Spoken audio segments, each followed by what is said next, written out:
Hey, I got the recipe, never gonna let any op get the best of me. Thought it was distance, but hey, this is next to me. Talk to the spirit, you know I've been heavenly. Company definitely show your trajectory. This ain't a diss cause I say it respectfully. It's time to eat up, bread like a speeder. Taking it deeper and that's how it better be.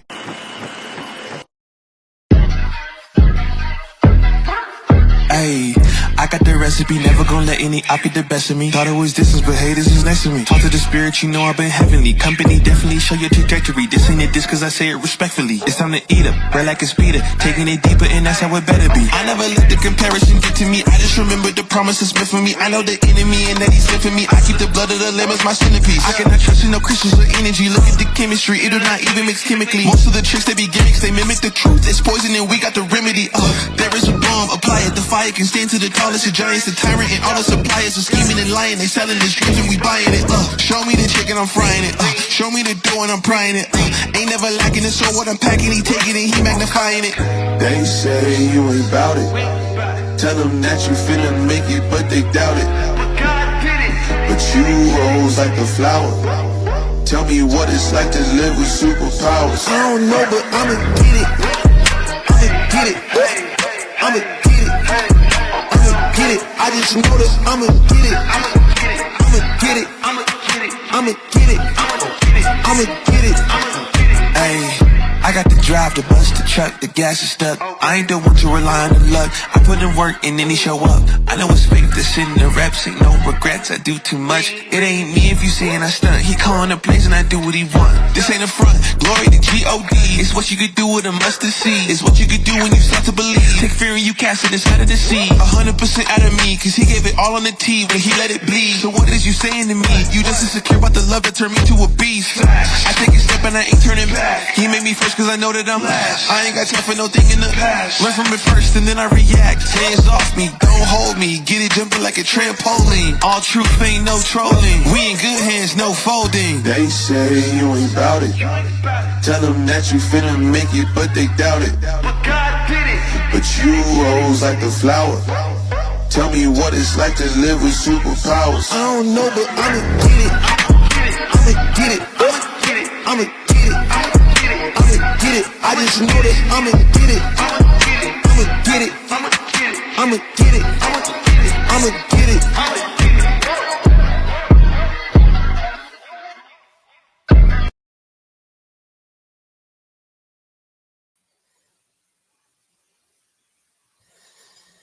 And we're live Saturday morning. Looks like Stanley just joined. What's up, Stanley? I don't even have my headphones on. Can't even listen to you. Hey, John. What's going on, Stanley? Nothing much. You know, I should have thought to call that call-in line like before. And the 309 number, whatever it is. yeah, I should have. I for some reason I thought of it about half an hour after. Half an hour after the 12-hour mark. No, man, it's not a problem. It's not a problem. You know, I don't think. I think it's a big deal if you go over. I guess you want to keep that video or something. If you, if it's not that big of a deal, then there's I don't think there's much consequence. But okay, well, I ain't defending me, to be honest with you. Well, I feel better now. Yeah, I don't think there's much consequence to it. And make my cup of coffee. First cup, Stanley. You drink coffee, Stanley? Occasionally. I don't too much in the summertime. Really? But I think I might have told Portia this story. There's this something called literary tea, and they're like loose tea blends that are kind of themed after different authors. So my brother for Father's Day, as a joke, got me the tea that's dedicated to Frederick Douglass.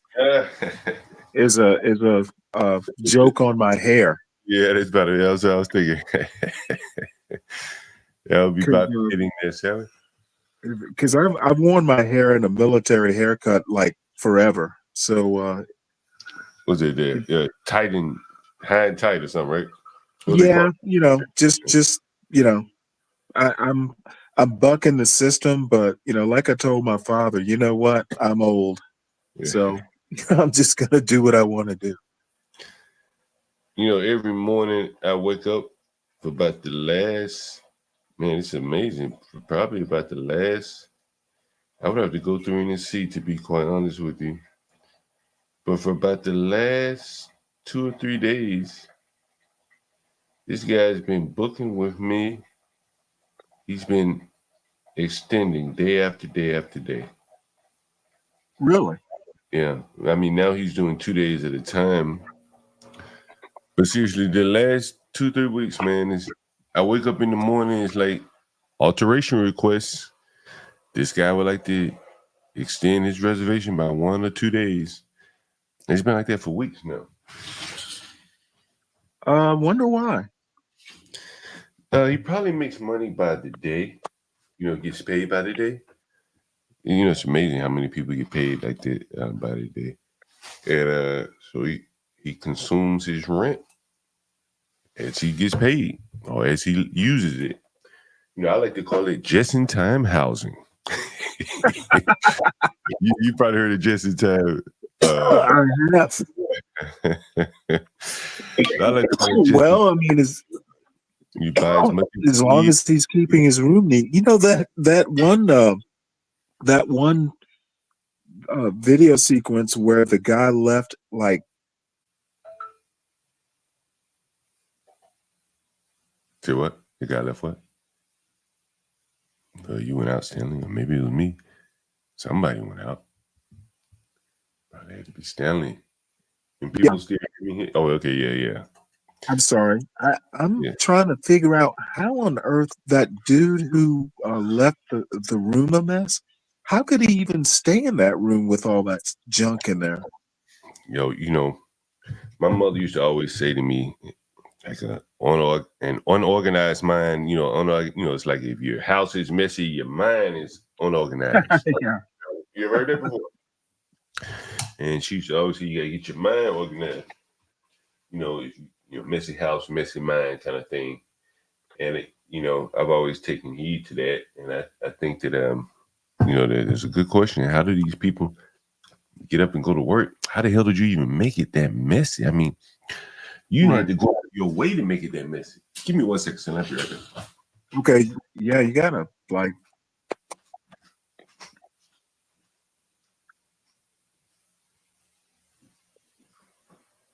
The outside is a reflection of the inside. That is true. I think to a certain extent, though. I mean, I'm not. I'm not a neat freak. I'll put it that way. But there's a certain level of messiness that you gotta deal with it. And like the kitchen cannot be messy. I just can't. I can't cook in a messy kitchen. One of the biggest fucking problems. TKJ, what's up? Hey, what's up, man? You got 12 man up here. Morning, Stanley. What's going on, CKJ3? I know you headed somewhere, probably taking your daughter somewhere this morning.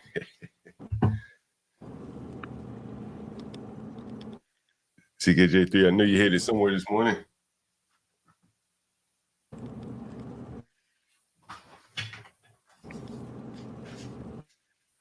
I can hear the car.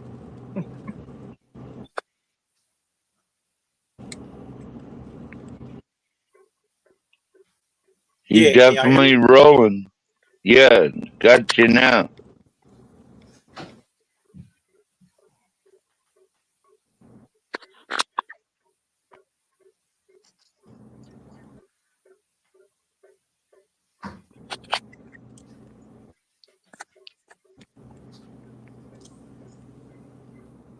Hello?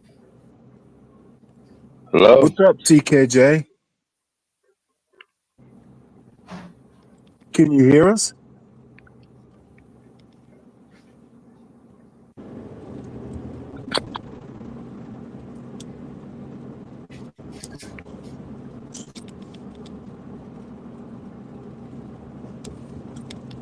Sorry about that, guys. I'm back now.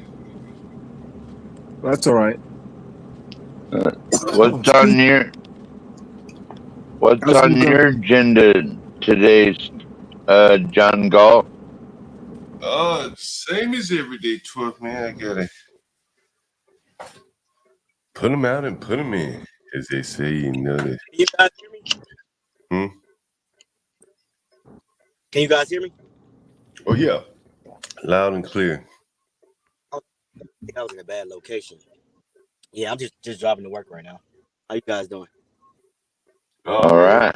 Yeah, one day at a time. One day at a time. Yeah, one day at a time. You know the worst part about wearing glasses, man? When you wake up in the morning, you can't find where you put your glasses if you don't put them in the same place. I don't know where the hell my glasses are. I had them Getting back. old sucks, doesn't it, John? Share your memory. Can't figure out where my glasses are. I got to put the old pair on. I mean, it's the same pair as the other ones, but yeah. What you up to, CKG? About to head to work. I figured you were taking your daughter somewhere, ballet class or something. Last time we talked to you, you were she waiting does on your gymnastics. daughter. Yeah, gymnastics. There you go. There you go, gymnastics. She's You gonna work on it? my wife is taking her. Oh, okay. You're gonna work on it Saturday morning. Yeah. It's Saturday already? God damn it. Yes, it is. Fucking A. I got a little work to do myself today. They opened up the store yesterday, John. Oh yeah, man. You should have went out there and live stream from there. Let us check it out, man. I had my son with me, but my son is 2. He was running around, so I couldn't really, Yeah. They had the mayor come on and everything. They cut the ribbon. Word. That's it, man. That's what's up, man. You have to send us some pictures, man. Let us see how it looks. It'd be like our inaugural What I'm gonna do huh? Friday, I'm gonna go up there and show you. Now, this is the story. This is a liquor store you're talking about, right? This is the one where you had Master Kim talk to them, right? Yep. Yeah. Yep. You guys, what they got going so far? Yesterday. I don't know if you were listening on the stream one time. I had my buddy call in, and he was working. I didn't even know he was working with a guy, gas stations or whatever. Maybe I knew. I didn't think about it.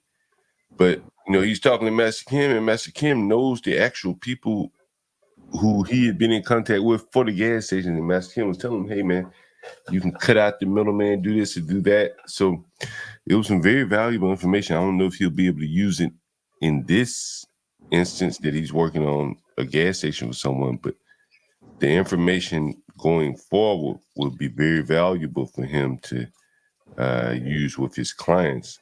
I guess the same thing is kind of true with your relative and Master Kim. Whatever little tidbits of advice he was able to give him was a benefit. Yeah. It was beneficial. He definitely, because I was on the phone, the original phone call with them. Yeah. Master Kim, he knows his stuff, man. So. Yeah. He knows that industry very well indeed. Very well indeed. He got me. I need to open up something or do something. Yeah, you remember when he talked about that store being what did he call that store being the pipeline to break the cycle of poverty? Yeah. And I think that, for poor people, that's probably a very good avenue. Now, after talking with the lady from Charleroi, you see how the Haitians are opening up all the businesses. Why let them do it all? We can do these things. That's not a business that Americans can't do.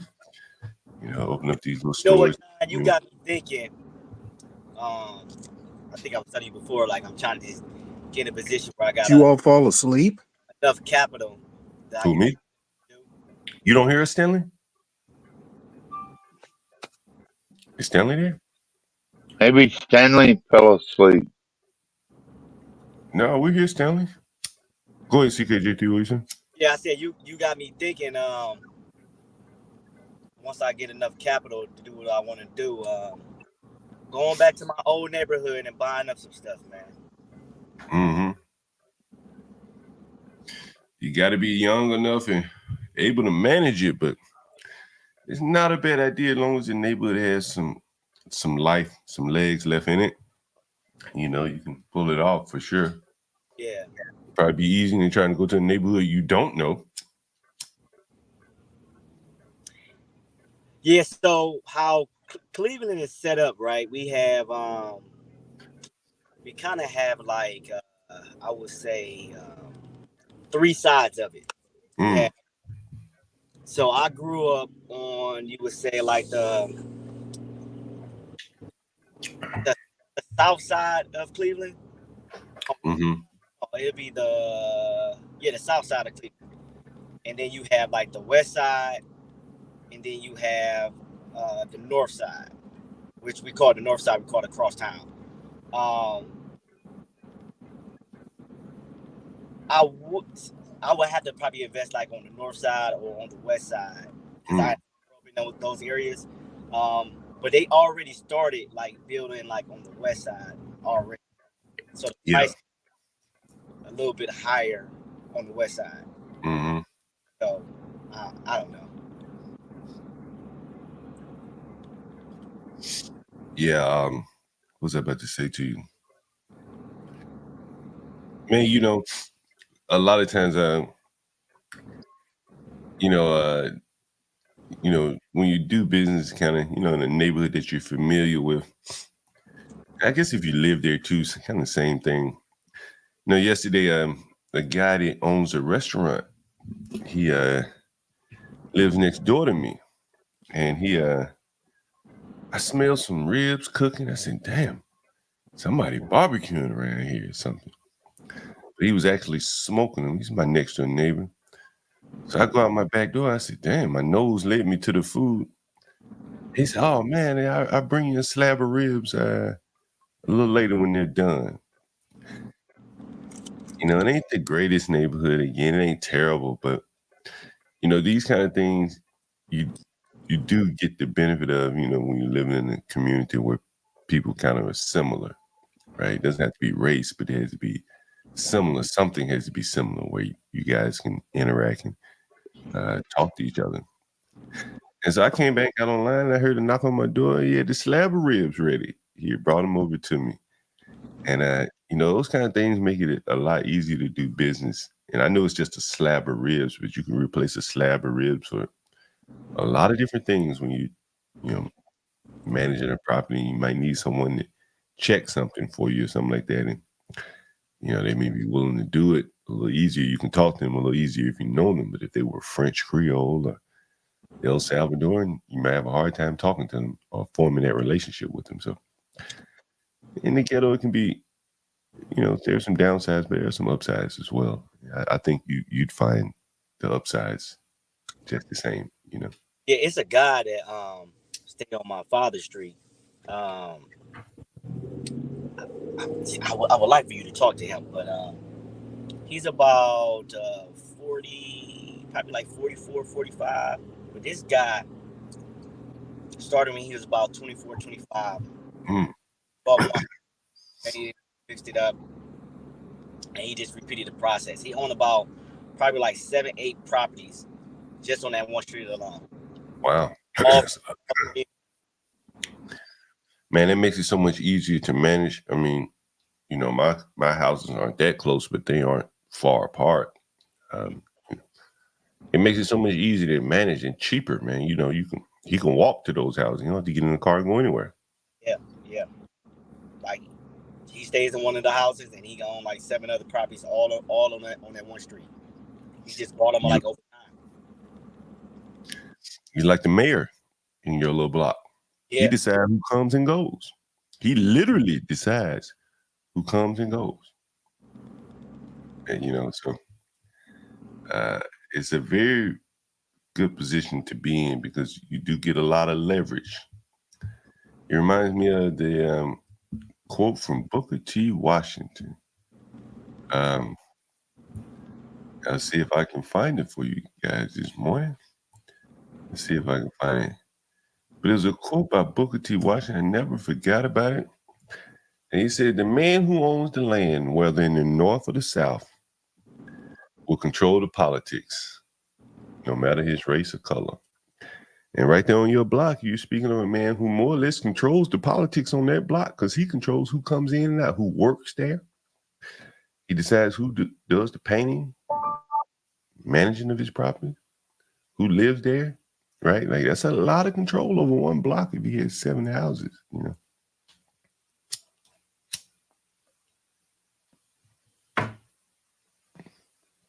Anyway, very interesting. He has more control than most of these dope boys that try to control the blocks have. He literally owns the block, or a good part of it. Yeah, it's interesting. CKJ3 just dropped off. What's up, 12 man? 12 man, thanks again. Not much, just chilling like a villain, you know me. Thanks again for the cash. Thanks for supporting the show, 12 man. Really appreciate it. Really appreciate it. Just a little something, man. A little Show something. my appreciation for excuse me, all you do. You know, Excuse me. But John, he was what's up, man? that he kind of like stumbled upon just buying these properties. Like he didn't want it, like he didn't like have like vision for it. He just like the opportunity, you know, he was buying these properties for like nothing, man. Like he going in time, fix them up, and like I said, he's at like 7, 8 properties on one street. Yeah, he's chilling now. If he's collecting rent, he should be chilling. He's sitting on a gold mine. Got them all free and clear over the years. Oh man, that's even better. You don't have to worry about anything. Yeah. And speaking of free, go ahead. Renting out and stuff. So yeah, you can't beat that. There's truly a lot of freedom there. I mean, you have property tax and you have maintenance. Yeah, but the property tax, what my father said, they're not. It's not even. Right. It's dirt cheap. You're gonna have some expenses in the business, but I mean, yeah. You get a more or less free business where the mortgages are now paid for. You should be able to run that pretty effectively. Yeah. You know, I do believe in you know, that conversation that you had with Ben the other day. I don't know if you heard the woman from Charleroi who says she cashed out of her 401k. She doesn't trust it. And last night she called in, man, and she was really on one. And she was like, she went to where I am. These are a scam. She thinks the 401ks are a scam. And I imagine that a lot of people are coming to the conclusion, oh, 12 man is deep into REM sleep there. But yeah, so I think a lot of people are losing faith in the stock market in terms of as a 401k vehicle. There are people like you that are trading it, and it's a perfect vehicle for that. But I've long thought the 401ks are scammed. Yeah, but my understanding with like the 401ks, so at my job I got profit sharing. But I know you have like different. You work at a small company? Say it again. You work at a small company or a big company? It's a private company. They've been around like 100-some years. So right. It's not on. They're a private company. They got a lot of fucking money. They got a lot of. But how they do business is they got some smart. I tell like they got some smart people who's running like this company. Like they don't play around. They don't make dumb moves. I was talking to one of the managers just a couple years ago, and he was saying like the first week of every month, everything is paid for. Salary, everything, bills, whatever they gotta do, and the last three weeks of the month is all profit for them. So how they got things rolling like the last 100 years, it's been rolling for them. Like we haven't had like even like during the pandemic, we didn't shut down. We didn't do nothing. We didn't feel nothing. I even got a like we still got bonuses. Still got good bonuses. I don't know, man. They really got some smart people that's running things, you know. Oh yeah, I can believe it. If they've been around for any amount of time, You have to be competent to So stay. let me tell you a background story of the company. So during the depression, I think 1920s or something. During that time, they couldn't afford to pay the people, pay the employees. So the people they ain't had nothing to do, they just continued to work, and continue to do the job.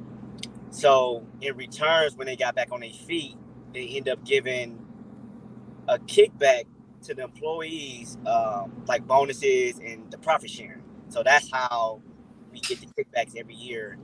The percentage of whatever the company makes because of what those people did back in the depression, and they just continue to keep doing it like that.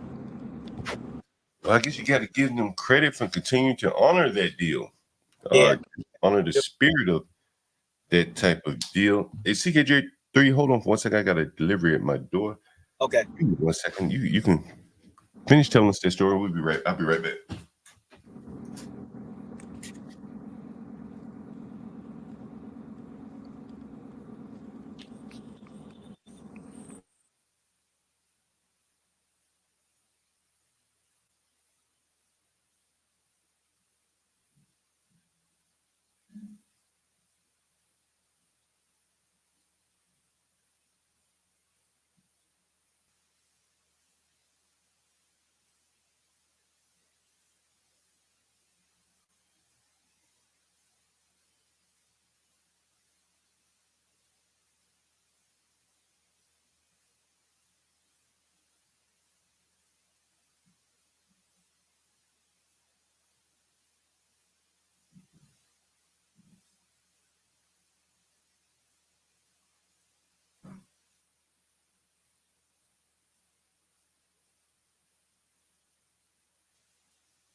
Sorry about that, CKJ3. I'm back now. Yeah. Yeah, go ahead. Hey, what industry is it that you work in? It's like we sell like industrial products, so pretty much Okay. um, pretty much everything: tools, metal, pipes, pretty much everything dealing with like that. Oh, I see. I guess during COVID, a lot of building was happening. It never slowed you guys down, huh? Oh, it didn't. Like we didn't slow down at all. Like we didn't shut down. Nothing. Like nothing. They did have like a little problem to where when Biden came out and was like kind of forced companies that was doing business with the government. Mm. But I think their lawyers end up telling them like it didn't really impact us. I mean, we do business with the government, but it's not like other companies, you know. Right. We never shut. I had let's see, I had a link I was going to share with the people. I got yeah. Go ahead. What you about to say? So yesterday at the store, I seen a guy I went to school with. I ain't seen him since like high school, but we was catching up, just talking or whatever. And he was telling me that he's into like real estate. So I'm like, okay. So he was telling me like basically like his method. So what he was telling me was that I guess used credit cards. Hmm. I guess he did a bunch of credit cards, and that's like the way he used like his capital to buy properties or whatever. How do you feel about that? Man, I think, I've known people that have done that zero. Is he talking about the 0% Yeah, interest credit game? Yeah. I mean, it can work, man. It's like anything, you got to be disciplined, because, at some point you got to pay the piper. And if you can't keep the ball in the air with the 0% credit cards, that becomes the risk. Right. So that's the thing. If you can pull it off, at least to get you on your feet, whatever works, man. Like you're not gonna hear me tell you, hey, don't do that, and it works. It's just, again, you got to be disciplined. I've known several people that are using, not necessarily buy a house, because the prices are so much higher here, but I'm assuming in other areas you probably could get a few credit lines, tap $10,000 on each one of them. Yeah. And you damn near in a house in some areas, or Heard at of least this? a down payment. I don't know if you ever heard of this guy. His name, he's on Instagram, but he's like an influencer. His name is Big Business. He's from Philly, right? So before the pandemic, like this guy, like if you watch him, like he going to like the most abandoned, tore up Right. building here, fix him up, bring him back to life. Right. And he got a crew, got his crew to go in there and do what he does. So a guy had brought him up here to Cleveland, right? Like the homes here, the 2 families, the 4plexes here, it's not set up like how Philly has like the row houses. It's different. Right. Front yards, we got backyards, we got garages, Right. and then like we have big homes. Like they nice Right. out. Like majority of like the 2 families they run either like a 2-1 or like a 3-1 in each unit. Okay. So, but our prices at that time, I'm talking about, John, you could get a house here. I mean, you had to put some money into it, but you could have got one for like less than $5,000. Wow. You know what I'm saying? Like at that time, it was like you could have got a 2-family. What are they for now? So now, I'm gonna get to that. So he came here and he's seen it. The guy knows real estate, but personally, I think the pandemic messed up what he was trying to do. So the guy spent about $2 million. He owned 500 properties here. He had his, I guess whoever it was, hard money lender that came here, and what he was doing was basically he owned the properties and he was like not wholesaling them, but basically like telling people like, yo, you put down a down payment, you pay on like a construction loan, I'll fix it up. And then, once you pay it off, you own it free and clear. We'll put tenants in it and y'all have like rents. He had to me, I think he had like a smart plan. I think the pandemic messed him up and then he bit off too much. Like he had the same team here in Cleveland that he had in Philly. He's from Philly. You know what I'm saying? And like, I think he seen how cheap the properties was. He seen like it was a gold mine. Right. But that team, I think he relied on somebody that was from here, and they didn't. I think they portrayed like they had a team like how he had in Philly, but they really didn't.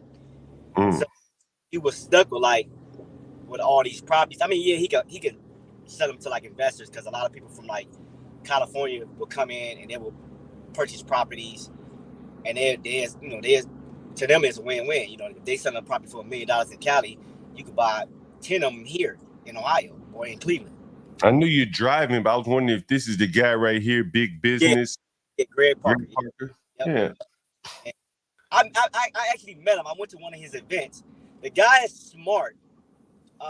He knows real estate.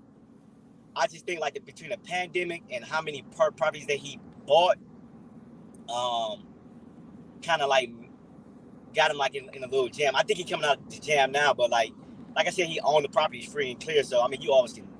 Like he was buying these properties for nothing. Even if you work your way out, yeah. $20,000, he's gonna make his money back. You know what I'm saying? Because he was buying for like $3,000 to $5,000. So,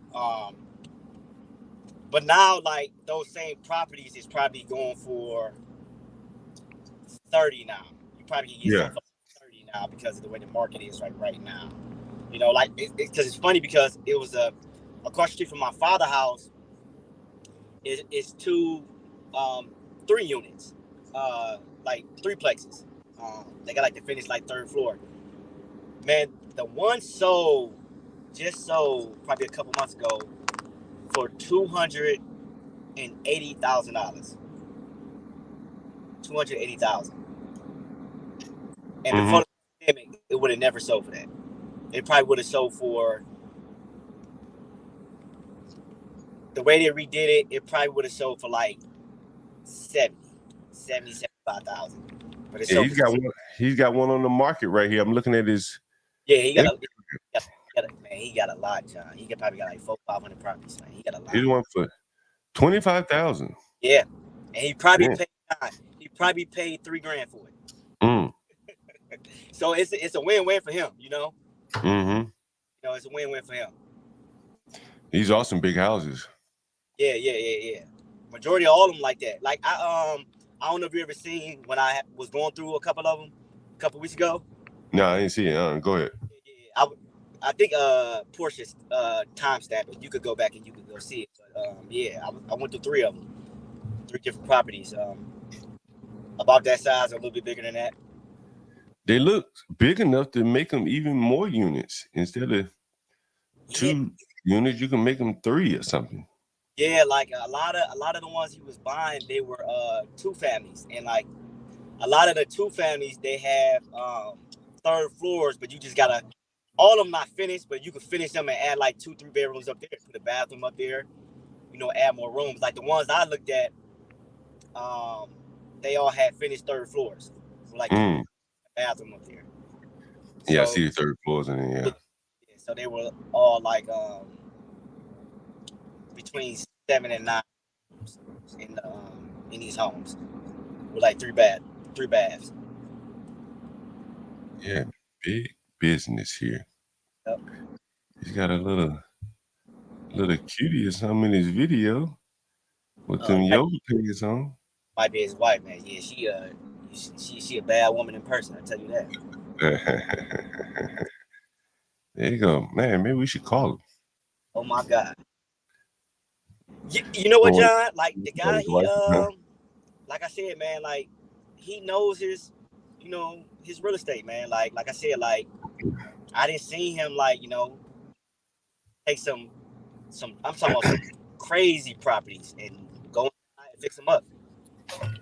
Man, maybe we give him a call, man. Invite him on the show one day. He come talk real estate to us. Let's see, what's his number? 215-964-27. Let me see if it'll go through. Let me know if you can hear the phone ringing. Sometimes it doesn't ring the first go. I know that didn't work. Give me 1 second to try it this time.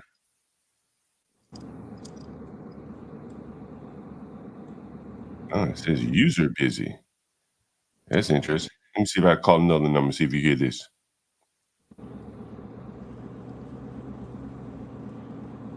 Just to make sure. Okay, let me cut my Bluetooth off and cut it back on, and then sometimes I gotta cut this shit off, man, and cut it back on. I'm interested to talk to the guy. I have a buddy in Philly. Yeah, but I think here in Cleveland, man, it's a pretty good market, man. Property's not too expensive. I mean, they're more expensive like now from what I know. I mean, I'm from here, but it's a good market, man. Like that, we got the hospitals here. A lot of nurses do travel nursing, so you can. I think you can make some money, man. You can make some money here. Yeah, Cleveland seemed to have been in kind of a lull over the years with the, I guess the whole Rust Belt industry decline and stuff like that. Has it made a turnaround? Yeah, so we we're big on like I said, the medical field. Like now, we got Cleveland Clinic, UH, here, and like those are some major players in the game, man. Like I know, like especially Cleveland Clinic, like a lot of like a lot of like royalty come here to get surgery. Right. Yeah. So, like I said, it's real big on like the medical side of the field. It's kind of like Pittsburgh in a way. Yeah, it's coming around, and it's coming. Like I said, with the properties, they not as expensive as in other locations. Yeah, Pittsburgh. I mean, Cleveland kind of reminds me of Pittsburgh. Not sure if you've ever been to Pittsburgh, but Yeah. I got a buddy that's in Pittsburgh, but the difference between Pittsburgh and Cleveland, we don't have all like the houses is not real close together. We don't have all those hills, and like it's more of a flat, open space here in Cleveland. So that's the difference. What about are you guys getting any migrants up there? What type of migrants you getting? I haven't seen none here. I mean, we got foreigners, but they come in here. Either they like doctors, or or they owning like a small business or something. But it's not like how in other places are. Like Cleveland is kind of like a big city. Biggest cities in I think it may be the biggest city in Ohio. I think. It's either go ahead. Either here or Columbus. Yeah, we don't have it like that up here in Cleveland. You guys are lucky. Or maybe not. So it depends on your point of view. Some of the shows we're going to be doing coming up, some of the content we're going to be creating. I have to renovate a bathroom. And this is what it currently looks like. Not so great. I know. For those of you John Galts, the white John Galt, you could come up here and criticize this bathroom here. I know it needs a renovation. Oh, that's what I wanted to ask you, John. Now, I don't. Yeah. So, what's up? The guy Big Business, I went to one of his events. So, he puts, how some investors, they put cheap shit into their property? He don't do. He put in like, quartz, granite, like hardwood floors. Like he make his properties like nice. But he still like, rent it out to like Section 8 and stuff like that. Like I don't think he cares about like if they, because I remember him saying one time like if they mess it up, he just go replacing the body again. But he wants all his properties like nice. So I don't know if you do it like that. But that's the way like he does it for his properties. Damn, I hope you can get it. I think that'll be something y'all will have a dialogue with each other. Yeah, I don't rent the Section 8 anymore. That's not a tack that I took. Because I just didn't have to. They were going to rent it if it were basic or if it were exquisite. You don't have a negative thing about Section 8. You just don't do it because you don't have to. Yeah, I have a negative. I can't do Section 8. Actually, I'm banned from the program. But, when having an opportunity to compare with and without Section 8, I would never do it again if I were even allowed. Unless they pay me an exorbitant sum of money, I don't think I would do it personally. And I would even, unless there's some areas where I think you can do it. Like if you have a paid off house, it probably makes sense. It's low maintenance. You just collect a check. You can put a middleman in between you to deal with all the Section 8 problems and just collect the check. The net check, net revenue, net rent, whatever.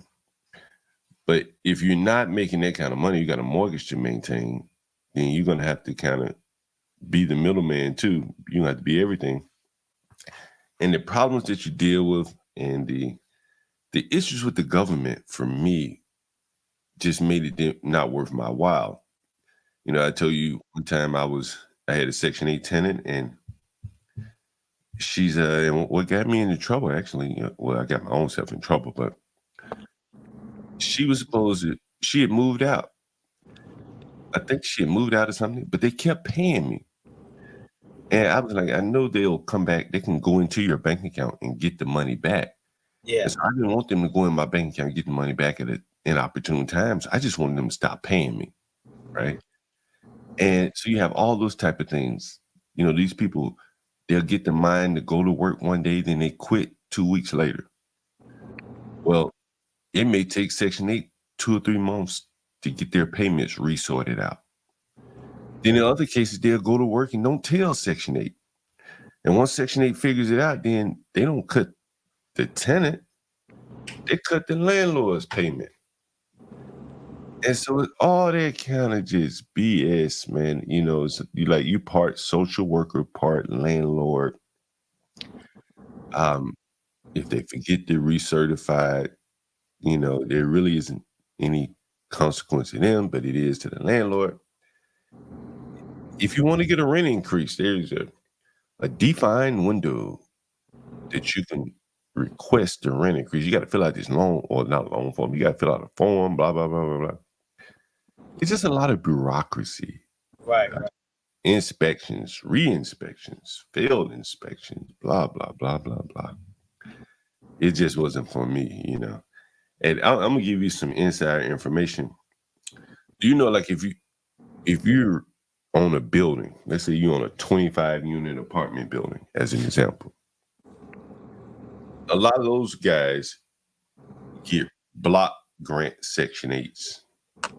In other words, the government would say, hey, since you're going to allocate this building to be for low-income housing, we'll pay you for basically every unit in the building. Right? I don't know if they still do this, but they used to, so I wouldn't be surprised if it still exists. So you had 25 units, and if you allocated 80% to Section 8, you're going to get that payment every month, even if the people move out. While you're looking for a new tenant, you're still getting paid because you told the government no one else can move in here but a Section 8 person. And so if you're a small landlord, you don't get paid regardless. When the tenants move out, you're repairing, you're not getting paid. Those corporate landlords that buy those tax credits, blah, blah, blah, provide housing, they still get paid, you know. So for them, it's really worth it because it's a very smooth cash flow. That makes sense. No in and out by the tenants, yeah. Okay.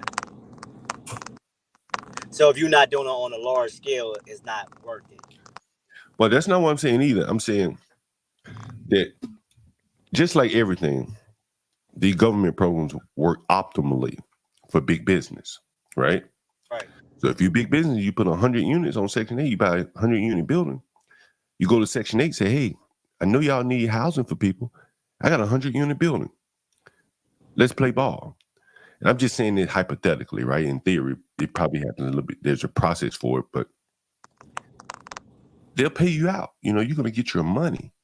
No matter if the tenant moves out and it takes you 2 months to put another one in, it's almost guaranteed income for a big business. But for a small landlord, you got to work it a little bit more because when your tenant moves out, you got to do repairs, fix it up, find a new tenant.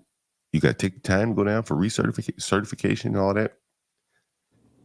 That takes time and money, and you're not getting paid for that until you find someone. And that's when the money starts rolling back in. And so, and it may be changing now because of the migrants, but most of the Section 8 tenants, they from my experience, they move into a new property like your buddies, they wear it down, and then they want a new property. And so they move out in 3 or 4 years. So you're constantly like doing deep renovations because these people are real hard on your property while they're there, you know, if you're going to play that type of game, you know. So you have more success with the short-term leasing rentals, and because you can get in and you can fix it up real fast or clean it up. Yeah, and I'm going to get paid for every room in the house with Section 8. Now, the way, could you do that with any property, or it just depends on the area you at? Well, it depends clearly on the demand for housing. DC's demand is very hot and it's dynamic. people coming and going all the time. You heard the lady from Charleroi said she rented her basement to 2 guys that she knew. That's, there's a lot of demand for housing like that, where if you want to go corporate type housing, you want to put in an apartment, an application, go get an apartment. That shit's very expensive around here. So there are a lot of people who are kind of in the gray market, off the books, private landlord type things. And so in that sense, they may not need a whole house. Hell, they can't afford a whole house. They just need a place to lay their head in many cases, a room. If they have a little money, they want a nice room. Right. I was telling Stanley this morning, man, I've had a guy that's been extending day by day by day his stay with me every day for like the last 2 weeks now.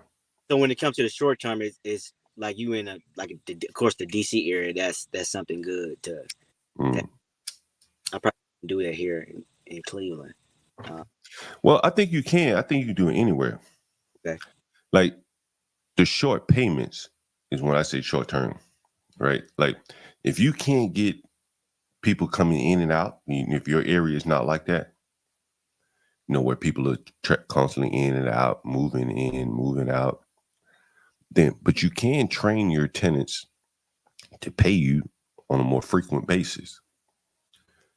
Instead of month to month, it's week to week, bi-weekly, right? Because in their mind, it's you doing them a favor. Bro, like when you let somebody go month to month paying you for something, you end up being their lender of last resort. Because so many things has happened between that time. I see what you're saying. Yeah, it's smart. Yeah. And if their car break down on their 3rd week, they're gonna come to you and say, "Yo, I ain't gonna be able to pay rent next month." Well, at least you would have gotten the first 3 weeks, first 2 weeks, right? And he only gonna be late a week. Get somebody, like say you getting a tenant to come in, could you, like on the lease or whatever, could you give them different options how to pay you? Yeah, I mean, you set all the options, right? You're the landlord. You say, "Hey, I'm only accepting weekly." I know rule you couldn't do that, but okay. Yeah, okay.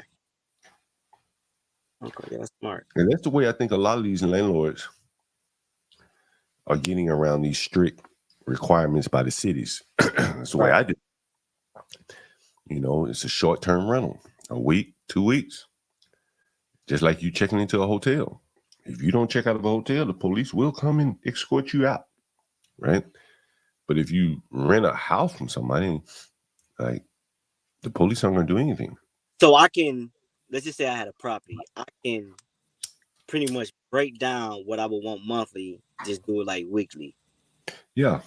Okay. You got me thinking now, John. Bi-weekly. Because again, like how many people get paid once a month? Shit, I don't know. There ain't too many people. Right. So why they paying you once a month? Yeah. Right? Yeah. Making sense, yeah. Nigga walk around with your money all month, waiting to trick it off. Go to the lot.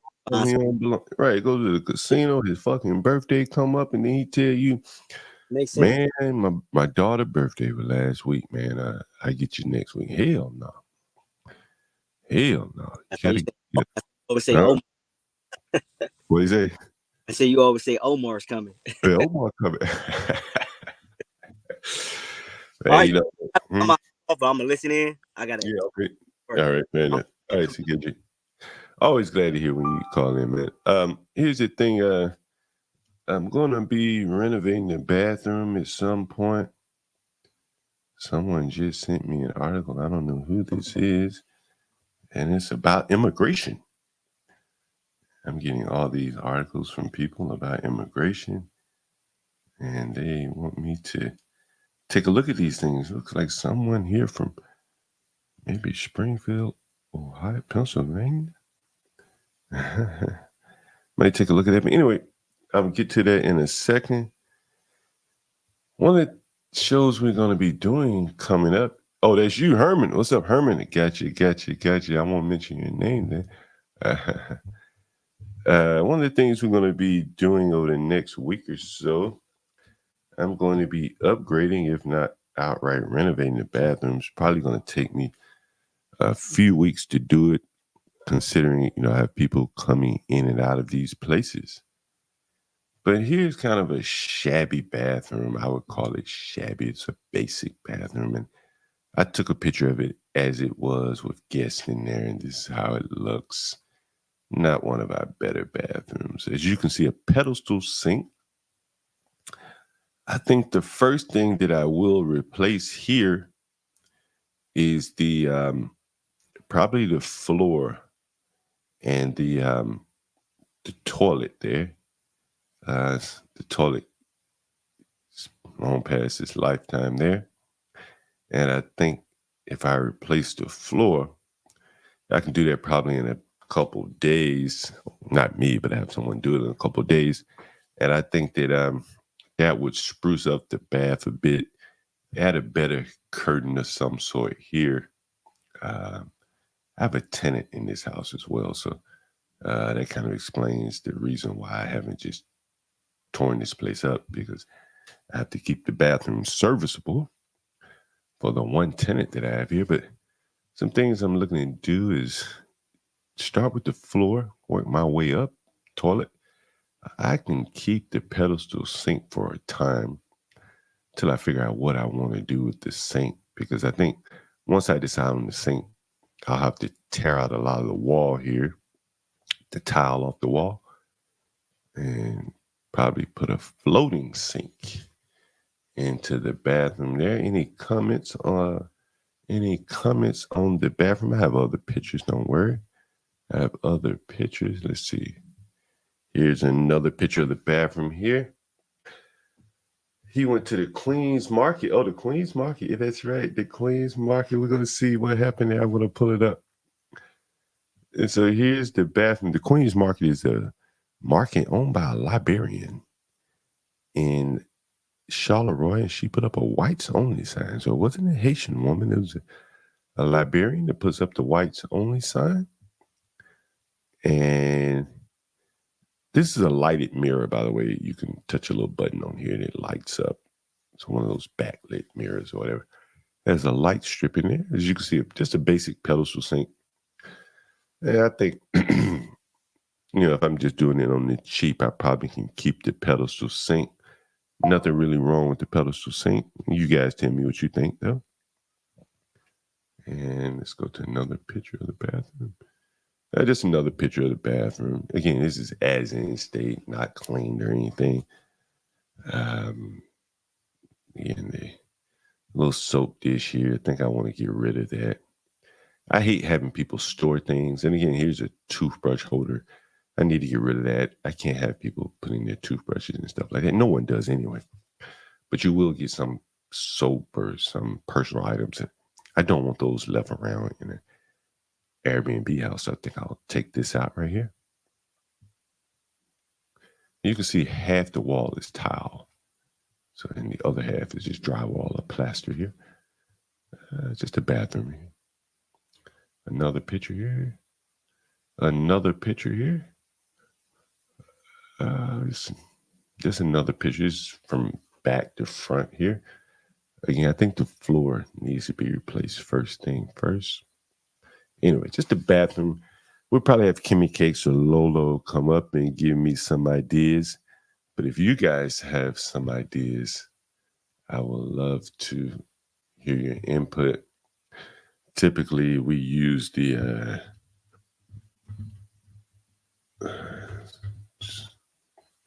I've shown you guys the toilets that we typically use, and it's the Swiss Madison, the square toilets, square toilets, and that's what we use there. Let's see the images.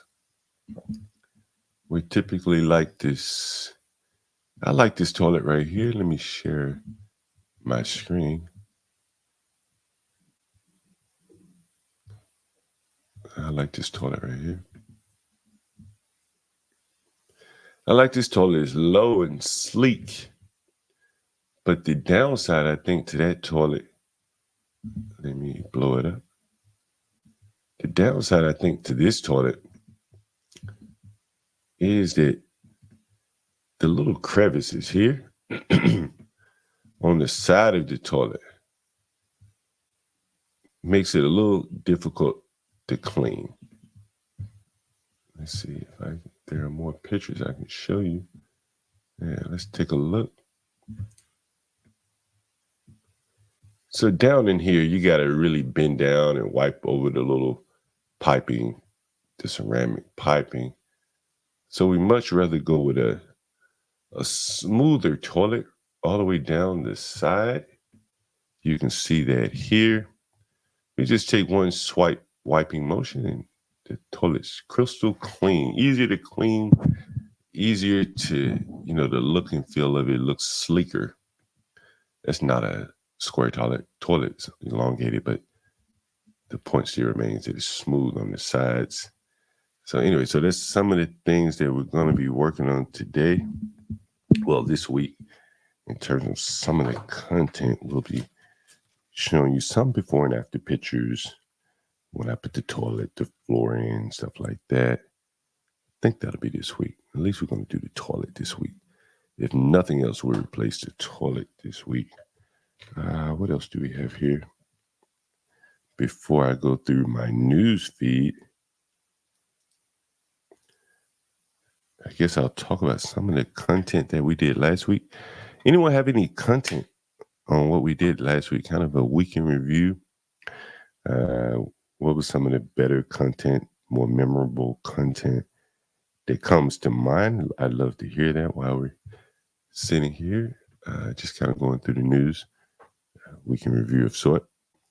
If you have any thoughts on any of the shows that last week or anything you'd like to see more of going forward, I would love to hear your input here. We're going to be doing some election coverage. We're right into October now, and things should start heating up the last, give or take, about 45 days or so, 40 days probably, until the election. So things should be pretty interesting and hot and coming in hot here in DC. I expect things to kind of escalate, whatever's going to happen. People, October surprises and all that type of stuff. We very well may see that, and it very well could take place here in DC, and we would like to be on the ground floor of covering that. So we're going to be talking about some of the things we're going to be doing, and with help from the audience, we're going to try to get some equipment that makes it easier for John Galt to go and have these interviews where there isn't power sources available. And since we can't bring a generator, we have to have some kind of, I think it's a 3.0 PDU that allows us to stream for a couple of hours. I think that'll power up the roadcast. So the 3.0 PDU, if anyone knows anything about that, feel free to chime in the chat. Right now we have 17 people in the audience, and I think I'll get into the news review before I step away here. And where do I want to start? Where do I start here? Where do I start? I think I'll start with some news, I guess, probably coming out of New York. New York is a hot spot for the news right now, with Puffy and Eric Adams both being indicted. So we're going to see what's coming out of New York right now. I'm sure there's some Puffy news. But most of you guys are probably dealing with this storm. And I've been hearing some people chime in about the storm is like a conspiracy. Like they've never seen a storm this big. Does the government control the weather? Blah, blah, blah, blah, blah. What do you guys think? Did this storm just come out of nowhere? Do you think the government controls the weather? I'm not sure about that, but there are a lot of people commenting that the government may control the weather. I'm looking at some of the emails I got here. Here's a picture of someone's home. I'll see if I can put this. This is as far away as Tennessee. Amazingly enough, we hardly got hit with much bad weather here, But in other places of the country, it seems to be quite damaging here. Although Stanley did. Love y'all.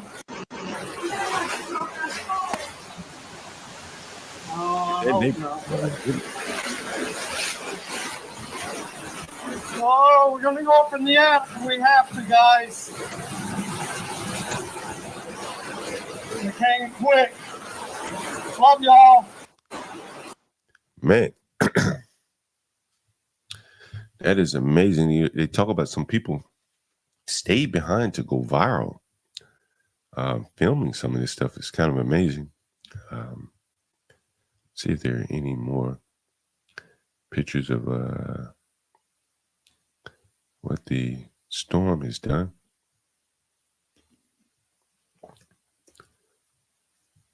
Let's see what else is in the news here. I'm going to get to that Queen's market in just a second.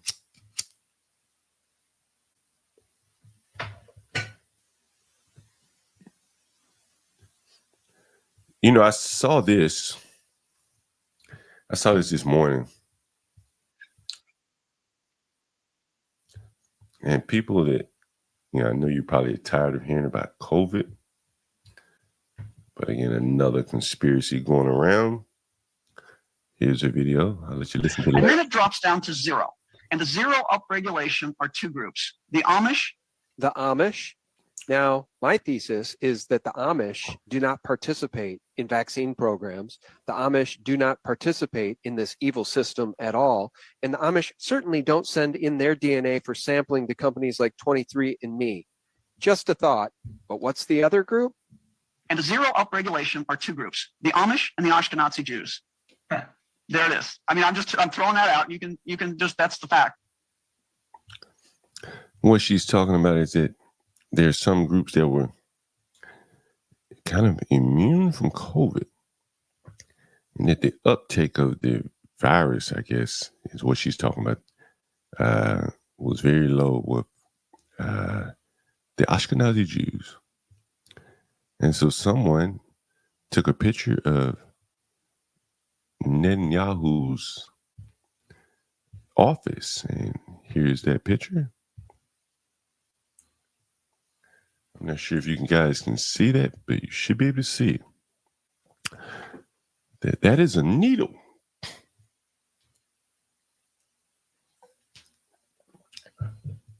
I wonder what that needle represents. And I wouldn't have thought much of this had it not been for the Israel is interrupting pagers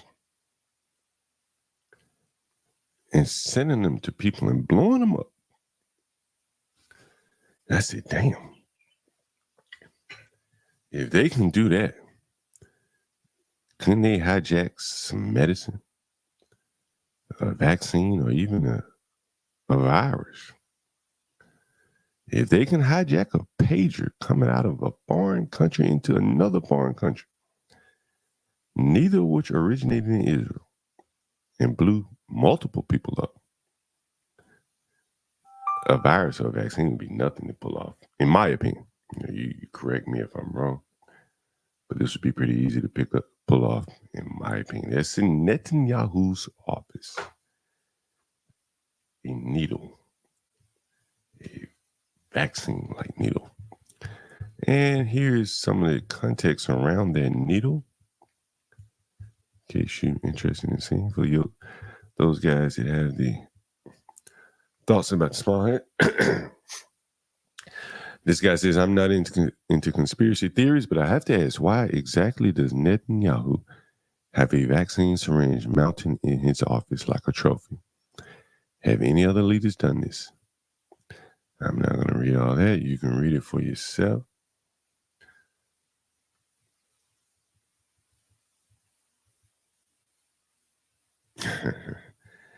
Wondering if they insert anything harmful into the vaccines. That would be interesting. That would be an interesting thought. And it would be easy for them to do. I guess if they really wanted to get rid of the Palestinians, why not just give them a killer vax? And that way, it would be You wouldn't be able to point a finger at anyone. Let me see. Let me go to this article, this YouTube.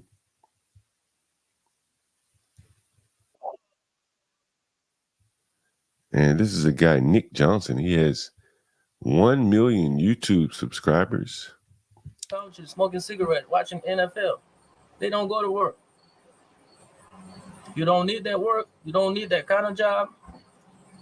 You don't want to do it. I'll do it. Yep. That's a Haitian migrant calling us out, saying it's our own fault he's in Pennsylvania. That was wow. I don't even know. What's that in her stomach?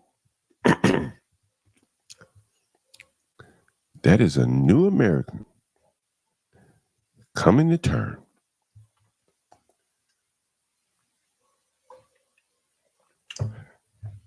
You folks still talking about deportation? How you going to deport that baby in her stomach?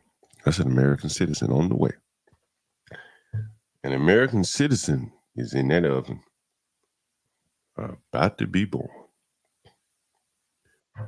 These people aren't going anywhere, people. You clearly can see that, as you can see the American citizen in her belly.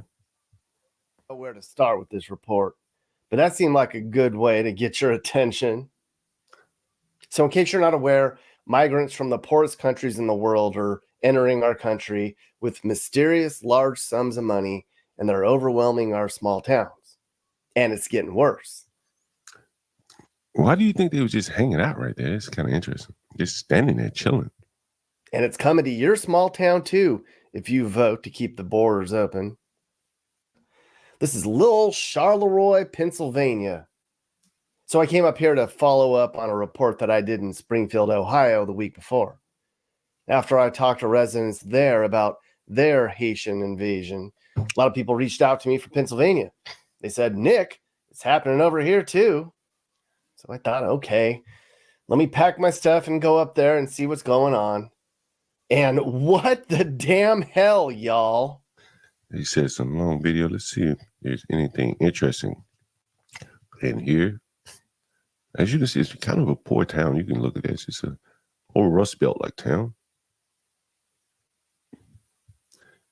Let me see if there's any. That's what I want to see. The interviews with the people.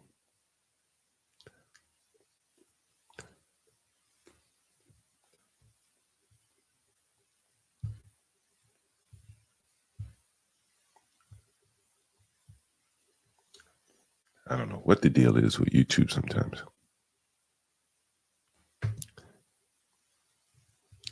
me just refresh this video. Go straight to the. Yeah, they just sitting there but on voting models that are created. And again, Philadelphia is the key to it. Is there a scenario in Philadelphia that they can create in order to say that they have enough votes? So Trump's up 75,000 votes on election night. Can they come up with a number in Philadelphia? 100%, 101%, 102%. Okay, Trump loses 90-10, 91-9, 92-8. They will play with the numbers, and that's why they needed more time the last time. They needed more time because they thought they were going to win, and Trump had an overwhelming victory. So they had to come up with numbers, and then those numbers get presented. Now, this was pretty interesting. So in town is Queen's Market. It's run by a woman from Liberia. I went in to ask the owner how she felt about the way the immigrants have been treated. And boy, was this a treat. This is the third time. They don't talk to me, then they don't talk to me.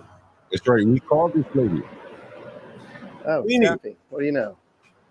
Are a lot of the immigrants going to vote? That I don't think so. Right there. I just noticed something. Let's go back a second or two. And of course, YouTube is going to give me the blues here going back. I want to go back 2 seconds here. And of course, YouTube is going to give me the blues. But I noticed something about the security. This is the lady that we talked to. We called her on the stream. I'm going to see what she says here. If this ever comes back to play again, let's see if we can get it to play. Now I have to refresh it again.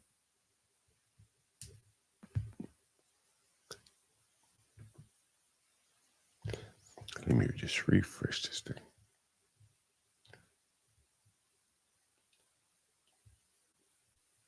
Now, this was pretty interesting.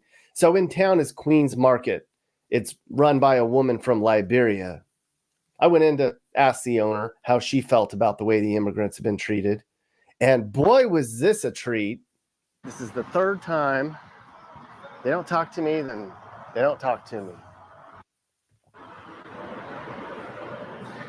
Oh, staffing. Wellington Staffing LLC. I've seen that name before. We're going to have to look that up. What do you know? Are a lot of the immigrants going to vote? That I don't think so, because they do have a work permit only or something like that. And of course, you can vote with work permit. You vote with citizenship. Mm-hmm. I'm curious. Are you going to vote? Yes, and I have been voting for quite a while. Yeah. Who are you voting for this year? I am a Republican, and I will forever be Republican. What is it about Republican that you like to vote for? We are strong people. We always go for what we want. Yes. I know what's going on. I don't like how Republican is talking. I don't need to call name, but our leader needs to just adjust himself a little bit, because immigrant, he's still in his house.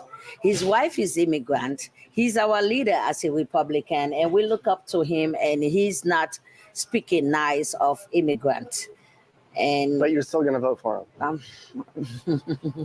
I am Republican. Good. We don't go back and forth. Sorry. How are a lot of the other immigrants, who are they going to vote for, do you think? Well, here it used to be Republicans, for I know. So we all cheer. But as times go by, now they all start backsliding. But I won't backslide. I won't shake. I won't move. So now they're looking at what Democrats is talking about, offering them. So they want to go that side. But so they're looking at what the Democrats are going to offer them, yes. And they want to vote for them. Yes. Meaning money and... no, not money, but more of what the promises the politician normally gives. Uh-huh. What promises are those? Should I go into it? Of course, you and I know. I will do this for you. Medical is this, schools and this and that. I'll make sure the taxes is this, And Democrats like to brainwash with the immigrant situation. So, and when immigrants hear that, even though they're not voting or they don't have the opportunity to vote, they will still want Democrats to win, because they're speaking of what they want to hear. Why our own leader is not holding back, it's just, it's just talking. Keep quiet. You a good man. You strong. You leader. America need a pants, not a panty. America needs a pants, not a panty. Yes. It's very interesting. Probably not surprising coming from Liberia that she would want a strong man. I think many Africans, many blacks, deep down they prefer a man running things. I just had this thought. I would love to hear her and Stanley go back and forth. Liberian, not librarian. But I would love to hear someone like her and Stanley, because she's not very politically correct, but I think she's saying it in such layman terms, and she has such practical experience running a grocery store, running a business, and the back and forth where she says she won't waver, she doesn't waver. I think you do need more people like that on both sides of the aisle. if we're going to have a unit party here, we need people on both sides of the aisle that don't waver and be a little rigid on the things that they want. And she's kind of expressing that opinion. Good one. I like that. That should be a t-shirt. Well, thank you so much. Thank you. That was so nice. And they are all over. That was very surprising. I won't play much more of this guy's video. Maybe I'll come back and play some more clips. I'll look through it and see what else he has there in terms of interviews, but that was very interesting. Surprising as well. I didn't think that she would come from that angle. So thank you for sending that to me, Herman. And then we got another. I saw this and it's kind of around the news here. I'll share this video with you. This was sent to me as well. I saw this and I said, I couldn't believe this guy had 2 mansions in the LA area, and both of them were more or less being destroyed. Let's take a look. In a week now, graffiti plastered over 2 multi-million-dollar mansions in the Hollywood Hills. Well, now the owner is saying that he's sorry for leaving them in a state of disrepair.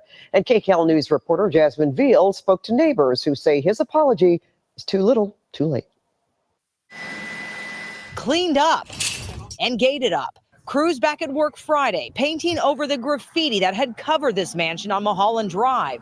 This is what it looked like a week ago. In the last couple of months, it got worse and worse with all this graffiti. The owner, movie producer John Powers Middleton, who also owns this neglected mansion on Sunset Plaza Drive, now apologizing to his neighbors in a statement this week, saying what happened to his homes is unacceptable. A little too late, I think. I'm tired with people giving apologies. Neighbors who have complained for years about these properties not so quick to accept that apology. His response also coming after the city posted eviction notices and issued a lien against this home. They say he defaulted on property taxes for years. In a statement, Middleton saying in part, I'm doing my best to make the houses secure and fix them up with the intent to sell each as soon as possible. I'm disappointed to note that even as I have worked this week to paint over the graffiti, vandals still managed to break in and paint over the newly cleaned walls. The tagger showed up, and now all of a sudden there was this huge graffiti all over the place. Again, what to do? The LAPD says officers arrested 2 vandalism suspects, one armed with a gun, who had broken into the home Wednesday morning. One officer was back on patrol Friday. Middleton says he is now beefed up, armed security 24/7 at both properties, and will repay all taxpayer money used to gate, fence, or board up the houses. There was a IPS security here. I've seen it a few times. I don't know what they do. They come, stop the car, and leave.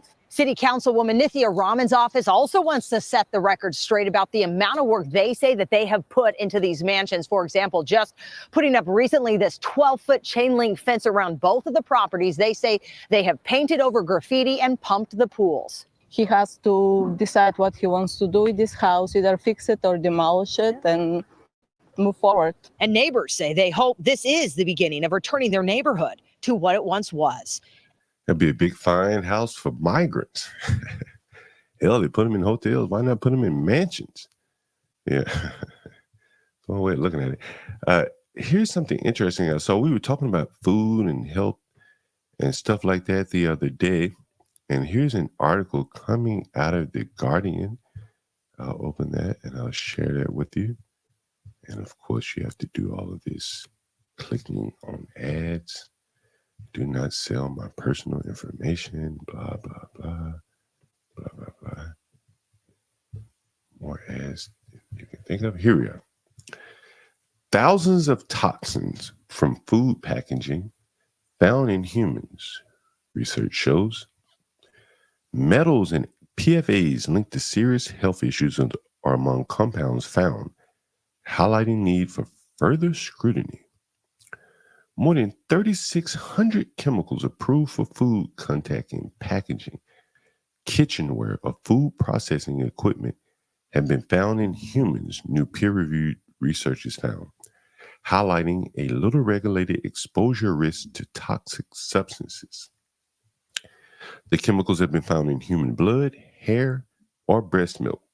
Among them are compounds known to be highly toxic like PFAS, I'm not sure what that is. Is it polyphenol or something? Biphenol metals, phthalates, and volatile organic compounds. Many are linked to cancer, hormone disruption, and other serious issues. Makes you wonder, are the things that we are eating, leading you directly to the pharmaceutical companies for treatments of this? And above and beyond that, there is this right here, a somewhat response to this. I'll share this with you. And it's coming up here. Give me 1 second. What the hell is coming up? So in response to this, eating your food, all the plastic and things like that, here's something that big businesses come up with.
A membrane you wrap around your food. It totally looks disgusting. Why not glass? Why not just use glass plates instead of the plastic? And you'll get away from all of the chemicals there.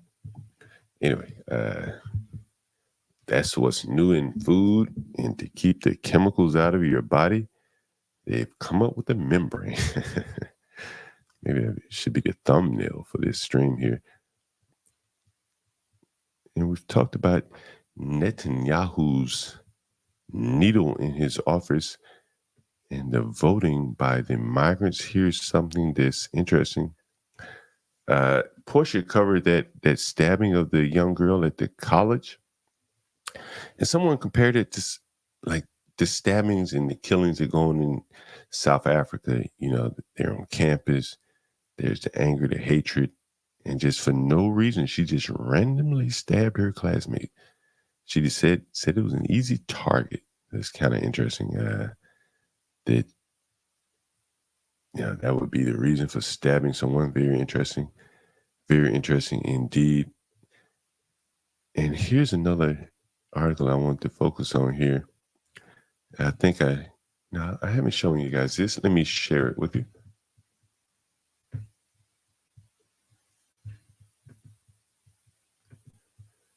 And only about the last 15 seconds are good. And sitting on the board. I think it speaks to the times that we are living in. I also believe that we have diversity. I don't think we need a man to be on our board just because he's a man.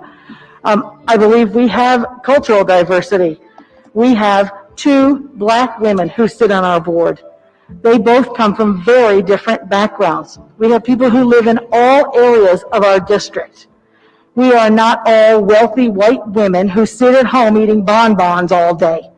We are all a very diverse group. We all have our own strengths.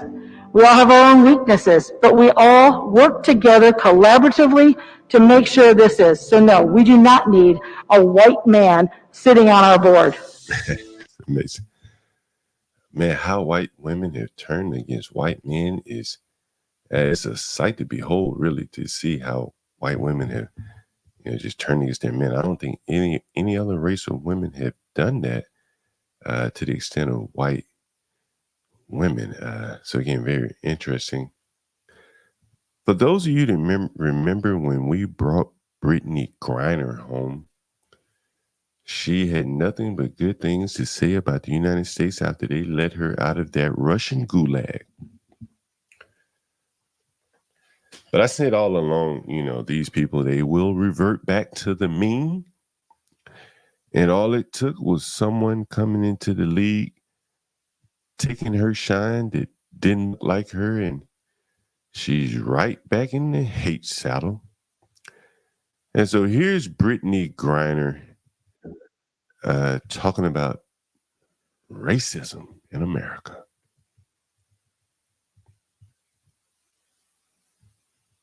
Let me share this screen.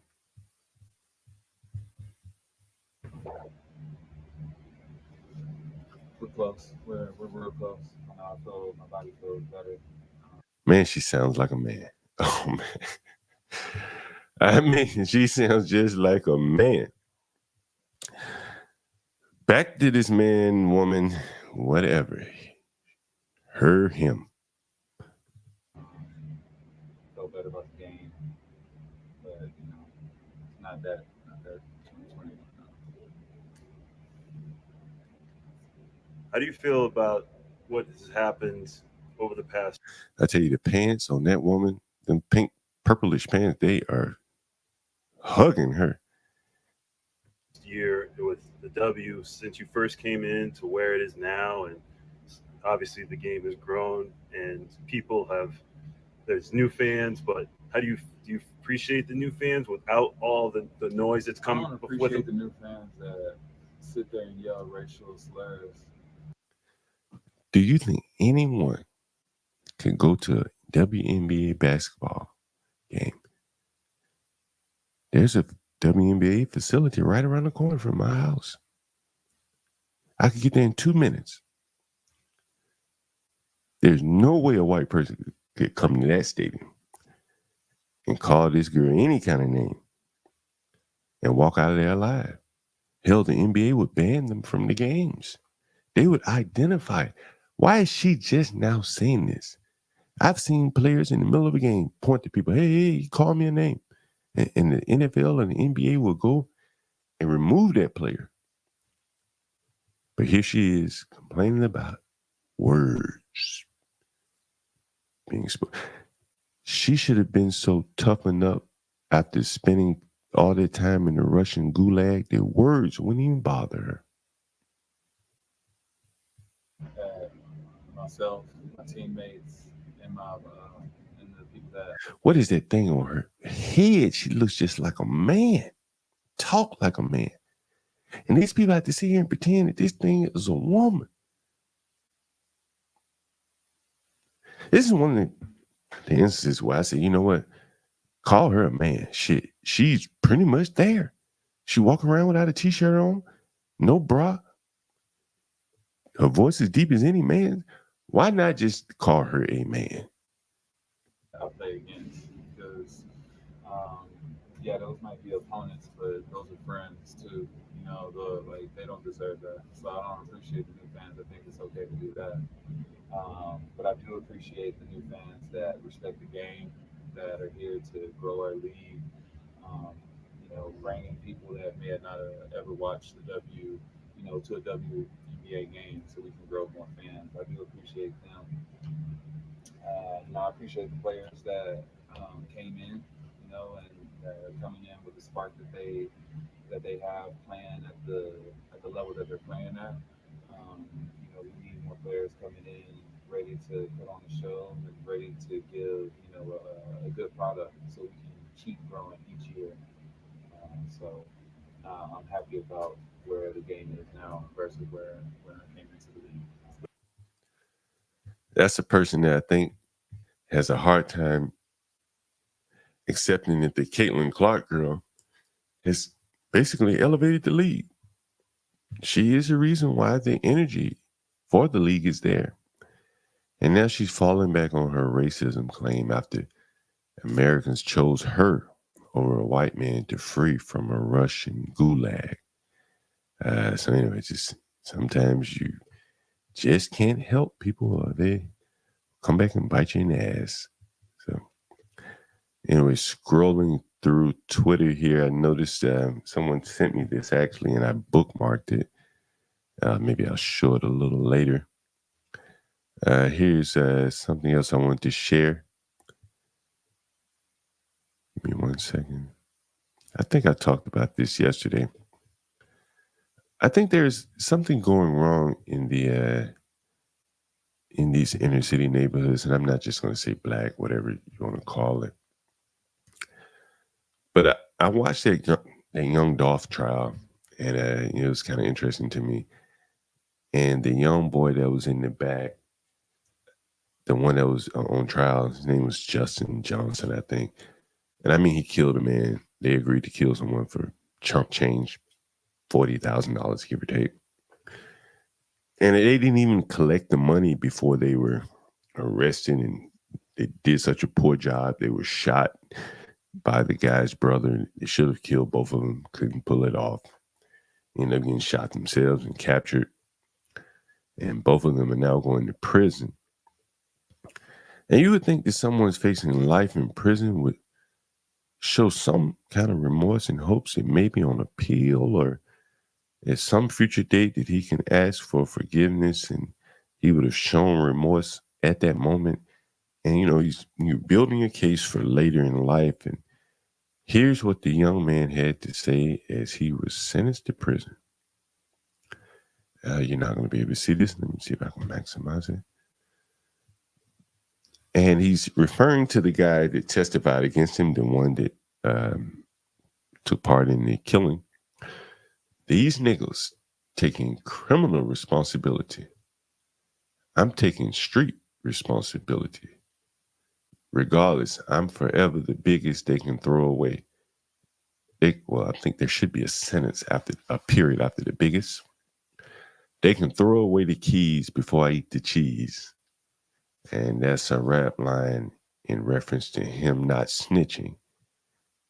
He's not going to be a rat, so they can just throw away the keys. And this is a young man willing to throw his whole life away. And seemingly he's okay with it. No expression of remorse. He's maintaining the street code all the way to his jail cell. Anyway, young man seemingly could have done something here in America, but the migrants will replace him. If he's in prison, he won't even be able to give any pushback to the migrants. So one less, two less, I guess you could say. And that, I think, kind of dovetails into, why the migrants are going to be able to so easily come in and take over our streets, is because, clearly they're going to be more organized. And I don't think that they have gotten so soft from living the good life like these American men have, primarily the American blacks. And they're not going to be able to compete with these guys. And it's going to be more and more crash outs like what we just saw there. So that'll be interesting to see as we go along, just how it all plays out. And what else do I want to talk about today? Let's see what else is in the news. There's a lot of talks about Hezbollah and Israel. Hezbollah vows to avenge the death of his longtime leader after the Israeli airstrike. But we've been hearing about this for so long, and it seems like the war just never really pops off official. It never gets hot enough where one side could officially win or lose. It's always these back and forth battles. Here's something interesting coming out of New York. I always say that the schools would be the battlegrounds here. And I think part of the reason why I say it is because there's so much money involved in the schools, and it's a lot of soft money, a lot of soft skills. It's not like flying a plane or software where there's no, diversity, it can't be slipped into software, but it can be slipped into the schools. Let me share this headline with you. New York City school superintendent accused of warning no more white principals abruptly ousted amid staff complaints. I'm not sure if there's a video of this. If so, we'll play it. What is the video? Let's see. Let's see what the video says. Yeah, there's the video. All I see is white. I said no more white principles. I meant it. All I see is white children. No diversity. This needs to change. Listen, bro. Us black folks gotta stick together. Ain't nobody helping us. No more white principles, she said. Ain't nobody helping us. And the battleground for the schools burns on. Herman says they killed a Hezbollah leader. It's about to get real. I would have thought it would have gotten real after they blew up those pagers, intercepted those pagers and blew the people up. I would have thought that would have gotten it pretty real, but that didn't seem to do the trick there. So now that they killed someone, Hezbollah leader is going to get real. We'll see. A lot of people speculate that these people are playing both sides of the table for money and stuff like that. I don't know. It seems to be a battle that never ends. So we'll see. We'll see. I think the bigger battle is Israel is preparing for a ground invasion of what, Lebanon? No way. Let me see if I can find that. Lebanon, Israel. I don't believe they'll do that, but if they're going to do it, this is the time to do it with a lame duck type of president. Let me see if there are any headlines. So it says that Netanyahu defies a ceasefire. Netanyahu defies call for a ceasefire at the UN as Israel strikes Lebanon. I don't see anything about it getting ready for a ground invasion, but that would be interesting. I think they would drag the United States into some uncomfortable positions there if they did. But I don't know enough about that area to really come in. People like Be Brave are probably much more knowledgeable about me from a conspiratorial angle there. New York. So much news coming out of New York. Sometimes you don't know where to start. What I am interested in is the guy that choked the guy on the train choking. What was his name? Daniel Henney or something like that. I think his trial is about to start. What was his name? Michael Jackson. I want to look that up because I think we should cover that. I may even go to New York for that. I'm really interested to see the train, that trial. Does anyone remember that guy's name? Is Daniel train choking?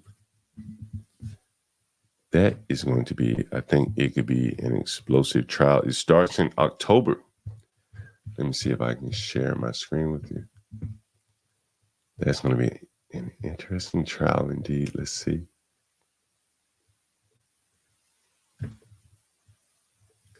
Let me pull that up.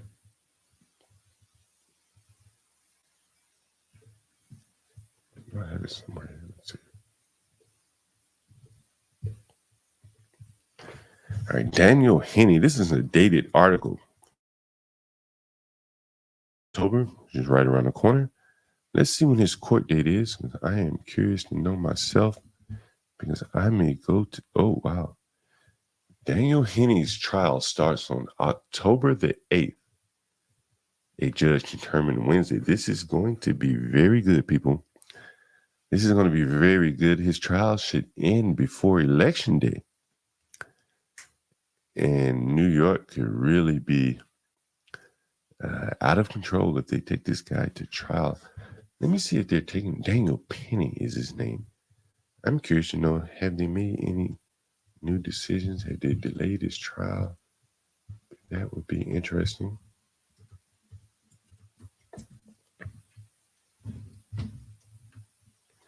Let me see if they have. Looks like Twitter's having a problem this morning. Slow and loading here.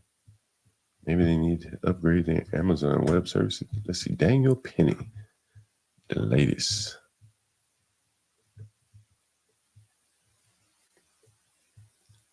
Oh, this is interesting. Oh, okay. The propaganda is coming out looks some of this is in his favor. New Daniel Penny court docs. Subway riders hid, feared for lives over Neely threats. Satanic behavior. Quote, someone is going to die today, he said. And this is a man facing trial. So this is going to be an interesting trial. There are some witnesses in the EU somewhere that are refusing to come back to trial or provide the video of what actually happened on the train. So he's going to be at the mercy of a New York City jury in the death of a black man. So that should be very interesting. Let me see if there's any updates here.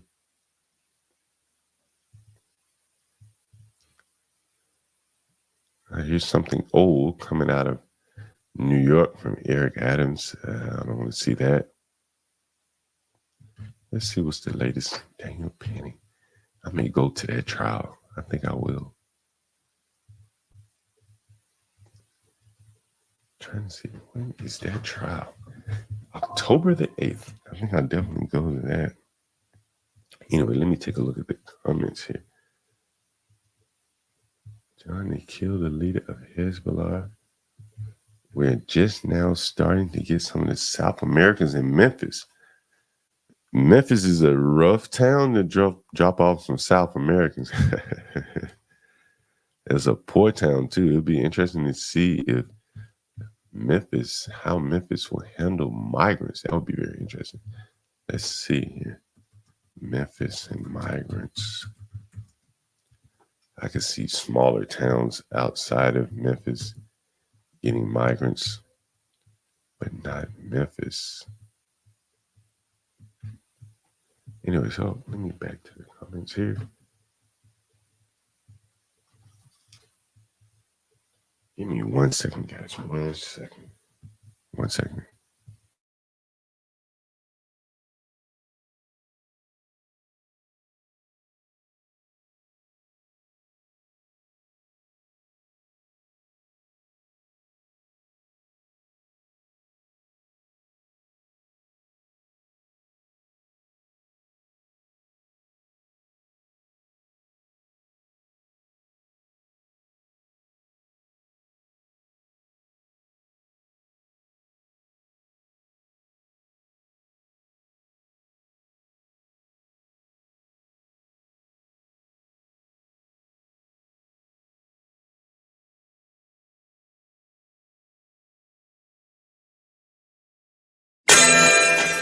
Can't argue with the numbers. The numbers are the numbers. Drake knows the business. It's all about the singles.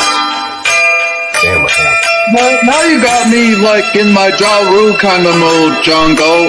Like just talk about like rap music. One of my favorite songs of Ja Rule was "Put It On Me." I die if you ain't with me. So baby girl, put it on me. What would I do without you? I only think about you. I tired of being lonely. So baby girl, put it on me, on me. 10 more seconds in, Ja Rule will get a screen for this. Keep going. Who would I be without my baby? The style on my break, man. I don't wanna go crazy. So every thug needs a lady, lady. I think Ja Rule just got paid for that one. That was a perfect commercial break. I had to make a cup of coffee here, step away for just 1 second. And so I'm back.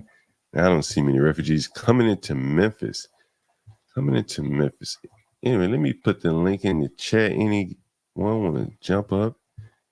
You have anything you want to talk about? Feel free to join the panel.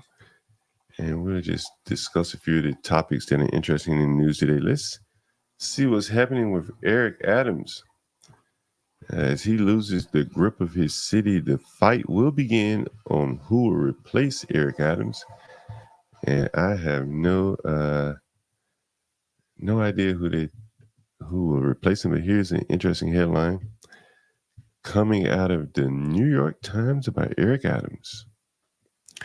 We probably won't be able to read this article, but you don't need to read it to know the headline tells it all. Humble roots help make him the mayor. A love of luxury may bring him down. You know, I said all along, a lot of these African American mayors, they see politics as like a fiefdom. Almost like the black ministers in these inner cities. They have desires to be businessmen, but they don't have the capabilities. What did Eric Adams do before he became mayor? He didn't do anything. Transit cop. I don't even know if he moved up in the transit cop. He was a lowly transit cop. Wasn't even out on the street making big arrests, learning how to really be a big city cop. And then he jumped up to the mayor in short order. This is a man that lived a modest lifestyle. He didn't make a lot of money. And now he's faced with the ability to rub shoulders with very wealthy people. And that made him easily to corrupt. But he had designs of being wealthy, I'm sure. You know, oftentimes you hear me ask people on this panel that come up, I say, well, where do you see yourself in 10 years? Where do you see yourself in 15, 20 years? And almost everyone says that they're going to be doing better and things are looking up. Very few people say they're going to be down in the dumps in 5 to 10 years. And Eric Adams was a man that was aspirational. And he was going to use the city government to fulfill those aspirations. Humble roots helped make him mayor. And a love of luxury may bring him down. Yeah, as you see me every day in some of the most basic clothing. I got a pair of Gucci shades right over here, Gucci glasses. And I never wear them. And here this guy is, a lowly police officer, brought down by a love of luxury. We'll see what the New York Times talks about here. And this is kind of what Ben Thorpe was talking about the other day. Well, he was talking about the WASP and their approach to wealth and money versus, the new money. Eric Adams, this would have been all new to him. And he indulged himself. He dove into the deep end of the pool, the nightclubs. He even deemed himself at one point, I think, the nightclub mayor, the party mayor. Is that right? The party mayor? Was he the party mayor? Party mayor. Party mayor.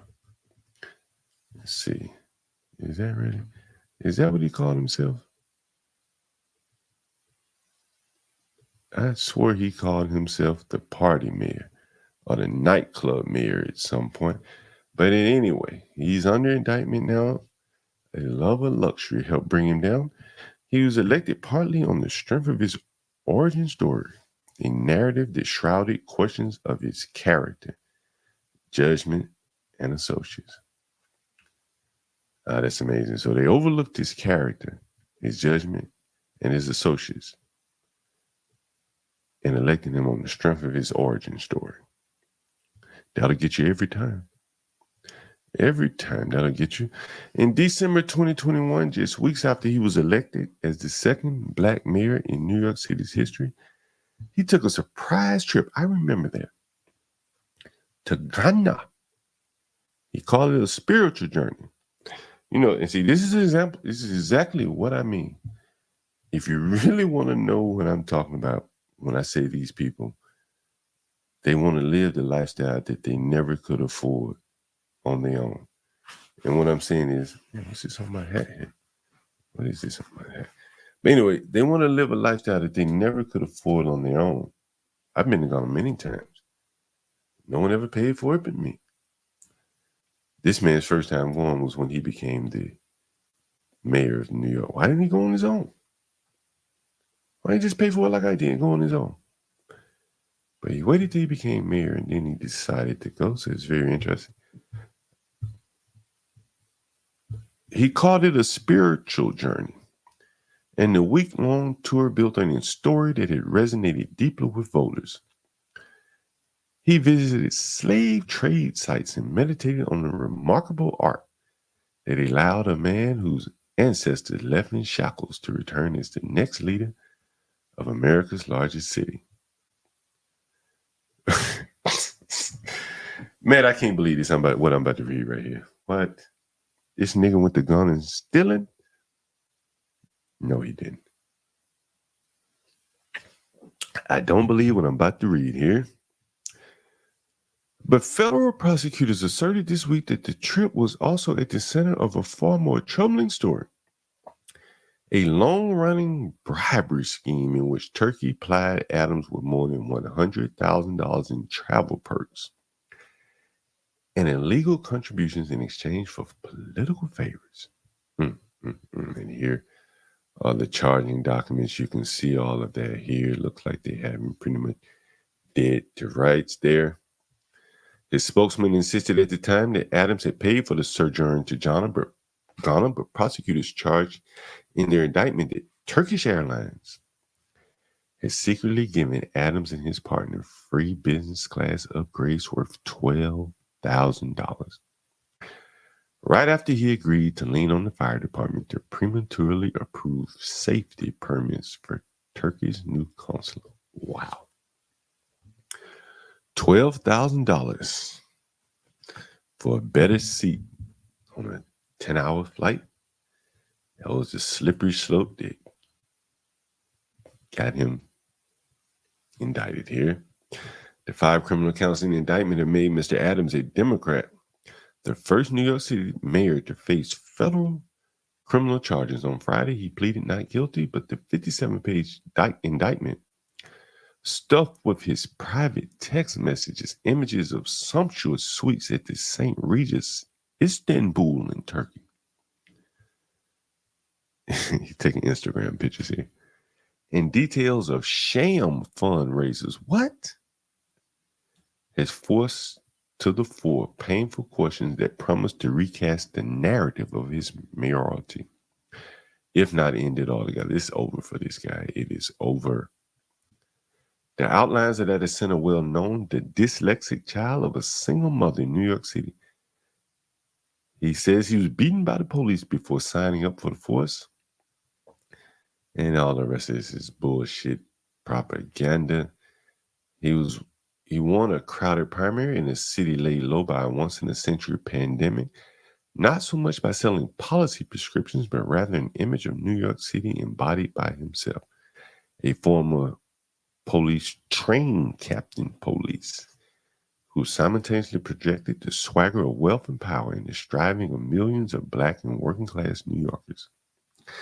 So bright was his charisma that it overshadowed years of unsettling questions about his judgment. His circle of friends and allies with checkered legal histories and ethical issues, where he traveled, and even where he lived. I remember all of these articles complaining that he didn't live in Brooklyn. He just owned the home there. Rather than speak out, some of his oldest peers from Brooklyn and beyond concede they simply kept their distance. We talked yesterday about hope. People that hope. It allows you to sit back and not do anything. Quote, there was hope and expectation that this unique journey would also animate his service, said Patrick Gaspard, an advisor to Democratic mayors and presidents, who began his career as an aide to the first Black mayor of New York City. It appears that journey, though, that story has been betrayed either because of personal hubris or reliance on others who lack confidence. How about a little bit of both? A little bit of both. And this is the tragic downfall of a mayor who got way over his skis. But I think deep down below all of this is that you see it in the Brooklyn Bling mayor, who was Eric Adams' friend. Does everyone remember the Bling mayor? Bling mayor? Bling pastor, I'm sorry. And Eric Adams, and you will find that a desire for luxury things is what leads these men into getting into a lot of trouble. And let's see if we can find. The Bling Bishop is sentenced to 9 years in prison. This is the Bling Bishop here. You see the glasses, the flashy suit, and deep down you will find a reference to Eric Adams. Eric Adams. He also doctored documents in order to secure business loans and attempted to extort a Bronx businessman by falsely claiming to have access to Eric Adams. Bishop Whitehead is in my prayers, Eric Adams said after he was convicted. And so there you go, one flashy black man running a church and the other flashy black man running a city, and both corrupt to the core. And they both will find themselves in prison in short order, maybe even together. And they can bling up their jail outfit. They can put some bling on their uniform there. Yeah, birds of a feather. That is, they do flock together. And they would be flocking together in prison for sure.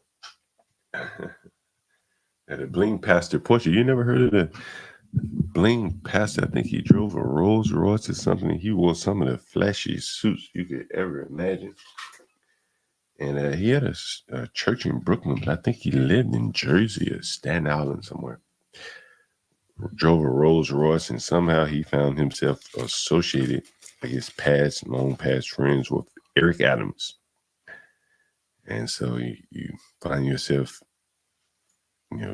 associating with people like that. You probably are the same low character or high character as the people you hang out with. So Eric Adams, a man brought down by his hubris and his love for luxury items. Anyway, Eric Adams, very interesting. Let me go to the chat for a second. See what guys are saying here. Portia, you say you heard of him. Yeah. Portia, you have any news stories for us today? I have to get out of here and for a bit. I got to do a little work today. Hopefully I won't have any pictures to show you of people who've trashed the place. Someone says, put the Gucci shades on. Maybe the evening time. They're actually not shades. They're prescription glasses. So I shouldn't have said shades. They're prescription glasses. A guy had some frames, some Gucci frames, and he basically gave them to me for nothing. A good guy I know very well. Came with the case and everything. So here's one article I want to talk about here. This is very interesting. I've long thought that some of these young people, they don't know enough about technology, and they're more or less convicting themselves due to their lack of understanding of technology. So here's an article where a guy basically convicted himself in probably the stupidest way you could ever imagine. And here it is here.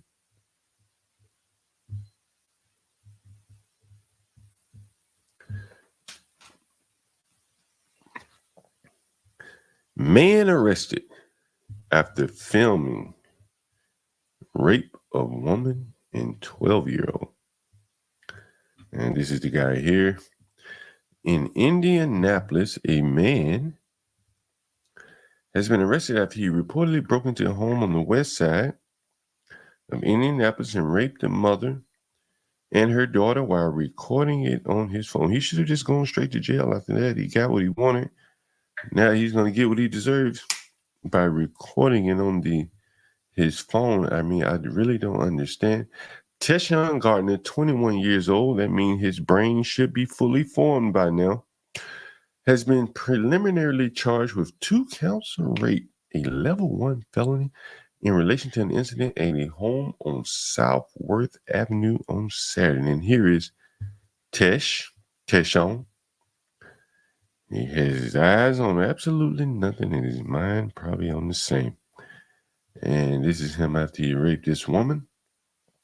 At around 12:45 p.m. on Saturday, officers with the IMPD were dispatched to a call regarding a rape that had just occurred. When officers arrived, a woman at the scene told him she and her 12-year-old daughter had been raped at gunpoint inside the home. Have mercy. Have mercy. The woman told police that she had recently gotten home from a tire shop when she heard a knock on the front door. When she opened the door, the document said that a man wearing an American flag mask was pointing a handgun at her and told her to let him inside. When the man entered the home, he reportedly raped the woman on the couch and the floor. As the man looked at no, he didn't. No way. As the man looked at family pictures on the wall, the document said he asked the woman if anyone else was in the house. The woman told the man no one else was inside. The man then stopped raping her and walked down the hallway where the woman's children were sleeping. The document said that the man told the woman to get one of her children and go back into the living room. After this occurred, the man reportedly raped the woman as well as a 12-year-old multiple times. The woman told the police that the man, later identified by police as Teshon Gardner, arrived at her house around 11:30 a.m. and spent a whole hour there. The woman then gave a description of the man, including an indecipherable tattoo that began with the letter M, and said that Gardner reportedly recorded himself raping them with his cell phone. Using the description as well as nearby cameras, police tracked down a blue Ford F-150 linked to Gardner to a home on West 28th Street. They arrested Gardner during a traffic stop. During an interview with police, Gardner told police that he was the only one driving the truck that day and he spent most of the day just driving around. The document said he denied having sexual contact with anyone that day or sexually assaulting anyone. When asked about his tattoo, showed a tattoo on his left side of his on his torso where the word Motown was written. The document said Gardner could not explain how the victims in this case would have known about his tattoo. You forgot about that one. Keep your shirt on, guy. Keep your shirt on. We're thankful that they were able to and willing and had the courage to come forward and cooperate with detectives. Teshon Gardner raped a woman with a Motown tattoo on his shirt. Her and her daughter. Went through the house rampaging, looking for more children to rape. And then filmed it. He convicted himself. Like, what in the hell is wrong with these people? Do they not understand technology? Why bring your phone if you're going to do this? I'm not telling anyone to do this, but geez, Luis, man, it is dangerous having criminals like this around this dumb. They're not even trying to get away with it. Anyway, college football talk today, Latino for Trump. Why don't you come up and help me with that? You know, I tell you, I can't keep up with all the football teams. I can only follow the storylines, but I will see who's playing today. We'll put that up on the screen. Let me put the link in the chat. Anyone want to talk college football? I can talk high level college football. I can't get down in the weeds with you. All the different D1, D2 teams. Let's see who's playing today. BYU and Baylor. I guess that should be an easy game for BYU, but they're not ranked that high. Oklahoma State and Kansas State. I know nothing about either one of those teams. Michigan with the black coach there taking over for Harbaugh, ranked 12. Big 12 game, I guess. I guess they're in the Big 12, whatever. Ole Miss is 6 against Kentucky. They should win that game. Arkansas and Texas A&M. Texas A&M 24th ranked. An evenly matched game, Louisville, Notre Dame. I have no comment on these games. I wouldn't know who's winning or losing. The players come and go so often, and the coaches, you just can't really get a gauge of who should win, who should lose. Looks like Kansas State was beaten pretty bad by BYU. Was it Friday? Saturday? Last week? Yeah. Let's see. These are upcoming games. Anyone want to jump up, chat on the upcoming games? Feel free. I'll engage you. But I don't know a lot about all these teams here. Alabama versus Georgia. I probably bet that Georgia's going to win that game. Aren't they probably ranked higher? Alabama has a new coach and all that. Let's see, Georgia. Ooh, damn, that should be a good one right there. That may be a game worth watching for me.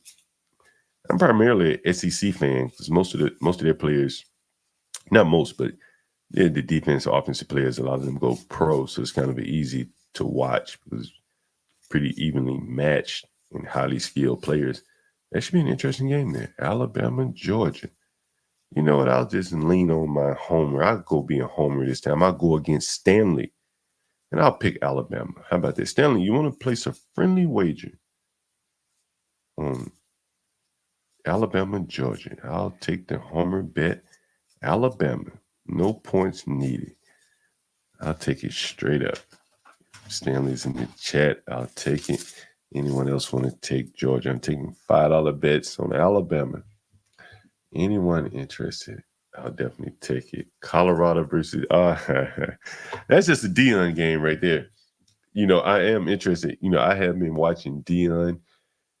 Oh boy, I'm avoiding this topic because other people like to talk Deion. You know, I can't really talk Deion again. Well, I can because I watched a little bit of his games. What's up, John? What's up, man? Let me see what the hell is this on my hat. Got some damn vinegar on my hat. I tell you, we clean with vinegar. And I think some fucking vinegar got on my hat and stained my hat, man. I have to apologize to Master Kim for that. Man, you know, this isn't necessarily about football, but it is. But it definitely hits the point on this channel about what I like to talk about, and I'll use football as a good metaphor. I want to get your opinion on this. Latinos, let me see if I can share this with you. I hope I have it. Let's see. Maybe I don't have it in my bookmarks. But Deion's son said something about Deion always saying something. Well, his son interesting. Let me see what his son is saying here. That team sucks, dude. Here's, I didn't mean to talk about this, but we'll start here. Can you see my screen? Yep. I mean, I can see you, but not what you're trying to see my screen. All right, let me share my screen with you. And again, this is very interesting. Take a look at this. Shedeur, Shallow, and Deion just gifted Coach Prime a new mansion in Colorado. In a new YouTube video by Well Off Forever, that's Deion's sons, their family's media team. Deion's 3 sons came together to surprise him with a new place in Colorado. A mansion that size in Colorado is worth $3 to $10 million, which is a massive amount to give anyone, even family. So what was the motivation behind the gift? Blah, blah, blah, blah, blah, blah, blah, blah, blah, blah, blah. What do you think about the sons giving the dad, who should be well off himself? And this may be the house. Let's take a look. I'm happy, man. That you guys are chipping in, trying to take care of me. I like that. Got to, man. I love that about y'all. You took care of everybody for a long time. Y'all are natural givers. Yes, sir. Grown. This is cool, son. I was looking at the view. Very inspirational. I like it. Look at that.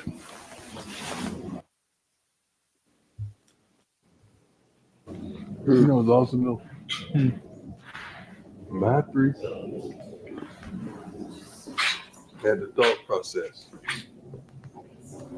that they wanted me to see this because y'all want to make sure I'm straight. You know I'm good for it. I mean, we. Guys, that's all you and y'all. Fuck it. I don't know why it's buffering so much. Y'all want to you behind the camera. Appreciate Bucky ain't going nowhere. Bucky.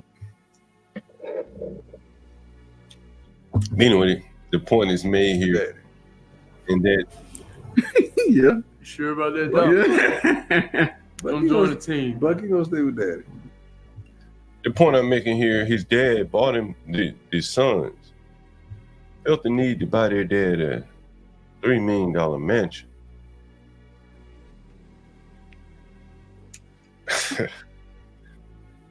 You know, there's a clip from some basketball players just sitting around, like Gilbert Arenas, someone like that. And he's talking about how when he got his big deal, all the black players, they were buying their mama's houses and shit like that. Shaq did the same thing too. And the white players didn't have to buy anything for their parents. Nah, man. This I talk about this shit all the time, dude, and it gets me mad because Spanish people are also, I mean, Latinos are also responsible for this too, man. Like, for instance, I have my mom and I have my dad. They both have different mindsets. Remind you, my mom is always the one to trying to find out what I need. Still to this day, and I to this day, I'm like, no, I'm good. If I have any issues or any problems, I try to figure it out on myself. Like, I don't want to call you. Like, this is the whole reason why I moved out. Like, because I want to become a man. I want to. That's the part of it. In the other hand, my father is not like that. My father would be the guy to call you and ask you for something. You get what I'm saying? Yeah. And I noticed that when it comes to white families, for instance, I had a friend in college named Mikey, and he would always be in situations, and his mom would always call and be like, "Hey, I'm going to send you this, I'm going to send you that," and he would be like, No. I don't need you to send me anything. If anything, I'll send you. And when he always told her that, she would always say, No. I'm your mother. I'm here to take care of you. You get what I'm saying? Yeah. When it comes to black people, though, it's like once and Spanish people, though, it's like once they become rich, they feel like some type of entitlement because they made that kid or something, and it's like, no. What you should gain out of that is that, damn, your blood, your kid, your everything that you are, that you built this kid to become an adult and become successful. That should be the thing that you should take away from this. It shouldn't be that you owe me this, that you got to give me anything. You get what I'm saying? Yeah, you would have thought that a man that made that much money, there would be nothing his children could buy him of such brand. I wouldn't even. I wouldn't take that gift because it's like, dude, you guys got your whole life ahead of you. You get what I'm saying? You got your whole life. I mean, good for them if they want to do that. You know, like if it was a car, I wouldn't care. If it was a Rolex, I wouldn't care. But a house, dude, like, shouldn't you guys be worried about you guys buying yourself a house? You don't even know if you're going to make it to the NFL. You know, the thing is that Dion was able to pass off athletic genes to his son. And you read what's on the screen right here. He says, without football, I'm in the streets. Yeah, but this is the thing. Like, how do we know that you're going to get drafted? Like, how do we know for sure that you, like, let's say you do get drafted and you get drafted, I don't know, fifth round. That's not money. Like, you're going to be making money off endorsement deals. And how long is that going to last? The way that these guys live, spending all that money, man, you better get yourself some Jew friends and invest your money. Yeah, you better get some friends and save your money. That is for sure. I think that attitude, that mentality that, man, if it ain't football, in this great, big, vast world where you can be anything you want to be if you put your mind. Here he is saying that without football, man, I'd be in the streets. Same thing with rappers, man. It's like, what the? That says a lot about him and what he thinks about himself. And I tell you, well, if he be in the streets with a wealthy dad, if that's what he thinks, then that's probably the truth. Because he has been in some trouble before, and You know, just imagine if his dad has got those genes to go. That was his best. That was the best thing his dad could have done for him, was pass down the genes. Because there's another clip around here where he says it. I think I don't have a trust fund or something. My dad hasn't set me up. It's all on me. And here he is What? buying No. something to that effect. I'm gonna see if I can find it. Whoa. You telling me, like, how long has Dion been professional? A long time. Okay, how old are these kids over here? In their 20s. Oh Lord Jesus Christ. Dude, I'm not in the best well put situation. But both of my kids have accounts, man. Like both of my kids got more money than I do. Let's just put it that way. Okay. And if we ever, like, me and my wife ever had the discussion, like, if we ever needed to go into their money thing, that's a no-no, because that's not our money. Like, we put money in there. Our goal is not to take it out. That's their goal, to take it out for them to do what they want to do in the future. If they want to go to college, they want to get a house, you know? Yeah. No, indeed. My parents haven't done anything like that for me, dude. So I want to be the first to do that for my kids so they can continue that on, dude. Let me see if I can find that clip. Now, you telling me, oh my God, man, that's nuts, dude. So y'all buying Rolexes and you got no backup plan? I'm going to see if I can find it. If anyone is in the chat, feel free to chime in. Shit, dude. I remember when Shaq told his story. He got a $5 million rookie check. And he blew that off in one day. And he's like, where did the money go? And then he had to realize that at the end of the year, he has to pay taxes on that. And he's like, what? Nobody told me anything about this. And this is when he started changing his mindset. Man, I gotta find that.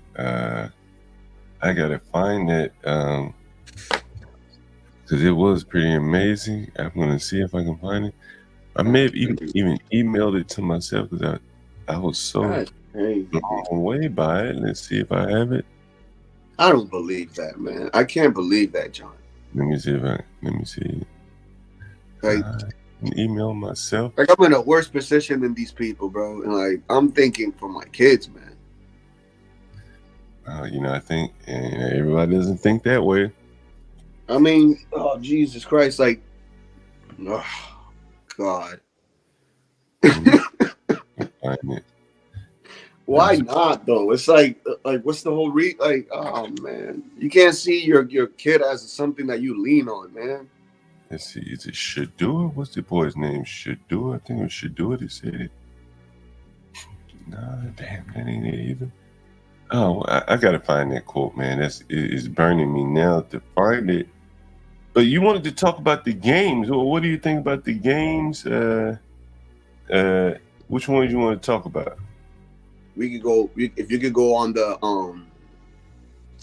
back on the schedule today on the games. We could go through them. There's a couple games I already betted on. Let me go to the schedules again. Let's see if I got it up. Let's see. Let me pull it up.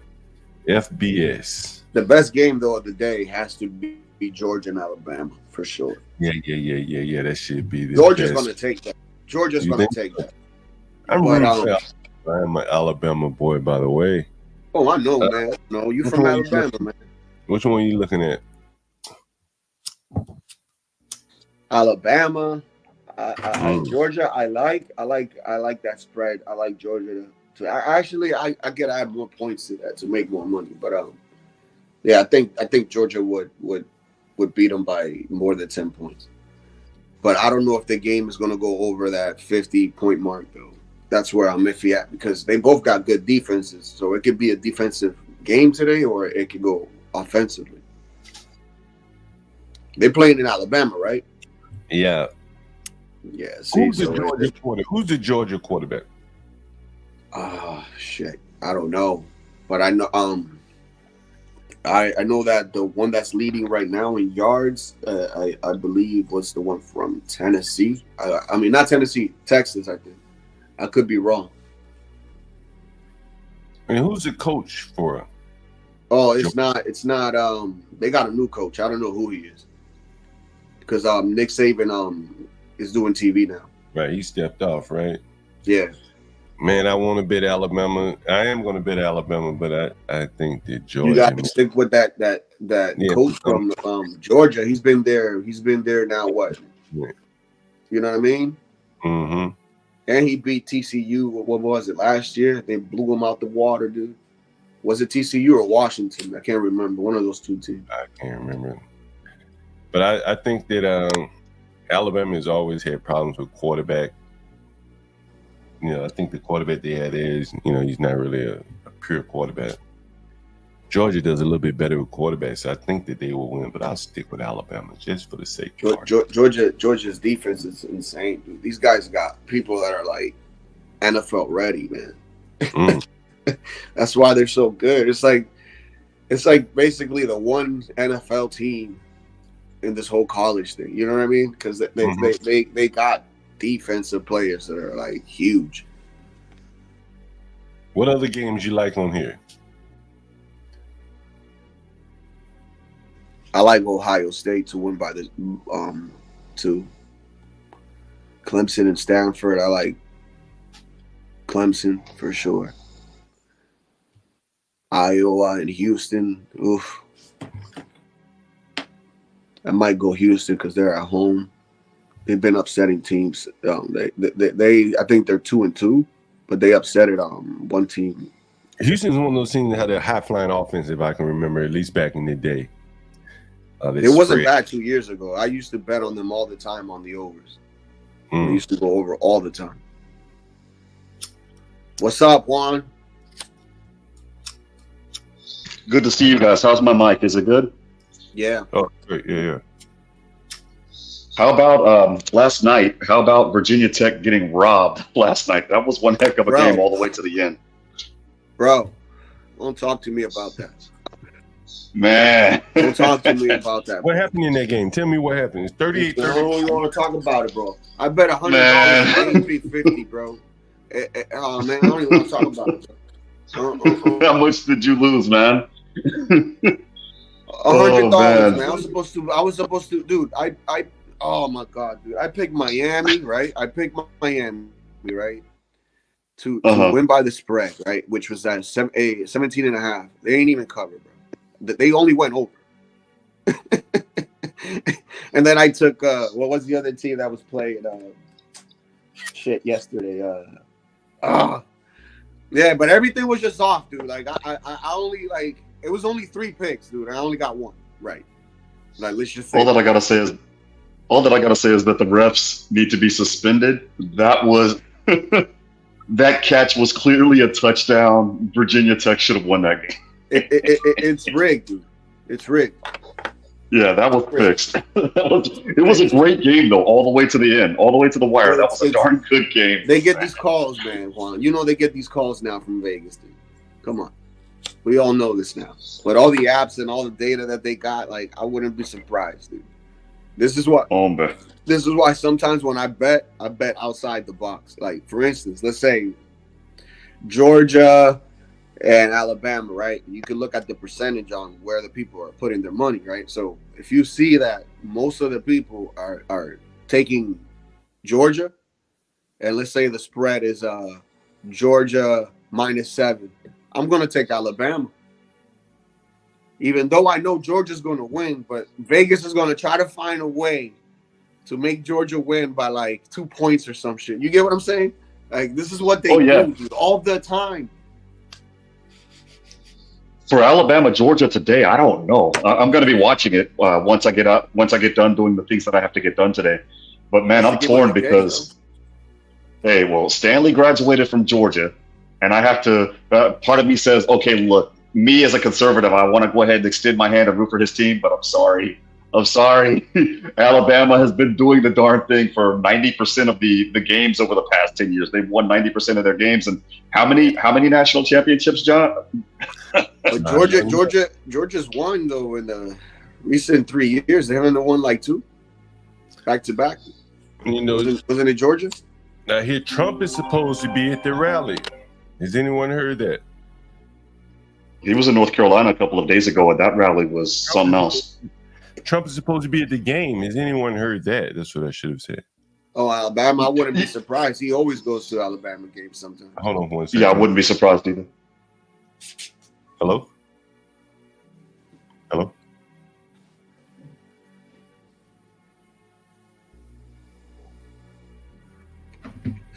Jesus Christ, that's my dog snoring. I'm sorry, guys. Say it. Give me 1 second, guys.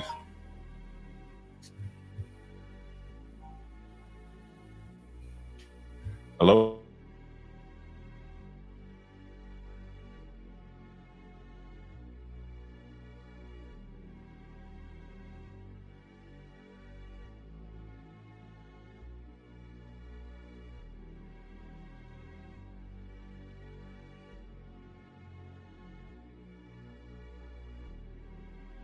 Looking for something 2-bed, 1-bath. No, we don't have 2 beds, 1 bath. We have primarily rooms, and we have some basement apartments, some suites.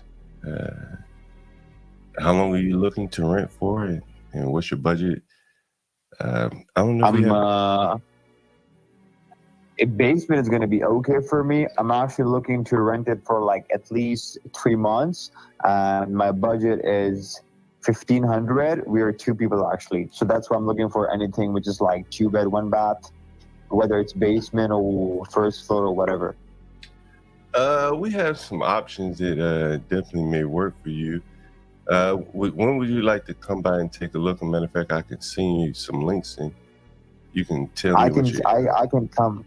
Yeah, I mean, if I can see some pictures, like if it's fine for me, I can come over like today at 4 or 5 or something. Yeah, we may be able to make that work. Let me. Okay. So what I do is we primarily rent short-term rentals, so it's fully furnished and everything. Okay. So everything is provided. We even have cleaning services come in periodically. Make sure the common areas are kept clean. So yeah, let's touch bases a little bit later today, and we'll set up a time. I'll show you the place. Okay, so I mean, am I gonna wait for you? Like whatever you have, you can just send me pictures, and I can finalize them because I also have to look around and look for other rooms. So it's better for me to see the pictures first and then come in physically. Yeah, I'm gonna do that as soon as I get off the phone. Yeah, I'll send you a link. Perfect. Take a look. Perfect. Yeah. All right. Perfect. Thank you. Sometimes people they call all day, all night. Sometimes Facebook, Craigslist. Just thought I'd let you guys hear that. Anyway, football. If money's trying to jump into your pockets, go grab the money, John. Right? Like there's no other way around that. No, don't spare us for the opportunity cost. I'm not gonna go jump in. I'm not gonna go. He's gonna have to jump. He's gonna have to jump in my pocket. I'm gonna send him a link. He can book it if he likes. If he doesn't, well, find somewhere else. Anyway, back to the games. Miami, they barely pulled it off last night. Is that right? They got robbed. I'm sorry. They got robbed.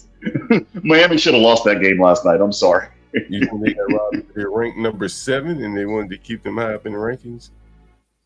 I don't know. What I do know is that that final play was a touchdown.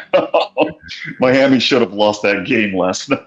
If you go back to Miami's last 4 games before this one, right? They outblown every other team by like 50 to like 6 to like 10 points, less than 10. They have kept teams under 10 points. And watching this game yesterday at the beginning, because I have a friend that he's mute, and he also betted the same thing. He betted the same exact thing I bet. We were so confident, bro. You understand? Like, dude, these people have won games 56 to like 3 to 6 to 10, no more than like 16 points. But it's like a Then you look, comfort, you look, right? you This look, is like look a at the comfort. score, man. Oh, Yeah, but tune-up games will do that to you. I took it off in the second quarter. I was like, this is bullshit. Tune-up games will do that to you. It's like Alabama playing Nickel State, right? Nickel State being in the Southland Conference. Alabama will whip them like 70-0, and then all of a sudden SEC play comes in, and Missouri damn near scares the living daylights out of you. Matter of fact, Missouri did that to Georgia last year, if you remember. Yeah, you know, Virginia Tech, that is the ACC team, right? I don't know if it might, the ACC doing all these conferences now, but I would imagine that Yeah, both of them are in the ACC. Both Miami and Virginia Tech are in the ACC. So that was conference play last night. Yeah, that's going to be a tough game no matter what. We shall see. Is Miami back to the old days? Remember, did anyone grow up remember seeing Miami, man, when they had all those players? And Dude, yeah. Johnson. Warren Sapp, man. I was in high school when he was big. Good Lord, man. Didn't this guy play for them? The guy that messed up his career for smoking weed. Which one are you talking about? What was his name? Shit. Something with I don't know. I don't. Williams or something, I think it was. Some Williams, man. Yeah, this guy basically ruined his career for smoking weed, and he's just like, nah, I'm not gonna give up smoking weed. Fuck, the chat knows who I'm talking about. Man, it's kind of hard for an NFL player to ruin his career smoking weed. Unless he just kept testing positive or something. He couldn't be out on the field. Anyway, interesting. Miami. There's something else, to say the least. Miami may be back. It'll be good for college football. Ricky Williams. That's right. No, he was at Texas. He was at Texas. Oh, he played for Texas. Okay. But he played for Miami. Miami. He played for Texas. Yeah, but he played for the Dolphins. That's what it was. All right. Yeah. He got lazy when he and Vince Young, when they made it to the next level, they got lazy. That's what happened. It was the weed. Their professional careers were short-lived. He said, dog. You can look this up, bro. He's like, wanted me to give up weed. I'm like, no. I'm like, yo, you bugging. Losing out mad money, bro. And then he had to play. He wanted to come back and play because there was money owed that he owed them because he didn't play. And they were like, yeah, go kick rocks. That was funny. Do you remember was it Ricky Williams? I can't remember. They traded all those draft picks for Ricky Williams. I remember that. New Orleans. They thought he was gonna be like the next Herschel Walker or something, I guess. Well, I mean, he had promise. I mean, he was on that he was on the team of Texas. What was it, 2005, 2006, when Texas won the national championship, when they beat USC. Oh, I know what I was going to tell you. I was going to tell you about Vince Young. Do you remember hearing some of the stories about how Vince Young spent money? He spent money like water. That's all that I remember. He got those checks, and if I'm not mistaken, they burned holes in his pockets. But he's back to making money again. He's the liaison between the athletes, or between the football players and the actual administrative staff at the University of Texas right now. Vince Young has to do that play for the Cowboys, right? No, he used to play for the University of Texas. He and Ricky Williams won that championship team back in 05-06. He may have played for the Cowboys in the pros for a year or so. One, did you see that quote that I put up there of Deion's son? Which one? Where he said, if it wasn't for football, I'd be in the streets. He wouldn't be in the street. No, I didn't see that particular quote from him. This is what, Shador? Or is it Shiloh? Shiloh, probably. Oh, man. No, they wouldn't be in the streets. Deion Sanders wouldn't stand for it. That's what he said. I doubt it. The way that Deion talks, he reminds me of my mom when my mom's about to lay into me, you know. I would be flinching. I'm sorry. I don't see them being in the streets. Shiloh, I could see him making bad decisions because he ended up filing bankruptcy. But what they didn't tell you was the bankruptcy was sort of like a restructuring because he beat somebody up when he was in high school, and now somebody realized who his dad was and sued them. Yeah. No, he didn't realize. He knew who his dad was. I think they were at least associates. And let's play this clip from Shiloh. That comes from your parents, how you was raised. You know, like you don't have an option to fail. Like that's a non-negotiable. So it's like, you know, when people say what's your plan B, no, it's only football. That's the only plan there is. I don't have a trust fund. Dad ain't set me up good like that. But I'll make sure I set up my kids. You know what a trust fund is. We're gonna have to.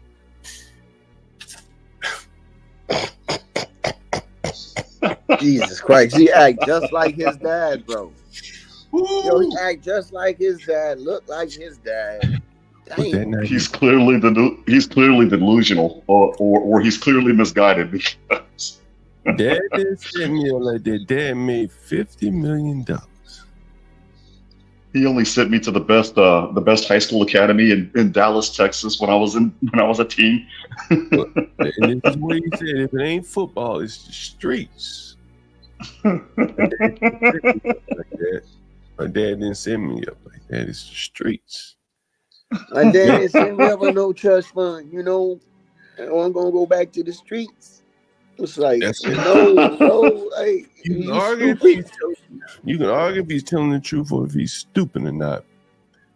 But that is his outlook on life, right? At Trinity Academy in Dallas, the tuition is the tuition was my yearly salary when I got out of law school. What school you matters only matters if you what school you go to only matters if you go there to learn and take that and as a springboard to the next level. I think school is not where he didn't go to school to learn. He went to play football, and it's either that or the streets for him. There'd be nothing else acceptable. I think that's what you have to look at. Am I wrong here? Do you guys think I'm wrong? You think he's gonna go and do what Vince Young does, the University of Texas liaison? Hell no. No. But I don't think Dion would let him. I don't think Dion would let him fall to the streets either. Dion would snatch him up. It doesn't matter if he's 22 or We'll not. buy him a car wash or something. He's a hell. Who's gonna run it? He still got to run it. You still got to have the discipline. If your mind is, man, it's either here or the streets. Man, that's mentality. Your mentality is what will limit you. It won't be. No one will be able to lift you up with a mentality like that. That's my opinion. And time will tell with Deion's son. We're gonna see. We're gonna see very soon. It's my opinion that he would be uncoachable. I wouldn't want to coach someone where I know his daddy is gonna be in my ear and his boy's ear, telling him, her something maybe opposite of what I'm saying, or contradicting what I'm saying. And how many coaches have the pedigree to stand up to Deion Sanders in the NFL? I don't think there are many these days. There are many Belichick's. Jimmy Johnson's left over. He's a young coach. Barry Switzer's. Barry Switzer, he probably couldn't even stand up to Deion Sanders. So who's going to coach Shiloh? No one thinks about that. Right? You got to have a tough, strong pedigree coach. And those players already, those teams already pretty much have their quarterbacks in line from what I can see. So it's going to be very interesting. Very interesting. What's up, Universal? Hey, what's up, everybody? I see you talking sports, so I figured I'll hop on. Indeed. We were going through the games. You want to go back through the games? I can't really offer much by way of picks in the college. I pay attention to college. I can talk a little college. We got one in Latino. They both Give me a couple picks, man. Give me a couple picks. Let's see. You want to just do top 25 or what we doing? Whatever you want, man. Well, tell John to change the screen up, and we can just flow from the screen. Okay, let me put it up right now. Give me 1 second. Well, while you're doing that, John, I was gonna comment that's what you just said. Believe it or not, is why Deion Sanders' other son, Deion Jr., got cut from the football team at SMU here in Texas. Really? Well, because Deion was basically telling Deion Jr. the opposite of what the SMU coach was telling him, and Deion Jr. was literally uncoachable. So his very last year in college, they were like, "Yeah, you're cut." Juan, I feel like didn't the Balls go through this situation in basketball? Yeah, man, I can't stand that. Was it LaMelo and LiAngelo's dad? Man, that dude. I'm telling you, the Lakers was like, bro, like, you want to be here, you can be here, but your father can't. You know what I mean? Yeah, but they made that, the way that they released it was a public statement regarding family members in general, but you knew they were talking about him. In general, people are welcome to sit courtside. However, you please do not disrupt the game and interfere with the duties of the coach. And I'm like, wow. And then his other son getting caught stealing in China. You know, if that were my kid, I'm sorry, but stay there, buddy. Stay there. For real, dude. Anyway, you guys want to go through the games? You want to? Yeah, I can speed through them. Ollie around a couple. Which ones you want to call here? I think this BYU Baylor game is going to be tight. I think Baylor's at home. I think that they're going to pull an upset over BYU today. You think? Yeah, I do. Baylor's not that good this year, but at home, that's not an easy game for BYU. Yeah, they have home. Well, they have home crowd advantage in Waco, Texas. That Baylor does have. Yes, it's gonna be a tough game. I think that Baylor can pull it out. It'd be a big upset for them. They need to swing back their season because they've been getting smashed. Damn. Yeah. You went out on them on that one, Baylor. Well, they could have won last week had their running back held on to the freaking football. Yeah, I seen that. I did see that. Oklahoma State, Kansas State, another tough game. I think Oklahoma State's gonna pull it off, but Kansas should give them a run for their money. Oklahoma State has been a disappointment. People thought they were gonna be a lot better this year. They have one of the number one running backs in the country right now, but I think that Kansas State's gonna hold on. Or no, sorry, I think Oklahoma State's gonna hold on and win this game and upset Kansas State at home. Well, real quick, if I could comment on what you just said, real quick before I jump.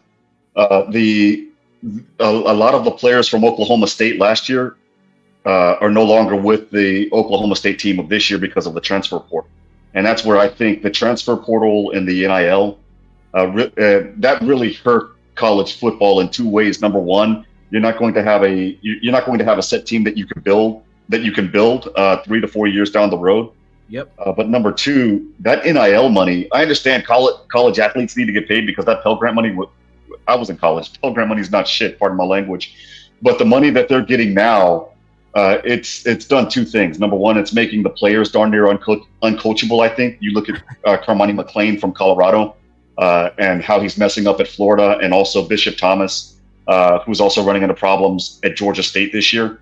But the other issue that's going on right now is you're dealing with the WIIFM, what's in it for me type of thing. And that causes all of the money in general to shift upwards to the Power Four, to the Big Four conferences, which makes it unfair for conferences like the Sun Belt, like the WAC, like the Southland Conference. Absolutely. Yeah, I agree with you, Juan. I think without any regulations, this NIL is going to continue to mess up. It's gonna make really three big conferences. Because I think the ACC. It's going to be the death of college football. Yeah. They're it's going to be the death of football. They have to restructure, and also I think with the transfer portal, which adds another complexity to this, you're never going to be able to really coach a team. You're always going to be coaching squads, and it's a very different thing where you're always going to have these rotations of players in and out. But they're going to have to figure something out, because if they don't, they're going to lose an opportunity. I think college football can surpass the NFL in dollars if they figure it out, because the fan base is like so strong. It's crazy. Like, people who don't really like sports, they will support their college's football team. Well, yeah. I mean, it's like the University of Texas Rio Grande Valley, where I graduated, formerly UT Brownsville. I mean, I'm a Vaquero. I'm sorry. I'm going to support them even though they're going, like, even if they were to play John Galt's school, the University of Alabama. I know they're going to, I know the final score is going to be basketball numbers, but I'm a Vaquero. I'm sorry. I have to ride that till the wheels fall off. Right. I understand. What you think about that game? Which game? Alabama and Georgia. Oh, you hopping. I think it's gonna be tough, but I think Georgia's gonna pull it out. Georgia's just in sync, man. Alabama's looking way better than I thought, but I do think Georgia's gonna win that game. You think that game is gonna be a high scoring game? Yes, Georgia's offense is a lot better. I think so, Juan. Both Alabama and Georgia can put points on the board this year. I'll say it's gonna be in the 30s. I don't know that. I saw Alabama's defense, and Alabama's defense is, like you said, they're a well-oiled machine. So I think it's going to be like the Kansas City Philadelphia Super Bowl from 2 years ago. He who controls the clock wins the game. So it's going to be a coaching game more than offense defense. All right. We shall see tonight. We shall see. Speaking of alma maters, the next game is Minnesota, Michigan. My Gophers have no chance. Chance in hell. Go with Michigan. You graduated from Minnesota? Yeah, man. I'm a Gopher at heart, man, but I know better. You think Michigan will beat them? You think Michigan will beat them by more than 11 points? Yes, easy. Listen, I'll put it like this. 3 weeks ago, Minnesota lost to the University of North Carolina at Chapel Hill. And the University of North Carolina Chapel Hill has had a really, really weak season this year. And they lost to them by like 20 points. Yeah. The Gophers do have a really good defense, but our offense can't keep up, man. Our offense is horrible. So I do think that we'll lose by more than 11. Absolutely. Absolutely. Let's see who's next on the board. What is Ole Miss doing ranked this high? Look, hey, what's his name? The coach, Lane Kiffin. He's a good coach. He's controversial though. He's like the younger old boys club type, but he's a good coach. He knows how to recruit. He knows how to pay those players, and they got he and Dan Lanning, the coach of Oregon. They're from they came from the underwings of Nick Saban. So Nick Saban's done a really good job of pushing people out. Who is his quarterback? I like that game. Jackson Dart. Yeah, he was a highly rated QB out of I think he was a 5-star for sure. Yeah, he already has like 114. He has 114 yards already passing. And I believe he has 6 touchdowns and 2 interceptions. Yeah, he's pretty solid. He's good. I'm gonna roll with Ole Miss on this one. I don't think it's gonna be as close as we might think. Nah, Kentucky's a basketball quarterback for Kentucky. That I don't know. I don't remember who their quarterback is. But I don't know. I want to take Ole Miss, but I want to also take the over, man. But I'm iffy because I don't know if the other team is going to be able to put up. This is a day game, right? Yeah. Okay, yeah. I'm taking Ole Miss then at home. The Wildcats did do well versus Georgia last week. I think they were home, so I think that played a role. But I don't think they're gonna beat Ole Miss. Arkansas, Texas A&M. Texas A&M. I don't know how this school continues to get so much support, and they just always are just underwhelming. I've always thought the same thing. Yeah, it's like I feel bad for if you're an Aggie. I feel bad for you. It's the Texas that gives them the if it wasn't for Texas, they would Alabama A&M. Yeah, if it was they would be just not even talked about. But I'll tell you one thing though, I go to Texas probably at least once or twice a year. Them A&M people down there, they support that school, man. They no matter where you go, they are thick. The Aggies, man, they even got a candy, bro. Yeah, that's a serious school. You talk about supporters, but I think they're gonna take an L. I think Arkansas is gonna bounce back. Arkansas is one of those teams they can't close a game, but they got some good players on that team. I like that over that team. Yeah, I expect them to come up with an upset in today's game, especially at home. This is one of those ones that Texas A&M fumbles for sure. Ooh, no, we haven't got to the Illinois Penn State yet. I'm taking Penn State in that one for sure. Let's see who else we got. Oh, Louisville, Notre Dame. Man, This one I don't know. This is a real head scratcher for me. Both teams are just kind of underwhelming this year. Trash. I thought that Leonard, the quarterback for Notre Dame, was going to do a lot better this year. He played with Duke last year, and he was killing it. He's a good quarterback, great athlete, out of Alabama, by the way. I forgot what. I think he might be from Birmingham or one of the suburbs close to Birmingham. But he hasn't looked that great in Notre Dame. And that black coach for Notre Dame, he's going to get that Ty Willingham treatment here if he don't pull it together. So this is a must-win. It's a must-win for him. He can't lose this game. This is going to be real tight, man. This is a real tight game. They're 3-1. One more game and lost, and it basically it's season then, right? Exactly. And they've won some real tight games. There's some games that they probably should have lost that they were able to pull off. And I've already kind of noticed that they're trying to turn on that black coach. So he's got to win this game. He loses this game, he might be in some trouble. Even though they have a winning record, he might be in some trouble. Who are you taking? You taking Notre Dame in this one? I'm gonna take Notre Dame in a close one. Latino. I'm here. I'm just in the back at DraftKings. I'm listening to. Go ahead. Who you got in this one, Latino? Oh, Notre Dame. I got Notre Dame in a close one. I don't even know much about. Home. I don't know anything about either of these teams, but I'm gonna go based off what University Jones says, and I say pressure burst pipes. Yeah. As sooner or later, the pipe get burst, and I always bet on this pipe being burst. Yeah, it's coming. Will never be defeated. So I'll take Louisville on that one. I'm betting on the pipe being burst. Yeah, if it is, it's gonna be an interesting week, man. Just expect the media to jump all over them. And if you notice, every year there's always a coach or two that they like to pick on. We haven't figured out who that is yet. I think it's gonna be him. USC, Wisconsin. I'm guessing Wisconsin gonna take a L on this. And yeah, Wisconsin going to the West Coast. This is the thing about the new Big Ten. It's gonna get weird. I think USC pulls it off. Wisconsin's not that great of a team this year. Oklahoma, Alabama, or Auburn. This is gonna be tough. Auburn going in there, War Eagles. It's not easy to play them at home. Oklahoma isn't the best team. I want to go upset here, but I probably know better. I'm gonna go Oklahoma.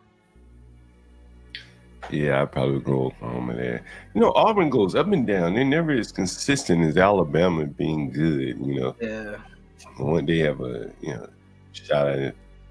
I don't know why that is. It's just one of those schools that it's like Texas A&M. They have enough, but they never get the job done. Yeah, I think all the talent is sucked up by Alabama. Yeah, there's not enough talent to go around. Texas is number one. I'm guessing they're going to beat up pretty good on Mississippi State. Oh, yeah. Arch Manning's going to continue his run on these weaker teams. I think he is a solid quarterback, though. Prepare for the hype, because with him and the Peyton Manning people connected to ESPN, they're going to run with this Texas thing. So is he going to this year? No. He's got at least 2 more years. He was a redshirt freshman last year. If he came out right now, he's going number one. He Peyton Manning versus Shadorson. Not Peyton. Arch is going number one. You get the family connection. You get the media. You get the Manning brothers. They're already taking over Monday Night Football. He's definitely going number one just for the money. Sanders brings a circus. Arch Manning brings a legacy. That's two different You things. monetize the Manning. Oh yeah, 3 generations damn near there, man. 2 generations, I guess. Yeah. 3.5 if you add, Eli. Sanders brings the exactly, which is crazy because he's a very Shiloh is a very talented. Shador. He's a very talented quarterback, but it's all the off the field stuff. Man. No, I don't think so, man. He's got skills. He can place that ball, man. He's a good quarterback. Oh, I know he's good. That's that dude from Texas, right? The Longhorns. No. Well, they're both good.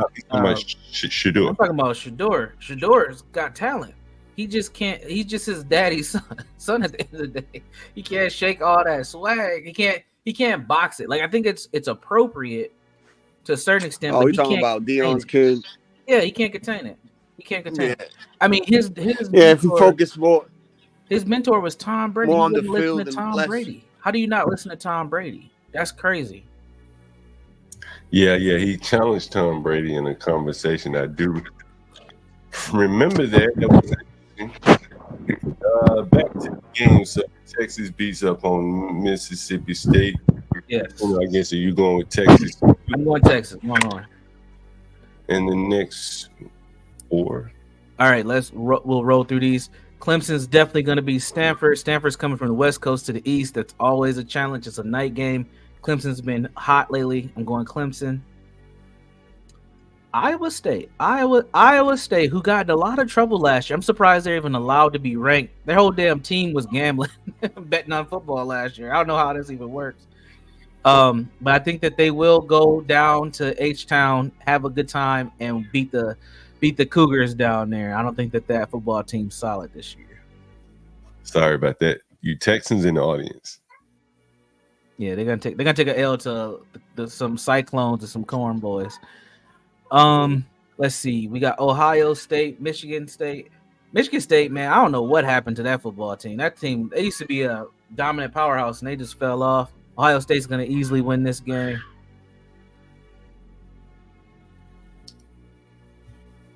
Latino, no comments there? Nah. We kind of already talked about this. That game. Gotcha. Georgia, Alabama, yeah. Yeah, we talked about this. I'm going Georgia. I think it's going to be a high-scoring game. It's going to be entertaining. Enjoy this one. What do you think of Clemson, dude, and Stanford? Say that one more time. Clemson and Stanford? Yeah. Clemson will win. Oh, Clemson. Clemson's hot right now. Yeah, Clemson is hot right now. Illinois, Penn State. I think that this game is going to be surprising to people. Illinois is a better team than they've been in a long time. But if Penn State was not at home, I would take Illinois. But Penn State playing in Death Valley is a very difficult place to go, especially at night. Penn State all the way. Latino, no thoughts? Latino's quiet there. All right. So, no, I agree with Penn State. My bad, John. I was just in DraftKings in the back. Yeah, he's getting bets together. Hey, man, if you lose any money on my behalf, I'm apologizing. No, man. I already did one with I'm doing one for me now. Gotcha. Hey, Universal, before I let you go, man, I want to go over the NFL. Yeah, let's do that because I might not be around tomorrow, Yeah. so let's roll through them. All right, we're gonna zip through them. We're gonna call them out, and then if you want to chime in on one, but the uninteresting ones, we just go through them. You see everything, and just chime in. Bengals, Panthers, Andy Dalton. Andy Dalton's gonna seek some revenge versus the Bengals, who let him go years ago. The Panthers have new energy. I think the Panthers will pull off a win in this game versus the Bengals. I'm going with the Rifleman.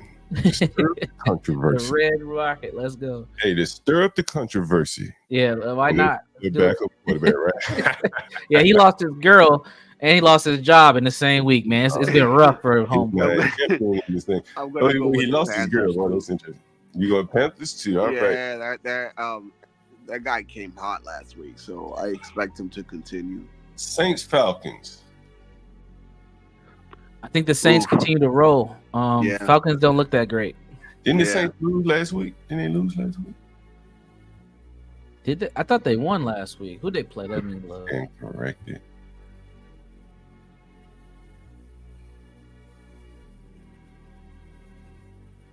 Well, they're 2-1, so they've lost at some point. And the quarterback is Derek Carr, right? Derek Carr. I thought they won, but maybe I'm still thinking about that Cowboys. Yeah, I think down they had. Derek Carr versus Kirk Cousins. Oof, that's hard. Yeah. And I don't think the Falcons have much of a home field advantage. So I guess I'll go with. I'm going to go with Atlanta. Fuck it. All right. That's a solid enough pick. That's a solid enough pick. So Panthers, Falcons. All right. The Texans need to bounce back. They got spanked by the Vikings last week, and the Jacksonville Jaguars have not been good at all this year. I'm going Texans at home. Same here. Latino, no comment. Broncos, Jets. Broncos, Jets. Man, Oh, Jets all the way. really? Man, I don't know, man. The Broncos had a convincing win last week. The Jets are hard to pick, man. I just can't. I don't know, man. This Dude, one is a head. I've been watching the Jets now 3 games because I want to see if Aaron Rodgers can still play. You know, I'm gonna roll with you. But the players and Aaron Rodgers, And him. the last game they had better connections. He went 5 for 5 on a play there, and John even showed you one of the passes that he made. Man, this guy looks like he's ready, dude. Like, I'm gonna take your advice. I'm gonna roll with the Jets with you. I'm gonna roll with the Jets. A It's at home. defensive-minded coach with a strong quarterback versus a rookie quarterback. I'll take the Jets all night long. and the Jets defense has been playing well too. Yeah, that wouldn't surprise me. This is a good one. Well, this is not even that good one. I know you're going with the homer pick here against Malik. I got to. We rolling. Vikings all the way. Me too. I'll take. Same. That's easy. I'll take a first round pick of a few years ago versus Malik Willis. Was he a first round? He was a first round, was he? Yeah, he was taking first round. Amazing. Top 10, I think. Yeah. Steelers Colts AR-15. Oh man, this is gonna be the game of the black quarterback. Have fun with this one, John. It's gonna be a lot of clips in this one. I'm going Steelers. I'm going Steelers in this one. You know, who's the coach of the Colts? That is a good question. I do not remember. And that's why I'm going with the Steelers. There you go. Who's the quarterback for the Steelers? Justin Fields. Justin Fields. Okay. Tomlin is going to be coach of the year if he gets 10 wins out of Justin Fields. Coach of the year. Man, absolutely. He should. Comeback player of the year for Justin Fields, maybe, huh? I think he's got so much hate they wouldn't give it to him. But if he pulls off a winning season and keeps Russell Wilson on the bench, absolutely. Yeah. I'm starting to shift my opinion of Tomlin. You know, I always thought he was a decent coach, but he may have something special to be able to take someone else's shit and turn it into sugar right here. With Justin Fields, right? You're really making the Bears look bad. You know, this has to put a lot of pressure on Caleb Williams coming up here with the Bears versus Rams. Yeah, absolutely. Bears at home. Caleb Williams. I'm gonna have to hurry up. Daddy duties is coming. Somebody got injured. Let's go. Bears Rams. I'll be on mute for a second. Sorry. All right, Latino Bears Rams. I'll take the Rams. Bears and Rams. I'll take the Rams. Eagles Buccaneers. I like the over on this, but I am going to go with the Eagles. I'm going with the Buccaneers on this one. Baker Mayfield versus Jalen Hurts. I'll take Baker. 49ers and Patriots is your team, your home team. Oh, dude, I take the 49ers, dude. They're going to get blown out of the water, dude. It's going to be a low-scoring game, though. Commanders, Cardinals. Commanders and Cardinals. Oof, that's a toughie.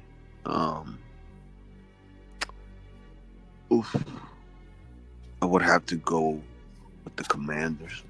Kind of upset at home for the Cardinals. I'm going to go with the Cardinals here. It's a push, really, but I'll go with the Cardinals. Chiefs, Chargers. I think I'll go with the Chiefs. What about you? I want to go with the Chiefs, but who knows, man? They got to lose 1 or 2 games this season. They can't win them all. They do have to lose. You can bet against them now or later. Yeah, so I'm going to take the Chargers on this one. Chargers at home. Browns, Raiders. Oof. I'm going to take the Raiders. Me too. Deshaun Watson has too much on his mind. I'm always going to bet against him. That's a good strategy. Agreed. He ain't got the Diddy parties to go to anymore. He may be focused then. University, you back. Any one of these you want to cover that you may have missed? Patriots, 49ers. I can go quick. I think I missed let's see. Okay, Rams, Bears.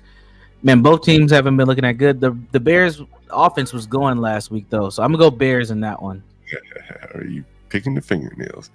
Yeah, I'm picking fingernails. Going okay. Let's see.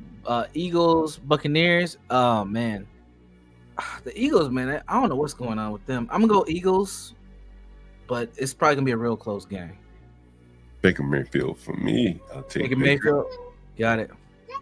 I'm going 49ers versus the Patriots. Now here's the Black Bowl again. Yeah, this was gonna be interesting. We got Yoda versus the new pretty boy, Porsche side piece. What we can call it. I'm going to go Cardinals at home. Cardinals at home. I'm choosing the Cardinals too. Cardinals, Chiefs, Chargers. Oh, Chiefs all day. I think these are going to be the perennial AFC juggernauts right here. Chiefs, Chargers in the future. Browns, Raiders. I'm going Raiders. Me too. I'm going Raiders. Bills, Ravens. Ooh. I'm going Bills. I'm going Bills with my eyes closed, bro. Same. The temperature is rising for Lamar Jackson. What do you say? It is. Pay attention to the narrative after this game. I think the Ravens are going to lose. They're going to start hyping up Allen and hyping down Jackson. Allen, who's Allen? I mean Jackson, dude. Who's Allen? The quarterback for the Bills, Josh Allen. Josh Allen. I thought you were talking about. He's gonna start getting MVP conversation. He's gonna be in the MVP conversation. He is playing well. And what of Lamar though? If Lamar goes out and puts up a stinker, they're coming. There's always a narrative push. They need a quarterback to pick on. They haven't started it on him yet. They started with Tua, but he's too sensitive, right? So Lamar's up next.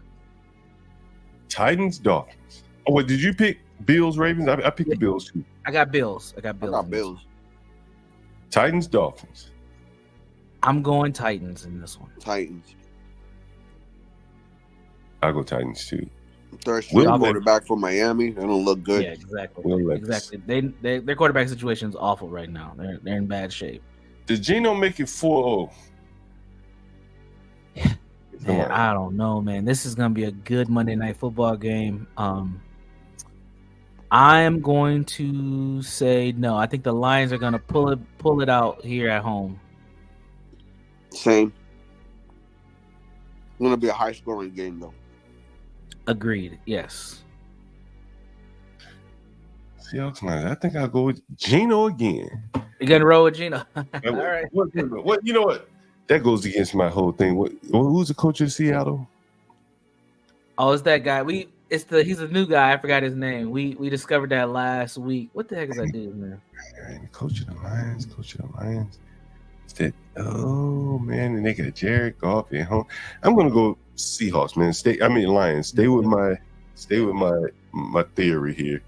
Yeah, Mike McDonald is the person who took over for Pete Carroll. Mike McDonald. Right. I'm gonna stay with the Lions here, though. I think the Seahawks can win. University Jones, right now. I was gonna ask you one question about football. What do you think about Chiefs Chargers being perennial AFC juggernauts for the foreseeable future, as long as Mahomes is there? Yeah, if Mahomes is there, and if not Shanahan, Harbaugh, yeah. If Harbaugh can build that team, I say in about 2 years that will be the premier AFC matchup. Mahomes is going to be good for a while. He's relatively healthy. He's in a great system. Even if they get rid of the coach, I think that he's going to be fine. Yeah, he's damn near. The Chiefs. Andy Reid. If they get rid of Andy Reid, I think he'll be okay. Yeah, he'll be okay. And two football somewhat related, Colorado related. I don't know if you saw this. Deion Sanders Shador. Football is all I have to fall on. Otherwise, I'm in the streets. Shador Sanders. Oh, no. He belongs to the streets. I guess the streets must be relative. I don't unless he's a drug addict, I don't think that that's true. Now, if he gets addicted to some substance, sure. He's a good-looking kid. He's got skills. His dad is Dion. He'll figure something out. I mean, he's got What millions is he, of a followers on thought social though? media. Like, What if the mindset though? What if that's like what a hood guy would say? Keeping it real, right? Oh, so I do have a theory on this, and this is Oh, what God. actually I was listening to when I first hopped on.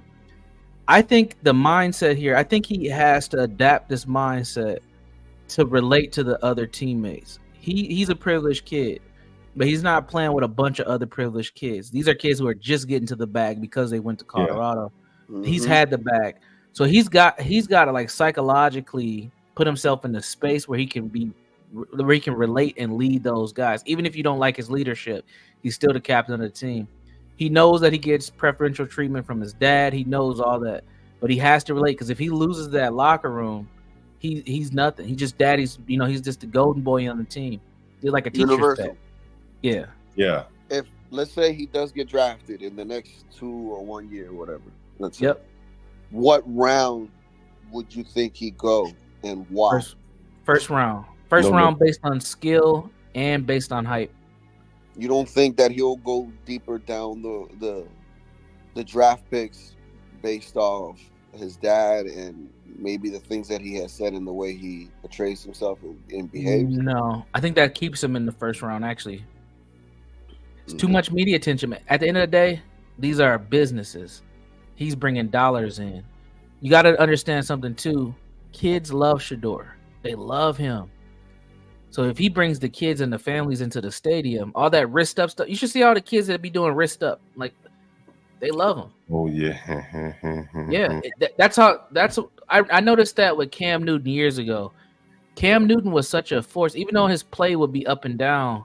Kids loved him, and that's what I think really pushed Cam Newton to like superstardom that MVP year. I think Shador has that same level of just like fan appeal. Like, they want to see him, they want to see what he does.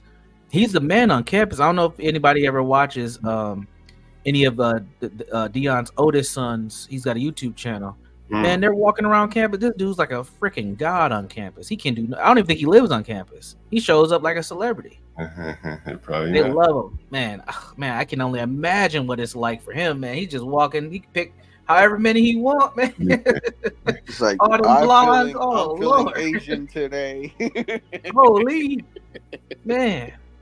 He's like, I'm feeling Asian today. Well, I'm feeling soul food today. Man, I mean, Oh, Colorado ain't a bad state for him either. I've been to Denver. When you It got was money, nice. bro. Did you see the house he bought for his dad? Yes, I haven't seen it since they did that first video where they did the walkthrough. That was nice. What did you think about that? They had all the Lambos outside. I was like, man, this is crazy. College money, man. That's the college money. Imagine when you get to buying a house for his dad, their dad. I think that bucks the narrative of I'm gonna buy mama a big house when I make it. But I like the fact that he shows some appreciation for his father. I think that's something you don't see, especially with black males. You don't see that. So I did appreciate that. You know, he knows his dad can buy, or not even buy. His dad can get any house he wants there. He's bringing so much money to Boulder. Why not? Yeah. Yeah. Yeah, no, I agree with you on that. Oh man, it's always good having you on Universal. You were telling me that you were thinking about making a coming up. You starting a channel. You want to tell us about it? Yeah. I'm gonna try to launch it. I'm gonna go out of town next week, but I'm gonna try to launch it before the end of October. I don't know the title of the channel yet. I do have a YouTube channel now, but I use it for like my actual in-person business stuff. But I'm gonna launch a channel where I'm responding to stuff, sports, culture, all that good stuff. I'll definitely promote it here. It's probably just gonna be called the Universal Jones channel. So just like Universal Jones. Name that. Yeah. You can't spend too much time over there where you don't make your way back over here. Oh no! If you allow me to, I would love to do some simulcasting like Dennison does. That'll work perfect. Yeah, Jones. I know the perfect intro. I know the perfect intro for your show. What is Basketball Jones? Yeah, you're in the Basketball Jones. I can probably pull that off. But yeah, I'll be doing some reaction stuff. I think that wave is still going pretty well on YouTube. So why not hop in and do it myself? So The reaction stuff, that's the, you know, hey, I'm reacting to something I saw, something like that. Yeah, kind of what we do with Portia, like pull a couple news clips, give some commentary. Yeah. No, that is very cool. You know, you do a little bit of that. Yeah, I like that. Yeah, no, that's cool. You get a lot of different opinions from, you know, diverse group of people. That's always good. You know what? One of those things we can replace streams from this week. We can. What's that about? I don't know. I think Portia's trying to take a vacation this weekend. She's like, I need a break. Yeah, we replace some streams. We can definitely do that. I downloaded some. I have some suggestions for election season. That may be what may be our vacation weekend. Yeah, that's, you know, it's cool. I don't have a lot to do today. All the time they're really busy. It's one of those kind of stories you got to be here for. Indeed. Someone says the Bears D is good. Yeah, so go ahead. I'm sorry if I interrupted you. Universal, tell us more. You're good. Yeah, no, yeah. For the most part, reaction. I'm probably gonna do it from more of like a psychological standpoint, and then add a little bit of personal development. After listening to your conversation with Nas last night, and I didn't catch it all.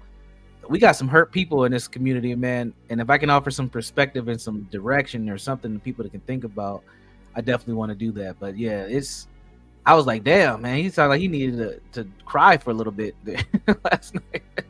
Yeah, a lot of trauma, you know. He's his father and stuff like that. But you know, I tell you, you know, the first thing he led off with was his father was a millionaire. Did you notice that? Yeah, I picked that up. I heard you say that. But that means something, right? That's part of the pain, right? It's still the admiration for his dad and what his dad was able to accomplish, but it's that what about me? And I get that. I get that. Yeah. But if his dad had been nothing and left his mama, he would have had nothing to lead off with. Right? He would have been like, I'm better than my dad. I made it further than he did. Yeah. But you know, I think there would have been some level of, like, you know, embarrassment or hurt there or whatever. Where at least he can say my dad was something, you know. Yeah, exactly. I think that matters a lot, you know. Yeah, especially the men, right? Because at the end of the day, we have to identify with our fathers on some level, whether it's good or bad, and we measure. Even if we didn't grow up with our fathers, we will still measure our masculine, you know, development compared to theirs. That means this is why I always say I want to be 10 times better than my father. See, and most men think that, whether he was in your life or not. He was in my life, and it's not a hatred thing. It's just that I want to be better put than he ever was. Yeah, and I think that's a part of masculine. Not that I hate him or anything like that. It's not nothing like that. Yeah, exactly. And I mean, that's what he wants too. And he always told me this. It's like, I want you to be 10 times better than I am. Yeah, and he should. As a father, that's what you're supposed to tell your children, especially your boys. That is very true. That is very true. Oh man, what else you guys got on tap you want to discuss today? Because I know you got to run Universal. You going to the game, right? Well, tomorrow. No, I got daddy duty tomorrow. It's fall softball tournament time tomorrow. So I don't know. I'm be gone in the morning, and if they keep winning, I'll be gone till 6 o'clock. Man, it's. I'm kind of low key hoping they lose, but I don't want my daughter to hear that. But I'm like, I'm tapped out, bro. It's been a long season. Yeah, that's cool. Man, I tell you, I have a good friend up there in Minnesota. I haven't talked to him in a while, but I definitely have to talk. I think he lives like Red Wing or something. Yeah, like Red that. Wing. Yeah, I think you told me. Yeah, in Red Wing. But he's in the cut. He's staying out of trouble down there. That's a good place to be. There's some money down there. So. Is that right? Okay, yeah. He's like a nuclear engineer or something. Must be yeah. He's laying low. I don't blame him. That's a long way from Minnesota, though, right? From Minneapolis, Red Wing is about almost about an hour and a half, hour 45 minutes. Okay, yeah. Anyway, very interesting. Let's see. Let me check these comments out. First and foremost, people need jobs. Going to keep up with the American economy, but I still don't see McDonald's raising their wages to $25,000 an hour. McDonald's is a job for kids and stuff like that. It's not a job for adults. It's about to be a job for technology because I don't know if you've been at a McDonald's recently. You don't got to talk to nobody. Another thing that people don't seem to understand, McDonald's is a franchise, just like many restaurants that you see. If you see a lot of Wendy's, a lot of Dunkin' Donuts, usually it's because somebody in the back end worked that comes to get from that your franchise. Like, it's not McDonald's that owns that. It's really about real McDonald's just estate, sells though. them the supplies. Yeah, that's all it's about. It's McDonald's has prime locations all over the U.S., all over the world, really. All over the world, bro. But they don't own that. They don't own all of them. Portia. What's up, Portia? Hey. So I was making the suggestion that we, because I have a lot of stuff to do today. I know you said you have to go and do some stuff. Yeah. Stanley, Crack, HB, all of us have a lot going on today. So I figured we could just replay some streams just so we can keep the stream up for 24 hours. And, since we do stream 24 hours, everybody doesn't get to see them all. So, people can just pop in, pop out, whatever. And we could just keep that going. Some greatest hits. Until somebody can come up, So we're only at 3 hours on this one. So I can just pull up, I'll just, share the YouTube from sometime this week. And we can go from there. But I did have a story that I wanted to share with y'all before you go and before we, replay a stream. And then, obviously, whenever somebody can come back up. Yeah, I'll be back up a little later. I'll be back Okay, so up. are you okay with the replay and the stream? Yeah, that's perfect. Yeah, because it's just like, why not? Because, since we're here all day, anyways, I figure, We have a lot of greatest hits, I like to say. We have a lot of streams that are just really, really, really good. And so with that, it's just like, hey, people, like we do what we can, when we can, how we can, but sometimes we have to go and do other things. And since we have so much content, why not just replay it? And let the people, let me see really quick. We should ask people, what would they like to see? What would you guys like to see on the restream? You got to play that first karaoke night. Should definitely be on the restream. That was awesome. Oh, so should I play that? It may. Let me get a copyright for that one. We may not be able to play that one. Oh, that's a good point. So the thing is that I fixed all of that, but like how I've been telling y'all, like, hey, if I can't find the link, because it's not that I'm incapable of finding it. It's just it's easier, especially while I'm at work. But as long as you put the copyright notice in it, and you actually put the link to whoever it is that you're using, you should be good. So like the most recent karaoke night that we did last week, no issues. So we just have to do it the right way. We just have to be within the confines of the YouTube space. And so, you want to do that. So let me see. John, what is the timestamp right now? 3 minutes, 3 hours, and let's just say 30 minutes. 3 hours, 29 minutes, 13 seconds. Okay, so give me one more second. And I'm not sure if you've seen this before or heard about this, but I think that this would be a good story to kind of... You didn't do the breaking news. End off with... Let's see. I'll have to go back and timestamp some stuff because right now I can't. I haven't. Let's see. One. You know what? I'll just wait before I do that. So let's see. Save it. All right. So, Arrested by Kamala, a Black Mother's Story. And there is also a website out there. And I'll put that in the description box as well. But it's a website called arrestedbykamala.com. and it's filled with stories from the Negroes that Kamala has arrested. And now, whenever I was watching this video earlier, I found myself, I don't know, perplexed in a way, because just because you're born in Jamaica, that doesn't automatically make you black, right? So just because, you're born in Mexico, it doesn't automatically make you black. There's black people that are born in different places. And then there's also non-black people born in different places. So you can be white and born in Jamaica. They have tons of those.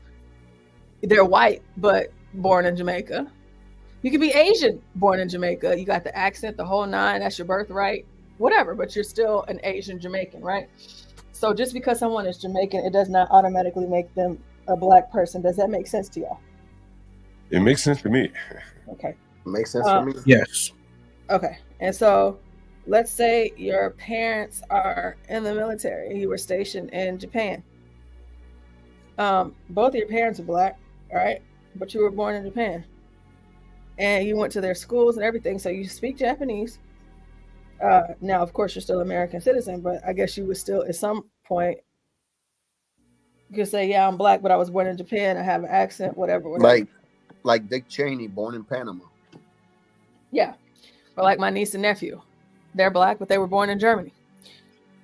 So, it is what it is. However, it's just this idea that just because you're born in Jamaica, that automatically just makes you black. It's just not. Of course, there are a lot of black people in Jamaica, right? It's majority black, but there's still people in Jamaica that aren't black, but they were born in Jamaica. So we just have to understand that. Now, I'm about to show y'all something. I'm not sure if y'all have seen this. And what I was mentioning, because John, you have been talking about election season coming up and everything like that. I think it's very important too. Of course, we try to reach across the aisle and bring other people in. But I also think it's important that we talk about Kamala and her past. Since everybody's past gets to get brought up. Whenever we talk about Kamala, we focus on Willie Brown quite a bit. But there's a lot of things that she's done before him and after him. And the treacherous things that she's done to black people. I would like for us, as we get closer to election season, because I would like to do a story about this, something along the lines of this every day. Black people need to know what Kamala been doing and where she stands when it comes to the Negro, because, since she's black and all. So I'm going to let you guys listen to this, and whenever y'all want me to pause, just let me know. I intend to fight for Black Lives Matters. I intend to fight. If Black Lives matter to her, why didn't I matter? I don't agree what Kamala Harris did to my mom, and I don't agree with what she's done to other parents as well. My message to all Americans, especially Black Americans, do not trust Kamala Harris. I'm so proud of you right now, because you walked all the way down here and I wasn't expecting you to walk. My daughter, Shayla, suffers from sickle cell anemia, a chronic, painful genetic disease. As a prosecutor and law enforcement, I have a huge stick. It's a very sharp stabbing pain, and it hurts a whole lot. Like from my chest all the way down, it hurts, including my side. So I decided I was going to start prosecuting parents for truancy. When Kamala Harris was the California Attorney General, she had me arrested and prosecuted because my handicapped daughter was sick in the hospital and had missed some days of school. I spent a majority of my time here at the hospital. Kamala's horrible policies hurt mothers like me and the Black community. My name is Sheree Peoples, and this is my story. I am a single mother. I've worked as a certified nursing assistant and a caregiver. My daughter Shayla was born in 2002. When she was born, she was diagnosed with sickle cell anemia. It affects all major organs in the body and also causes extreme pain. Her whole life, she has been on medications like morphine and Dilaudid to help her control the pain. In addition, she had to undergo blood transfusions every 3 weeks. My lifestyle became taking care of her almost full time. It is pretty typical for kids with Shayla disability to miss a lot of school. I just got out of school. I've done 3 full days this week. Oh, I'm so tired. And for years, the teachers were aware of her condition and her absences were all excused. California schools get their state and federal funding based off of average daily attendance. Schools are paid about $30 per student per day. In San Francisco, we threatened the parents of truants with prosecution. I first heard of Kamala Harris when she got elected California Attorney General. We are putting parents on notice. We are going to make sure that you face the full force and consequences of the law. She wrote a report saying truancy was costing California schools $1.4 billion a year in funding. Because of truancy, California public schools lose $1.4 billion a year in funding. I want money. Kamala then wrote a law making it criminal for parents if their kids miss school time.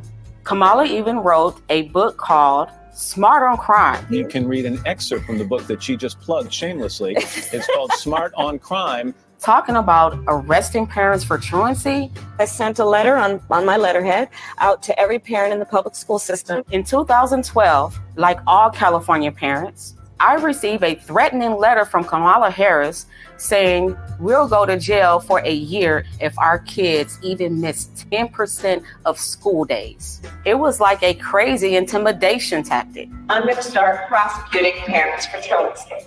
I thought, wow, this woman doesn't have any empathy. Is it because she's not a mother? I also thought, how could she not understand it would disproportionately affect people of color, single Black mothers? But honestly, I didn't imagine it could affect me. Her teachers had her medical records from the Children's Hospital. I even had a 504 plan, which was an agreement between the school district and the parents to provide care for students with disabilities. It was April 18th, 2013, in the morning. I'm in my pajamas. I had just fed my daughter, gave her medications, sent her off to school.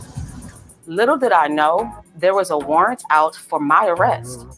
All of a sudden, the police is outside my house and they started banging on the door. I opened up my door and 2 officers entered my home. They told me I was under arrest for my child missing school. They said I was going to jail. I was shocked. I said, but my baby is sick. The school knows that. And they said, go talk to Kamala Harris. Place your hands behind your back.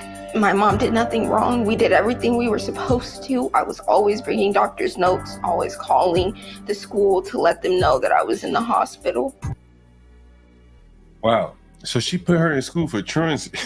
So before we go on, I just want to kind of, because I feel like I don't really need much commentary for this, but I would like to, for the people that are in the audience listening, because this is going to be installment 1 for me whenever I do my news and I'm sharing things with you, especially the closer that we get to the election. And this is not just something I'm doing here on the show, it's something that I'm doing out in the community as well.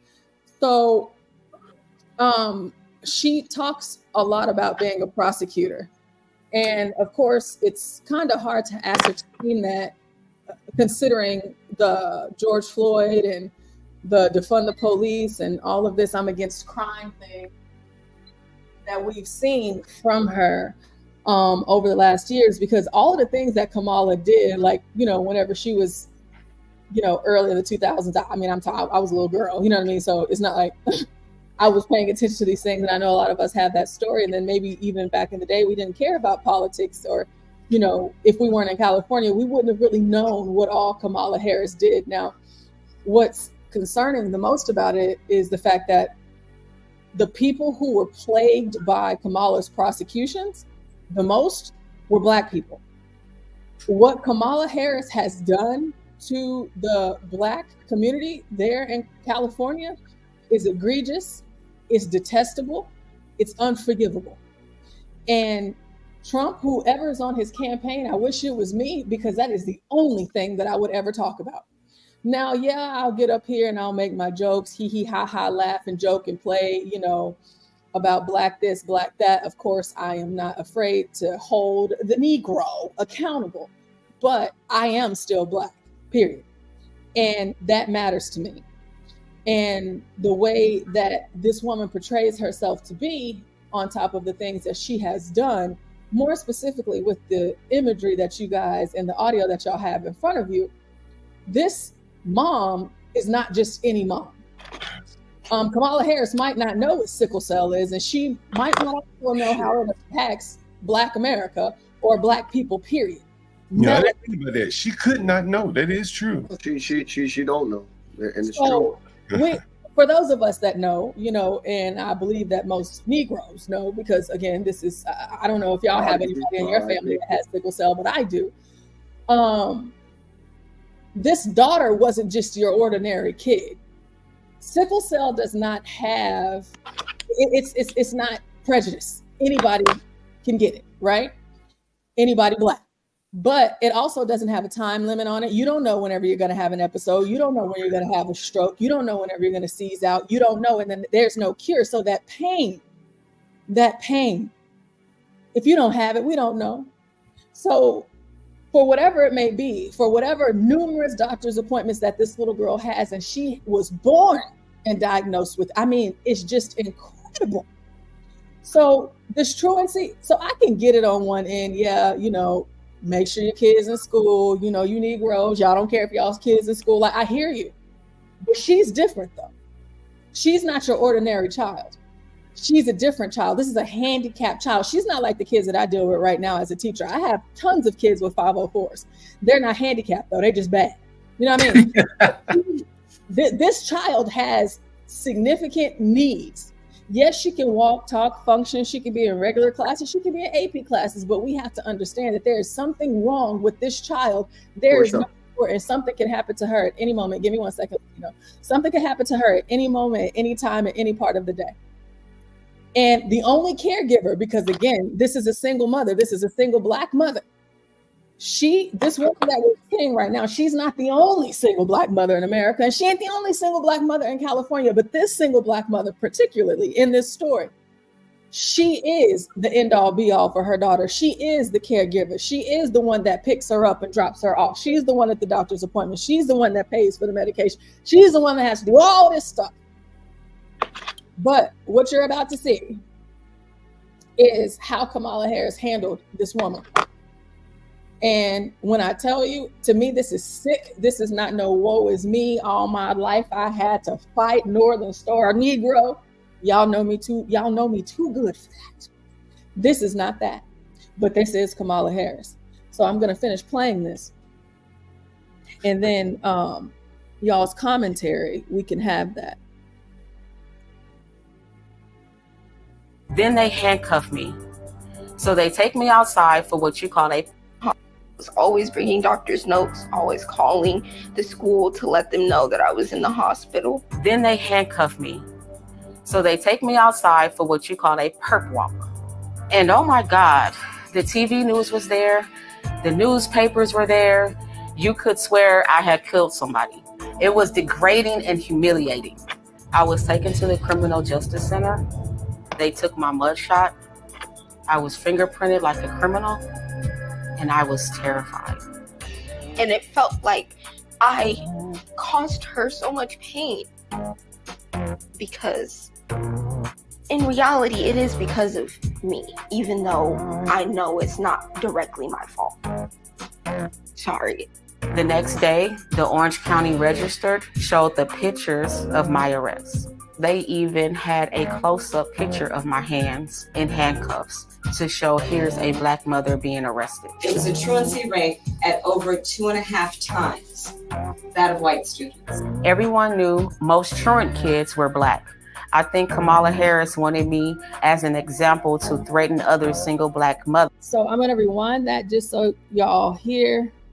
Kamala did say that the truancy rate is more Black over white. So she is acknowledging this. Of course, we know this. I mean, we can look at the numbers today. We know this, but I wanted to pause and rewind that for y'all because I need y'all to understand that she knows this as well. So she knows that, okay? We get it. We understand. Black kids are truant more than white kids. But remember, she Black. Kamala ain't ever said she was Black. A lot of Negroes think she Black. You know, you would think that a person in her position, as woke and as progressive as she is, that she would be more keen to lean into the struggles, if you will, of the Black. Oh, but no. A Black mother being arrested. It was a truancy rate at over 2.5 times that of white students. Everyone knew most truant kids were Black. I think Kamala Harris wanted me as an example to threaten other single Black mothers, like, this can happen to you if you don't get your kids in class. The police even put out a press release naming me and other Black single mothers like Toya Daniels, who got arrested the same day. But my hell was just beginning. They gave me 2 charges: failure to supervise and encourage school attendance, and contributing to the delinquency of a minor. I couldn't believe it. They framed my daughter as a gang member and basically charged me with neglect. I spent the next 2 years in court fighting these charges. Kamala assigned her. All right, I'm gonna go back because I know. We have some of us out there that's just, Portia, why are you showing us this? Portia, why are you doing this? Well, because I need y'all to know she's full of shit, okay? She's full of shit. Every single time, I don't care what it is. When I say unforgivable, I mean it. I am not God. He forgives, I do not. If I do not want to. Do you hear me? She charged this mother. She arrested this mother. She jailed this mother, and she classified her daughter, who has sickle cell, as a gang member, when that was not it. That was not it, not by any stretch of the imagination. But this is Kamala Harris. This is your Black queen. This is your end all be all. This is the woman that is supposed to be running our nation. Whenever Black people are out, what are you gonna do for us, massa? What you gonna give to us, massa? What you gonna do for? This is what she gonna do. Whenever she talking about she the prosecutor, oh, I prosecuted this, that, and the third. You know what we're gonna start talking about every single day, because y'all know we go 24 every single day. I'm gonna hit y'all with something every day, showing y'all the shit she prosecuted. And every single prosecution that was just egregious, they were all Black. That's what we're going to do. And I know, pro-blackity black, all this, that, and the third. But you know what, damn it? I don't care. Because it has to be done. You guys need to see this. The country needs to see this. And more than anybody else, for every single supercalifragilisticexpialidocious Black girl, magic queen, sister, soul sister, yes, queens, they need to see this as well. Because Black men, they're doing good on their own. But more Black women need to see this because they can relate to what it feels like to be a single mom and having kids that have something going on. So we're going to finish this. So I'm just rewinding it so y'all can go ahead and make sure that y'all got that. So let's keep going. Somebody needs to mute up. That feedback is not working. Right? So hit mute or I'll mute you. Even put out a press release naming me and other Black single mothers like Toya Daniels, who got arrested the same day. But my hell was just beginning. They gave me 2 charges: failure to supervise and encourage school attendance, and contributing to the delinquency of a minor. I couldn't believe it. They framed my daughter as a gang member and basically charged me with neglect. I spent the next 2 years in court fighting these charges. Kamala assigned her nastiest prosecutors to my case. My homicide prosecutors, my gang prosecutors. And they went over there and I said, when you go over there, look really mean. Like 10 different prosecutors. They kept pressuring me to plead guilty and spend a year in jail. But I kept refusing because I did nothing wrong. All the time I had to spend going to court, I was struggling to care for my Shayla. I lost my job and couldn't pay rent, and we got evicted. I became homeless. We had to move into a motel. And I ended up being in the hospital a lot during her trial. And in that hospital stay was when I had my stroke. I had a stroke about 4 or 5 days ago. And right now I'm doing pretty good. My hand is doing okay, I guess. In 2015, after 2 years, they finally just gave up and dismissed my case. In 2018, the Supreme Court of California ruled that truancy cannot be punished by incarceration. It was unconstitutional. The courts finally stopped Kamala Harris' abuses. When I look back, I ask, why did Kamala Harris arrest me? Why was Kamala Harris so insensitive to a Black woman with a handicapped child? Well, first, I learned that Kamala Harris has no common experience with Black people. She grew up with an Indian mother. I remember she kept saying she was Indian. To become the first Indian senator in U.S. history, which would be quite an accomplishment. Not good. What we're going to cook today is an Indian recipe. Yes. Because you are Indian. Yes. And I learned she grew up in Canada, not in the United States, and went to a wealthy high school. I think in Canada, she must not have been exposed to American values, which respects the rights of individuals. When Kamala Harris ran for president in 2019, they asked her about arresting people like me, and she just lied her ass off. The truancy program got a lot of criticism too. Did you actually lock anybody up? No, we never locked anybody up. We never sent a parent to jail. And no parent went. They never went to jail? You know. That's crazy. When I tell y'all that there are hundreds of mothers, hundreds. Tell y'all, I got some stuff coming down the pipeline for you. Hundreds of mothers that were sent to jail for truancy who had children that had disabilities or other health issues because of the mother. The mother had her own health issues. And she's saying, oh no, we never sent nobody to jail. We didn't do that. We didn't do it. I never did that. I want y'all to hear her lie one more time, and we're just going to let the rest of this play on out. Get her ass off. The truancy program got a lot of criticism too. Did you actually lock anybody up? No, we never locked anybody up. We never sent a parent to jail. And no parent went to jail. And we did prosecute some cases, but far few, only about 20. It's ironic because Kamala helped raise money to bail out murderers, rioters, and thieves. But she thought I belonged in jail because I had a handicapped child. To me, Kamala is fake. She just repeats stupid things like unburdened. What can be unburdened by what has been? What can be unburdened by what has been? I can imagine what can be and be unburdened by what has been. You know? I found out she only became Attorney General because she was a mistress to the married San Francisco Mayor, Willie Brown.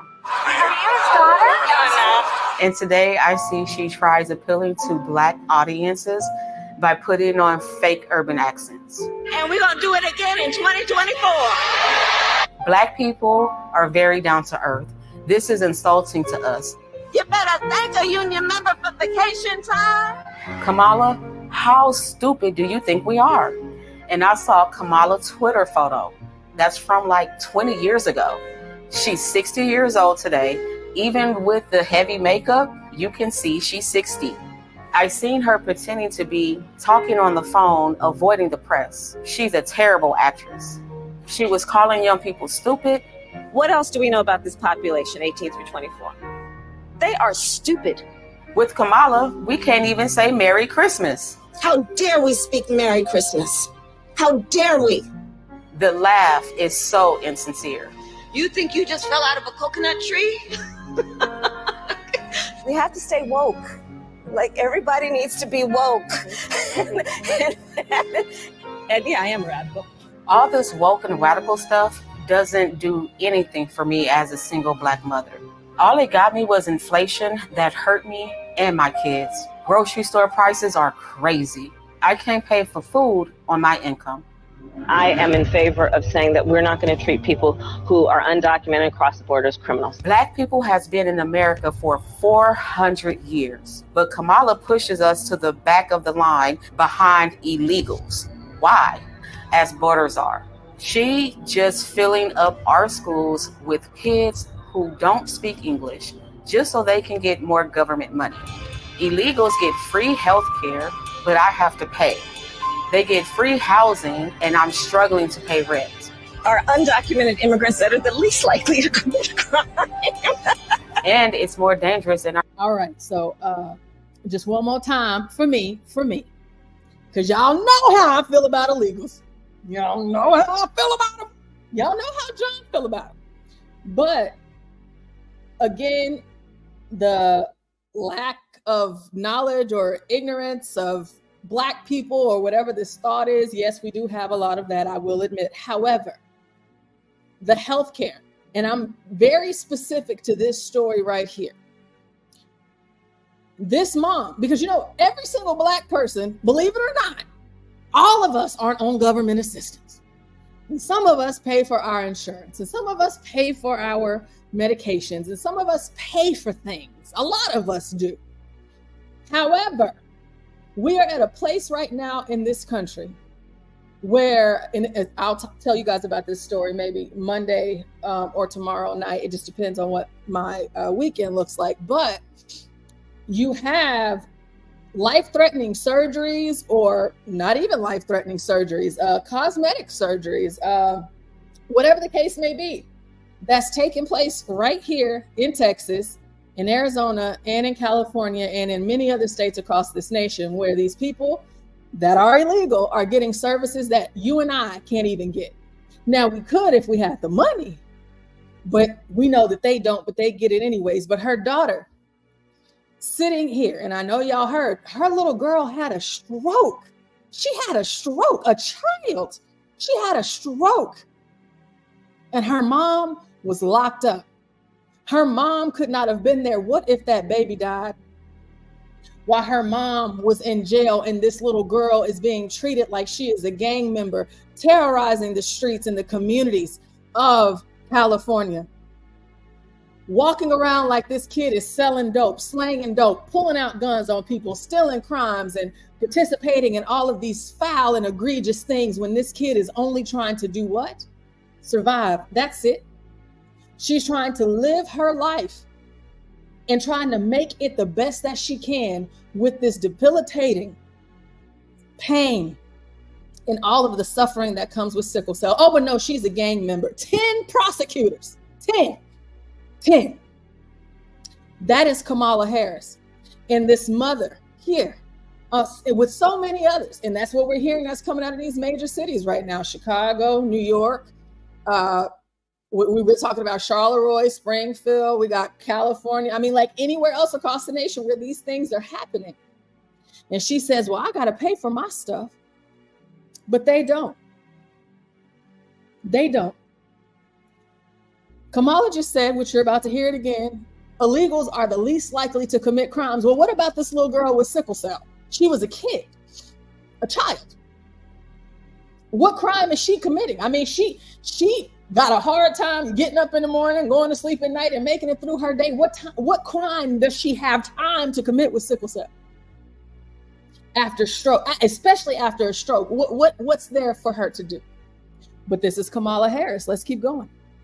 Who are undocumented across the border as criminals. Black people has been in America for 400 years, but Kamala pushes us to the back of the line behind illegals. Why?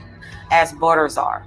She just filling up our schools with kids who don't speak English just so they can get more government money.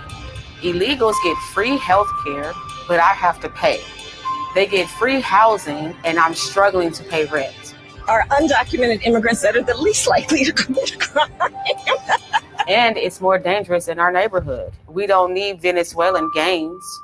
To this day, at 22 years old, I suffer from full paralysis on my right arm and partial in my right leg. Kamala Harris owes me an apology, and my daughter an apology for what she did to us. Let's be clear, my values have not changed. Look, I am not a political person, but I want people to know what Kamala Harris has did to me. If she do it to me, she will abuse anyone if you give her the power.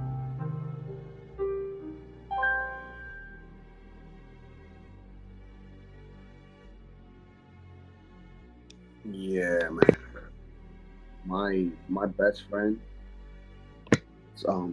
oldest daughter, she has sickle cell, and just no joke, dude. I've even cried because it's sad and bearable to see a kid go through that pain, man. And her whole body hurts. It aches, and sometimes it hurts so much that they have to send her to the hospital. And the only way that they could numb the pain, it's with opiates, man. And the shit is sad. So you see the kid drugged out because that's the only way until the thing calms down, because you just never know. It's sad, man. And for kids to go through this type of shit, man. And I don't know, man. Like my best friend, he's strong for it, but I would not ever wish that on any parent. Well, somebody asked me to play the coconut trees thing, and I have to find it where she said that in here. So yeah, that's just one part. I'll be doing something like this every day. Now, of course, let me see. I don't know where the coconut trees part is. Yeah, man. Unfortunately, it's funny you mentioned the whole medical thing, bills and stuff, insurance. My daughter broke her leg. What was it, last year? My youngest, and we still paying for that. Of course. Why wouldn't you? It's like $6,000, man. I'm like, God damn. Let me see if this is the coconut tree. Just no goddamn joke, dude. We have the best, Medicare. Yeah, I don't know. The link is sorry, Bobby. The link is in the description box. You can go back and find it because shit ain't cheap. I can't find it. But yeah, no. Of course, healthcare is expensive. No, it's not cheap. I mean, what did I say? It's not cheap. It's very expensive. No, it's not, man. And the thing is, like, oh wait, I'm confused. I'm saying it's not cheap. No, I know. I'm just saying, but the thing is, some people don't understand that they also take the out of your check. So even when you need it, let's say you do use it, they only pay for a deductible. It's not like they paying for the whole bill, so you have to come out of pocket. Of course. No, but whenever you meet your deductible, listen, it's all good then. This is what I'm saying. How people don't understand how it works because they get it for free. Let's see. When you get it for free, you don't have an understanding of things because you're getting it for free. It's just coming to you. Yeah, it's just, my bigger focus is, yes, she's tough on crime. I understand. Yeah, it's great. Yep, that's fantastic. Yeah. We want you to be tough on crime, but we don't want to forget, since again, right now we're going through all of the, black men. And I think it's so funny right now that all of these black men across America are having their past dug through. They're being, scrutinized, not to say they deserve it. They do or they do not. I'm not taking a position on that, but it's interesting to me that it's happening right now, especially whenever we're trying to promote this woman that we're calling black, that she's clearly not. But since it's okay for us to scrutinize everyone else's past, 20 years ago, 30 years ago, let's go ahead and scrutinize hers. Because you're not going to hear these stories in mainstream media. So of course, that's why I favor, and I always will, and I will continue to support alternative media so that we can break news and talk about things that you won't get if you just turn on the TV to CNN, because I can guarantee you CNN, and I'm pretty sure Fox News and all of the others, all of these big old mainstream platforms, they're not going to cover this. They're not going to talk about this. They're not going to go into a deep dive, because I've done this before over here. And I actually did on a Saturday, and I spent, like 3 hours just going through all of these cases from Kamala. And I kind of stopped because I wanted to kind of wait until we got closer. So I have a lot of stuff coming up, like I said, because I think that these things are important to talk about.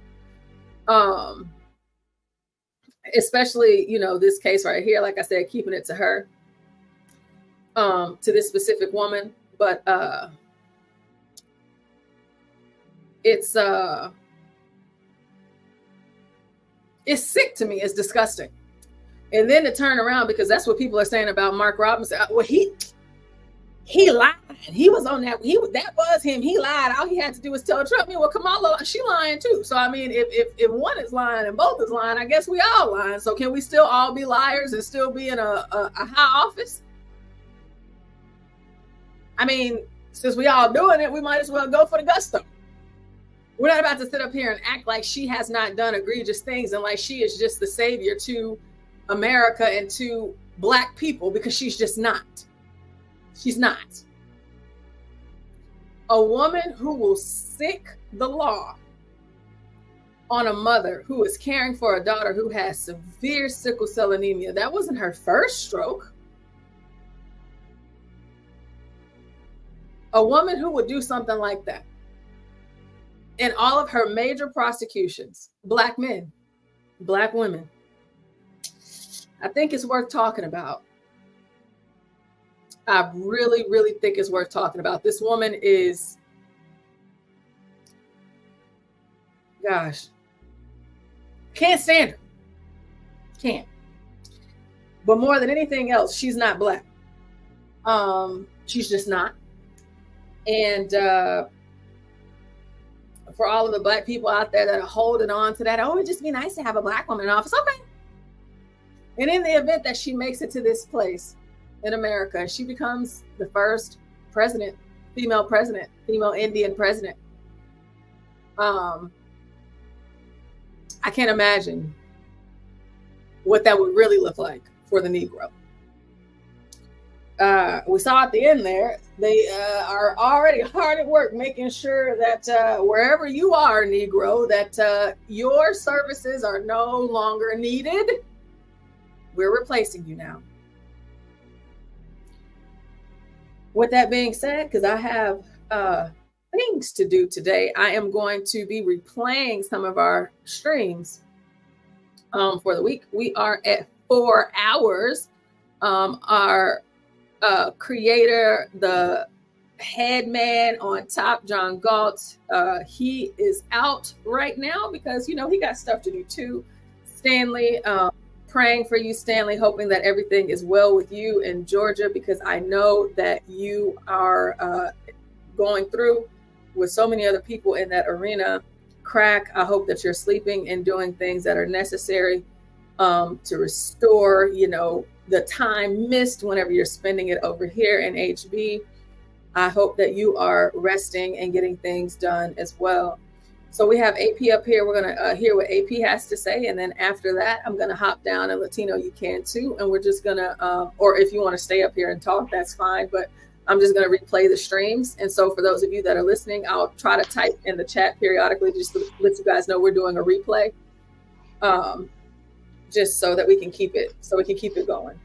Hey, Portia, I didn't want to stay on for too long. Can you hear me? Yes, I can. Go ahead. Okay. One thing that nobody is bringing up about Kamala Harris is that she refused to prosecute the Los Angeles County Sheriff Department for their mishandling of the Matrice Richardson case. If you remember, Matrice Richardson is a girl that this happened in Los Angeles, California. She was altered, menticized. They're not quite sure whether she had some drugs on her or whatever, where she was acting weird at a restaurant.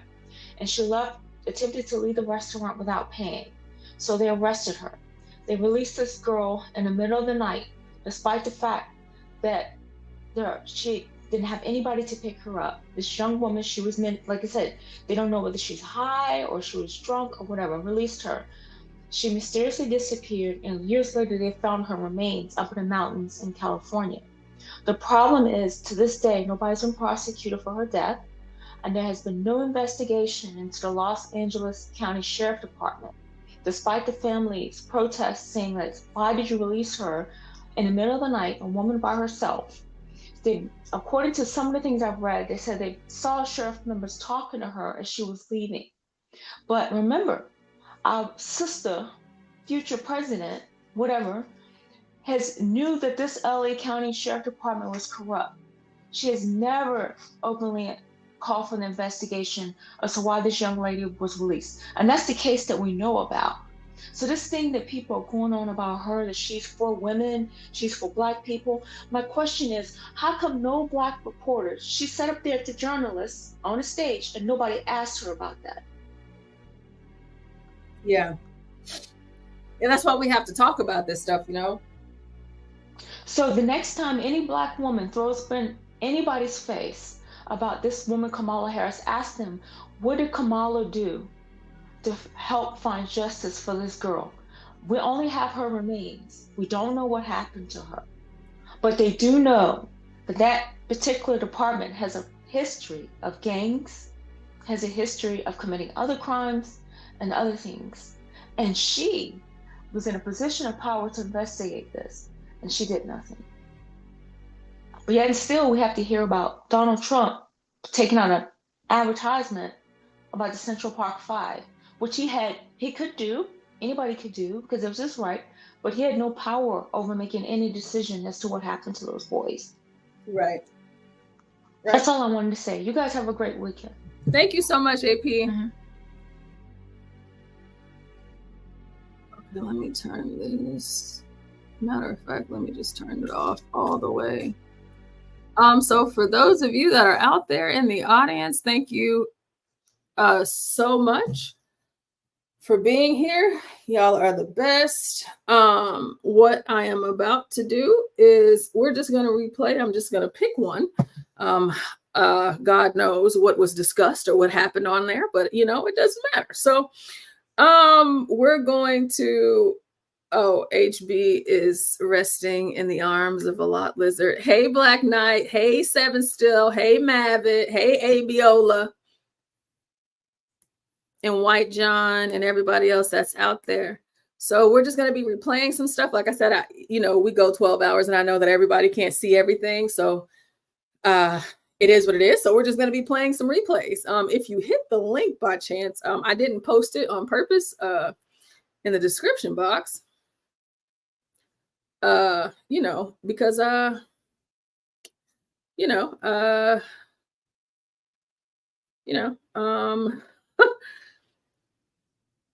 don't know who's going to be here to pull you up. So, so I'm about to replay this and John should be back later. And once he's back, get back into the normal, but I'm going to let this one play. We're at the 4 hours, 13 minutes. And, once the stream ends, I'll just go ahead and start up another and continue that one or just start a whole new one.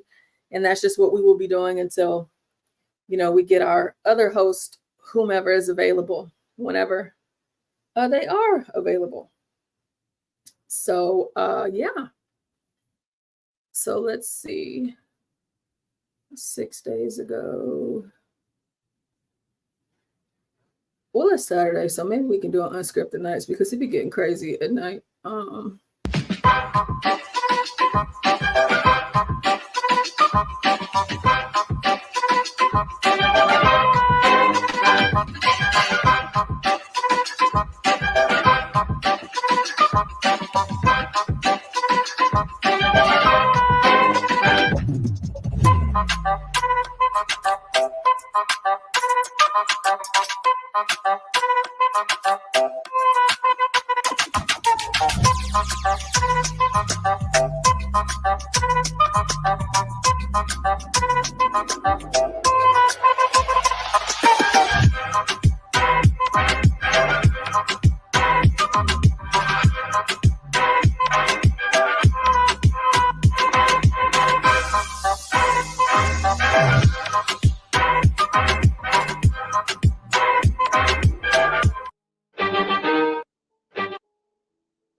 About me, not music. What?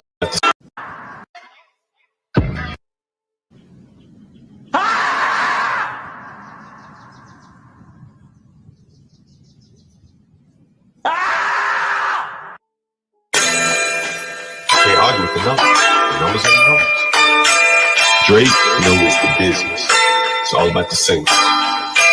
Damn, Now you got me like in my Ja Rule kind of mode, Jungle. Like just talk about like rap music.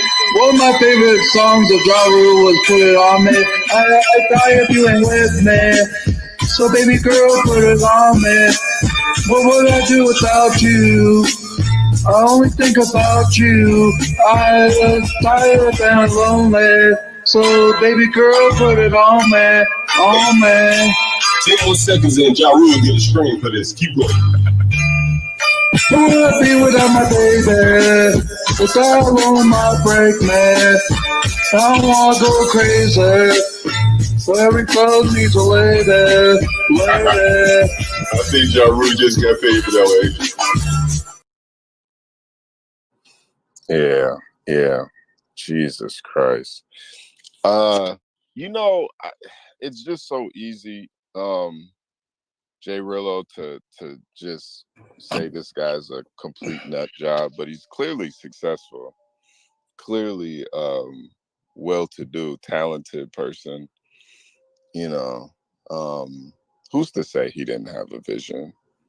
Yeah, it could have been a crack-fueled vision, meth-fueled vision, but a vision is a vision, I want to say that at the very least, he's remained mostly consistent with what he Yeah. said. Like since he's come on here and he started to give his vision, there were slight variations. You guys saw me notice that I could see the variations in what he was saying, but they weren't like egregious. It wasn't so much. It was like, oh, he's changing up a story. It seems like a little bit more has been tacked on since I last spoke to him. Yeah. But he's never really explained what the distance, what happened in the time between him getting clean to when. There he is. Oh, there he is. I mean, if he wants to explain it now, that's the only thing that really gets me, is he never explains the distance between, or what happened in between I got clean to my first vision. I want to know what was in that transitionary period. What happened between then? What were the sequence of events then? Let me respond to Righteous Muffin real quick. Righteous Muffin, man. You suck at panels. You suck at it. That's what I kept putting you back. You're bad for business, Righteous Muffin. You're asking dumbass questions he answered 5-6 times just to get a gotcha moment. It's counterproductive. I don't know what your issue is, but you're annoying. And worst of all, send you're fucking each boring. of those houses 5 angels, young children, into each of those houses, and every word I speak here, that is the little book in Revelation, those children speak. And any word those people speak that are godly words or godly questions, say those words. But if they say any words that are ungodly and from Satan, do not utter them. And if I say anything that is from Satan, do not utter it.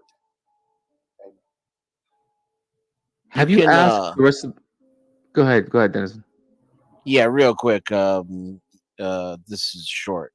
You can connect that keyboard to your iMac directly with the cable that came with it. It comes with a MIDI to USB cable. Yeah, It's called a how it's USB 2 host. Yes. And it looks like a flat USB on one side and a square USB on the other. It came with the Yamaha, and it'll go right into your iMac in the USB, and then you can, I tried that, and it still clips. It's still Yeah, get up here, Ava. It still peaks. I need to get some sort of External sound card. Yes. Yeah, that'll fix that for you. And you can get any one that you want because of the 2 devices you have are very universal. You just need a USB one, so I plug through using a PreSonus. I use a lot of orchestral libraries, East West Composer's Cloud, in my Logic Pro X DAW to compose music. Now that I don't have any problem with, but when it comes to actually getting it live, I haven't figured out. I'm not tech savvy, so I haven't gotten to that part of it. Hey Wesley, have you asked the panel if they had the taste of honey in their mouths yet, or if they felt several amounts of knocking on their teeth? Have you asked them these questions I yet? actually tasted some honey when he said it. I actually had a taste of honey in my mouth. So- Pause. I'm gonna get you for this, HB. I'm not gonna forget this. So he did say this. So he has asked this. He has asked. Yeah, Get Crack. One way or said- another, Yeah. brother. Get Crack said he tasted honey also. Pause. Okay. I'm a Sorry. wicked man. I'll I pay am you not back a for this. great example of Jesus Christ. Really? I'm a terrible, evil, wicked person. None of my days have I been But good. you But said you he weren't is Jesus, though. You said, well, yeah, but you stated before that you're not Jesus. You said you're just here to send a message and to gather the 144,000. Correct? Jesus chose me. That was funny. Someone's asking if you're a Wiccan. Someone's asking if you're a Wiccan. That was funny by itself. Nay. No, he's a Christian. I failed Jesus doing magic, wizardry, sorcery, and witchcraft. Now, what is magic? Magic, according to Jesus, is watching too much television. That's what magic is. I don't care what the imagination magic people want to describe. What magic is watching or using TV too much. What wizardry is if I sold Jesus to you for money, if I said, send me money for Jesus, that would be wizardry. Wesley, hold on 1 second. Lindy Lou, you are a professional psychiatric doctor. Can you please come up here, Lindy, and maybe speak to Wesley? You were giving some of your thoughts in the chat, so I it would be good to have professionals up here that can maybe talk to Wesley a little bit, just to get some more understanding, because there is a fine line to genius and insanity, and I'm not sure where we're at with Stanley. Yeah, I think he's right on the line, and I'm not really sure. Stanley? I mean, not Stanley. Wesley. That was a Freudian slip if I ever heard one. But not incorrect, though. Not incorrect. Definitely. No, that's what I'm saying. Because I was reminded of Stanley when he came up on the panel as well. He's kind of like the white Stanley. Look, Jesus showed you all a vision of how 3.5 years into the 7 years of hell, I'm going to tell the vision to Satan himself. And that's how the wound that heals shall be administered to the head of the beast. He'll fall at my feet, and then Jesus will allow him to stand up again and continue his evil Jesus will literally stand up again. Jay Rillo. Literally. There's a thing called the I don't know if sealing you know, dude. the 144,000 shall be sealed in their But foreheads. I saw ashes. Telling the Hold vision on. is how they shall be sealed. There's a new panelist. I don't know if he got a chance to speak with Wesley yet. He might have some questions. So let's at least yield the mic so he can have an opportunity to at least give his take. Because he may have some questions that we didn't think of. Or maybe he's heard something that we didn't think of. So you go ahead, sir. You can have the mic. I'm going to pass the mic to you. I don't know, man. What you saying? I'm an atheist, man. So that's not a good topic for me, man. You know. Well, in short, Wesley saw a vision back in the early 2000s. He had a vision of pretty much World War III. After that, the people that survive will be getting a barcode and a stimulus check of $32,000 that they'll have to live off of, which is in exchange for their souls, essentially. I'm gonna take it. Can I get some of whatever y'all are smoking, man? I mean, Well, Jay asked him. He didn't want to say. He still hasn't said, actually. He still hasn't said what it was. It's going to be law that if you are not branded with the Omnibar, you will not be allowed to enter a grocery store to buy food. Wesley, the question was of what you got clean from. You didn't describe what it was you got clean from. The list of drugs I did is longer than the list of drugs I didn't do. PCP? You name it. Done it. Acid? Done it. Mushrooms? Done it. Cocaine? Huh? Cocaine? The yaya? Oh, The white crack. lady? The devil's dick. I was sucking the devil's Crack, dick okay. every day. God, You had to go that far, bro. Every day. that's what we called it on the street. The devil's God dick. damn. What streets are these? That's an interesting thing God, to where come you back from, from. bro? You know what, Wesley? You have my respect for surviving that. I haven't touched any of it for 12, 13, 14 years now.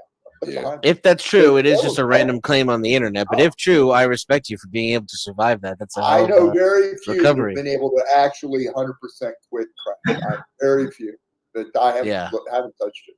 Hey Wesley, do you remember the first time you did any type of hard drugs? Who Yeah. got you into it? Sure. The What first was hard that? drug I did was cocaine back in college in Arkansas. Okay. And then I smoked crack for the first time in Miami Beach. Oh man, it hooked me like that. That sounds like a good night, actually. Yeah. Like if you could just smoke crack on the beach and that's it, and then just go about your life, that would be dope. No pun You know, intended. I had the really great job. Go to work, sit at a drafting table, draw pictures of exhibits, and get a big check at the end of 2 weeks, and then I'd go out and spend it all in 2 days on crack. You know, and then I'd come back to work looking like shit on Monday, and I managed to pull that off for years. And eventually, that whole thing fell right out from underneath. Jay just took a drink from the city. I was on the streets Shut up, of Dennis. Chicago. I think I'm on some crack right now. What just happened?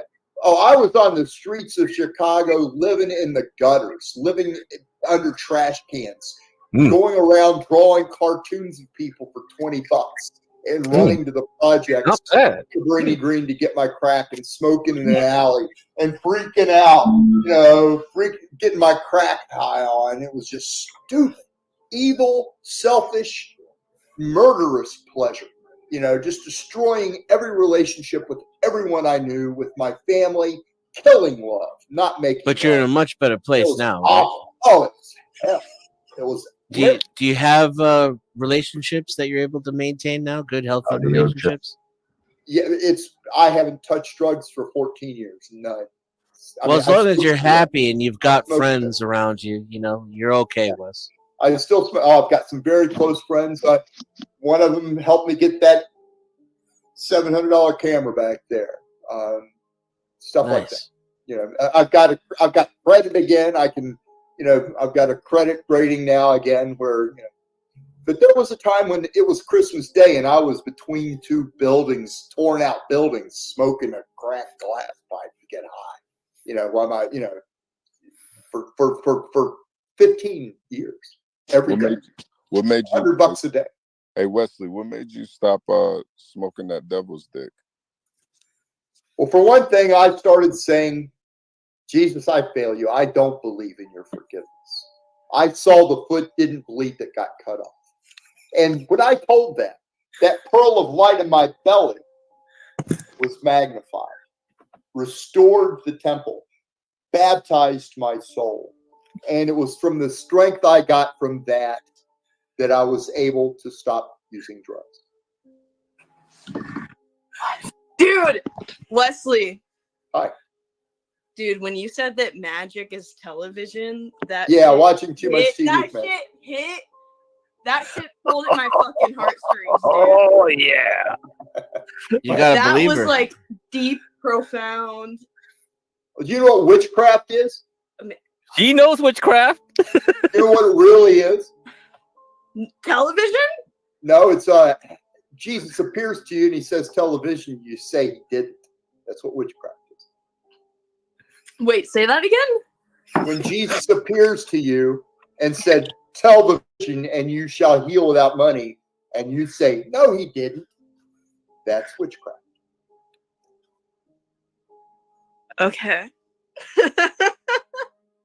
Does it have to be intertwined with Jesus?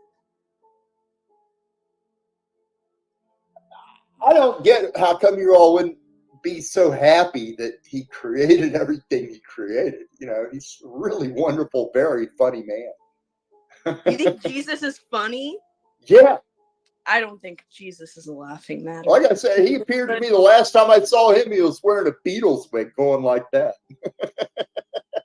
Wearing a Beatles wig, like, oh, Jesus, the fifth Beatle. He was making a joke. It was hilarious. He appeared to you? Yes, he sure did. Whoa, that's trippy. What did it take for him to appear to you? I was walking near Wrigley Field at a children's playground. A little girl ran up to me and jumped on a park bench.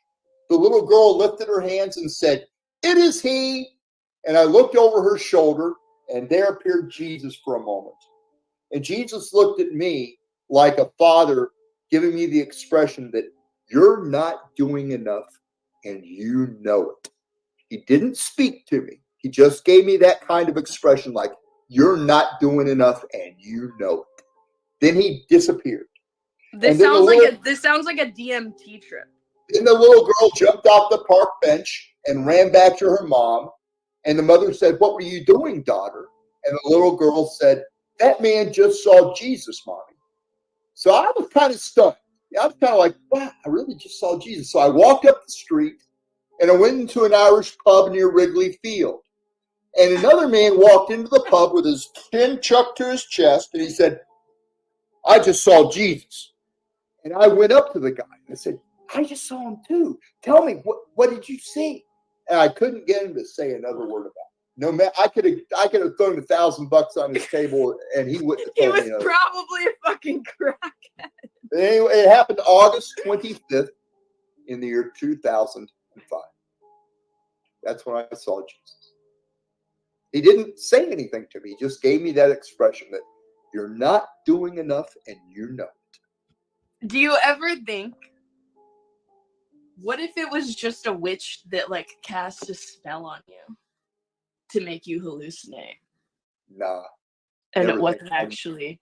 Or you were having a psychotic episode. I'm simply not embarrassed about it. I'm happy to say it. No. I don't think it's embarrassing. I think that you genuinely believe that you had that experience.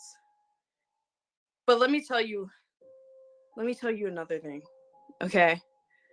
Is that people so in court, eyewitness testimony is actually not super reliable, right?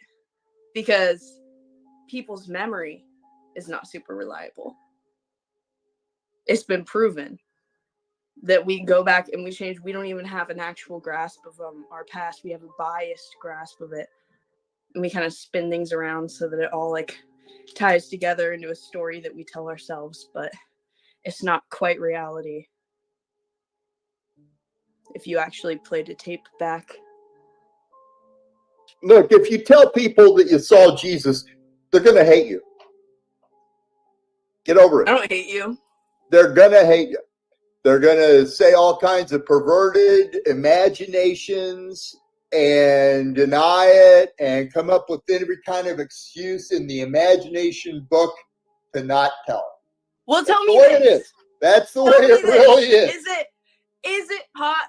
You would think there's 100, if not thousands, of plausible explanations for what happened before jumping to like, oh, this is like a supernatural moment. And like, I'm so special that like Jesus personally appeared to me to tell me that like, that's what it looked like. Like visually, like actually you saw. Yep. White robe, dark olive skin. Because do you know that there are clinical, there are like clinical explanations for this? I know that churches have violently thrown me out of their churches for saying it. You've gotten violently thrown out of churches? For saying I saw Jesus. What kind of churches? Oh, Pentecostal, Apostolic, Baptist, Methodist, Moody Bible. You've gotten thrown down to that many churches? Dude, what the hell are you doing? Are you going in with like your dick swinging? Yep. I used to go into 5 churches on a Sunday in Chicago. I'd go out to the Edgewater area. where there'd be 10 churches in 5 blocks. I'd start at 9 o'clock, and I'd tell the vision of the foot cut off. I'd tell the vision of the palm trees, the orange red. No one would listen to me. 10 o'clock, Do I'd you go think that across the that's street. maybe a sign if not even churches will listen to you?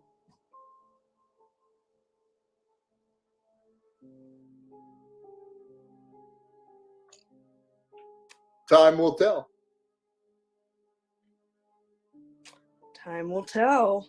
Yep, there's going to be a So what lot kind of of church do you a go to now? lot of people. I mean, a lot of false ministers that run those churches that deny Jesus appeared to them, and they're going to get branded with the omnibar, and they're going to get gray scabs on their faces, and Jesus is going to kill Okay, them. but what is the plausible explanation though? What's the plausible explanation, okay? Is it that actual Jesus, which we don't even know if that's real, right? If actual Jesus appeared to you, or if it was a hallucination that you had with your interpretation of Jesus, but it wasn't actually the Jesus, right? Mm-hmm. Like, you have to admit that's a possibility. No possibility at all. It was him. Oh my god. Oh my god. See, this is the thing: is you can't reason with people like you, man. There's The no reasoning you're expressing, I've held myself. The reasoning you're expressing is the fashionable black shoe in the vision on the foot that gets cut off. All the reasoning. Dude, I don't know what you're talking about with this foot cut off. With what? Yeah, I don't know what you're talking about. Your lifestyle is going to be cut off. My lifestyle? Yep. What do you think my lifestyle is? For not telling the vision Jesus told you to tell, he shall cause you all to lose everything you have. Are you married? No. Beginning the day a nuclear Have you bomb ever been married? detonates. No, I'm heterosexual. I've had some very close relationship with some very lovely, very So are you a highly virgin? intelligent women. Are you a virgin? No, not by any stretch of the imagination. What do you think of ISIS?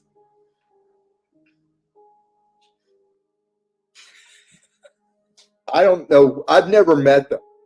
I Do you don't think know maybe them. like there are people that have had like crazy visions of Muhammad and whatever and Allah? The green grass in the vision in the valley means everybody saw the vision. Here, I'll show you a picture of it. Everybody saw this vision.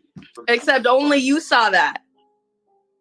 Yeah, well, I tell you what. That's written in a book that you don't even know if the book is real or if it was influenced by people. I am like very. people taking psychedelic drugs. I am very often like those two little creatures.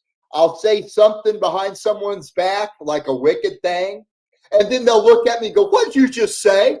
And I go, "Well, I didn't say anything. I'm a Christian. I wouldn't say that." Well, see, I'm like someone cutting off your foot and then smiling and then saying, "Oh, I'm Christian." That's what those two little creatures were doing. I've done that. It's evil of me to do it. It means I fail you being double-minded, double-hearted, and double-tongued, and I have been. I don't know what you're talking about. This makes no sense to me at all. None of it makes any sense. So that's why Christianity is declining every year in membership, and less people are believing, and more people are deconstructing because it's nonsensical. It's you know what I'm trying to. I was gonna say nonsensical crap, but I'm trying to be a little bit more respectful of people. But honestly, no, I will say it's nonsensical crap. It doesn't make any sense what you're saying. You're never gonna appeal to the Gen Z with that, you know. Your religion's gonna die. Jesus is going to send me to meet with everybody on the earth. That's so delusional and narcissistic. That's so face narcissistic. to face without television. Also, I just looked at the chat, and guys, I don't believe in witchcraft. I don't believe in anything. I'm an atheist. Jesus showed you in dreams and visions that he's going to send me to meet everyone, to tell them this vision. You're gonna meet everybody? Everyone. Okay, I feel like you think that you're Jesus. Nope. Jesus Do you think is you're God, the next, and there do you is think you're the no next other. coming of like divine prophet? No, I believe I'm the one John the Baptist foretold who comes baptizing with fire. So you think you're a special character? So you think you're a special character in it? I don't think I sent a resume in, because if Jesus looked at my resume, he would have gotten somebody else. Okay, so you think you're like the underdog special character? I'm the bad guy. Yeah. So you're Satan? No, I'm a wicked man. I'm not going to come to you saying I'm You're really a wonderful. wicked man? I'm not coming to you saying I'm a great example of Jesus. Listen to me. I'm a But you evil, just said that you're wicked going man. to talk to everybody in the world. Yep. Okay, so what does being a wicked man have to do with it? That's what Jesus wants us to confess. If we confess our sins, he is faithful and just to forgive us our sins. If we let me finish. If we say we have not sinned, we make him a liar, and his word is not in us. Of course, that's what every Christian says. Is that I'm a sinner. I'm a sinner. Have you seen the show, the reality? Well, I get specific. Wait, hold on. Have you heard of the show, The Secret Lives of Mormon Wives? You know, there was a voice that said in my head, I will turn and toss you violently like a ball. And that voice was Satan. And it told me that on October 10 in the year 2005. And I couldn't move when Satan told me. Why did everything happen to you in 2005? Let me finish. This seems like it's like honed in on a psychotic episode. The way Satan told me, I will turn and toss you violently like a ball, is the way Satan told Smith the Book of Mormon, is the way Satan gave Muhammad the fraud, the Quran. Okay, but that's besides the point.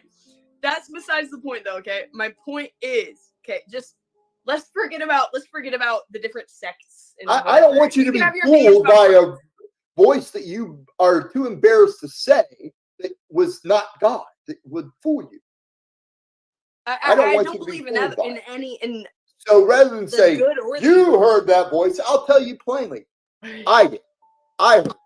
I heard Satan say, I will turn and toss you violently like a ball. Okay, I heard God right now. I'm having an awakening. I just saw Jesus, dude. And he told me to ask you, have you seen or heard of The Secret Lives of Mormon Wives? No, I haven't. No. Okay, so in that show, they all are sinners, okay? They all are sluts. They're not supposed to drink. They drink, but that's besides the point. They all have premarital sex, okay? But then they call themselves Mormons. But then they repent for it, right? So they go and they be a bop. And then after that, they go to church the next day with their man and they repent for your sins. And that's essentially what makes your religion so ridiculous, is that you can just sin and then you get to the end, to your deathbed, and you can say, oh, if I authentically accept Jesus and I'm really sorry, I'm really sorry I did all that, and then you die the same day, you can basically go and you can kill people, you can do whatever you want, and then go to heaven.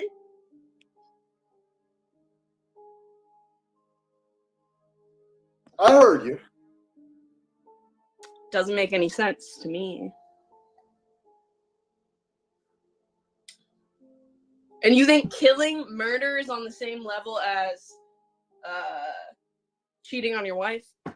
Let's be real. One of them you go to jail. One of them you face the death sentence. One of them you don't.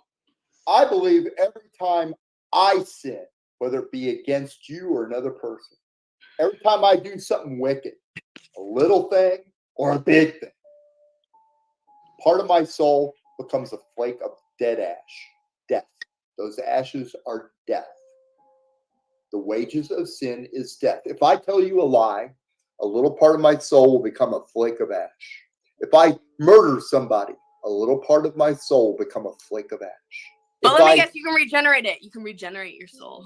Only by telling. But it doesn't say that in the Bible. That's just your interpretation. You're just making that up right now. There's nothing in the Bible that says anything about a flake of ash. Oh, really? That's just your cope. Well, if the angels are saying what I'm saying, it is in the Bible. Where?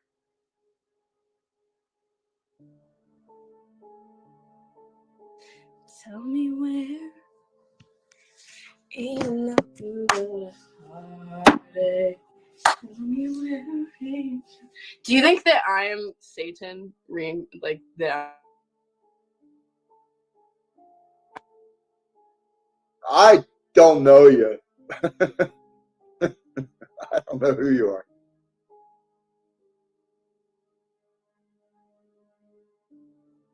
I think I act as silly as you sometimes, and it's wicked of me when I. Can you hear me? I think I act as silly as you do sometimes. Hello. And it's wrong. I can't hear you. Stupid fucking Jeremy is calling me. Jeremy is backstage. Do you guys want to let Jeremy up?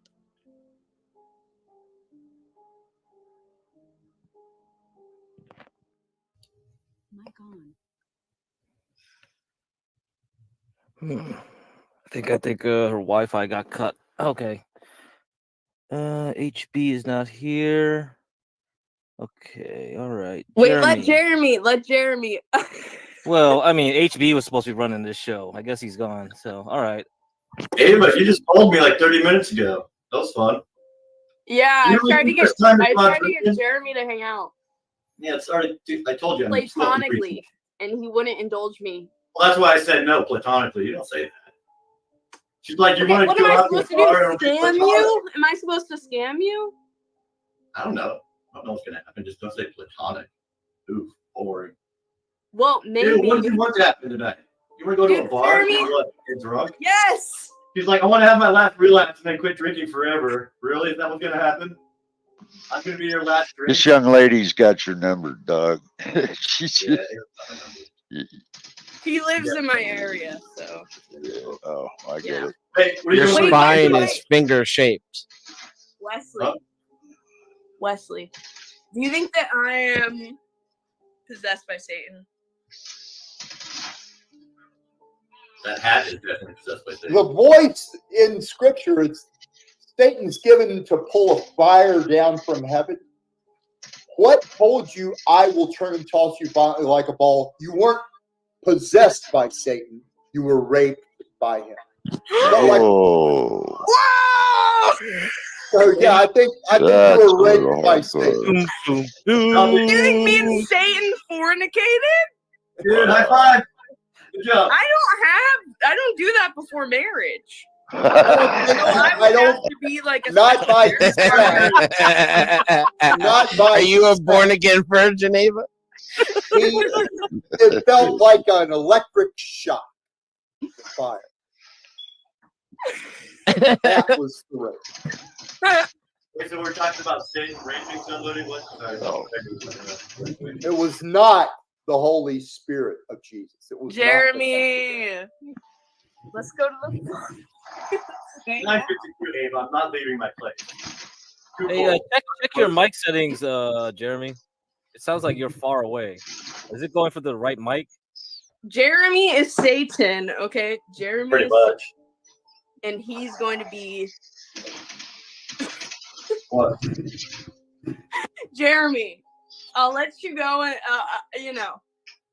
maybe you can metaphorically be Satan tonight.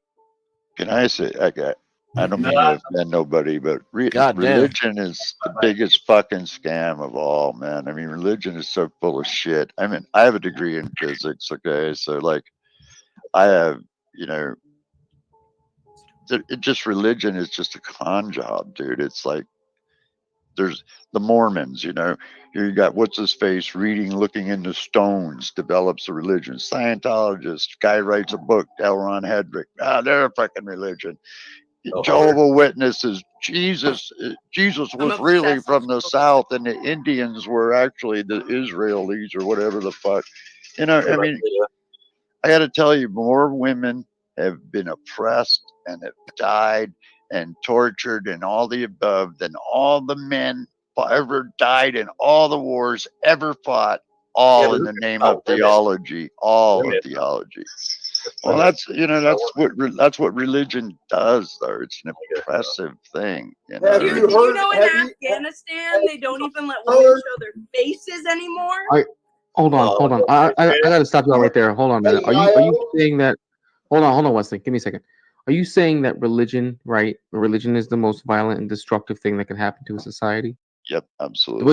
When you say religion, you mean the belief in a higher power, correct? Yeah, and the way that they take it, you know, like the Bible says, you know, dude, you know, it's Right. just insane. You know, I'm sorry, I don't mean to offend anybody. It's just from my perspective, it's just I went to Catholic school most of my young life, so I did learn. You know, I went to church, catechism, all that shit. But when I learned science, which they didn't teach in Catholic schools, then I realized, you know, religion was full of doo-doo. That's all. All right, you say that, right?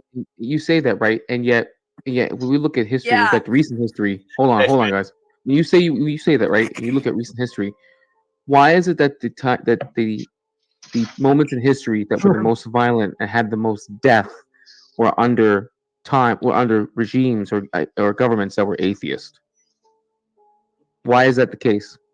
I have no idea. We've had. What are you talking about, man? We've had. Okay.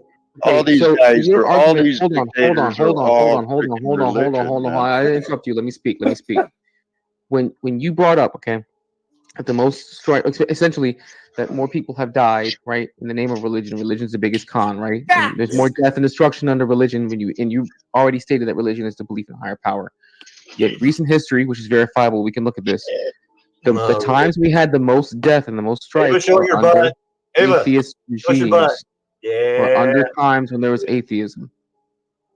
So how can you reconcile that? If you're going to say that the most death and destruction is caused by religion, belief in a higher power, and yet the times in human history where we had the absolute most death was under regimes and governments who were atheists. That sucks. Ava, take off that hat.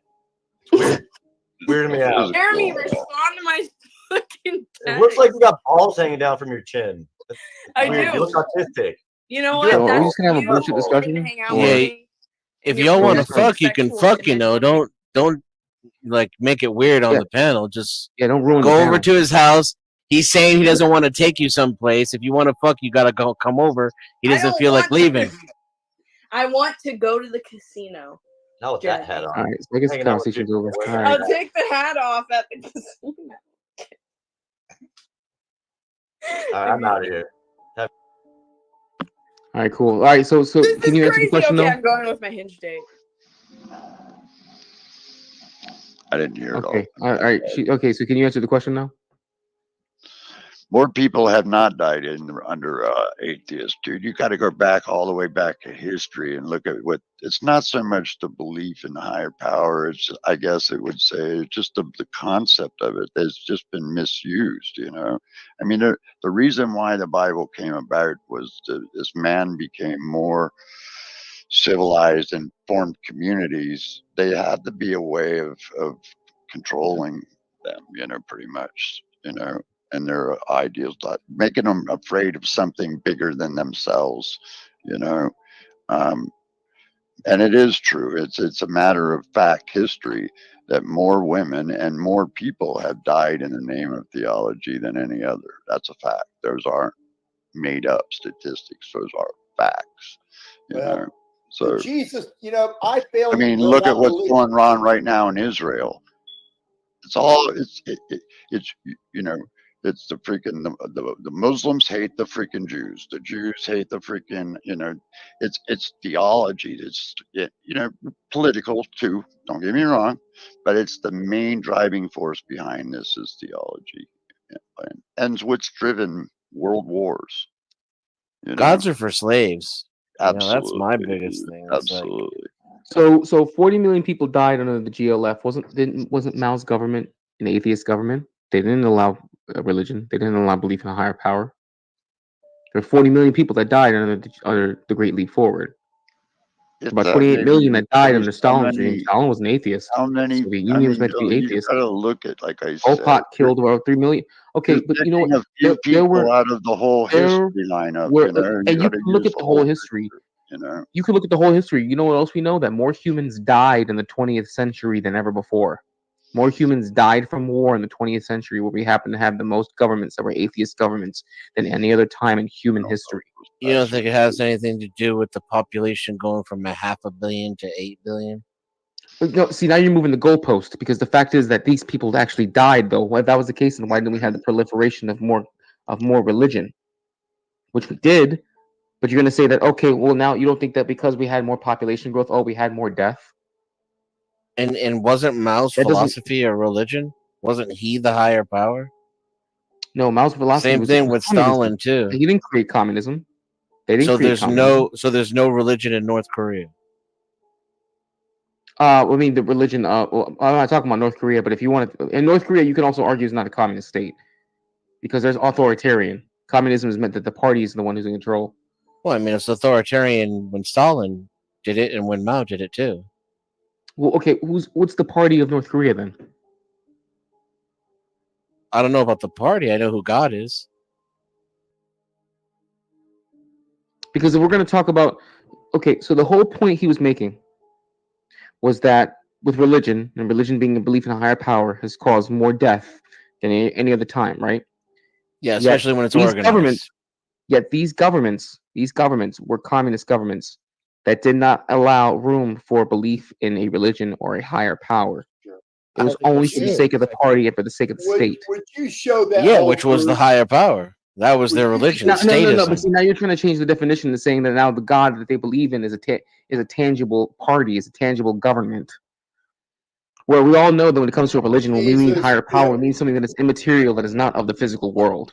No, it's all Talk about this a higher power. dogmatic thinking about how some person has the right way to think because the creator of the universe gave them the doctrine of how to act, and then using it for a system of control. That's what religion is.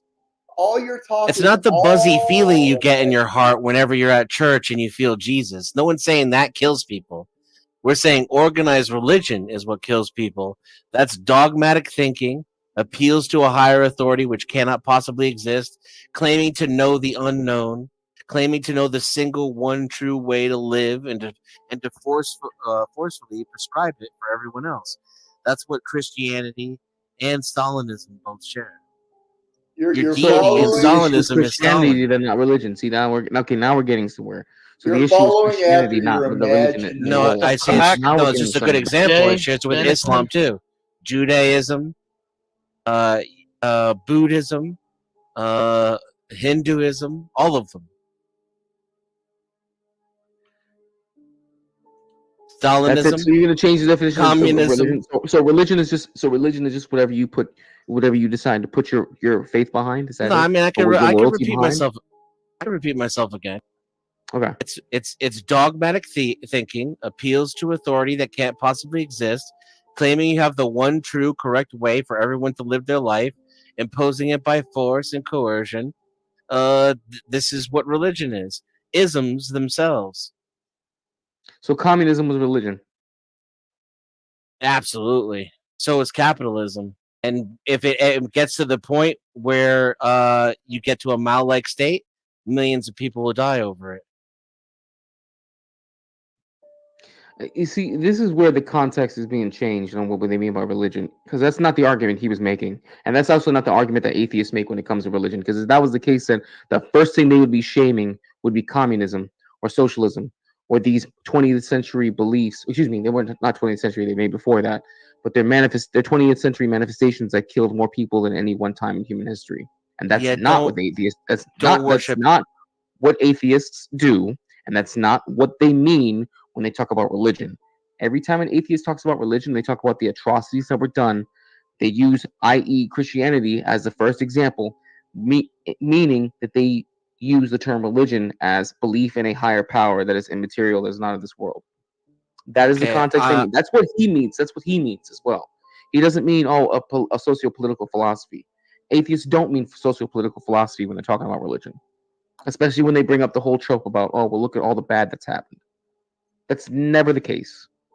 Okay, so Neo, is that who best represented what you were trying to say, me or him?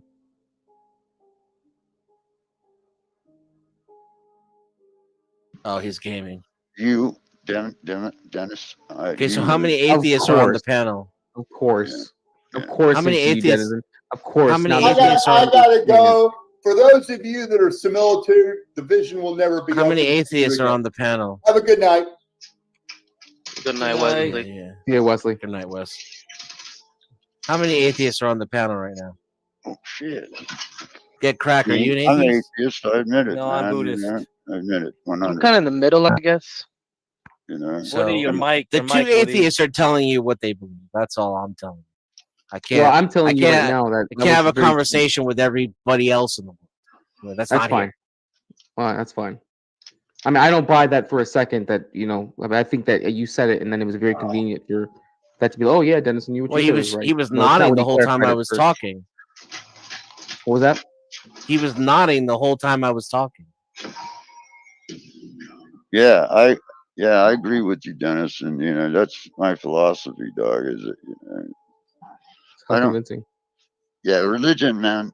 Sorry, I'm doing two things at once. But dude, like I said, I went to Catholic school. That's all I knew most of my life was religion. When I went and learned science and I learned fact versus fiction, then I understood religion, its place, its why it is, its fundamentals of it, in society, the abuses of it, all of it, dog. It's just religion. Like George Carlin put it more eloquently, I think, than I can say it. Is that, dude? It's the biggest fucking con job there is. It's the biggest scam there is. And it's not. If you want to believe in something, if it gets you through the day and whatever, dude, hey, knock yourself out, dog. But when you're trying to dictate how other people should live, etc., that's where religion really fails. Is because it's not, dude. I just don't like the judgmentalness, I guess is the word, if that's a word, behind it. But, women can't have an abortion. I mean, dog, nobody got the right to tell me what I can and can't do with my body as a man, let alone somebody should have the right. No fucking religion, nobody, nothing. That's your opinion. Keep your opinions to yourself, basically, I think is the smartest way to go. What the fuck is that? What is beep? Who didn't change the batteries on their that's a CT reference. But it's just beep. It is dangerous, dude. Fuck off, man. And it may very well trigger the end of mankind. But Dennis, I can is that tell you you? something, guys. In the Bible, they talk about the apocalypse. I think people misunderstand what they mean by the apocalypse. I think what the theologists fear most is the end of religion. That would be the apocalypse to them. If nobody followed religion, nobody believed in it no more. Yeah, that would be an apocalypse to them. I think that's what they mean when they talk about it, the apocalypse. That people just lose. They don't believe and follow religion no more. They just don't. So, But I don't mean to offend anybody. It's just my feelings about it. I mean, dog, I've watched a lot of people, my own sister, for instance, in the hospital, and here comes the priest, a visitor. He doesn't come in and go, hey, man, I'll say a prayer for you. No, he wanted his dues. He wanted his payment that she had missed to contribute to the church. That's what I mean, man. God must not be able to handle money because he's always got the plate out, it's just crazy. The whole thing. I think I believe in the sun, I worship the sun. You know why? Because I look up, I see it. I know it's there. It gives me life. Without the sun, we can't live. We can't grow vegetables. But what about oxygen? It's almost invisible. Yeah, all the above. It's the same thing, man. What do you think? There would be nothing stopping us from tearing each other open and eating other humans' lungs or Dude, fetuses I right out. saw If something online the other day, some ISIS am I video. coming in okay? To answer your question, yeah, Can I anybody hear me? people are that way. Yeah, I can people hear are you, that way. buddy. Sorry. His answer is Shit. yes. Yeah. Okay. Now I'm thinking if without the fear of God that we would be in the same line as animals. Yeah, I agree with you on that one. Dude, I this ISIS video I saw, the guy just put it up on a live, and I was like, I'd never seen anything that horrid in my life. So yeah, man, it's definitely cruel. The most Woody. well there's few and far in between. Gatito. You're very rational, but aside from you, there is this photos of this prison in Brazil, right? Probably one of the most horrifying massacres that happened over there. And bunch of beheadings, bunch of decapitated body parts everywhere. All I think. believers, Well, I don't know, but likely I tend to statistically think. speaking. Okay, yeah, maybe you're right, but I'm Yeah, thinking of Central America, etc. You know, they're probably Catholic. right.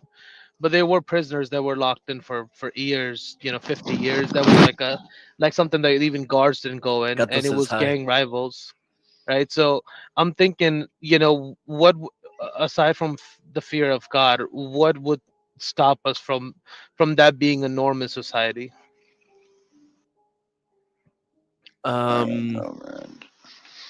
Yeah. So, like, do you are you actually wanting to know the answer, or are you trying to figure out if it's possible? Uh, I'm I'm leaning towards. I kind of have an answer, but I guess what do you think, Denison? I'm Here, more kitty, interested kitty, in your kitty. answer as a Christian. My I'm answer as an I'm atheist is boring. Yeah. well, I kind of lean towards the middle. I still don't know. Right? It's interesting to me. I've read a few texts on this, so I can only speak by my own observation. Right? Maybe some knowledge here or there, but I tend to think that we would go towards that prison massacre that happened if we just abandoned religion itself. Oh, we're already there. What's halfway between Christian and atheist? You said you were kind of middle ground. What is that? Are you a deist? Are you a theist, I but you guess don't know? agnosticism. Yeah, because I Agnosticism, come. but there is a higher power. You don't know what it is, or you're It not sure could there be. is a higher power at Yeah. all. Yeah. Exactly. What, the second one? The second one. Oh, cool. All right, true agnosticism. Word. Yeah. So. Yeah. Greetings. You are a rarity. Nice to meet you. What's up, Denison? Hello again. Oh, it's Ava. You were saying hello to Ava. I thought you were saying that to me. No, I was talking to you. Okay. Okay. Does Ava want to talk about atheism? You're muted, by the way. You're not Yeah, your muted in mic's not StreamYard, working. but your audio is not coming through. check your audio. It's not Ava. low, it's 0. So I'm Alright, thinking well- your phone's muted.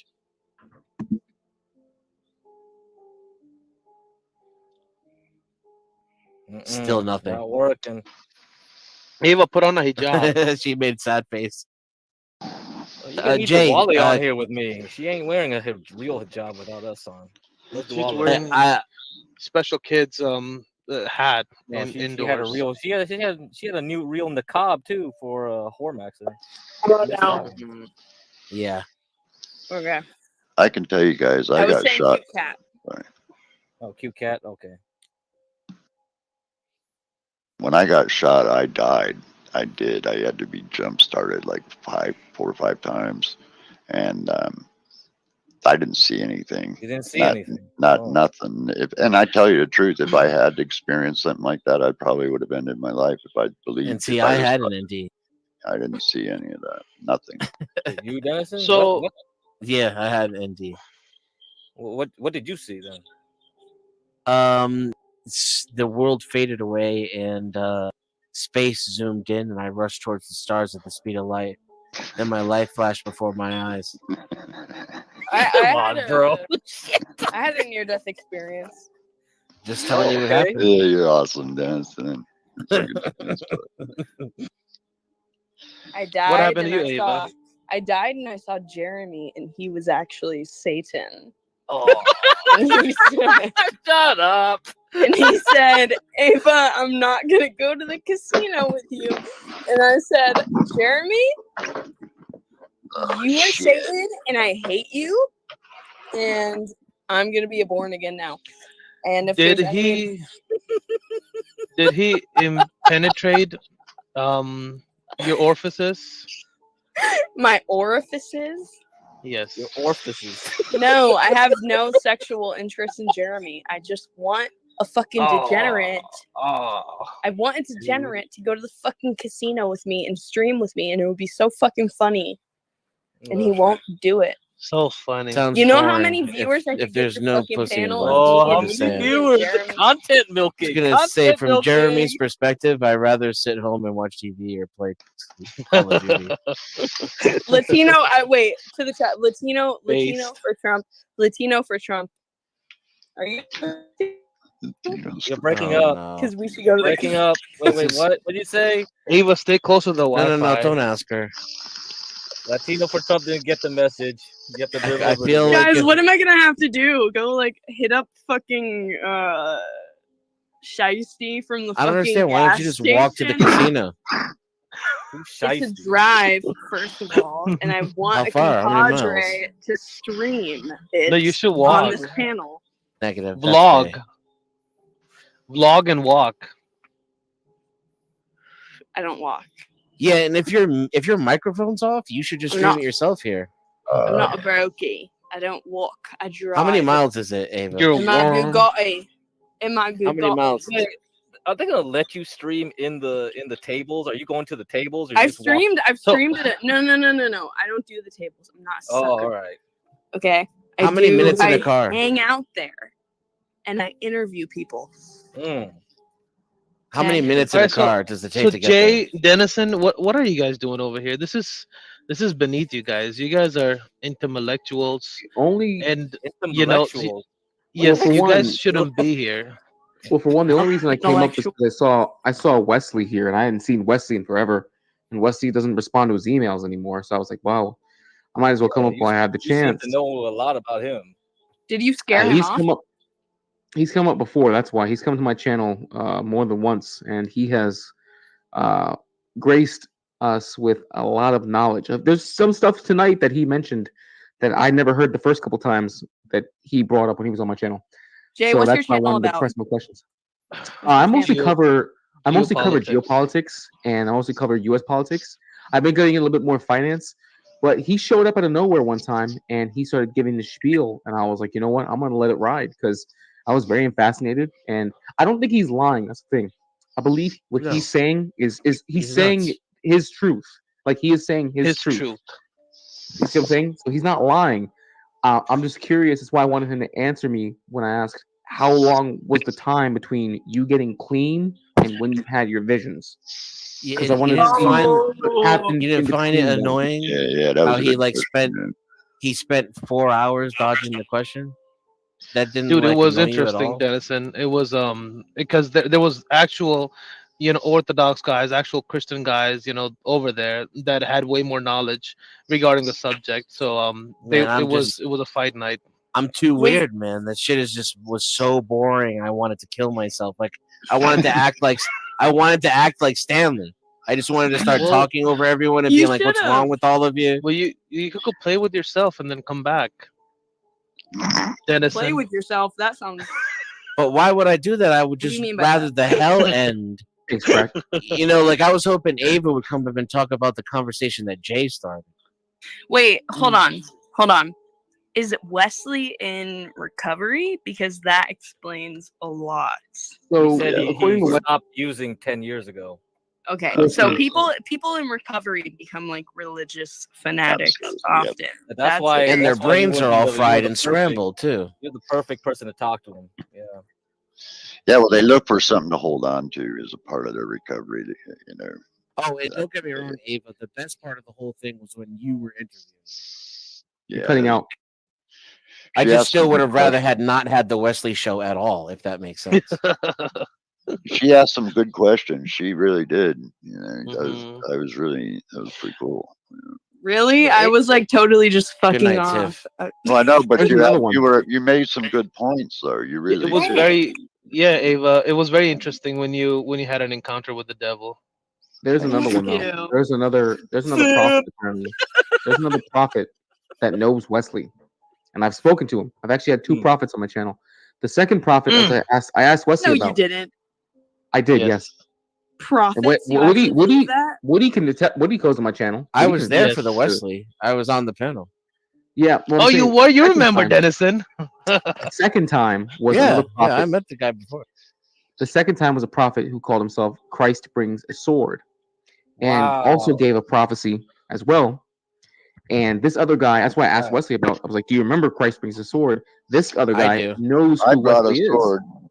No, they know who Wesley is. So I've had two prophets show up on my channel. I've been trying to get in contact with them to interview them both, and I would love to have a show where I can get both of them to compare and contrast their prophecies to see where the similarities are and where they diverge. But I No, just haven't no, had the no. opportunity to get them to. You to believe that they're coordinate. living prophets. That's fucking retarded. I didn't say that. They're schizophrenics. I didn't say that. I believe that. Okay, you. That's what they call themselves. It sounded implied to me. It sounded implied. Maybe I'm wrong. What do you believe then? No, he was being a bit sarcastic when he said it. Okay. I do want to have them on. I do want to have them on though. Yeah. I do want to have And he them is on. genuinely interested. It just when he says prophet, he means self-described. Is what's implied when he says prophet. Right, Hey, Jay? can I say I don't want something to. real quick? Yeah, I want to misrepresent. apologize here's the thing. to Jay. I think Jay is your name. I want to apologize. Mhm. I did not mean to like bum rush your panel. I saw Dennis was live. I didn't know he was not my sharing out. Okay, so I just I'm a guest. You're I'm a good, guest bro. as well. I'm a Okay, guest. so I don't feel any apologize. type of way. I don't feel any type of way. The reason why I call them prophets is because they're getting prophecies and they don't deny it when they call themselves prophets. Wesley may say at times, "Well, I'm not a prophet," yet he'll keep on giving a prophecy when people call him a prophet. He doesn't say no. He'll only denounce calling himself a prophet when he's trying to make a point about his prophecy, and then he'll say, "Well, I'm not a prophet," but he'll get called a prophet and won't say no to it. Did you And try I to believe there's- contact him, Jay? I have his email, but he doesn't respond to it. He's Exactly. giving And me his email. this idiot just looked up another live stream and just jumped on over here. I mean, who's the idiot? Who are you referring to? He's talking about Wes. Wesley. Oh, Wesley. And what's Okay. funny Yeah, 'cause is remember people you in tried the to chat contact think you him? orchestrated it, which is hilarious. Yeah, a lot of people. I a lot love of people in the chat. YouTube, Jay. A lot of people say like that he's here because of me, and I was like, he was already on the panel well before I showed it's up. just the white John Galt. White John Galt. Yeah, that. So Yeah, he's just trying to make all kinds. He's saying like, Well, I "Oh, he asked brought him. in here to I bring typed down into this the YouTube panel chat. and shit." I said, White John Galt, are you really that fucking stupid, or are you just trolling? But YouTube censored it. Yeah. You know, you can't tell anymore. You know, it's sometimes. I get it, Yeah, you know, some bro. people If I are was able, crazy. if I could harness Wesley to go to different panels and I show up and then get subs out of it, bro, I would use that every day. I would 100% use that. I'm shamelessly, I would use that. But obviously, the YouTube gods are nowhere near as favorable to me in that way, in that manner. They're just really not. Like honestly, Yeah, what I would 'cause love to do. Go ahead, Because Woody. your show is awesome. It's full of knowledge, right, and gore, but it's extremely boring, similar to Denison's. But it's shit, but it bro. is At least you're honest. Jay, put your link it is a down good in show chat, because brother. you I'll can. fucking sub up to you, buddy. Yeah, but that's the Appreciate it, thing. And man. then when there's a dumpster fire, because I listen to almost everybody over here, you and Denison, but yeah, and then I jump off and then I come Yeah. back. It's kind of like that. I mean, I get it because I mean, I don't. So here's the thing, man, with my show. I get it that with YouTube, people love brain candy and they love the fuck shit. But almost every channel has the fuck shit, man. And I'm not trying to always do like that. Like honestly, I want my channel to be a combination of Funker 530 and the Duran. If I can get something like that going, that'd be great. I would love to be able to be on those channels levels. But By the way, I dropped the link in the back chat, Neil. But I don't want to just incorporate a bunch of fuck shit. I know that would be great. I know people would love it. They'd eat it up. But you know how many channels on the YouTube streets have just nothing but fuck shit? Or it's relationships, or it's about race, or it's about e-drama. And I'm like, bro, it's just brain candy. You know what I mean? It's all it ends up being. And like I like having conversations where you can have your beliefs challenged. You can challenge someone else's beliefs. I don't necessarily mean blood sport debating, but at least something that makes you think, because you don't have to actually be an intellectual to have intellectual conversation. And plus, you should want to have intellectual conversation. You should want to see the extent of what your mind's processing can do. You know, how far can it go? Do you believe in what you believe in? Can you change someone else's beliefs? Can you learn something? You know, how quickly can you think? And I've looked at the YouTube streets now since I've been on here since 2022 as a learning tool more than anything else. Like I've learned a lot being on here, especially from other people, and learned perspectives that have made me go back and research. So that's the biggest value I get out of YouTube, personally, is how much I can learn. Mm-hmm. And for some people, it's not even brain candy; it's brain cancer. I can't stand that shit. Yeah, I'd rather go take a shit. Yeah, it makes me feel. I'm shitting right now, and I got cancer, so yeah, it is what it is. Wait, what? You do? Yeah. Damn. It's caused from the shooting. Oh my! Wait, what? Yeah, because they said that freaking bullet punctured my right lung. It fucking left scar tissue, and cancers have a tendency to form around scar tissue. Oh my god, that sucks. I felt like when they told me, man, felt like I'd been shot again. You know, I really kind of did for a minute. I was like, you're kidding me. And they were, well, cigarettes had something to do with it too, but the spot, because I'd asked why I got cancer only in one lung, and the other lung's fine, and that's what they told me. Oh man, yeah, I was a little pissed, man, when I found that out. So, did they consider taking out the one lung to try and alleviate you of your cancer, or No, are they it's just inoperable? Because when I got shot, my chest got wired together. Oh man. So like it can't undo that, you know? Because like when I got shot, the bullet bounced off, hit my spine, vertebrae, bounced off my right floating rib, traveled across my body, bounced off my aorta, and stopped in my right upper lung. And so, you know, yeah, it was a major. What was it, a 9 or a 308, 380? 380 hollow point, but it was at point blank range, because he was like, I was in a store shopping, brothers, and I was just paid for my shit, and I started to walk away, and he shoots me in the back, just bang, like that. Was it somebody you knew? No, he was just some crazy fuck. Shit. You know, some kid actually that wanted to be honest, he wanted to join the Crips, and in order to join the Crips, he said he had to commit a murder of other color. Is what he said. He said that at trial, guys. I didn't.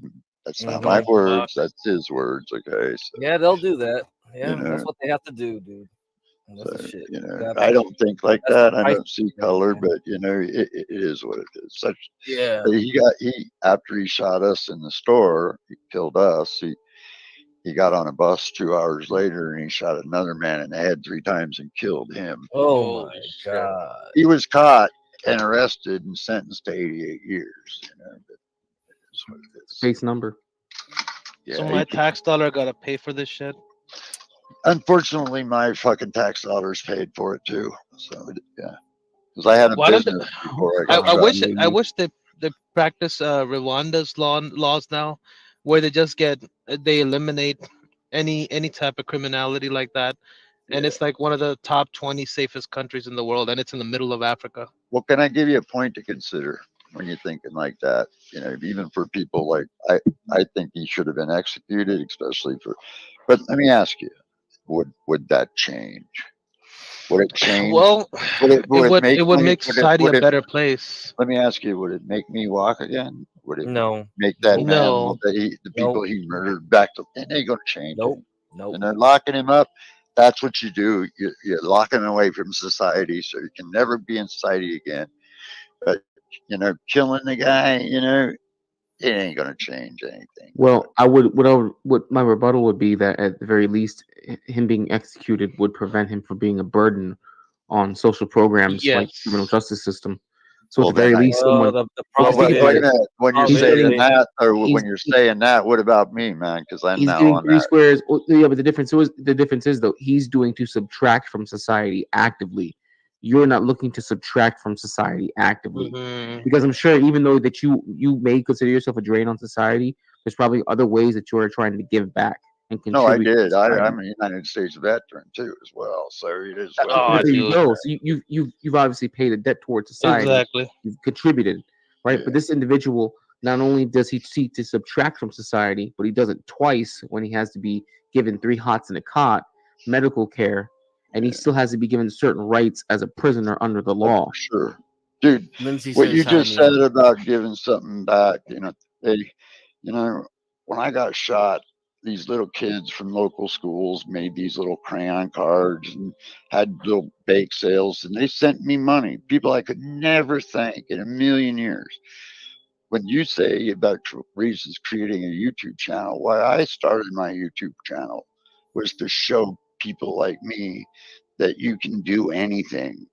Doesn't matter if you're paralyzed, you can still have a life, and that to me is the only way I can respect those people giving to me is by giving something back. I've given out over 10 grand on YouTube and everything, a lot of places, I do give something back, because it's the only way I can thank the people that gave to me at that moment.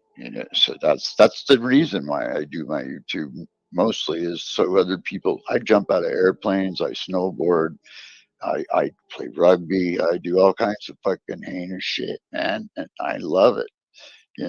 And when I got shot, there was no internet, so I couldn't look anything up how to do this, how to do that, because there was no internet. Now there is, so I can show other people, so I give something back. So sorry. When you said give something back, that just got me a little bit because that's the main reason why I try to live is just to give something back. But that's the difference. What that's the difference as to this individual being someone who's subtracting from society, and your perception of you subtracting from society is maybe you are because now social programs have to give you more in order for you to function normally, but you're still trying to find ways to mitigate that and give back to others and give back to society, whereas this other person chose not to and can't. Well, the problem is this guy was, even if he got the death penalty, he would be at least 20 years on death row because Oh they're yeah. gonna do appeals after appeal after appeal. Yeah. It's Yeah, not look like at other you countries. just And executed. maybe Yeah. maybe after all that time in prison, he changes and he's telling other people not to do what he did. Well, I'll At tell least you, maybe that's worth something. I could actually shake the guy's hand and forgive him. Okay, I could do that because in a lot of ways, I think he made me a better person.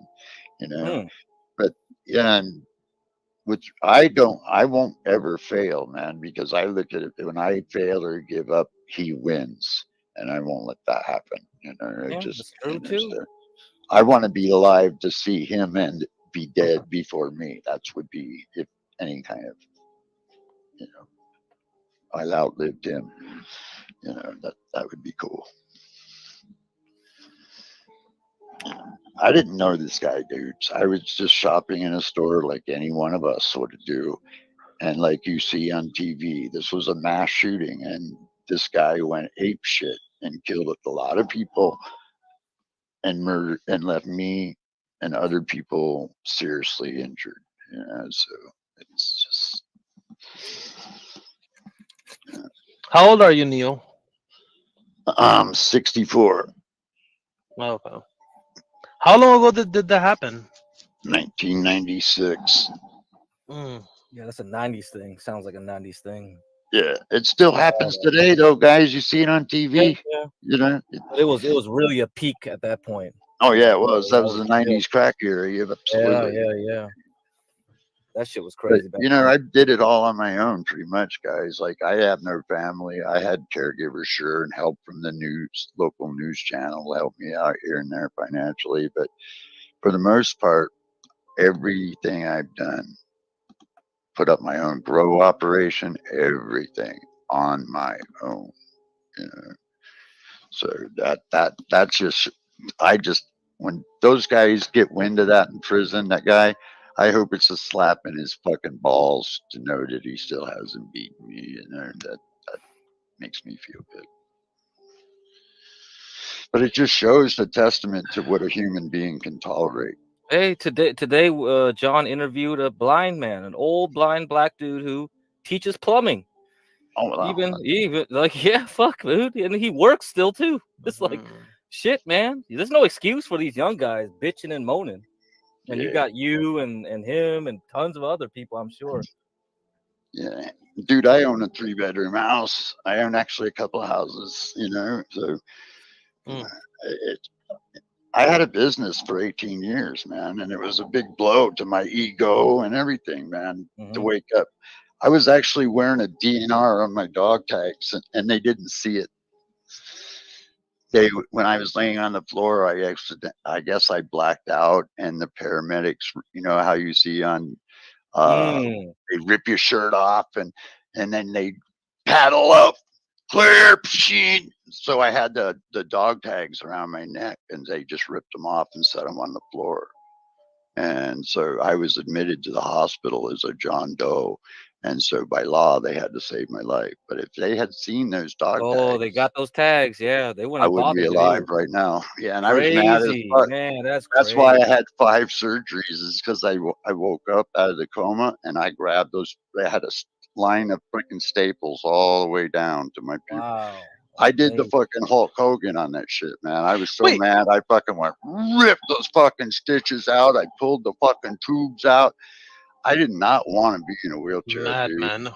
You know, and I did everything I could to make sure that it was going to not happen. And every time I did, Wait, but right why there. wouldn't they? Why wouldn't they operate on you if they saw the dog tags? They didn't see DNR, him. do not resuscitate.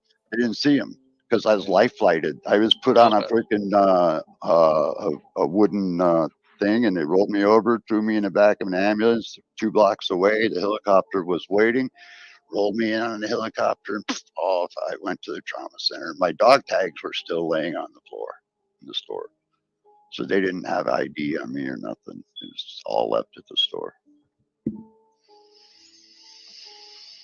Yeah. They might have not bothered with him, Woody. They might have not bothered rescuing him. They said like, No, they wouldn't. They under the law, they would have been obligated. Yeah, he's fucked up, man. Let's just let him go. See? Yeah. And then after the 5th time of me ripping those staples out and shit, they threatened to keep me tied down, and so I made wow, a bargain. Damn, dude. So I sucked it up, man, and did what I had to do, man, you know, and I made it on my own. I have. And, you know, that's why I'm happy to share it with everybody, because I think anybody can make it, you know, just gotta put yourself in the mindset. Yeah, it's a mindset thing, man. Yeah. The human will is amazing. It really It is.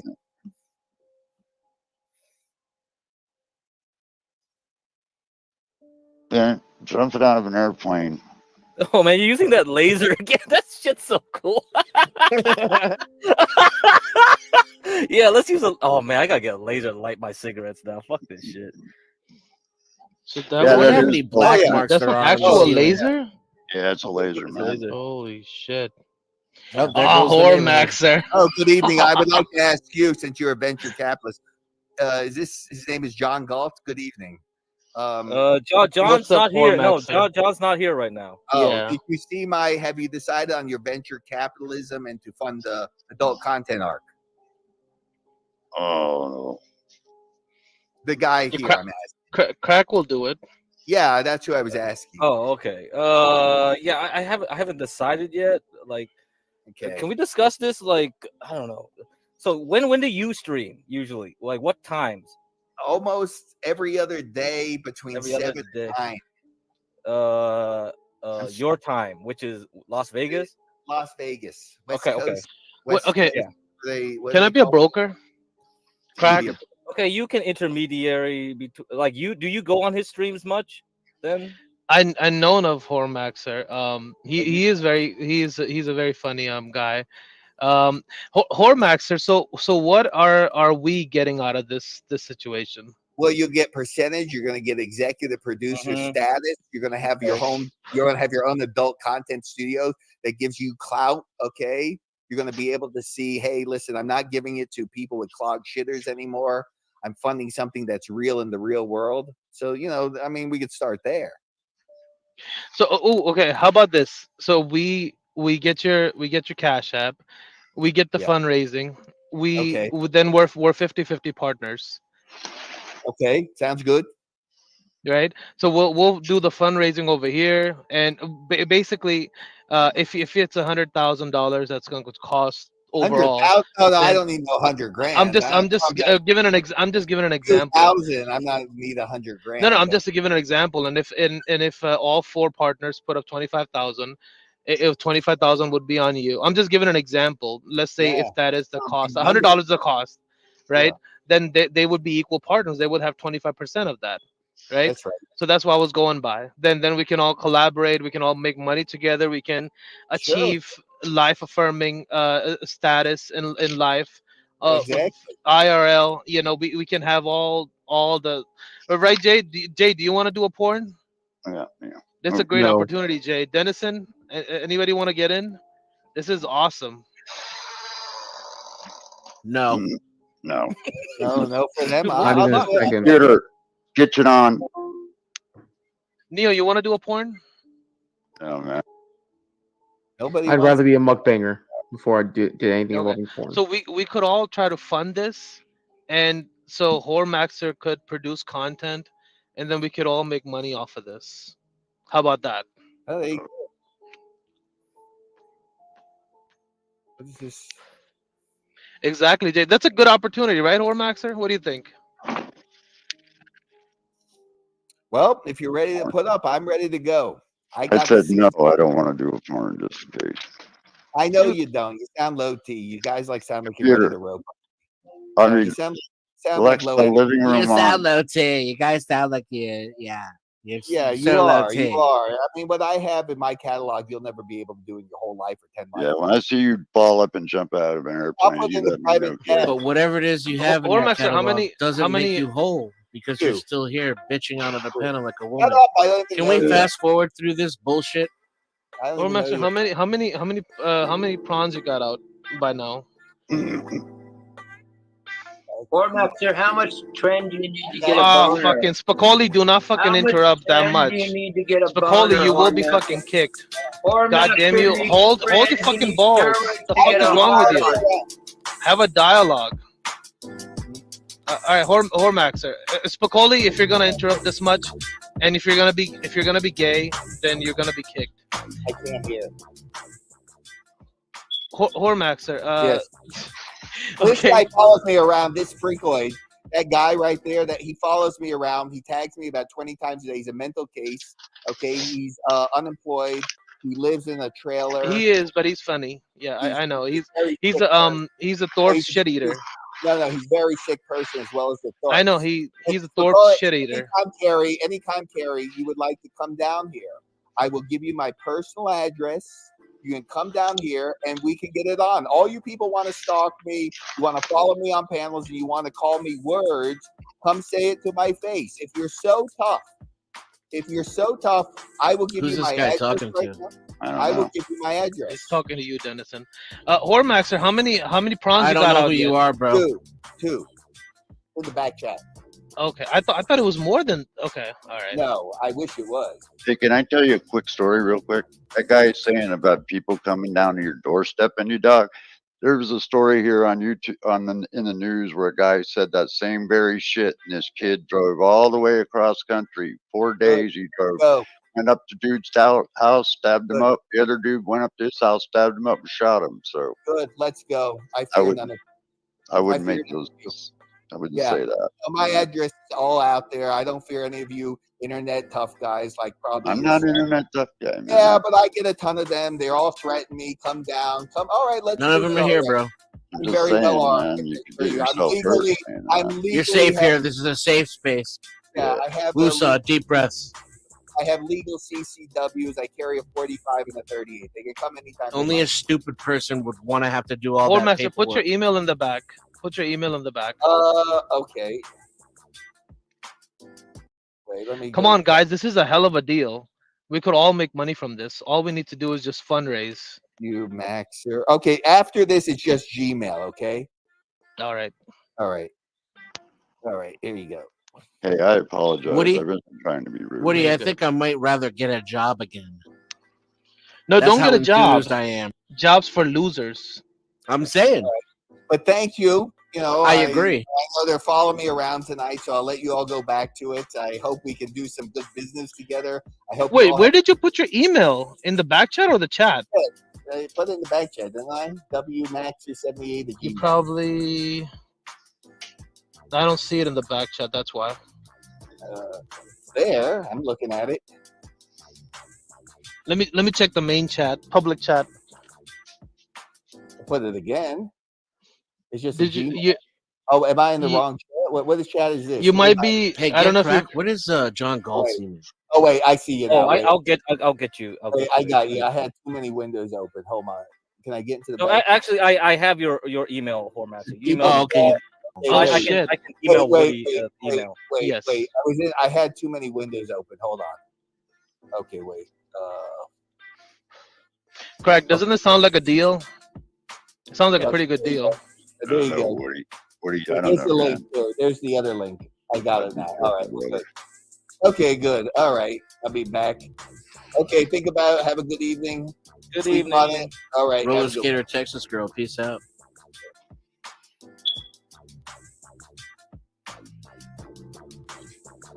Am I good or am I good? Yeah, you're good. I don't know. I think you just. You're funny. I think you like opened up the Come on, gates yeah. to an underworld or some shit. You know. Oh, I already opened that like 3-4 streams ago. Came on here and he was arguing with Solid Snake. I got some good content off of that. Woo! Crack opened the Necronomicon already. Yeah, the Necronomicon. You opened that already. I'm always All the playing. demons. I'm always skirting the lines. It's like, oh shit, here comes Cthulhu. Yeah, do some more spells, Crack. Hey, Do you some guys more, are good some guys, more crack. man.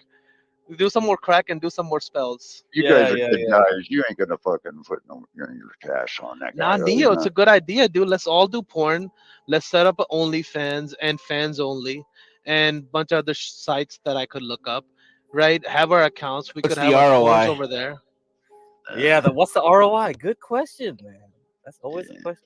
I mean, the funny thing is he emailed me his porno as a sample, and I watched it. I was like, man, this is some 70s ass shit, man. This is like, does this sell anymore with the Zoomer crowd? You know, he's bringing the oldies but goodies back. Yeah, you know man, that thing won't fly nowadays. You know how it is. These kids now, they're all overstimulated, man. That kind of like, yeah, I don't know. Well, I'm not a marketing guy. So we need a $8,000, right? Then we can I could look up and I could hire one of the prawn actors. Dennis, that's change for Dennison, and that's like nothing for Crack. So that's all we need. Then he does the porn. We'll market it, right? And are we gonna get could into AVN with an award? Are we gonna win some awards with this? We gotta set up something because nobody over here is willing to do a porn. And if I'm going to do a porn, I'll just wear a paper The bag. last time I was at the awards, what is it, adult video fucking award? Yeah, AVN. Yeah, that's correct. Yeah. AVN. Man, that shit was so weird. I was just like, are people really into porn? It was like, I don't guys are know. the only reason I went there was because I had a med student friend. Okay, he actually had autism, so when he takes Adderall, all he gets horny as fuck. So he was snorting that shit. He would just be watching porno in his hotel room, waiting to get to the AVN, go to strip clubs, all this shit. I was snorting with him because he had it. So I was like, okay, I'll try it. And I don't have autism, so it's like coke plus the horniness for me, right? So that I was like, now I understand why you're doing this, because it's like if I took this as a normal person without autism, no wonder people abuse it, because it's like you don't get the whiskey dick, you don't have the coke dick, right? with the cocaine. You don't get the I numbness. know what you And mean. so you're getting the horniness plus the. So it's like, oh, now I see why people abuse this shit. Now I get it. That's why this Adderall keeps getting abused. By And this anyone. dude's a med student, you said? Yeah, because he basically went to pharmacy after like he couldn't get to like go through med school. So he knew everything about drugs. That's why he was like, oh, this is the worst type of person to be teaching this shit to. Wow. Crack. Like, Did you invite the Thorpes? Thorpes Hmm? are here. No, I didn't invite them. They're just following Hormaxer. See, everyone just follow. See, Hormaxer comes here, and there was a guy on backstage trying to dox him, right? Like, he put his dox on it right there. or whatever. Yep. No, it's not Spicoli. This other guy with the has no name. It's just a hammer emoji. Okay. I think that's basically That's a dox. snafu. That is a dox. That's That a dox is right there. See? correct. So I couldn't let him up here because I was like, oh, this guy's just gonna dox. So nope. There Or you go. porn bomb, one or the other. Doxing is faggot shit. So there you go. Doesn't matter you like him or whatever. Don't like him. It doesn't matter. I can't allow that. Yeah. Regardless, doxing is faggot shit. It is. Across the It's board. pump, man. It's pump. So is porn bomb in there, but I just don't see any reason for the guys. Maybe I do understand the trolls, People but are bored. I don't. So if we decide to do porn, we gotta take PrEP, we gotta take Wentrax, and I forgot the other medication name that prevents you from getting Take what? STDs or AIDS. I think it's called Ventrax. Yeah, with the I think it's like I thought that was the W herpes or one. yeah, exactly. So it prevents you from getting herpes. I don't know about all that. I think it can help reduce outbreaks and the spread of insert virus here. I wouldn't say it prevents you from getting it. Okay. Well, there's like gotta 1 in word it 25. like how they do in the commercial, because there ain't no guarantees. This is the really real world. Over. But I think it's a good Herpes is a idea. hell of a drug. Exactly. And you'll stay slim. You don't have to eat. It kills your immune system. So you have to take like a pill every day, right? But you don't have to worry about getting fat again. Am I right or am I right? Who's with me? Nah, if I'm passing. This is almost as bad as your Hormaxer proposition. Okay.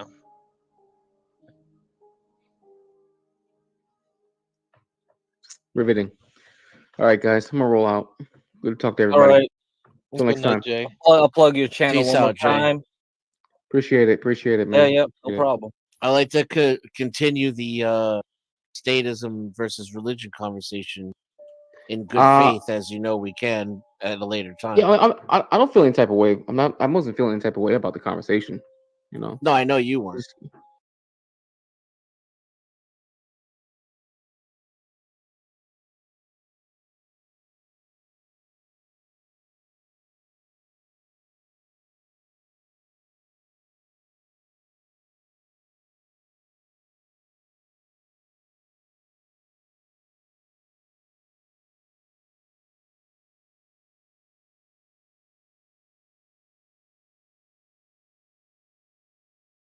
Scar, you got Sonny. Anyway, yeah, so look, you on the panel right.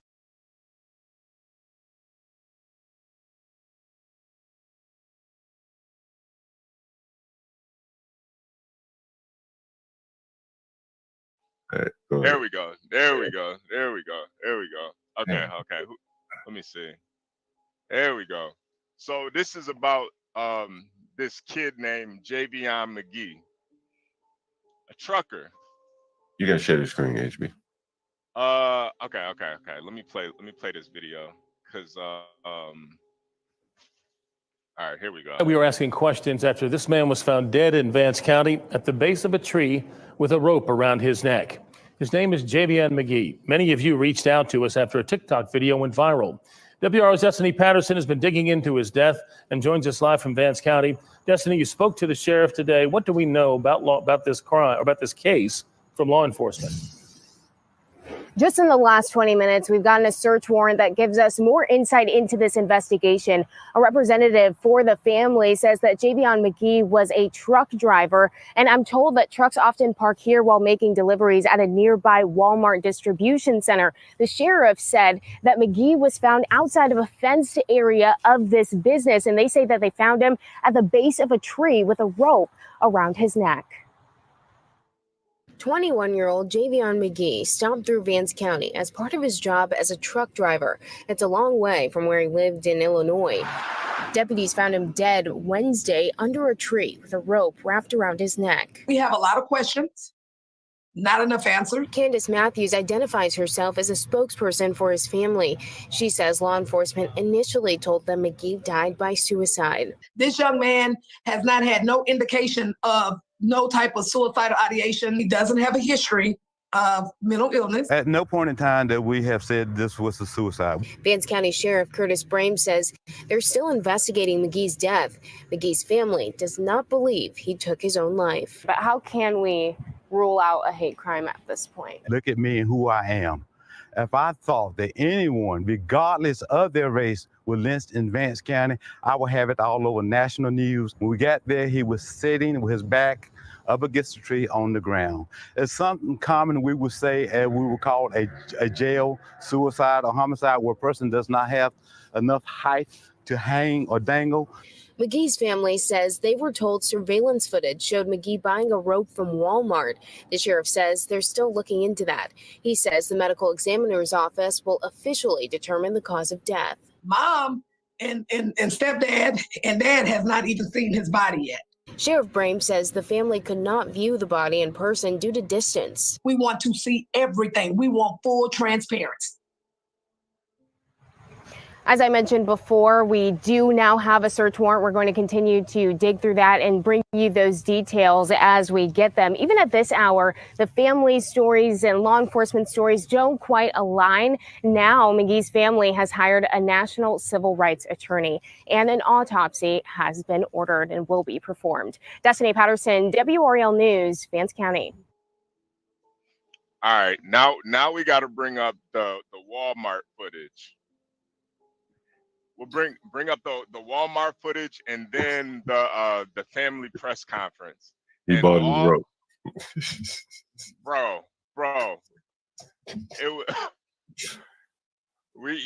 Yeah. Crack, can you or maybe John, can you bring up the video? Let me see. Just put in Javion McGee and then Walmart. Javion McGee buying rope. Oh yeah. Make sure you don't put the word the S word in the title either, because that got one of the last videos flagged. Oh. They don't play. Yeah, they don't play about that S word. Man, what? Damn, that's crazy. All right, we got a picture of the Negro buying rope here. We got a picture of the Negro buying rope.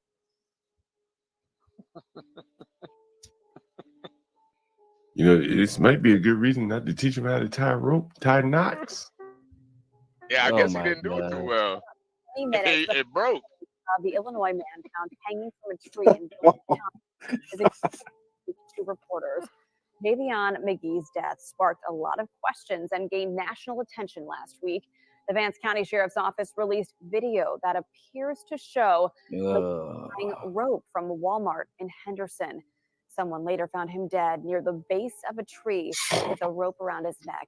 McGee's family said he showed no signs of mental illness. McGee's body has been taken to the medical examiner for an autopsy, but so far there is no cause of death released. The Vance County Sheriff's Office is continuing to investigate the circumstances. Yeah, he bought the Had rope. the flip-flops on. It had the flip-flops on and everything, man.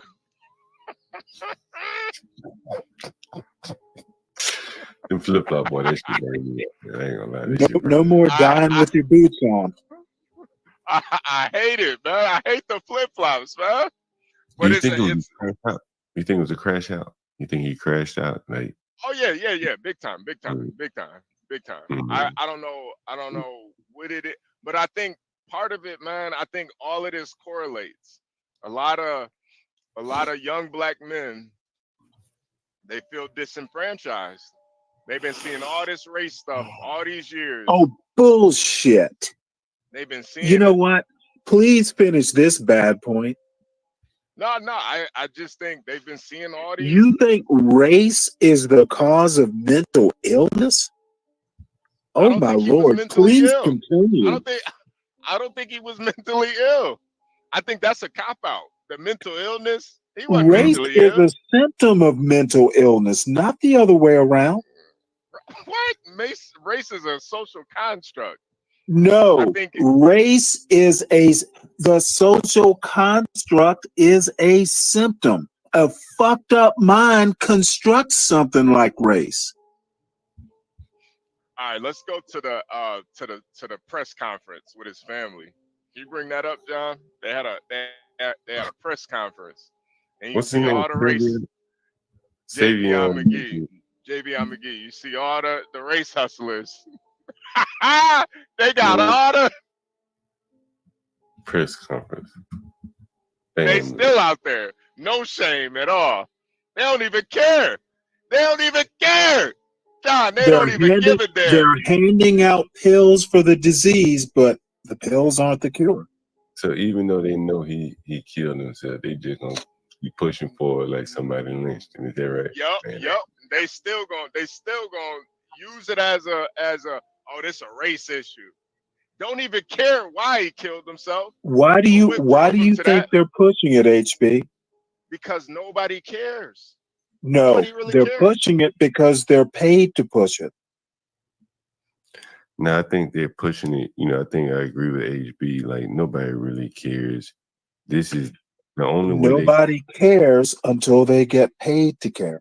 Right, and the only way they can monetize this is by saying that he was lynched. If they say he killed himself, shit. And race is an economic construct besides a social construct. Follow the evidence. What about life insurance? Life insurance doesn't pay out if you're suicide, huh? Either. Right, that's true too. But they didn't have no He life. probably didn't have life insurance. Hell no, he had no life insurance. So let's not even talk about that shit. Oh man.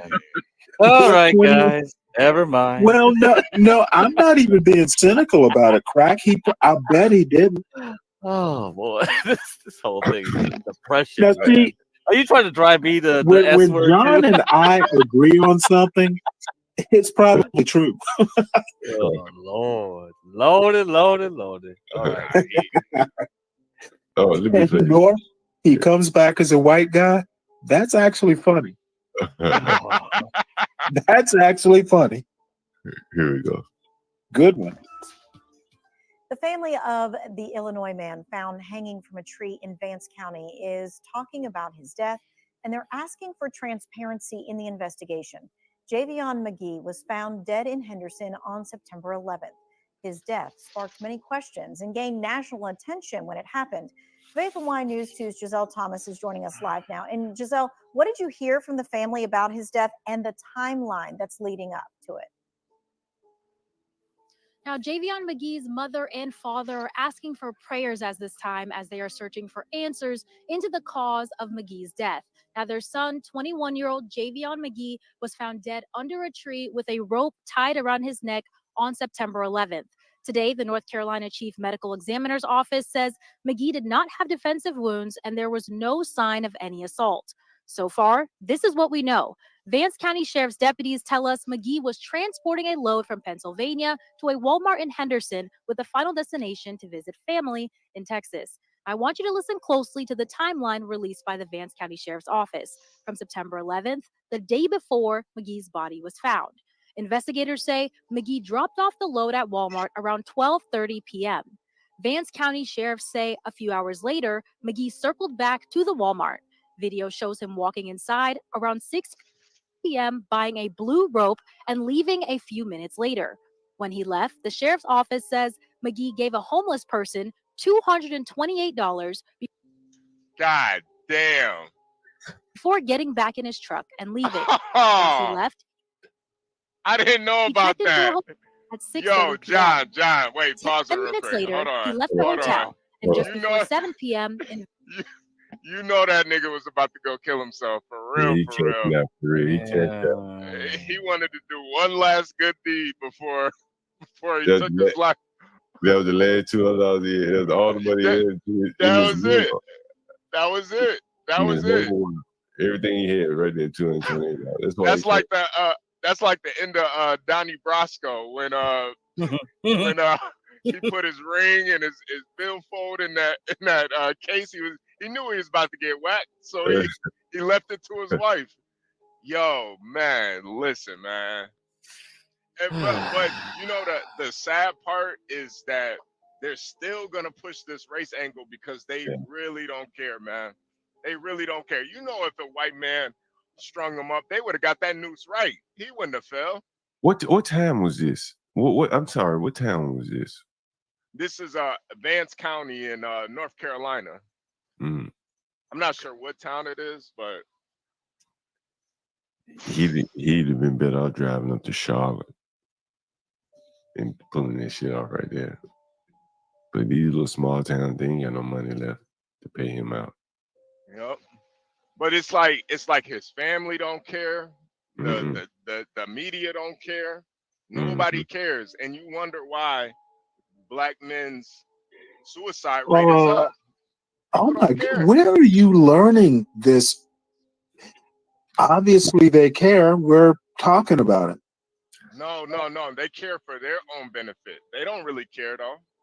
They care after the fact. Caring for your own benefit is caring. Caring is caring. They care after he dead. They care after he Okay, dead. Now they HB. care. Yeah, we need to watch this. Then we need to go over your definition of care. Caring is caring. All right, well, let's watch again. Let's finish.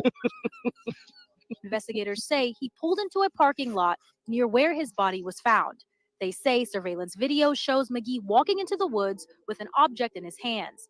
Investigators also say he returned to his truck a few minutes later with nothing in his hands. But 30 minutes later, he's seen walking toward the tree line alone. McGee's body was found the next morning.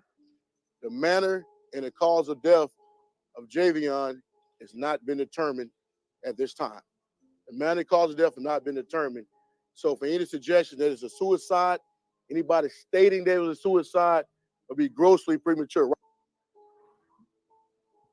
McGee's family says they question the manner of their son's death, and the family adding that McGee was not experiencing any type of mental crisis, and they fear that their son was harmed. Now, at this time, no cause of death has been determined, but detectives do say that the rope was wrapped around McGee's neck 11 times. The autopsy report has not yet been completed, and the toxicology report is not back yet either. Live in Vance County, Giselle Thomas. Damn, that's a hell of a crash shot right there. Yep. At least he didn't take nobody out with him. But, you know, I think those race hustlers, his parents, the media, nobody really cares. Nobody really cares. And I think a lot of young black men, instinctually, they see what's really going on in society. They can feel it. There ain't no place for you no more. Yeah, I think there's a lot of men. Oh boy, you know what? I think there's a lot of men, black and white. Oh, to be honest. HB. Yeah. But I think with black men specifically, we've been used so much to push these agendas. Yeah. Push. Mm-hmm. Yeah. You know what? I think you're following an agenda. I seriously do. So black men are dying because there's nowhere to go? No, I Say think that again. Say that again. No, you're basically saying that young black men have nowhere to go. Therefore, they're hopeless. No. I'm saying they feel like that. They feel like that. They have. I don't agree. I don't agree with that either. And if they do feel like that, goes back to my meta point. Bad parenting.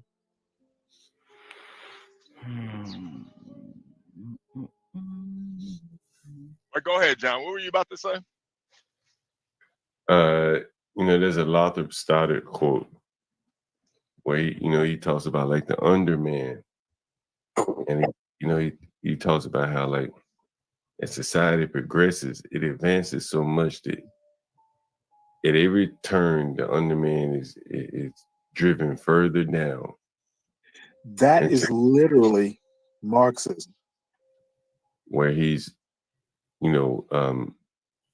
often in jail, and in trouble. And I forget the actual quote, but like, and I mentioned like the red light cameras, the speed cameras, child support, like the things that your father, grandfather may have gotten with hell just selling dope. There were no surveillance cameras. Now it's surveillance cameras, red light, traffic. There's so many things that traps the undisciplined, lower IQ guy, the guy who isn't as emotionally in control.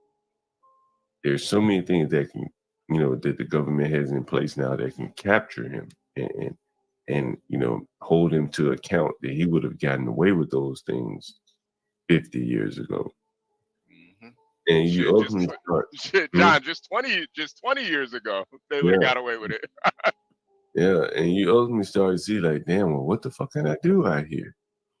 Right? I can't even rob anybody anymore. Right? Most expensive thing they got is a phone. I can't get shit if I steal their phone, right? Nobody's carrying money, right? The weed, I can't sell weed, can't sell dope. They done bought the Venezuelans in here, they done took over the drug market. Where Can't did they even go? sell you an EBT card, man. I can't even sell you my EBT card. I mean, Like, hell no, I ain't taking that. One of the things that you don't, people don't pay attention because it's not their world. But when I ride up and down my school, you saw them drunk ass laid out niggas, right? You ain't see nobody hustling drugs. Nope. No. Ain't no young boys out there, yo, what you need? What you need? Yo, I got them toys. That Mike Tyson knockout, no. Not even weed. I roll up through there on my scooter. Ain't nobody selling nothing. Because there's nothing to be sold. Hey, I got that pandemic. What's up? I got that pandemic. They say had some motivation to get out there on the street to sell drugs. Ain't no drugs to be sold.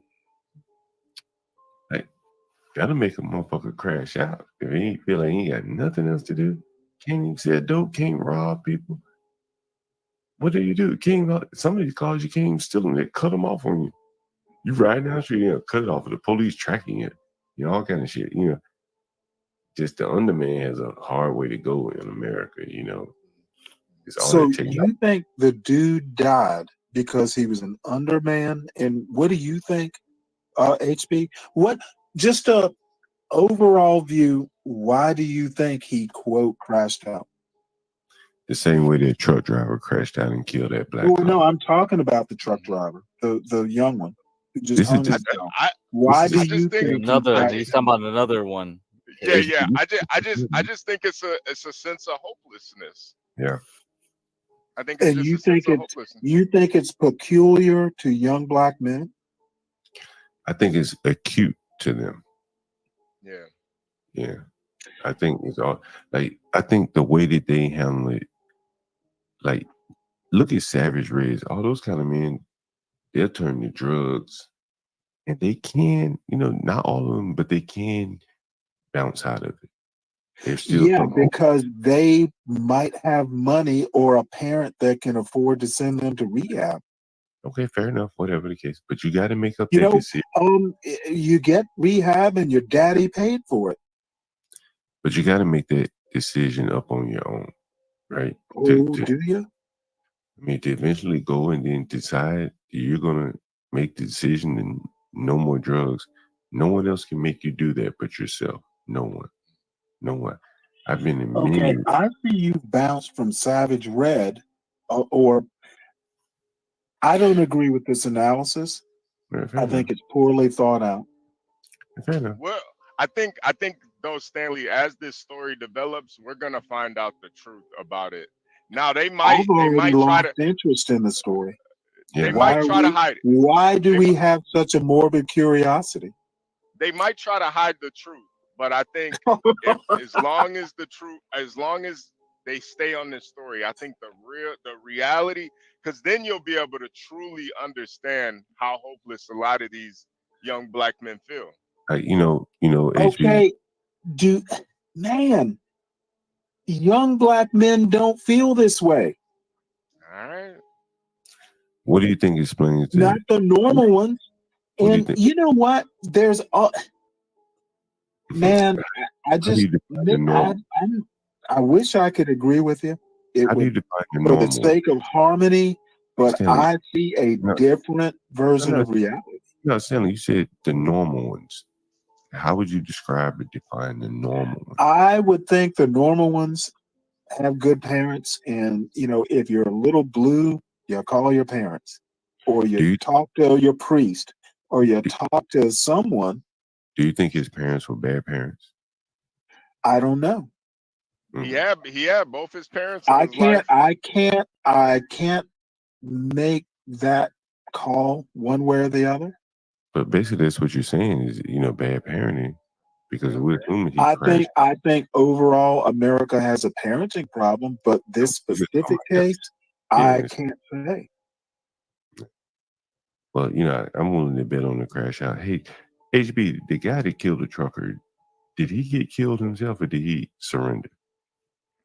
Whoa. Which guy? Which guy? I'm sorry, the guy that killed the police officer that lost his job as a trucker.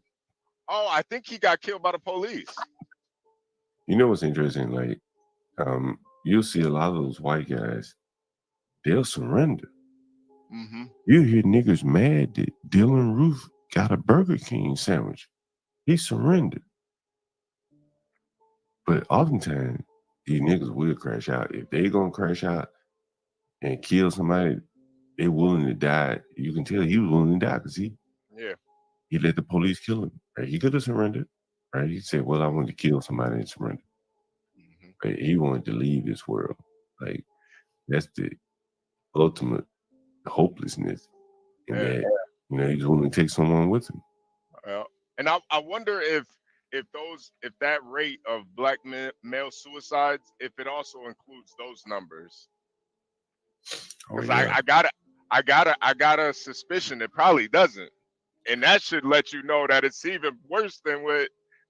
Because we know what it is.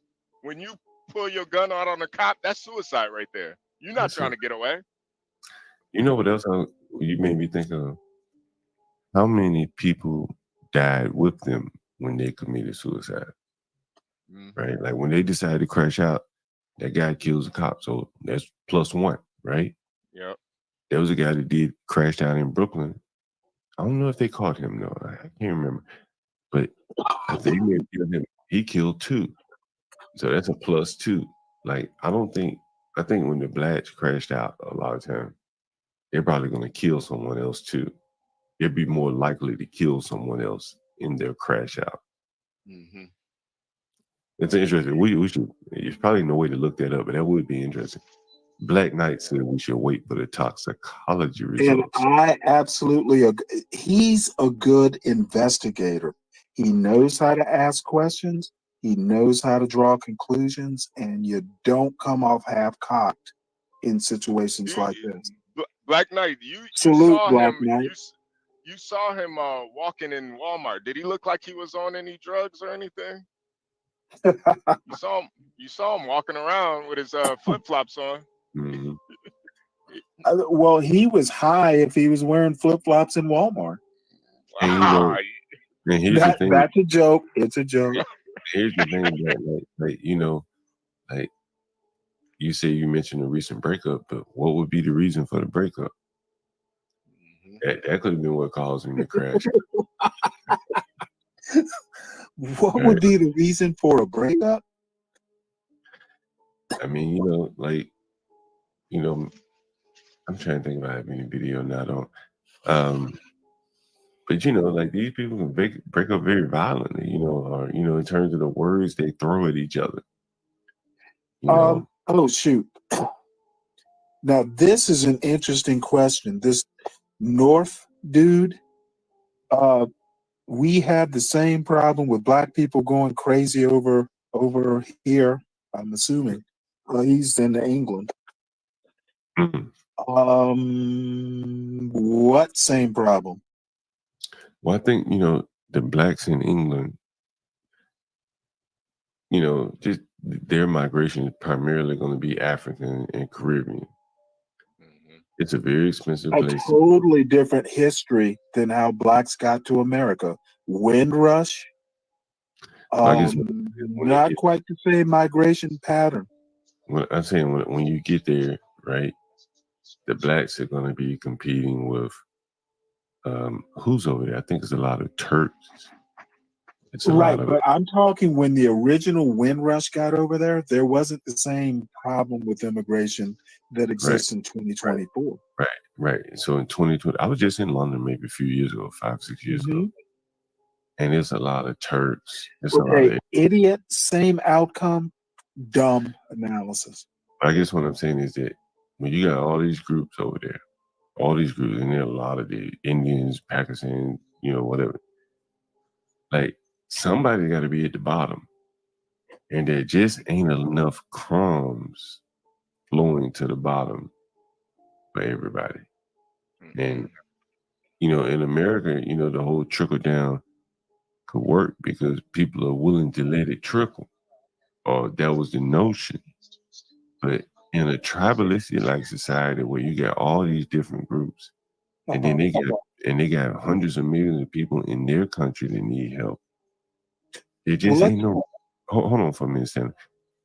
There just isn't any room to let it trickle. Like you think about how much money these people send to their home country. I'm not agreeing or disagreeing with it. I'm just using it, stating that as fact. Every dollar they get in addition to their sustenance here, goes to help someone in a foreign country. There is no room to share with other groups because you got family, people to take care of.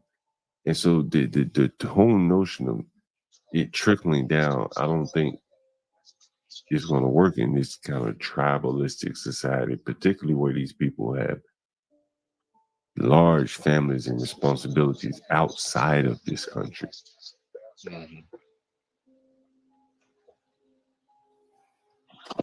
Question for you. Are Black Americans, the FBAs, ADOS, whatever you want to call them, are Black people in America at the bottom?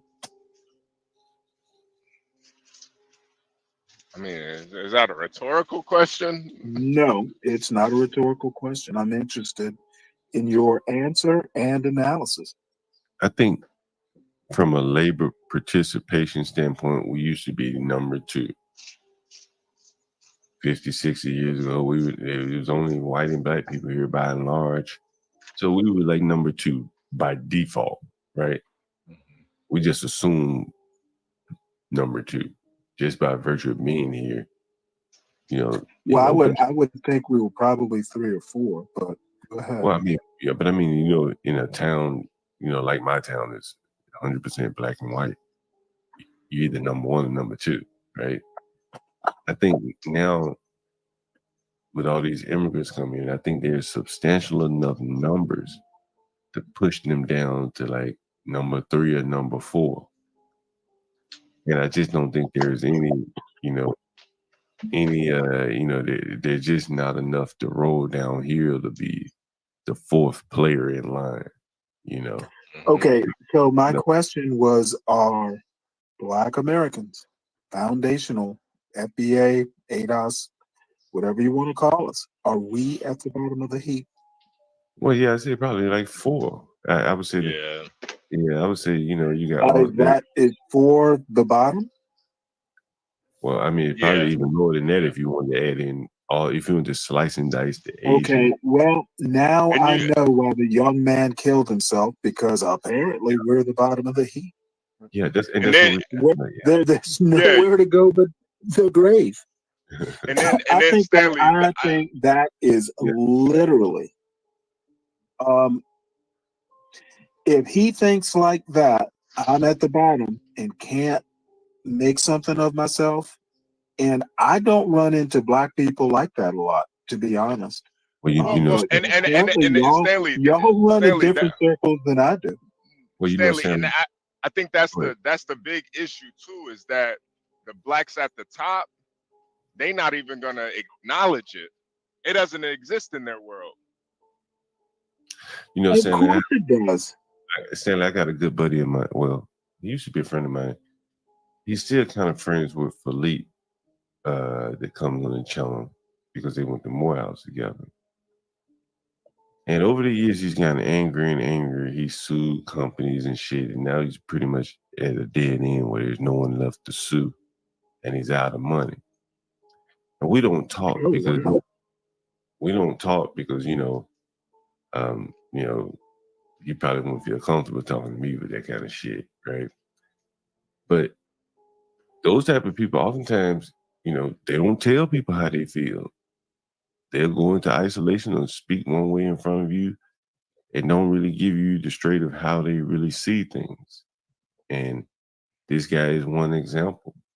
And so the fact that you've never heard it doesn't mean that they don't feel that way. Most people aren't just gonna come out and be blunt, like, yeah, man, I feel hopeless out here, right?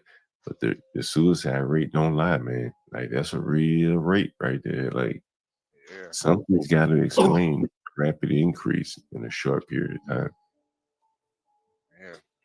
I Stanley, think. what do you? Yeah, I was about to ask Stanley, what do you think is the rapid increase? Because I mean, this is historical. This should be. Why? Y'all are gonna laugh at me once again. It is a culture problem. We all live in a culture that can be very toxic. And you know what? I can't talk about this kid.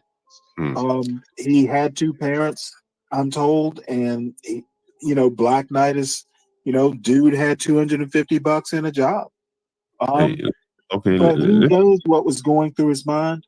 Well, let's talk What about I'm saying is that let me ask you this if question. you think that, I think your analysis is wrong. Black people are not on the bottom, as a matter of fact. That's fair enough. Let me ask you this question. So this guy, he had $250 in his pocket on a job. It was 288, wasn't it, or something like that? Whatever it was. To be precise. And so, like, it's not just about money, Nah, it's not. Money, right, It's not. It's really not. I agree. It's about mental fortitude. It's about being prepared as a child to weather the ups and downs. Life is not going to always be awesome. They haven't told us everything. Again, it goes back to how you were raised. I think parenting is America's number one problem. He could have been on the verge of losing his job. These niggas be lying or not. You know what? He wouldn't be the first nigga to lose a job. What I'm saying. Oh my God. Sorry, I had to use the N-word. I'm saying like, come on, man. Like, what I'm saying is, what they probably haven't told us everything. We assumed he had a job. He could have just been fired, right? He could have done something. And they let him keep the truck? They may have told him, bring the truck on here. Right? I don't know. We don't know. Like, but we do know these people are lie or fudge the facts, don't tell you everything. And it could have been a relationship. That, you know what? I wouldn't have hung myself. I'd have run that truck into something. Well, we lucky that he didn't do that, because the last guy, he killed a police officer. He decided to take someone with him on his crash out. Right? And so, there could be a myriad of things. One of the things I said to HB early on about trucking is, a lot of young black men that push me on their mind so hard they can't leave that girl behind. And HB played a clip of a man who crashed out, lost his job over a damn lot less. What? Yep. Really? Lot less, bro. But here, oh man, that's even worse. And so, you know what I'm saying? Like, imagine as a 21-year-old, you're gonna, I don't know. That's I'm why. not going to go farther, That's but why John too. you're basically saying this kid couldn't roll with the punches. Hey, bro. No. That's why when I talked about this story before, John, I was saying that, I do think it is a great industry to get in at a young age. But honestly, for a lot of black men, I think it's better when you're a little bit older because you could be mentally prepared for it, because it is a very lonely job, and you got to be spiritually, mentally, and even Yeah. financially prepared to do it. You can't. I'm not gonna, man. I don't think this is a starter job. You got to have some money to get into trucking, because Really? if you, I believe so. Well, how do Because kids do it? you said, how do kids do it? Well, and it's an honest question. If my son decided to quit school tomorrow and become a truck driver, how would he get into it? Well, He has the CDL and all that stuff, but well, no. This is like, you see how Momo is doing it. That's how yeah. I would suggest you do it. If you really want to do it right, you got to be on the road for a year or two without paying any bills. If you really want to do it, and then you could but if you're just starting out trucking and you paying all these bills, you're not gonna really make no money. Part of trucking is being able to downsize Got to it. really make money. To be an ascetic like Momo. Momo is a Right. truck driving monk. Yeah, no, and I'm telling you, Momo's probably sitting on 100K. Like, seriously, Well, good for him.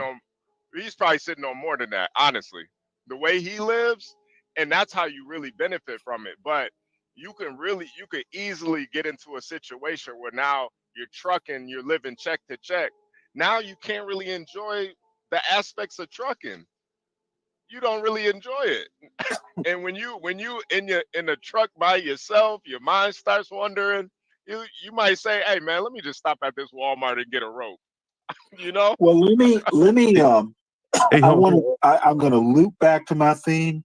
Hold on, America Sam. has a parenting problem. Sam, let me show you a text message, and I could show you many. And I've told a story about this guy that broke his girlfriend's jaw. Remember that guy, Georgetown guy, master's degree? Yeah. I showed you his Is resume. Is it a recent text? No, it's not a reason, but I went back through some of the messages. And Are you doom scrolling? I just wanted to give you an example of what I'm saying, like the level of hopelessness that you never really see, because you don't talk to these people like that. Now, I'm not talking about you, but the average person is not going to talk to these people, going to get a message like this from anyone. He doesn't have. Suggest to you the average person shouldn't talk to them, not extensively, and go back and research old messages. Wait, read this message, John. I gotta hear this. Okay. This is after he broke the girl's jaw. I fucked up, dog. Let me maximize it. It's a Georgetown graduate, by the way. You can collapse the sidebar too, right? Which one? I don't know how. I don't. No. Yeah, I think you click the top left part. You see the 3 dashed lines next to the Gmail logo. The top left. Okay. No, left. Oh, left. Left. Yeah. You see that? Yeah. I think you click that, it should disappear. Does it disappear? Let me just do this right here. Oh my lord! What can I do? Print it. I guess print it so you get the Just out print of version. curiosity, how old is this? It was obviously copied. I look for a date on there and don't see one. Yeah, no, is this more than a year old? No, because the guy just moved out earlier this year. Interesting. But yeah, I've been telling you about this guy over and over for a while. Yeah. Oh no, I've heard you an emphasis on over and over. Yeah, because it's been constant with him. Yeah. On his way to crashing out before he broke her jaw and put his career at risk of being a police officer because he couldn't do anything with his education. Right? He went and got a little could have, but if he didn't. Got off his ass.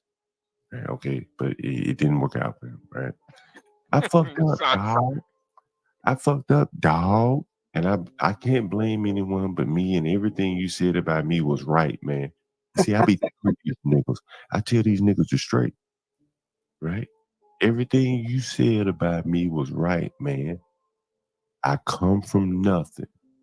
Abuse and shit. You barely finished your Georgetown, and my own family don't really act proud of me.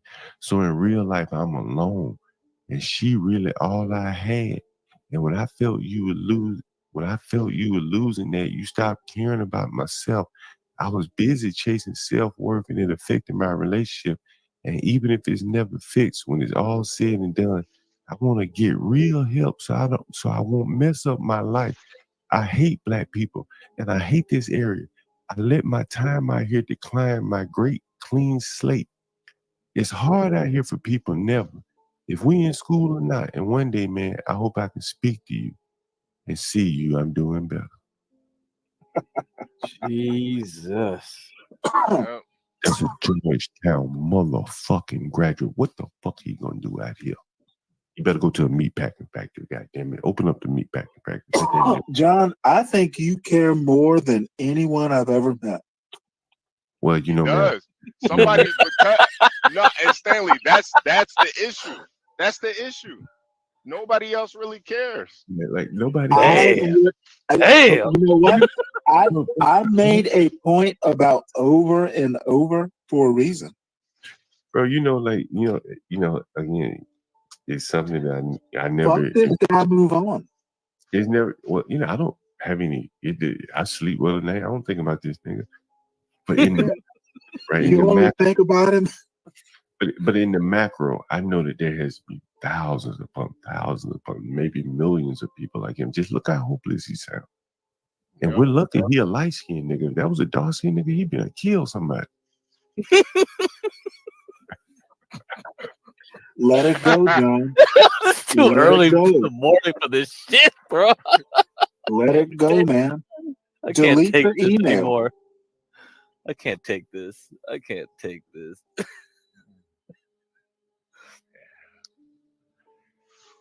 What exactly was your point, HB, again? There's a. You trying to say that we have like some kind of obsession with sacrificing people for some satanic like devil god? No, What the heck was the? How did we even get to this point? No. I do think black men are used as sacrifices. Yeah, by And whom? that is about as pro-black as you get. We're not victims. We are not sacrifices. We are not being used unless we want to be used. Snap out of it. Stanley, hold on. So what I'm trying to say is black men have been the faces of all these movements, this pro-blackness, all these movements that have been taking place. You know what? Let me go ahead and mute and let you talk. And when you make these sacrifices, you're pulling out the spiritual energy of all these black men. Hold on, Stanley. I know it sounds a little crazy. Oh, it's a little? It leaves these black men hopeless. You know what? It must be it. Dude. And I think there's a much deeper meaning, because even we can go to the extreme as far as like just hopelessness, right? But Yeah, I see the black men that are just sitting on the block smoking weed all day. Them niggas hopeless too. Motherfucker, go visit some successful black men. Don't hang out on the corner. Stanley. We talk to them all Seriously, day. there are black men who garden, grow daisies. I'm not talking about Stanley. I'm not talking about me. Stanley, I'm not talking about me. I'm talking about what I see out here. But wait, hold on. Are you saying this is some magic ritual? Sacrificing for what here, man? That's why I say for whom. What is this? It's the energy that they have. when I say that, do we need to get Nina over here or something? No. Talk about this is what I'm saying. If George Floyd was Asian, it wouldn't have had the same impact. Oh, for God's sake. Okay. I guess I'll wait till John gets back. Man, break out of the spirituality. Stop dealing with people that are going to bring you down. Get some happiness in your life. Yeah, that's the solution, Stanley. No, dude, I'm serious. I mean, there's We know enough you are. We know you negativity. are. There's enough negativity to go around. Dude, eat a candy bar. Come on, Stanley. Do something good for What the yourself. hell? Eat a Mentos, the feel good. Remember that Mentos commercial? But no, Mentos commercial is so retarded. Snap it to Honestly, snap it to a Slim Jim. if you put yourself honestly, if you put yourself in a position where you become a spelunker of the caves, the dark places, you're gonna be dark. All of this is coming to a head, though, Stanley. Those suicide I rates think are you real. think that because you only look at heads. Oh, hey, Stop yo. doing that. Hey, yo. And I it's a partial joke, but honestly, sometimes you are who you hang out with. Stanley, I agree.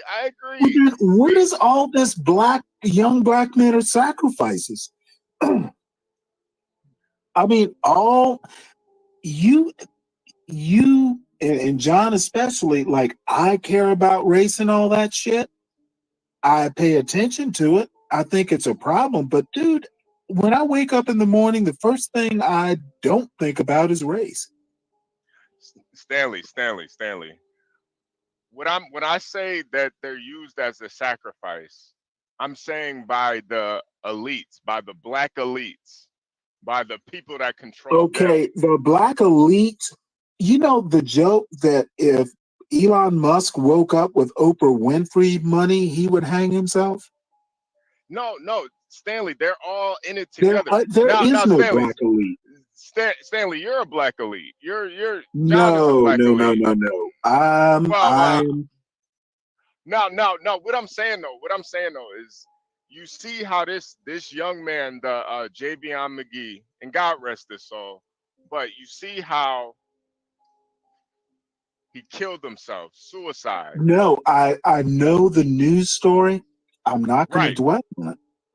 No, but Stanley, you're not getting the bigger picture. The bigger picture No, is I think you're not getting the bigger picture. no. Javion McGee is literally, if you take a very like Zen approach, dude, he's a like a grain of sand in a very large beach.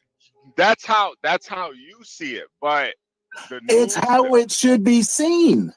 Stanley, I wish it was that. Stanley, I wish it was that serious. I'm not going to obsess over this. Stanley. You're obsessing. I'm not obsessing. I'm looking at the reality. You see, in the reality is the kid doesn't matter. Stanley, you're not seeing the bigger picture here, Stanley. Well, reorient me, HB, because I know I must be missing something. Why would the news report about this? Dude, I don't fucking watch the news. Stanley, that should be your first step. The news is reporting about this. You know what, HB, honestly, the only reason I know about this is you brought it up. I didn't know about it. Right. No. Okay. But what I'm saying is, the reason that they're taking this story and pushing it to the forefront, why the NAACP, why all these race hustlers are getting behind it, is because it's a young, dead black male, and they can push the idea that he was hung, which is a sacrifice. Okay, you know what? I think that is one of the weirder analyses I've heard in a while.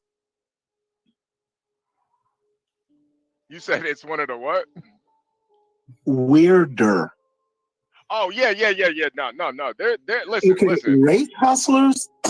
How can you hustle something that is literally the fabric of America? You don't hustle real life. You tell me I don't see real life. I honestly don't think you see real life. No, Stanley. Even with all the evidence, we know What? that kid. We know that kid just hung himself. Yeah, and why are we obsessing over it? Let's move on to the next kid who's going to commit suicide. Maybe we can save him. Because they're trying to make it a racial issue. They're trying to. Yeah, they are. I agree with that part. There's a whole team of lawyers extending this beyond, way beyond. It's going to be a couple extra paydays. Right. And therefore, we know that they're fucked up, HB. It's obvious. Yeah, but even the news, they have the They're evidence. fucked They up know. too. But They know. remember me saying that it's not the news, it's the consumers of the news? Guess what we're doing right now? Someone clicked on that news story. Yeah, no, Stanley, we're We're the problem, HB, not the news. No, it's all spiritual warfare. We're all a part of it. There is no such thing as spiritual warfare. Yeah, tell that to the Haitians. Fuck the Haitians. Tell that to the Haitians. In the voodoo doll, they stuck a pin in. Yeah. Dude, I don't get. You know what? I see a problem in Springfield.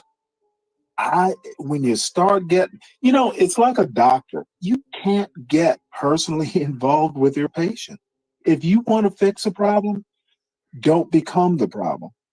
No, Stanley, I 100% agree with you, but I guess it is partly, it's just, we are making content here. We have stories we talk about. We're all a part of it. I'm an anti-content person. I understand, because I want to stick a pin in everything. We're all part of this this system. We all contributed to a certain extent, but I just look at the spiritual aspect of it. I was just trying to figure out if you were going to say, like, oh, this is just like Mel Gibson's Apocalypto, where we're just sacrificing people on top of the Mayan pyramids. No, what the heck is going on here? You can make that connection if you try. No, it's not that simple. But I think it's more of like a metaphor now. Yeah, we're not cutting people's heads off at the top of the but we're not cutting off goat heads and stuff. But what we're doing instead is we're glorifying and giving praise and worship service to George Floyd. Motherfucker. Oh, I'm sorry. Wait, Stanley. No.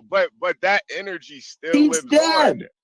That energy Why still are we lives still on. talking George Floyd? Stanley, because that energy I'm the race hustler. Stanley, that energy still lives on. This is why that the Haitians are black. You guys are trying Stanley's not gonna accept this, because this is outside the logical realm of it is. Thinking some psychical energy of George Floyd's haunting us. Call me a dilettante. I don't give a fuck. No, I get it. I mean, dude, I want you to be as smart as I am. Motherfucker, give me a specific book. Dude, do you know history? Dude, motherfucker, give me the book. Let me drive my point home. Dude, nope. Motherfucker, you're wrong. Yeah, that's just it, man. You're wrong. I don't give a fuck so much that I dance.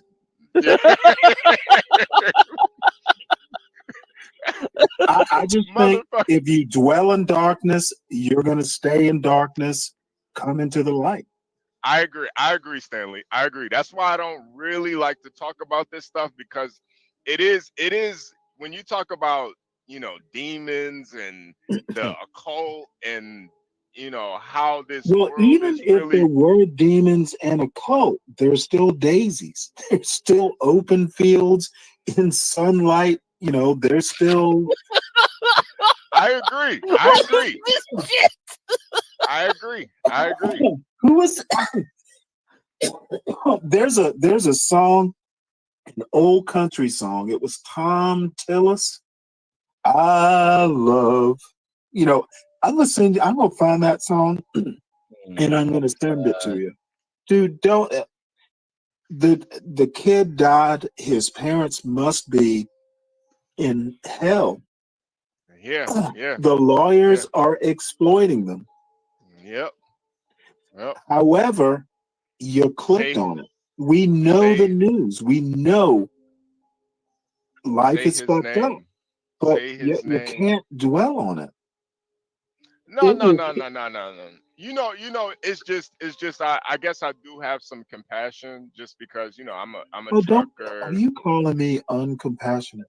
I mean, we you about the black male suicide rate. You said you don't give a goddamn. So I mean, I don't think you honestly really care. don't. But dude, don't commit suicide is what I take from it. yeah. But I just think, I talked to my son. I forgot to tell him, don't commit suicide. Man, don't put that on your son, Stanley. Come on. No. What I'm saying is parenting. Raise mentally strong kids. Stanley, I'm telling you, there's a bigger issue here, though, man. I think with a lot of men in this society, they're not men. No, I just think a lot of men have become hopeless. Not just black men, but I think then black they're men. Not men. They're not leaders. No, I agree. I agree to a certain extent. I agree, but I think Don't you can't tell a man how to be a man on a YouTube show. You raise a man. Parenting. I agree.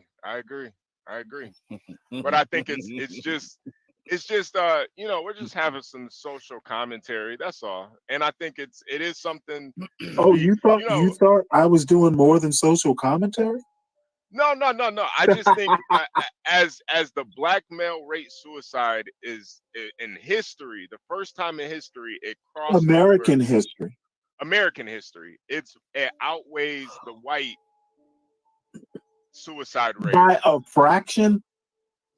Hey, Stanley, it's on the. You know what? Let's do a true Thomas Sowell thing. Let's care more about the white men and study why their suicide rate isn't higher.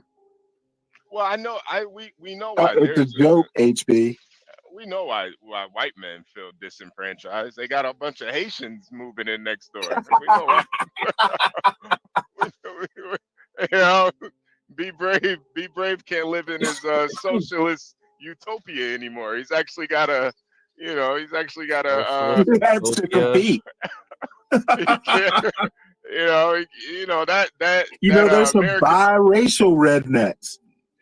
That oh Lord, make America great again.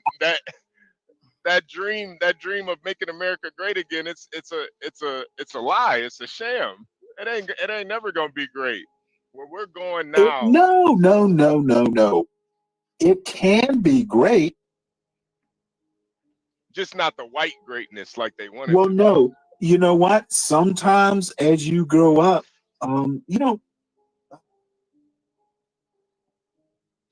what made you happy at 5 will not make you happy at 35 or at 65. The definition of happiness changes. I think the definition of great changes. Hey, I can't stand Ninja Turtles now. You damn right. But you know what? You still love them. Don't be making movies about them. I wouldn't even go. Won't even go see a Ninja Those Turtle movie Ninja now. Turtles should have remained a cartoon. You didn't like the wait. You didn't like the. You Should have didn't like never the. been brought to the big screen. Come on, Stanley. You didn't like the live action one, the first one? Come on, man. That was a good movie. Come on. I like the cartoon better. Cartoon's always better, man. I thought that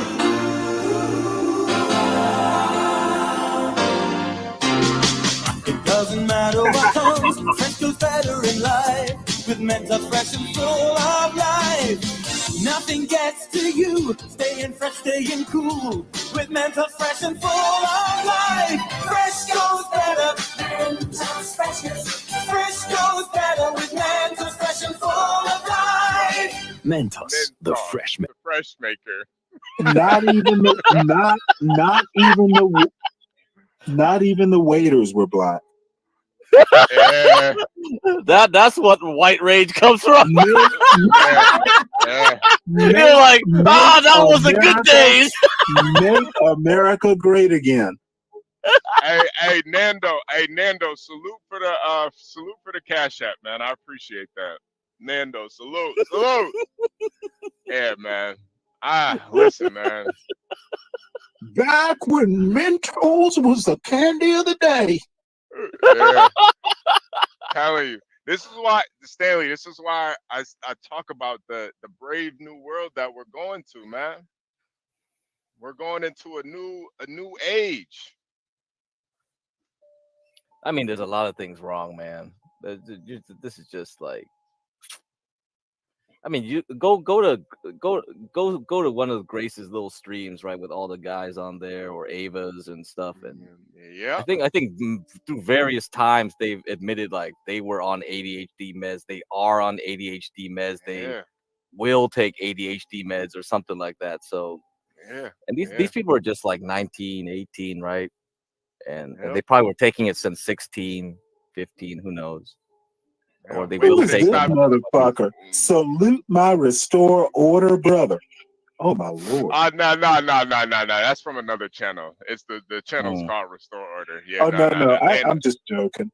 Yeah, no. Nando's. Yeah, that's he's good people. He's actually a military veteran also. Salute, Nando. Yeah, thank you for your service. Now, Nando. when he says restore order, like as a UN soldier, like African country. No. It's like some battle rap stuff. No, I'm just fucking. Salute, Nando. Yeah. Nando's good. He's definitely a veteran though. Thank you for your service, Nando. Thank you for your service. Yeah. And DiCapriono, I feel the same way. Nothing new under the sun. It's all been done before. That's a song. Now that I think about it, I 100% agree too. That's why this all the nations have gone through this. All the former kingdoms that took place. Egypt I don't agree that they've gone. No, they've gone through something like it. Well, did we have fluoride in the water? Did we have all this fucking drugs everywhere? No, Did we have all this crazy shit? We had all these cell phones. But let me tell you why I keep being persnickety about this, and why I keep being persnickety about things like cultural comparisons. You can make generalizations, but sometimes you have to get down to specific. There's no country like America. There's no country like France. There's no country like anywhere. It's all different, similar problems, not the same problems. The solution to something in France might not be the solution here. Why would you think that? No. What I'm saying is there are no solutions for these problems. Well, I think there are solutions. We're just not going to like them. My main man Stanley. I mean, What's up, Latino? listen, Hold on one sec. Listen, Stanley, I'm kind of with you on that one. I read about some solutions in a book called Mein Kampf, but I don't know if. Oh wait, hold it. Hey guys. Hey Stan, man. I went ahead and paused the video. So what's up, fellas? I got up on here because I wanted to ask you something, Stanley. You see Sure. the meeting that Trump had with Zelensky? You know what? I didn't even know he met. Yeah, he met with Zelensky, and if you got the story, put it in the back check. I can bring it up. I'll find it. But I wanted to tell you, it's pretty interesting that the difference of what you hear from both sides. You hear one side, which is Trump's side, trying to find a deal and a solution to end the war. But then again, you hear the other side saying, "Oh, we need to defeat Russia." Like let's be realistic. That's not gonna happen. And I just found that funny that it's, you know. Well, I guess if you find the humor in it.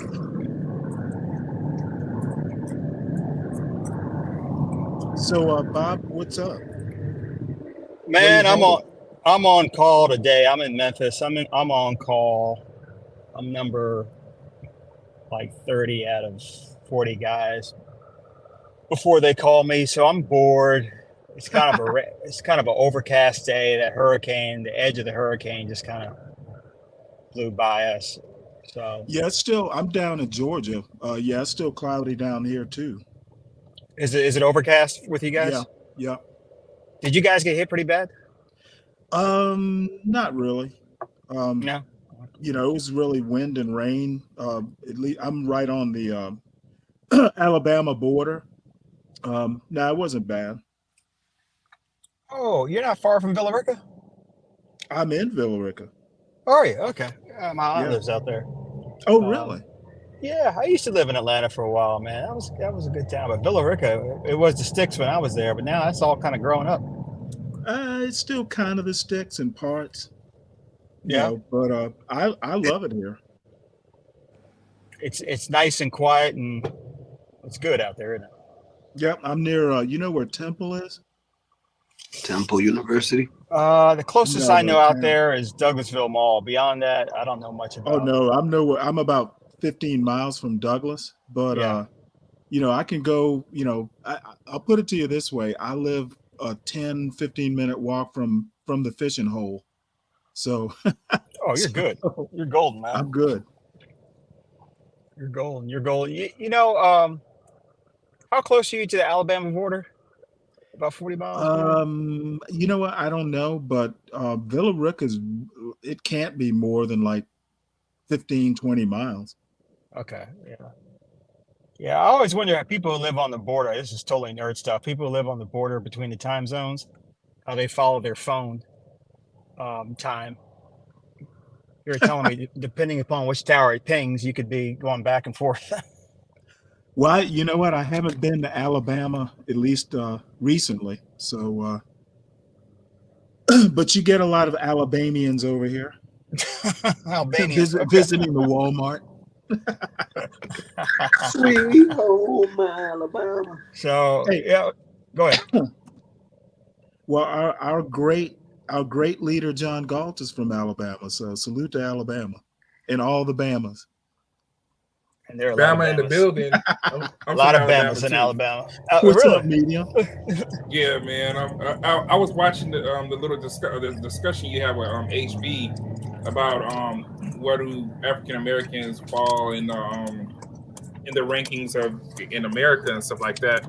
And I think, that was a very good, conversation y'all were having and stuff like that. But I know statistically they came out with something saying like household incomes of different demographics, and they were talking about black people, African Americans are actually at the bottom. They're not the very bottom, but they're close to the bottom. Mm-hmm. But one thing that was kind of fascinating. I'm sorry. What'd you say? Wealth and income gap, huge. Wealth and yeah. But the thing about it is, what we're taught is white people are at the top. But this list was showing that like it's like Indian Americans. Indian. Yep. Yeah, you know what I'm saying? People from India is Yes. like number one, and Yep. Pakistan Americans and stuff like that. So it's two different, like media can paint two different pictures showing white people are racist and they run everything, they make the most money, but then you see that it's not true. And then on the other hand, you see some media will say like black people are downtrodden, we can't, you know, we're at the bottom of everything. But I mean, we're not too far behind white Americans. So well, let me frame this a little bit. Asians are at the top income wise, but we're talking per capita. White people still run this country. Okay. Yeah. And all you got to do is look at the makeup of Congress. Yeah. So, you know, they're different. You know, there's power, there's income. Sometimes those two are combined. I think blacks are number one if you look at culturally. Yeah, the influence. So, yeah, I mean, there are different parts, you know, where one group is leading the other. So, you know, when I was growing up and my parents grew up deep in Jim Crow, I never heard that whites were number one. I heard a lot of, hey, you know what, you need to work hard, you need maybe to work twice as hard. I didn't hear a lot about whites. I heard about how Stanley should be in the world. Right. So I don't Same spend a thing. lot of, yeah, Bob, you know, when you describe your father, I hear a lot about my father. If you're worrying about the Joneses, you're going to be wasting a lot of time. You need to worry about you and your family. Damn right. Yeah, And if I agree. you know, you may be at the top, you may be at the bottom, but you will be okay. Stanley, you think that blacks should stop focusing so much on others and focus inward on themselves? Yes, facts. Absolutely. Facts. So when you hear all these Amen to that. So when you hear all the blacks talking about everyone else, the white people, this or that, do you somehow you feel like, damn, I wish I could just wring their neck and say, hey, focus on yourself. Yeah. Is that how you feel? Well, you know what? I'm old enough now. I just ignore them and do what I'm going to do. Yeah. Yeah, I mean, you know, it's such a national outcry. You see the people like the Maxine Waters and the Clyburn talking about, you know, and it's like, damn, like, well, you let just me on what was in what you know, what you could control, you know. It seemed like it would just be a whole lot easier. It would be. And I can tell you right now, if you're spending your Saturdays at the Maxine Waters rally, you are neglecting yourself and your family. But Stanley, let me ask you this: do you think that the younger generation is being programmed to think that they are oppressed to the point of not even trying? Like what you just said about your parents and Bob, I heard him talk about his father before. That's how I was raised. Like I was taught like what's great. It's not black excellence. It's just excellence. Period. Yes. So I was taught to focus on being the best version of myself, getting Yes. education and learning, keep learning. That has nothing to do with white supremacy. Cannot stop you in today's age, especially young kids. Kid is 12 years old. White supremacy is not going to stop them in today's society. But I have kids. I've had conversations with young people, my kids' friends, and they bring up race like they live in 1943. And they're like 12. that is a parenting thing. I keep harping back on. Last night I think I was playing the Eric Adams video, and he kept talking about he the first. We got a whole bunch of first this, first that. And I do think that blacks do focus a lot on race, like you know, like well, we pandering. In the past, we kind of had to. I don't think we have to do that so much. Every time I wake up, there's a new first black something. I'm like, why do they keep focusing on race? To say, hey, I just did it. But the first black president, the first black this, the first black Secretary General, and I mean, man. Blacks put a lot of emphasis on it. You know, that they're the first black this or that. You know. Well, I'm gonna say first black president. That is kind of important. You know. Yeah, that's important. That's important. School superintendent of Raleigh. Bob, not so much. Not for the reasons you may think. The first black that. Martin Luther King said that we will come to an end of this the day that we will see a black president, and it's like we're still on this crap. It's ridiculous. Man, it's not in our best interest. And you know what? You could call me a race man, but race is not everything. It's not. You can focus too much on it. But I mean, It's I think that blacks do focus a lot on it because again, I go back to the Eric Adams clip. Tell that to a black celebrity with a white wife. All this chocolates in it. And then when he got in trouble, he dragged the blacks out again and said, "I'm getting in trouble because I'm a black man." But kind of like Candace Owens in that way. Well, but Candace Owens is not a politician. She can do that. Oh, but she's not? No, she's not. But it's more so like Lightfoot. You remember the mayor of Chicago? When she didn't get reelected, she said because she was black, she was a woman, and she was gay. So black people have a card. They have that in their back pocket that their racism is the reason why they're failing. So they can always pull it out. You can pull that out anytime. I'm going to tell you right she now. She sounds stupid for saying that Chicago was black. So I mean, if she won the first time, she should consider that. Like maybe yes, your job. Exactly. And then a black man was elected. So, but she I think she used being a female and gay. Yeah, I think it was a 2. She might not have used black, but you still have that card though. Well, you know what? For a politician, it might work, but for normal people, not so much. But I think Stanley, you'd have to be honest. Like you look at some of these blacks. Look at Tyreek Hill. He ain't pulled Look at who? Tyreek Hill. You not know who he is. First thing he said, "I'm a black man out here, nigga. You just got pulled over. Nobody caring about your race, right? Yeah, just driving crazy." Just get a man your driver's license. Ain't no, who cares about exactly. Your Just didn't even see he was black. He had and wasn't them dudes Hispanic? Yeah, and see there and again, like I think really that pulled him over was Hispanic. Right? Yeah, he was. Right. And there and again, come on, dude, they're brown. And this is really where the problem is because he tried to play the brown card, and the Hispanic like, nigga, what the fuck that mean? I'm brown too. Like he's just a little darker than me, but that's the thing. But I think the bigger point with the police officer saying with being brown ain't shit, being black ain't shit, nigga. Everybody get up and gotta live their same life. So we don't make that excuse. Why are you making that excuse to me? Is what the Hispanic man was seemingly saying. What do you it's just like, what does that mean? You know what my dad and my mom used to tell me, John. Everybody poops brown. Well, that's actually good. That's better than bleed red. But I'm a pragmatist. Right tool for the right job. Being black isn't like a Swiss Army knife. There are times when being black might be important, but by and large, in everyday life, it's not really. Not in 2024. I think black, and unfortunately, I hate to say this, but it seems like they have used it for their success and an excuse for their failure. If I fail, they just like me because I'm black. That's kind of what Eric Adams resorted to. Say it again, John. Say it again. Look at all this chocolate up in here. Look at all this chocolate up in here. That's what Eric Adams was saying when he flying high. Then when he flying low, he bring the chocolate back and say they just going against us because we're chocolate.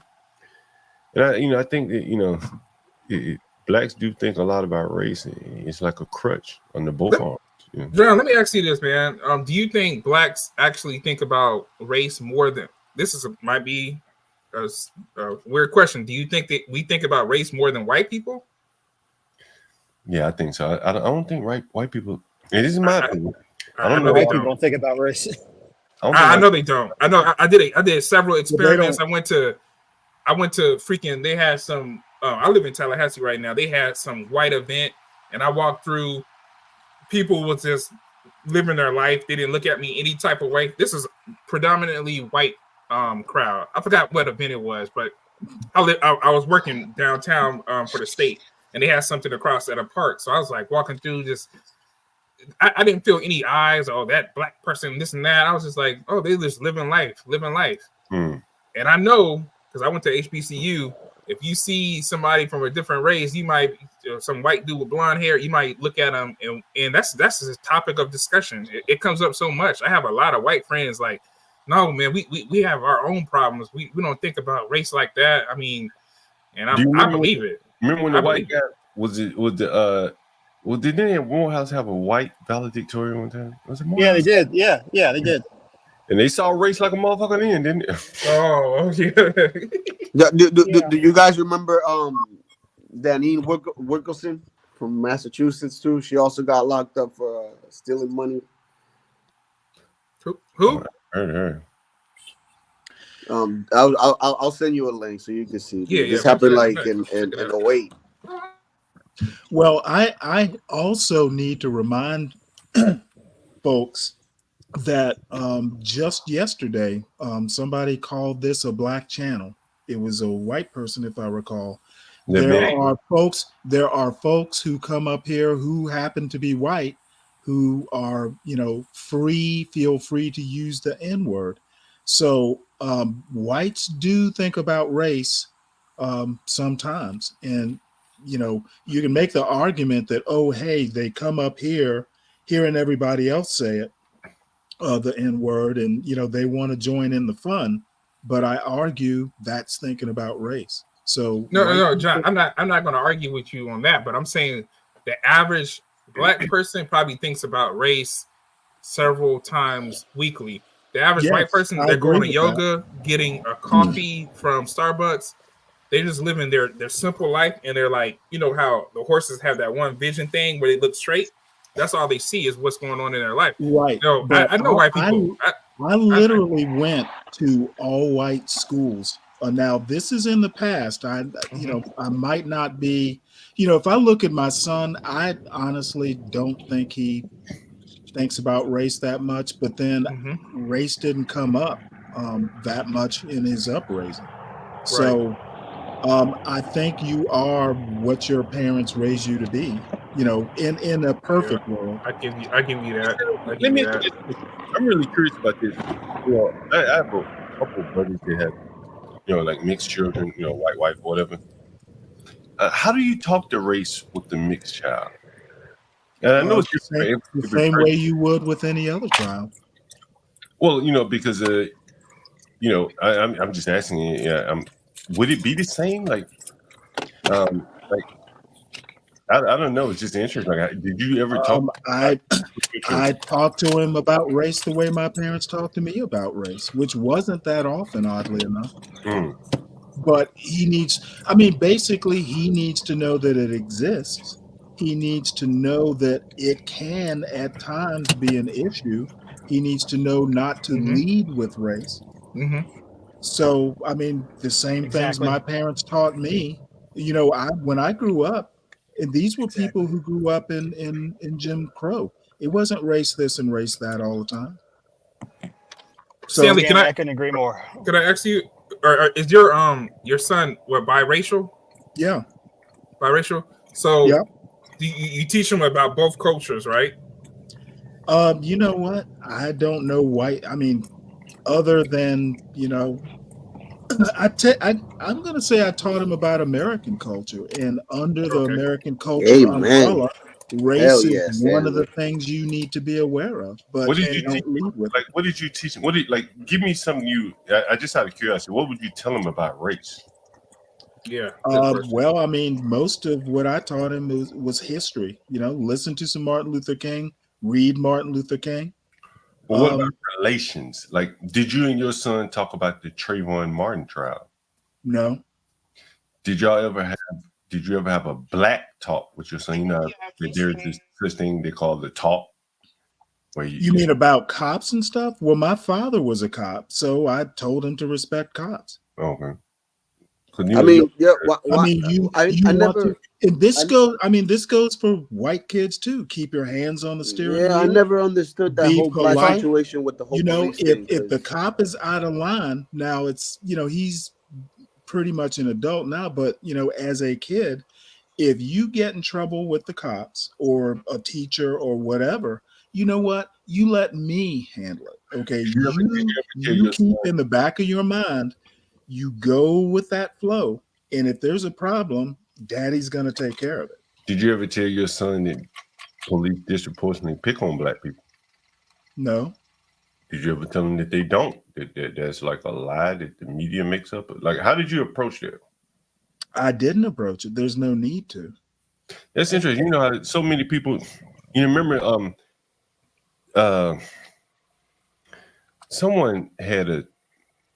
They used to talk about the black talk. Right. And then there was a guy from Tacky Magazine. Has anyone ever heard of what is this White guy? Talk? Yeah, the White Talk. Yeah, that was man, I actually love he got that. fired from National Review magazine, but yeah, there's a White Talk. Then he went to the Tacky Magazine. Yeah. Derbyshire. Yeah, John Derbyshire. John Derbyshire. Anyone ever heard the talk?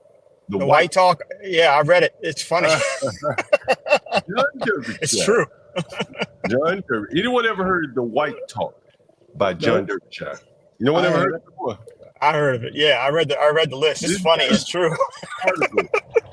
But here's the deal. I never sat down and had a talk. I mean, we've been talking for 18 years. So, but you know what I'm talking about. Like there was a story, you know, in the black community where the mother or the father got to sit the child down and say, "Hey, you know, the world ain't fair, son."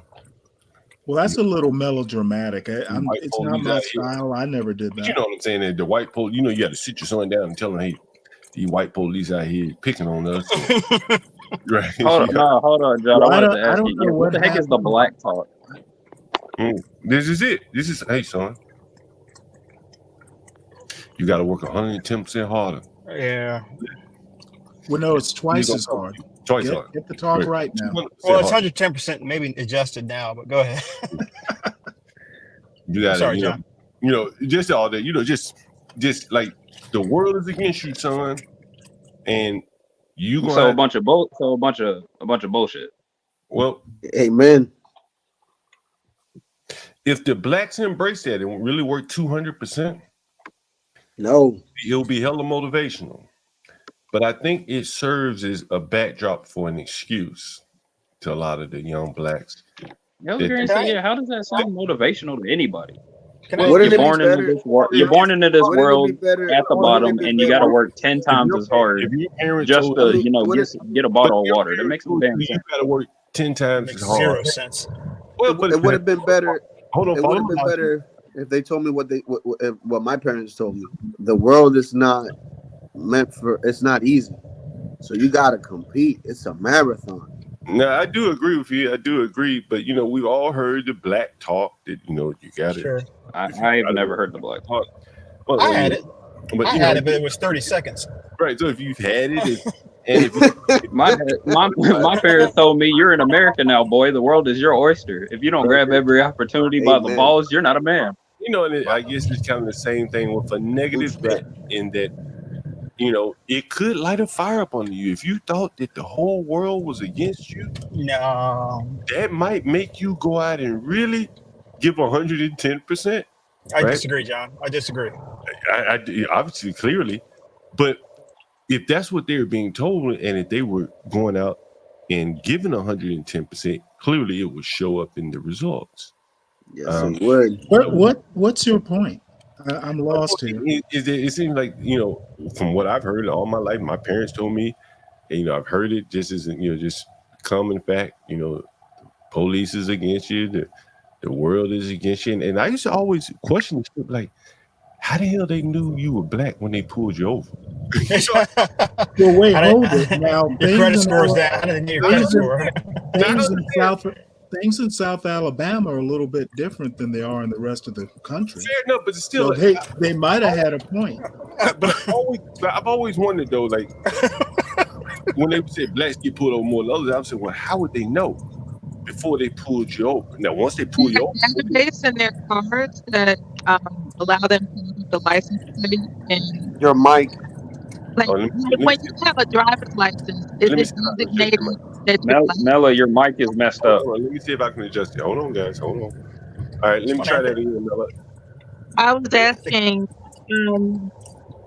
does the DMV record your ethnicity?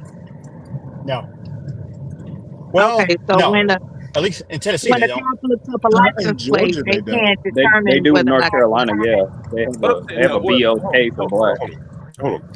If the car comes back to someone has a warrant for him, they're gonna know that person's race. I think they can tell if a car is owned by a person that has a warrant, particularly like a felony. Lee Clint says maybe they saw you. But I'm saying in the cases you get pulled over, typically you hear New Jersey, the turnpike on New Jersey. The odds of a police officer pulling you over from the back on a Jersey turnpike is probably slim to none. I think most people would agree with that. Sure. But during my life, I was told that police pull you over. You will get pulled over. You got to be careful driving.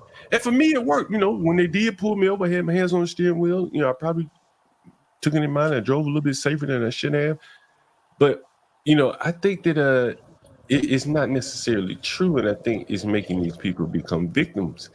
Hence, when you saw Tyreek Hill get pulled over, the first thing he said was, "I'm black," as if that mattered. And especially didn't matter to the Hispanic cops. You know, I don't know. It's just my thoughts. Me no black, papi. Me Well, no let black. me ask you a question. Could it be that Tyreek Hill had either A, been taught wrong, or B, just wasn't that smart? Well, you know, he very well could not be I think it's smart. a combination of both. He could not be taught well. But I mean, he went to college. But I do think though that well, that's not necessarily an indicator. I have a different answer, but go ahead. I do think though, man, like, you know, a not so intelligent guy been propagandized probably for all of his adult life. He's been hearing Black Lives Matter, this, that, hands up, don't shoot, all of which were lies. Yeah. Hands up, don't shoot was a lie. And is it not out of the realm that he would think, even as a millionaire, he's a victim? It's probably not out of the realm, even as a millionaire. Yeah, I think being pulled over is a high stress situation, and high stress situations that all of us default to what is most comfortable. And I agree with John. Years and years of programming probably makes that mentality the most comfortable at a high stress point. Okay, but I mean, you're talking high level programming. I think, you know, I mean, it's easier to be programmed if you're told this stuff as a child, Stanley. Okay, well, that's not programming. That's, well, not high level programming. That's indoctrination, Stanley. No, what it's called, Garion, is parenting. I can give you an example of high level programming. Indoctrination happens like to big crowds. Hold on for 1 second. I think I can give you an example of high level programming, to use the word that Gary used, that will go above the heads of most parents. It would be the Rodney King situation. The average person did not know the full context of Rodney King. If they had known the full text of Rodney King, they may have explained it a little bit differently, you know, if they talked about it to their child, or even their own viewpoints of the world. But a small snippet of a full, you know, of a longer tape was played across the world, and to blacks, they took that as like, look at what they do to black men. I thoroughly disagree with that. Well, you know, very well could be the case for you, but I think that a lot of people Well, saw. no, I'm saying, what could explain an ass beating like he took? Well, why didn't that? I think the other people. I mean, if he was the worst person in the world, I don't know that he deserved that. He had it coming to him. Well, you know, the thing is, Stanley, you know, and again, like like, there are very few people, and I remember reading. I remember reading one of the jurors or someone on the trial when they asked her why did they find those police officers not guilty, and she said, "I saw the whole tape." And when she said that, that sent me on a mission to see the whole tape and get the whole context of what happened. And when they got there, I think they wanted to kill that nigga. The woman was like, look, I ain't about to fight this big ass nigga. I'm going to shoot him. He just got out of prison. He pumped up. And instead of shooting him and getting it over with, they tried to take him under control with less lethal methods. And it looks ugly. But he could have been dead. And I don't think anyone would have argued with a woman shooting a big old man like that if he came at her, and he did seemingly come at her, and none of the other people in the car were beat up or attacked, they walked home without a scratch on their head. So it was something about him that seemingly he was ready for some action, and he got it. And even with all that, they still didn't kill him. And I think thank God for that.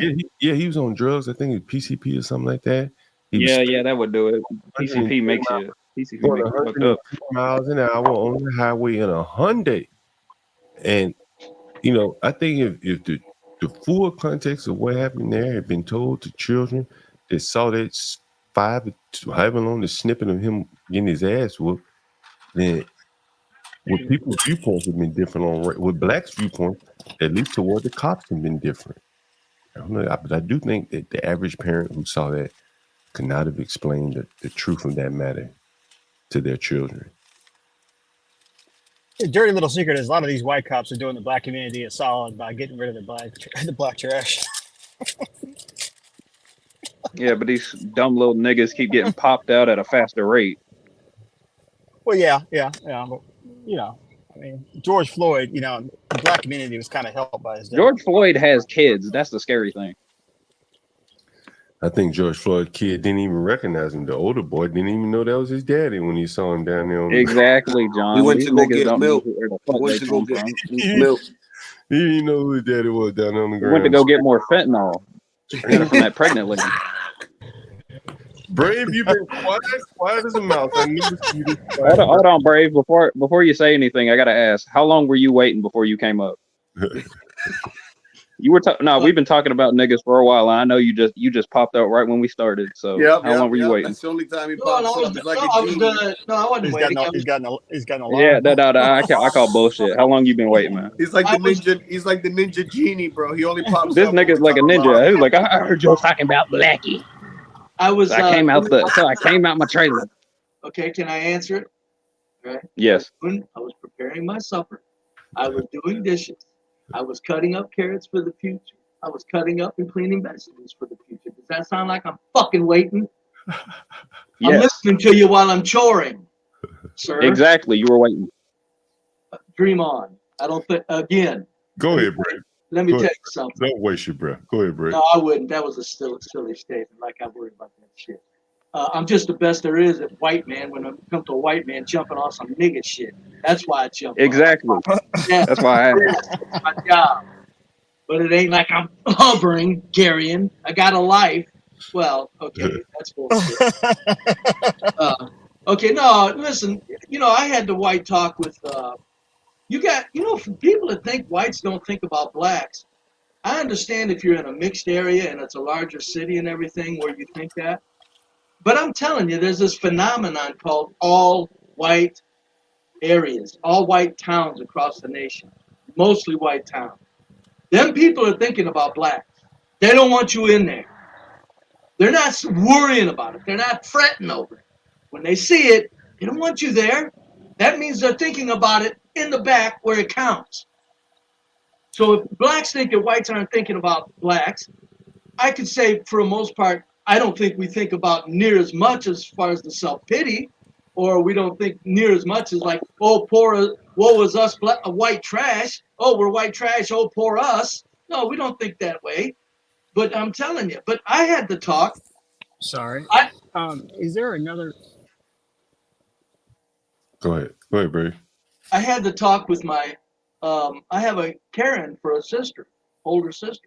And I have a older brother that's a goddamn rough and tough street fighter. I had the white talk with them in 2020.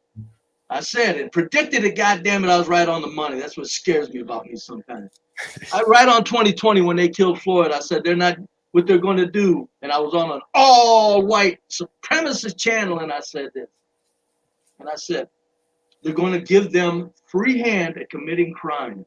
That's going to take this. If you remember, reparation talk was at a fever pitch when Floyd was killed. It was. I've never heard it talked about more intensely than 2020, reparation.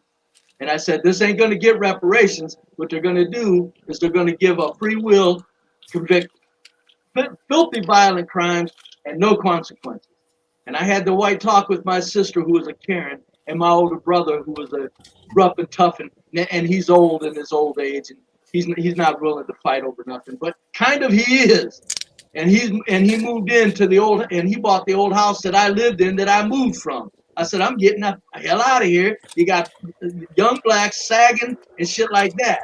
And my older brother bought that house. And he said, no, I said, what are you gonna do with it? He said, oh, I'm gonna pick, and my house was nice, a little too big house. He made it look like something out of a Homes and Garden. That's his style.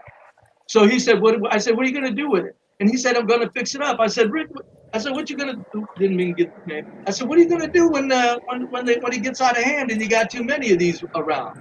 He said, oh, I'll just rent it. I said, I'm glad to hear you got it out.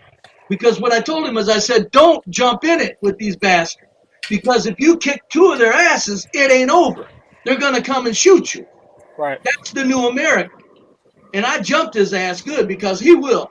You jump on him, it's like, oh, hell, fighting a couple of young teenagers with him, even at his age, he's probably still making nothing. And I told my sister, I said, listen, smart mouth. I told her, I said, you like to say things that make sense. What she's complaining about, she don't complain about nothing.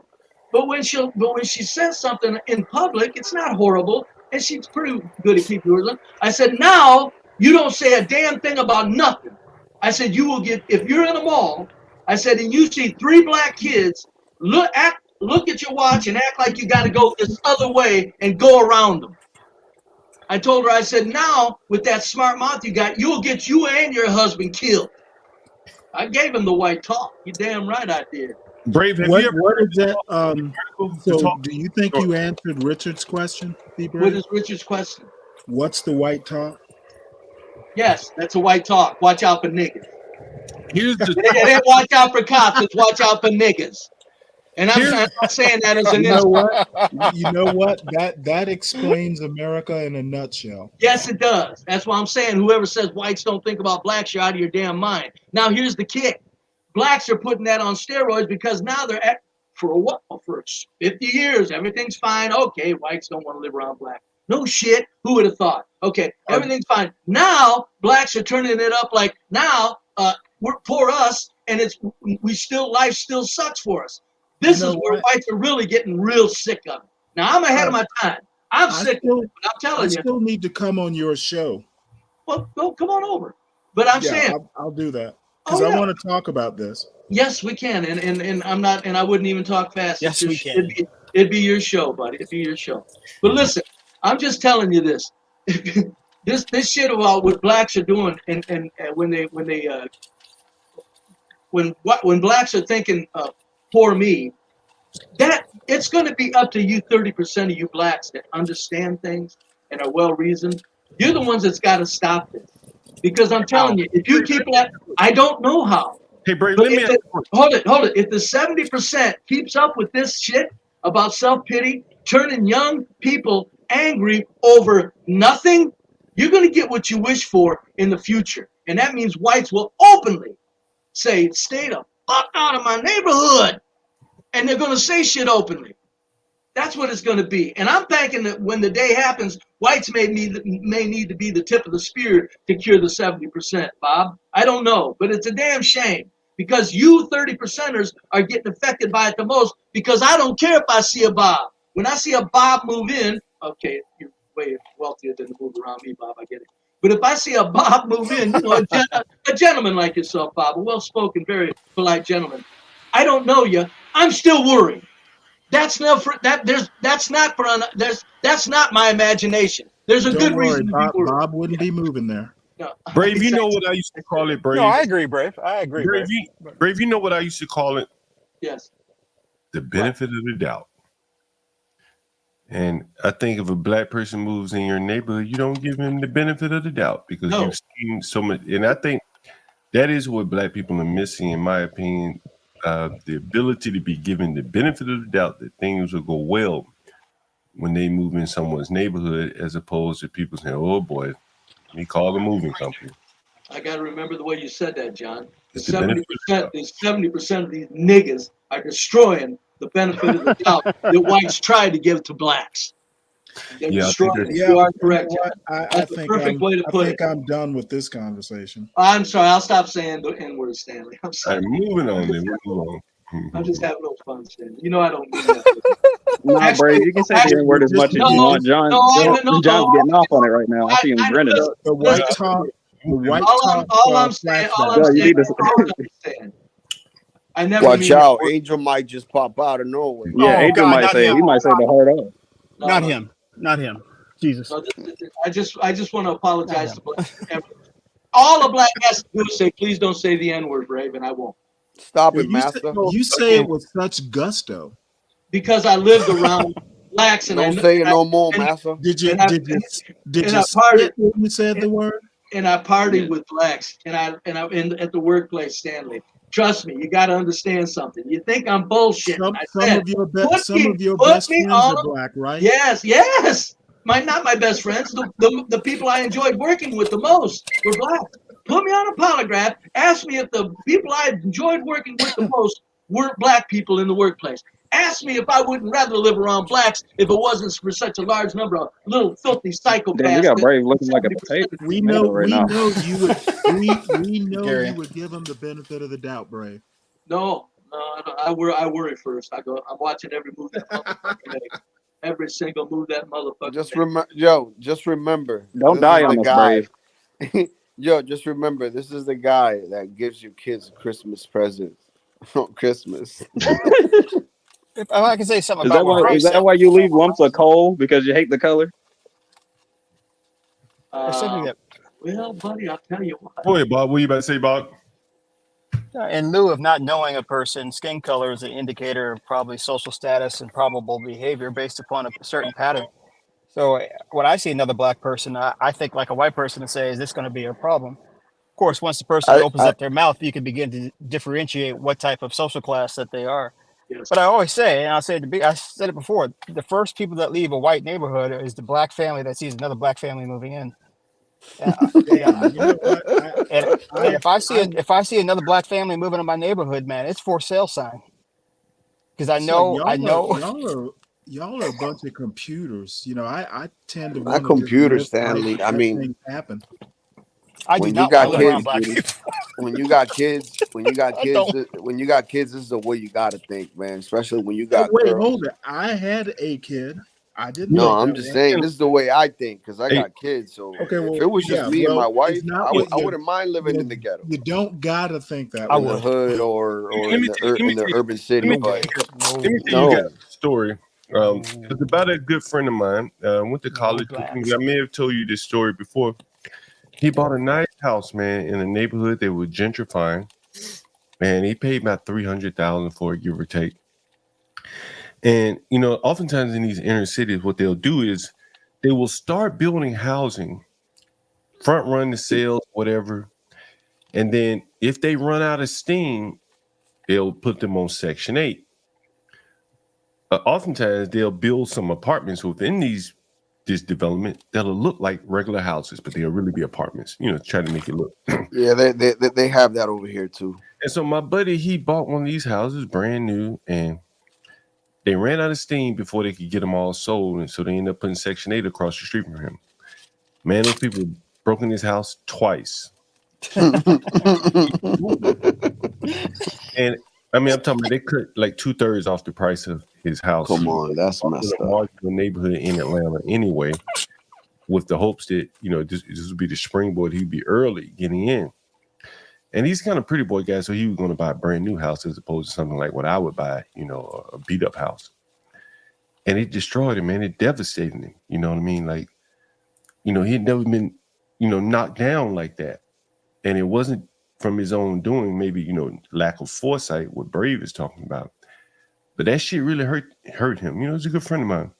And it knocked him down for a long time. I don't even know if he's ever gotten over it financially, you know, to be devastated. You know, your property down 2/3 in value. And that's crazy. Oh, you know. Yes, I remember that. You know, it can happen to you. Judge Joe Brown said that he tried living around blacks twice, and he had to move. He said you can't live around them without your house being messed with. He said they broke into his house twice. He was younger, but he said I tried my damnedest to live around blacks. He said he couldn't do it. No my property, I've been here for 3 years with my wife, and our property is worth 158 more than when it was when we first moved here. And it's because of what you guys are talking about right now. So I'm just sitting back and enjoying this and laughing. What's the percentage of whites and blacks?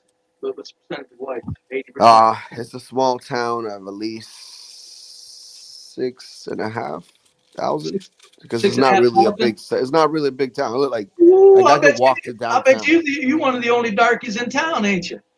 Oh no. There's some, but it's not a lot. There's more whites than. I'm gonna say if it's majority white, you gotta get some Haitians in a couple years. Majority whites. Yeah, Like, they know. There's the town over. That's where we have like all the Haitians, the Convertians, and then like in that area, at the end of that area, that's where like all the good houses are, where all the white people are in that area. So it's like you mention this stuff and you look at it because I drive every day and I see this. So you start noticing, like, you drive on the same street and like it just goes from like the ghetto to like good to the suburbs, and you're just like, what the hell? Yeah. And what's sad though is, and I say this always because it needs to be said, blacks don't understand it. They would just get around an all white town and look at how the white trash is so civil and well behaved and lawful. They would understand that it's not about economics. It's about culture. Dude, you know what gets me mad the most? I'm telling you, there's nothing. I have lived around all whites all my life in a larger metro area, but it's still all whites. Yeah, what gets me mad the most is when I see people throwing trash out the window. But it doesn't matter. Here's what goes on.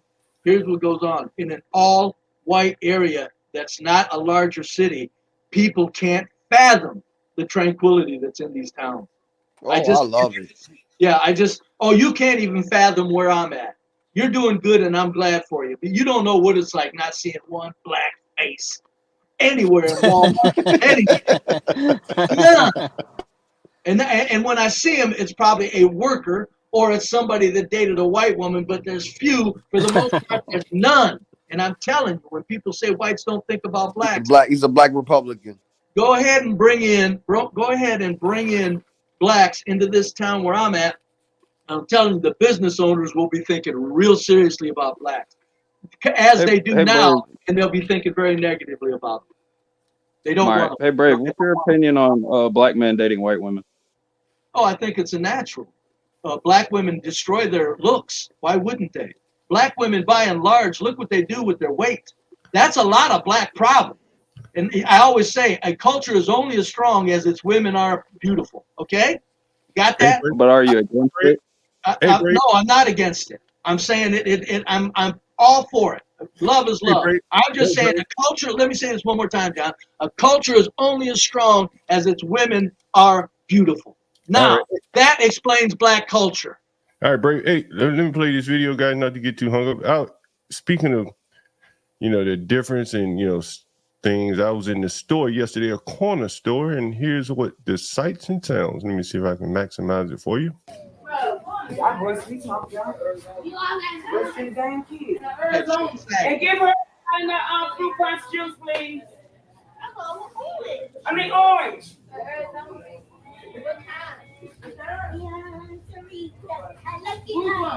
Right, everything behind the counter. You see that shit? Well, hell yeah. Yeah, like a prison. And you wonder bro. why black men are killing themselves in larger numbers. Look at them fucking women. I kill myself if that's all I had. That's how the prison stores look at Dominican Republic. Well, I'm gonna have to duck out of the. I'll come back after the. Come on, Stanley. Come on. I'll come back. Oh, that's funny as hell. Black bashing is over. Stanley, you married a white woman. Come on, man. Well, Stanley, come back. I'm about to roll out in a minute anyway. Well, no, what? Stanley married a white woman, and he's worried about black bashing. If I married a white woman, where does that come up in this black bashing? Because that's blacks are worthless pieces of shit in large numbers. Hold on now. That's why you married a white woman.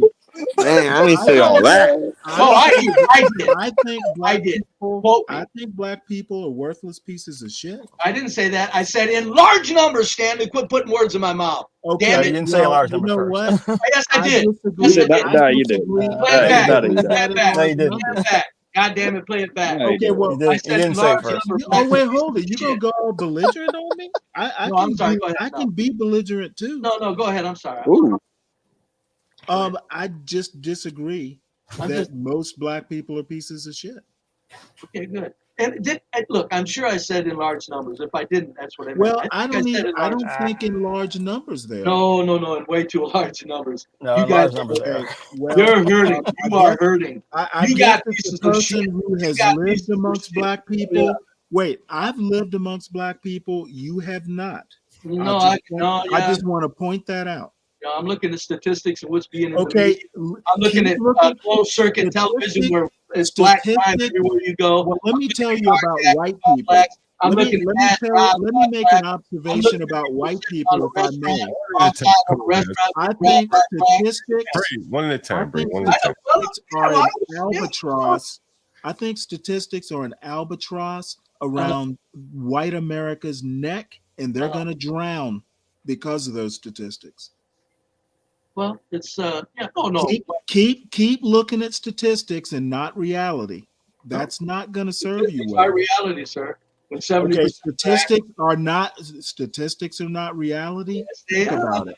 Oh, yes. No, I'm afraid they're not. Talking about statistics. Statistics can be manipulated. Statistics can You are say correct. anything you But want when them you to got do. it in visual, when you got visual records, Statistics are an albatross around white America's neck. That's partly why America is failing. We look at statistics and we don't use the computer between our ears.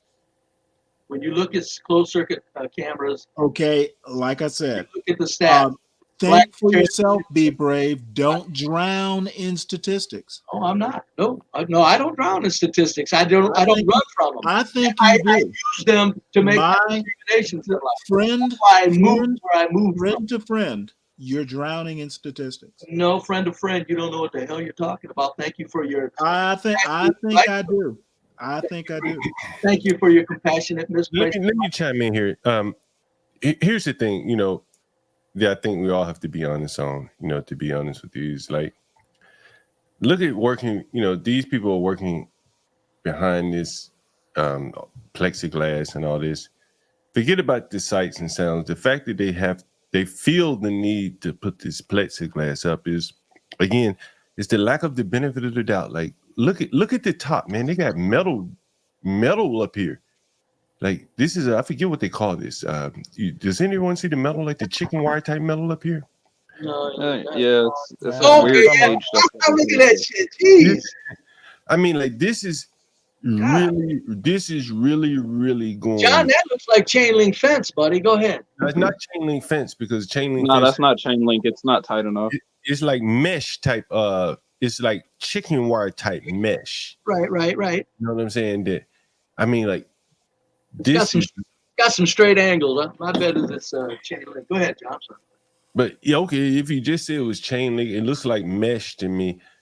But that big metal flat, it's like a big come in pieces or whatever. And, okay, yeah. You know what I mean? It could be that, but it could be chain link. But either way it goes, man, look at what these people have to subject themselves, to work here. They got to be behind this all day out of fear that someone's going to steal something. I think it's degrading to the children. I guess the money's worth it then. I mean, clearly the money's worth it. This store is making a whole hell of a lot of money. Yeah, I'm going to say the money's worth it, apparently. But I mean, like, imagine being a child. This is where you're hanging out at. This is what you see every day. You see what they're eating. You see the chips in their hand. I'll play some more of the video. I need, you can take one bag of those chips back. Yes, I need 2 bags. That's crazy, the chips in the bag. Give me 1 bag of those. And one bag of, you can't be sick, you need damn bag. I think I just 2 of those. Okay, and one of those, I only need one of That's not those. chain link. You see that? That's mesh. You know what I'm saying? That's a steel or iron, whatever, you know, like you Yeah, have to yes, it is. It's a smaller. Man, that's expensive, man. Yeah, diamond metal. To get that shit put up there, man, like you really are making sure that no one can break in from the inside of that store, man. I mean, look at there, man. Stanley, do you think that's Keep the animals out, John? Keep the animals out.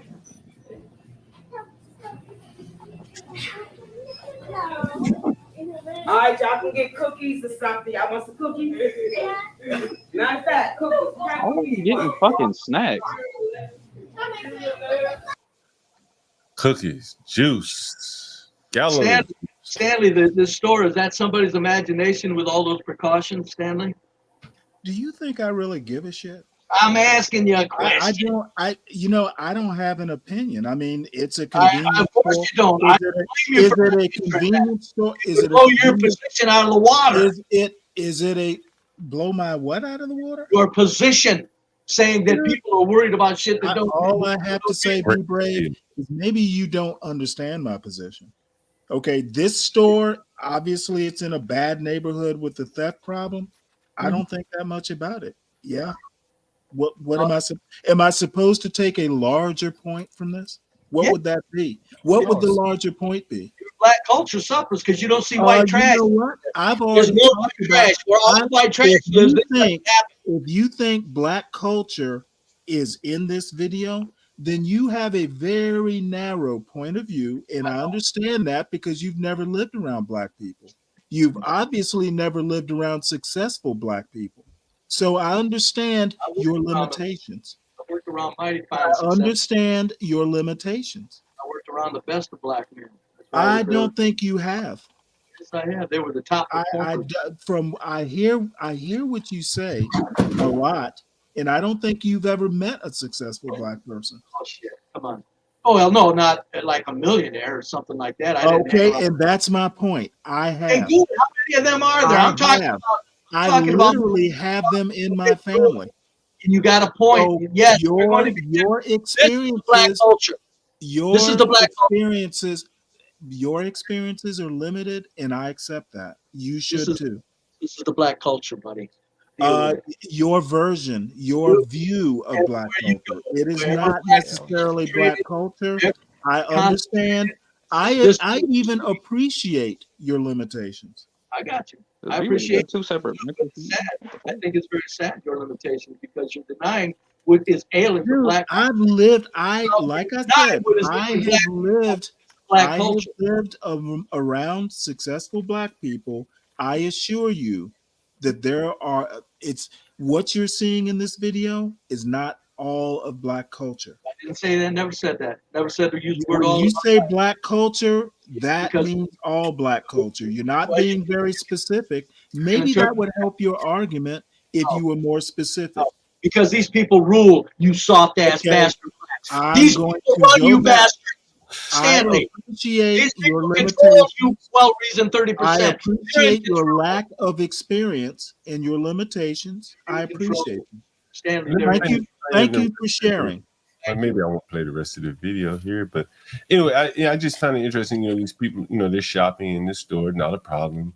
They're not stealing anything, causing any problems. But you know, you see those black kids, man, shopping. You know, this is just imagine on the other side of town, they're not being subjected to shopping in stores like that. John, can I ask you a question?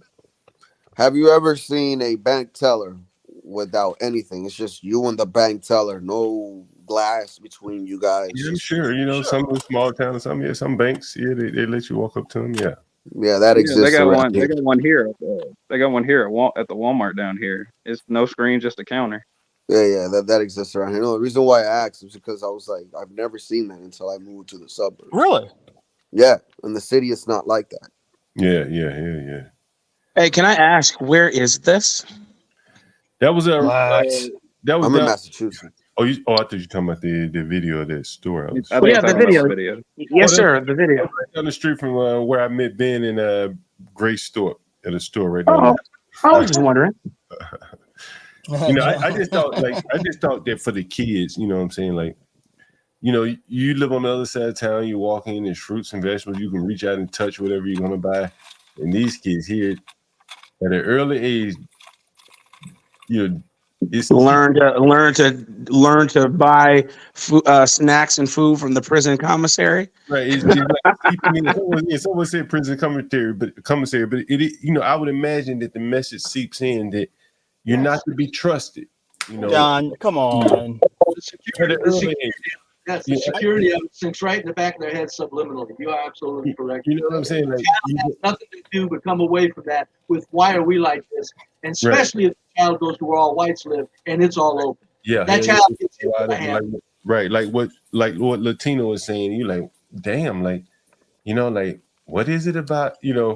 Why? Well, like this. The child has to see that. Man. I disagree with the word subjected to. Subjected implies that they're victims when the community really is the perpetrator. Well, these are children. They can't move. These are children. They can't move. Hey, they're all problems. They haven't started stealing yet. If they are going to start stealing, they probably haven't started stealing yet. And it's like, damn. John, do you think it's the parents' fault? Damn right. I think it's the community that has allowed it to get that far. Again, if you go off stealing in Africa, they're gonna beat you to death. Yeah, they burn. Yeah, I've seen niggas get. Yeah. You might just get tied up and put in the toilet. You want to know why? Yeah, I was gonna say. You want to know why it says the parents' fault? I remember in my grandma's farm, some guy tried stealing our goats, and my dad and his crew got a bunch of planks of wood, and they just beat that nigga to bloody pulp. Yeah, man, they'll do that. It's unfortunate. Hey, what are you about to say? Latinos for Trump? You were about to say something? Yeah, I'm saying that, in a way, it is parents' fault. Like, there's women here that have Section 8 vouchers, but most of these women decide to live in the cities instead of moving out to the suburbs because those vouchers could go that far. Oh, it won't matter. They'll be stealing in those suburbs. Yeah, but there's a chance. There might be a chance for the kids, better schooling, better, But they'll turn those schools into gladiator schools. Listen. I'm just saying. Hope. Right quick though, let me answer this right quick. I'm trying to give them hope, bro. Yeah, I don't care. I don't care to give anybody hope. You have to change mindsets. You have to change mindsets, and you don't do that by plucking them from the shit and then placing them amongst roses. What you have to do, parents have to be parenting. If the parents aren't doing their job, you're gonna get this. It doesn't matter where they live. Period. True. I'll tell you why it's culture and it's not parents. Because they're among it's parents, it's not environment. It's parents. This is why it's the environment now overriding parental responsibility. If you go to an all-white trash area, you think there aren't any bad parents in there? Oh my goodness, man! That's a fallacy. All your parents are perfect. Not the streets. It's the culture. Okay. Again, no, sir. No, it's not. It's parenting. If you don't parent your children, this is what you get. If your parents bolster this, if this is what you learn at home, and then you take it to the streets. If your parents have a Section 8 voucher and they move to an affluent neighborhood, they're going to turn that into boo-boo too, because it doesn't matter where they are. They don't care about where they are. They bring what they do where they are. That's what it is. All right, that's less on parents and more on culture. Let's go around the panel. Let's go around the panel. We make it quick. I want to hear your opinion. What would these people have to do to have stores where the people feel comfortable taking down the bulletproof cages?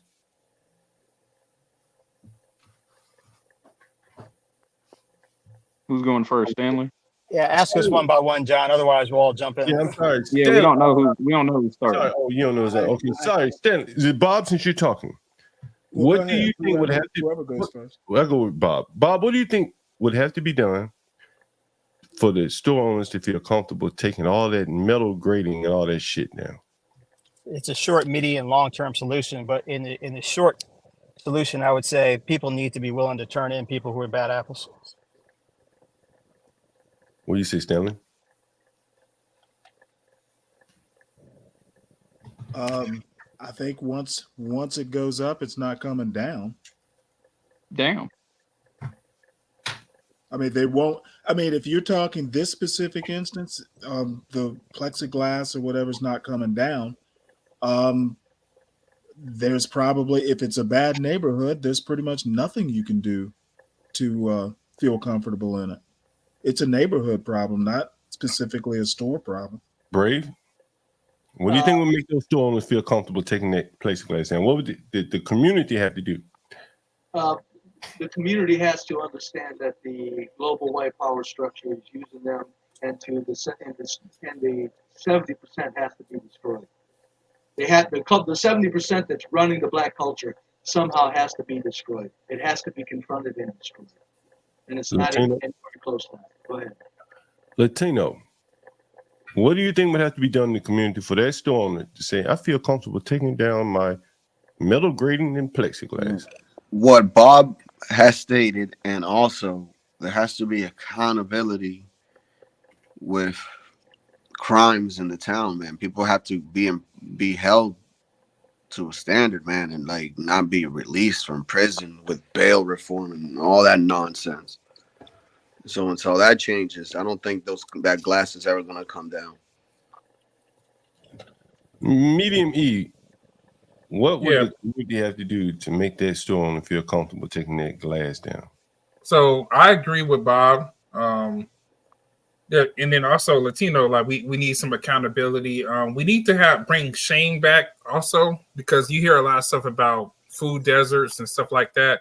Companies want to be in every community, but if you're stealing at a large rate or killing people that work at a store, they're going to take their business elsewhere. So we need to shame people who, hey, bro, you know, Mr. Johnson that owned the store. I heard you was stealing from there, man. You know, he's a small business owner, man. That's wrong, bro.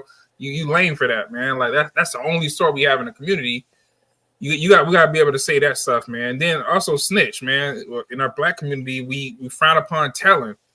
And that's one thing I admire about Karens, man. Like Karens is gonna tell when stuff is fishy. Sometimes they tell a little bit too much, but also at the same time, like, dang, bro, like this is the only store where I live right now. They said it's a food desert on the south side, and several different companies left because people was going in there with carts and running out to their SUVs and stealing $1,000 worth of groceries. Like, bro, we gotta stop it, man. So yeah, I like what Latino said in Bob. So Garrett. Number one, gene editing. That's gonna be number one. No, I'm kidding. No, you're not. No, you're not. No, you're not, Gary. It's okay. I'm half kidding.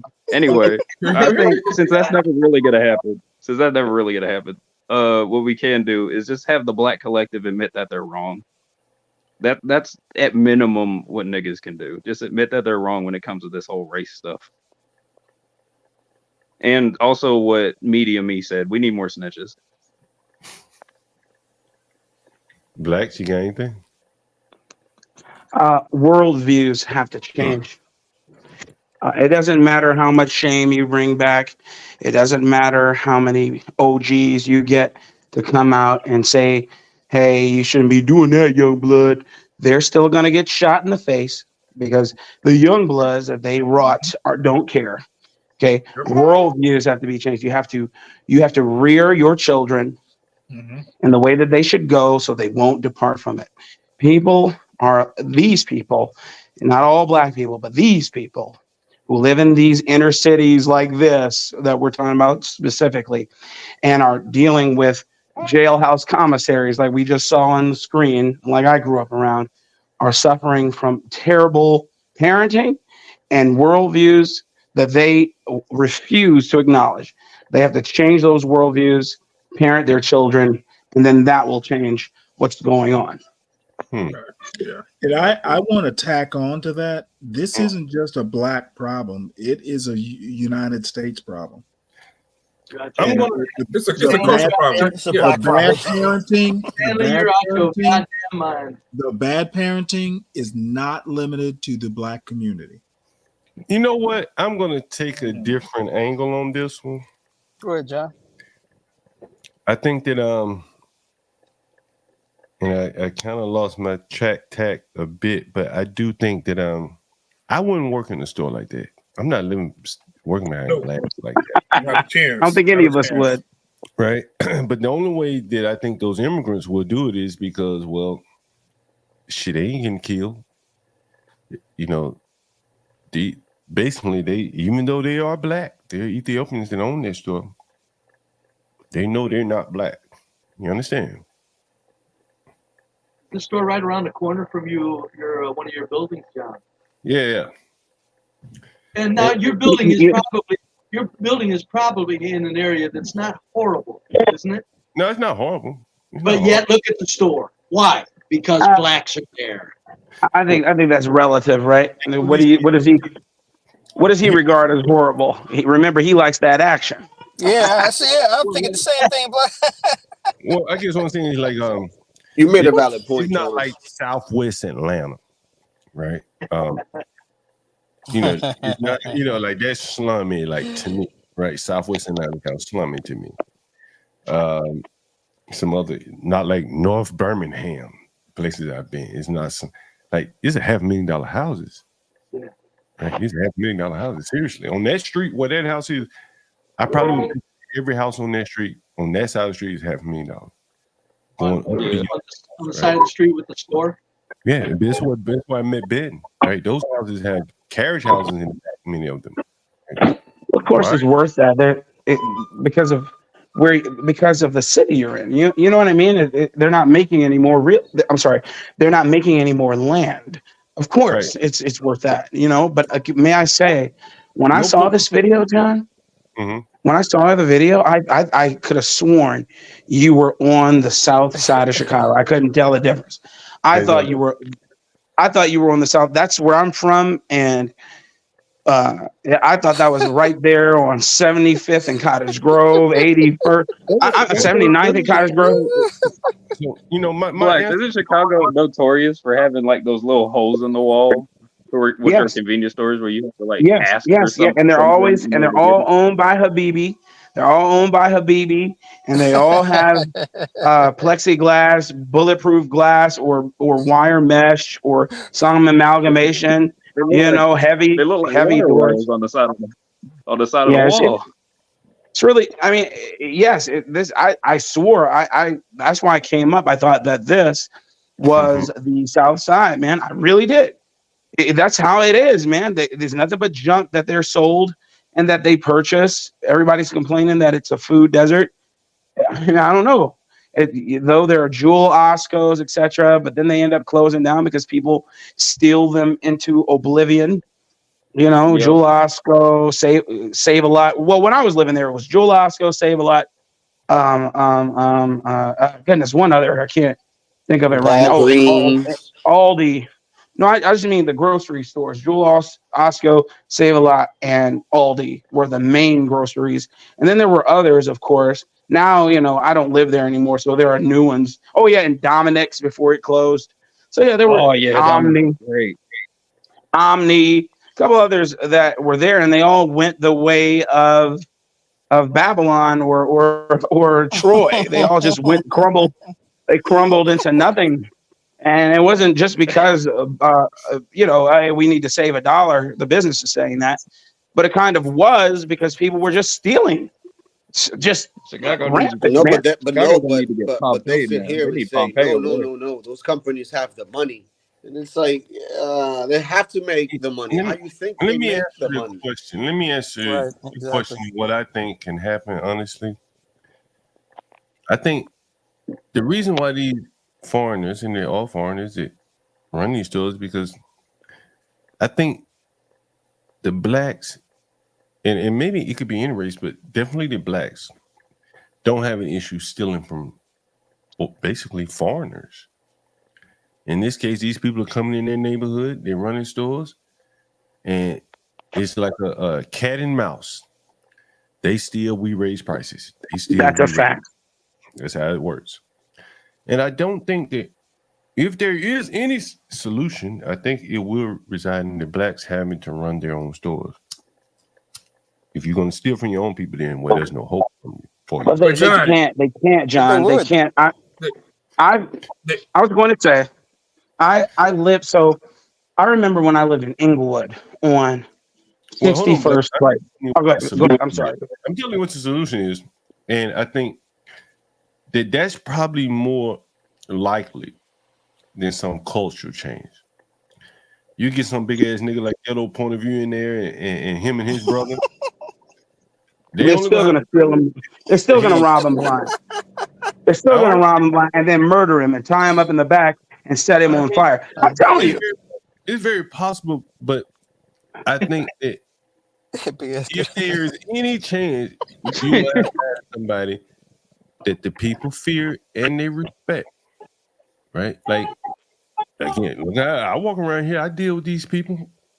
Tell me some of these other people can be landlords just like me. And if you can be a landlord walking around in these ghettos, why can't you sell them their goods and services? The grocery stores, the grocery stores are not behind bulletproof cages. Why going to John, you know what you are, John? John, you are a rare breed. Why? You Because are. you're willing to work in the gray area. But I'm saying, these guys are standing right in the front of the store. Hell, why not just burn it down one day and you buy the build? I mean, you know, and I'm not suggesting you burn somebody's property down or bother anybody, but like, you got to take control of your neighborhood. I agree with that. I agree. So, John, do you think a black person could run a store and just leave all the protection down where that store is at? No. Yeah, not a chance. Yeah. Right there. Yeah. Hell no. Nah, not a chance. No chance. No, not a chance. No, they can't. John lives there. I mean, he's saying they could. As I said to you, you know, now he may not be able to stay open to 12, 11, 12, 1 o'clock at night selling beer. He won't be able to stay open to 3 p.m.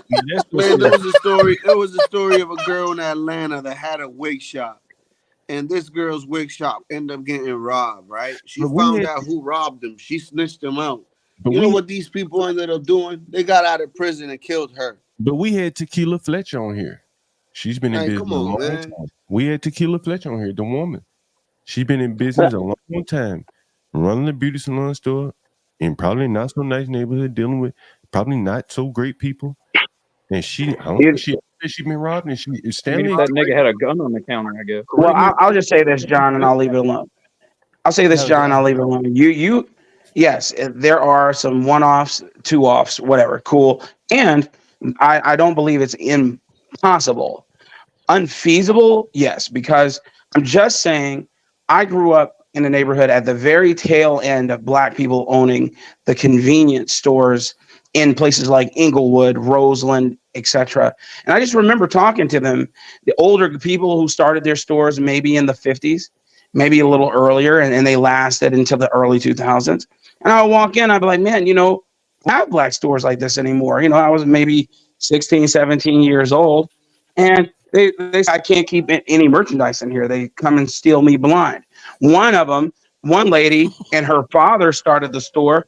They firebombed her out. They rebuilt, and then they still were hanging around selling drugs right in front of the store and coming in and out of the store asking for change to give people change for the drugs that they were selling. And then they went to the way of oblivion. I'm just saying, I'm saying you can't just be the bold. There has to be order, and you won't just get order because you decide to open up a storefront. You decided to hang your shingle in the hood. What would happen if a black man was behind all that protection? Would the other blacks be resentful? I don't There were in the video, in the video, there were black men in that store. They're Ethiopian. Let me show you this article right down the street from another house. I just sold it recently, maybe 2 years ago. Headline. And let me find that tab. But John, what Bree Brave just asked was basically if you were to put those glass up, I seen glass almost 3 inches thick at a gas station. It was weird, man. It was some chicks that looked like hookers outside, and I'm in my company vehicle, and they were looking at me, and I wanted to go in there to get some chicken because it's in the hood and the chicken be good and crispy. They were just looking at me. I walked in there. I was like, bro, that ain't weird, bro. Bro, Where is You this? see I the agree rap with videos Latino. at gas That's not weird stations at now. all. Where is That this? not Where is that this? is not weird at all. Where am I at? Yeah. I'm in Tallahassee. I'm in Tallahassee, Okay. Florida. Right. So I mean, I'm on the south side, and I've been to this gas station several times, but this is during lunchtime, and when I went in there, I was like, it was a lady that was dressed in a nurse. She was either a nurse or a CNA. She was out talking to her friend in a nice Suburban, and it was two chicks with big booties. This is 12, man. And I was looking like, what is going on? I stopped at the wrong place, but I heard they had good chicken. I went in there. It was a Patel.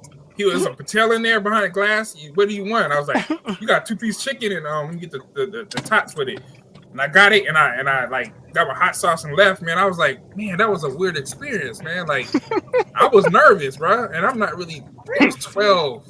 It was 12, man. So when B Brave just asked that question, it just resonated with me. Like, yeah, if black people had a gas station and they had that in there, black people would be like, so you think you better than us? That's right. Exactly. You're not one of us? Brave. Yeah. Here's the picture in a bad part of New York. Well, relative to where. Oh look, no glass. And that's a 12-year-old boy. And No glass. No glass. 12-year-old boy, midnight. Looks like it might be a smaller store to where people can keep an eye on somebody. But yeah, no glass. You're right. This story is bigger than the other because you can walk all through this store and put your hands on the food. Yes, sir. Here are poorer than they are in the neighborhood in the other stores I just showed you. This is a 12-year-old boy at midnight running the store. I showed this video on CT's channel, and we had people up here talking about they would call the police on the family if they saw that 12-year-old boy working in the store. 12-year-old boy working the store. Rough people. That's a Yemen. What's a shame is the black culture, the black people, like blacks, the black parents, don't understand that this is a possibility. A kid can contribute. Nothing sinks into these black people. The 70%, nothing sinks in other than what they see and what they want to play in, the dirt they want to play in. It's getting out of hand. I used to work construction with my dad since the age of 8. So this is why I know how to do certain things in my home, and I don't need to call a professional to come over here. I don't feel like going back to a goat farm. Let me bring you back to this article before my GoPuff order gets here. Last night they canceled my order for beer, so I have to get it again today. And not your beer order. Here's an article I was telling you about. Random crimes going on. Like if you mess with a civilian, you get your ass kicked. The headline of the article here: life is cheap. Let me make sure you can see it. One DC store, 16 surveillance cameras. I mean, this store is 2 blocks away from me. And 2 murders in 7 months. And I'm going to minimize it just a little. Oh, damn. That's an African right there. Ethiopian. He bought this store from, I can't remember, Arab or something. He bought the store, Korean. That's how they speak, John. John, that's how they speak. The fuck we don't. Get your ass out there. I'm gonna put y'all both behind and say y'all were playing with each other. The Korean we don't owns a liquor store next door, and here's this man, and he has a fine daughter. And him and his brothers, they run this store. They run it very well. Give me 1 second.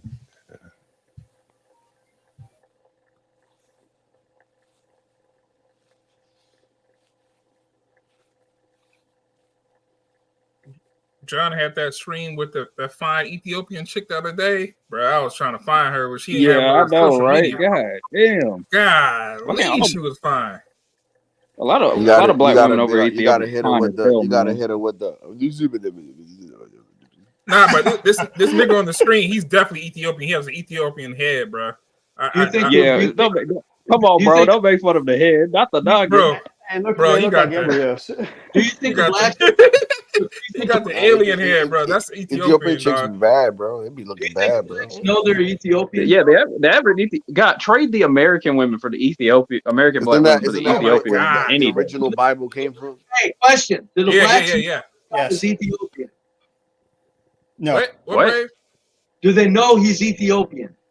The blacks. Oh, in yeah, South talk about that noggin. They'll know. Yeah. They'll know. They'll know. That's you why can tell he by that can do it. noggin, bro. I still say that's why he can do it and a black man couldn't. They know. I'm telling you, if a black man was in there looking down his nose like that guy does when he has to, he says, "Oh, these blacks ain't shit." If a black guy was in there doing that, he'd get himself killed. Oh my hate God! on him so much they won't agree even with buy Braves. in the store, bro. I agree with Braves. It's something about African American and another African American feeling like you trying to shit on them that make them really bro. It's angry, always bro. Yeah. like you see It's the true. Arizona juice that says 99 cents. The dude come with 50 cents back. Yo, come on, brother. Let me get that, man. It's like how you expect me to make a profit, which is probably like a nickel. If you hassling me, Niggas, bro. yeah, because a lot of American niggas always asking, "Hey man, can you try to can you give me a Look up, discount, man. man? Help a brother out, man. Help a It's brother like, out." what you mean, bro? Yeah, we were If I trying had to a dollar every negotiate with time I each gotta other. help, if I had a dollar every time I gotta help a brother out, But Like, what I'm saying is that if you look at this article, right here, again, this is an Ethiopian man. He took over a store in the ghetto.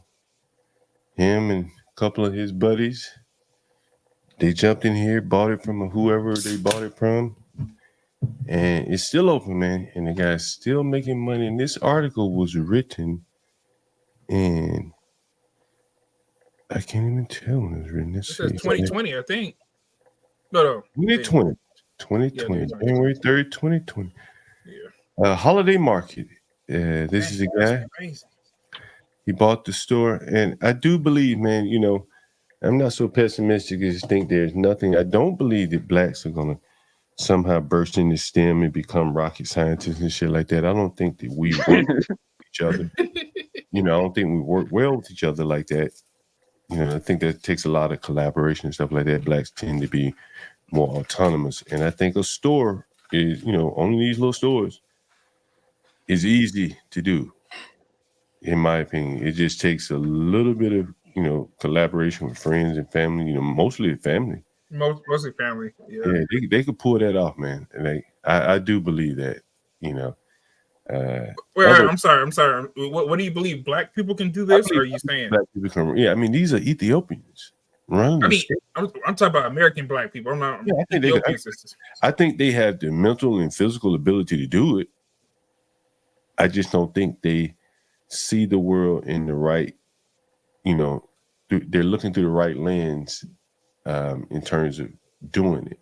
John, if it was, say you could take that area and turn it into as crime-free as you do as white trash houses.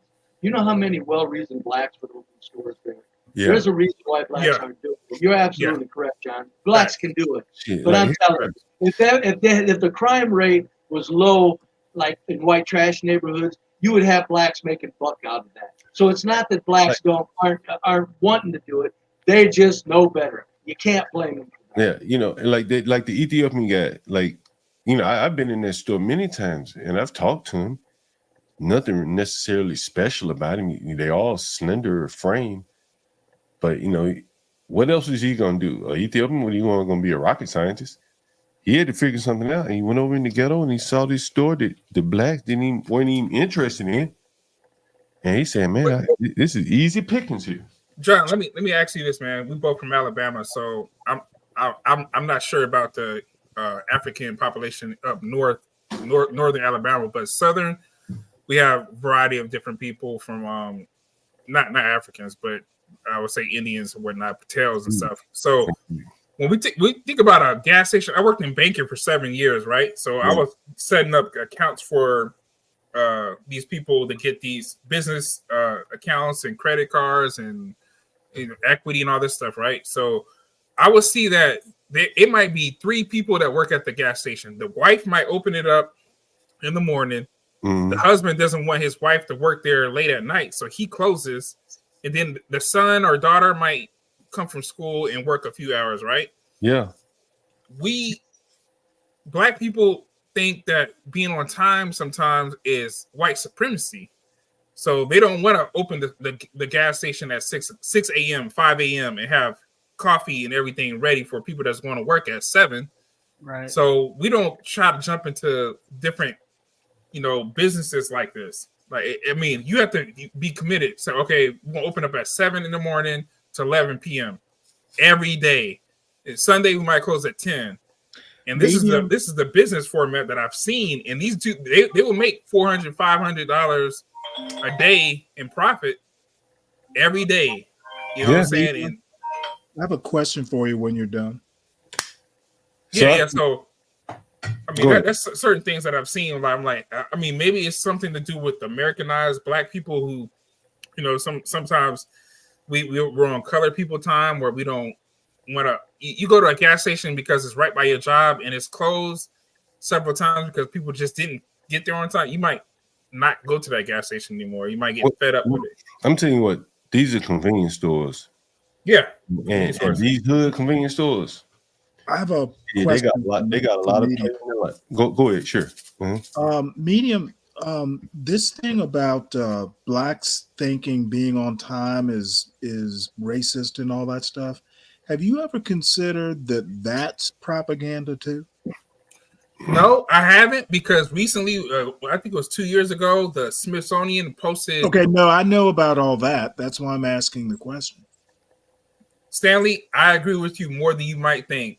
And when I saw that article, you probably know exactly what I'm talking about. What he said. I mean, I know the article, I know the chart. Yep, the chart and everything. Yep. I was so offended by it because, like I said earlier, that's not how I was raised. So, but then I do know a lot of black people, and there's a very viral TikTok where this black girl is talking about dating a white man, and when she showed up 45 minutes late, the family was looking at them funny about it, and she was like, "Black people time is not as important, this and that." And I do realize a lot of black people think that time is not as important. My question to you is, do you ever consider that stereotype? That's what that chart was, by the way. Have you ever considered that that's propaganda too? From black people that made that chart? I don't know whether it was probably a white person. I think it was black people, and a lot of black people got offended. My question to you, and if you don't want to answer it, that's fine, because I'll make it easy. I think some of this stuff, like that chart, is propaganda as well. Okay, I can accept that. Yeah, I think the data may be out there, but people will use it for propaganda purposes. But I don't think the data in and of itself is propaganda. I'm not gonna lie, I'd like to see this data. Data can be biased. Hey, can we go back to propaganda? Can we go back to the store for a minute? You know, I think that, you know, if you heard ghetto point of view, I just referenced you. If you want to jump up here on the big black nigga. What about big black nigga like ghetto? Shit, they go 2 times till they get the point. Till you get the point across to them. I think that this, honestly, if I may say so myself, I think that in many ways, black people are so defeated that me here saying that they could run a store in their neighborhood, you hear the pessimism. And I'm not saying it's wrong. I'm saying it very well could be warranted. And I think with that level of pessimism, you know, running through a community, everyone kind of feel like this shit can't be done. Yep, exactly. You can see other people doing it and still don't believe you can do it. And I think that is very, very damaging in the black community. Yeah. I think in the black community, those of us who have made it, the idea is that the white man hand selected us. Yeah. But we didn't do anything ourselves. I really believe that. I think that so many of the blacks that I've seen, they got $40,000, $50,000 in 401k. They could have bought their store in Baltimore, Master Kim, analyzed. And they probably would have been better off long term running that store. They wouldn't have been as angry, stressful, working in that corporate job that they hate. Let's be honest. Most of them hate these jobs at the end. Let's be honest. But I think they would like slinging bread and loose cigarettes than office every day, getting told what to do, being a cog in the wheel, as opposed to owning something. I think you have to have an ownership culture to really have, you know, some pride and shit in yourself. That's just my opinion. We're in the all white communities. I don't care where you're at. There's always some Indian-owned businesses, gas stations. They're there too. You kind of low, Bray. Oh, I said in the all white communities, the Indians and the what do you call them, Patels, they own gas stations in those communities. Quite a few of them. That's exactly what I came. Can y'all guys hear me? Loud and clear. That's why I came up to add on. When you go to white communities or predominantly white, Arabs own the gas station. Arabs own the little whatever their version of a bodega or a little convenience store. So a lot of the things, a lot of the things that you're making to be a black issue, excuse me, is actually a American issue. Arabs are not just in black communities. Chinese people don't own Chinese restaurants just in black communities. They own them in Caucasian communities as well. So I think if we're really honest, we have a lot of prejudices that have been formulated throughout our experience in life. So when we're faced with certain issues, we unfortunately lean on those prejudices. And that also unfortunately messes up our worldview. Lead, what up, man? I got to run, y'all. All right, Bob. All right, take it easy, Bob. I think, man, you got to be on the stores. Like, it's such a simple job. I'm not even talking about the restaurants. That's a little bit more complicated, getting the food right. But you got to be able to run basic commerce. I've been in the Caribbean. Damn, people selling food at the back porch off their house, off the front of their house. Every race of people can figure out how to sell the basic goods to each other, right? Every race. I've seen in the Caribbean, them people taking a real hell of a chance. They selling this shit at their house. Anybody ever been in the Caribbean? Where they selling food and shit at their house? I know exactly what you're talking about. I know shit, they set up a motherfucking store. When I grew up in Stanley, you might remember that it's funny you say the Caribbean because Arabs own the gas station down there too. So it seems like we have a different issue where it seems as though American-born, black, white, whatever, are not leaning into those type of jobs for whatever reason. And it seems as though foreigners, hello? But Lead, I would say to you that the white man, he can go a little bit upstream and say, man, I'll leave that to the Arab to run the store and I'll just sell him the gas like Master Kim. But somebody got to on the street.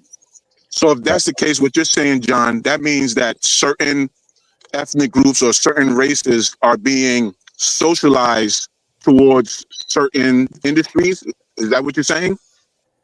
What I am saying is that I think that a lot of black people have been told to go to college, and the government and big business have had a handshake deal to enable them to go to college no matter if they should or should not be going. And in doing so, they've overlooked all the opportunities right there in the neighborhood. As Booker T. Washington would say, cast down your buckets where you are. And many of these people aren't very intelligent. They're not going to go off and be rocket scientists, so they end up with sociology degrees. Right. Where they could have put that money into owning stores, and I almost see it as like a grand hustle where you get people investing in something that doesn't make sense while the other people are buying up everything up under you. Yep. Can I respond to that when you're done, John? Sure. And so I think that for many of the blacks I've seen, man, and I've come across so many black people, I've run into a whole lot of them. And some of them have had decent jobs where they were working. Again, they had a 401k. Nigga, bet on yourself. Buy you one of these stores, a liquor store, something. Take a chance. If it don't work out, you can always go back to work. But I think that they've ceded to higher ground, but they just don't have many opportunities in that higher ground. They can't be software developers. The government is flooding with H-1Bs, and then there's a natural pool of Americans who are better cut out to be software developers and engineers, like Get Crack. And you even listen to what Get Crack said, not to be long-winded, but Get Crack said, hey, man, I could have gotten into Berkeley, but I could be a bigger fish at UC San Diego. And so he chose to be a bigger fish at UC San Diego. And a lot of these blacks think they can go off in corporate America. Some of them may do well, but imagine what they would do if they took that energy, oh, for God's sake, and put it in their own communities. I show you the little boy. You got all these people talking about blacks can't do this. Look at that little boy, man. Oh, look at that little boy. It's not up on the screen. Oh, there you go. There he is. You mean tell me blacks can't do this, man? Come on, man. Shit, this is the simplest shit you do. He's selling batteries, blunts, and Lucy cigarettes almost all day. You mean tell me a black person can't fucking do this? If you can't do this, you damn sure can't do rocket sciences. You can't be a programmer. John, I hate to say it, but man, ain't nothing else you can do.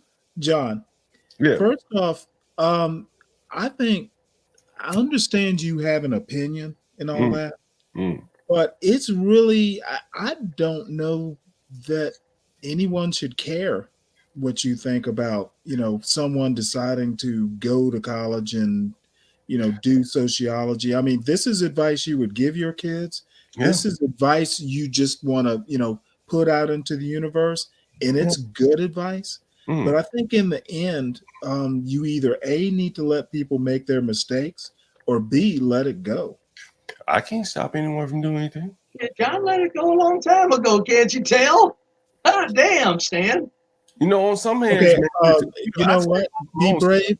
You know what's crazy? I can start on what you've let go.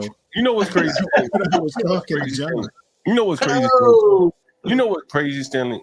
And I've seen it all along over the years, man. And I've talked about the risk premium that I sell the dope in the ghetto. Just the same price, damn near, to dope in the nice. And I think the dope in the ghetto is kind of not doing the heavy lifting. I'm trying to appeal to the audience that, may want to get down in layman's terms. Well, all black people don't know about selling dope in the ghetto. All of them, but for the ones that do, I'm trying to appeal to them, right? And so I sell rooms in the hood for damn near the same price as the rooms I sell in nice neighborhood. There's very little premium. It would behoove me, Stanley, to tell all you niggas and people, don't come over here. It's dangerous. It's dangerous over here. Don't come over here competing with me.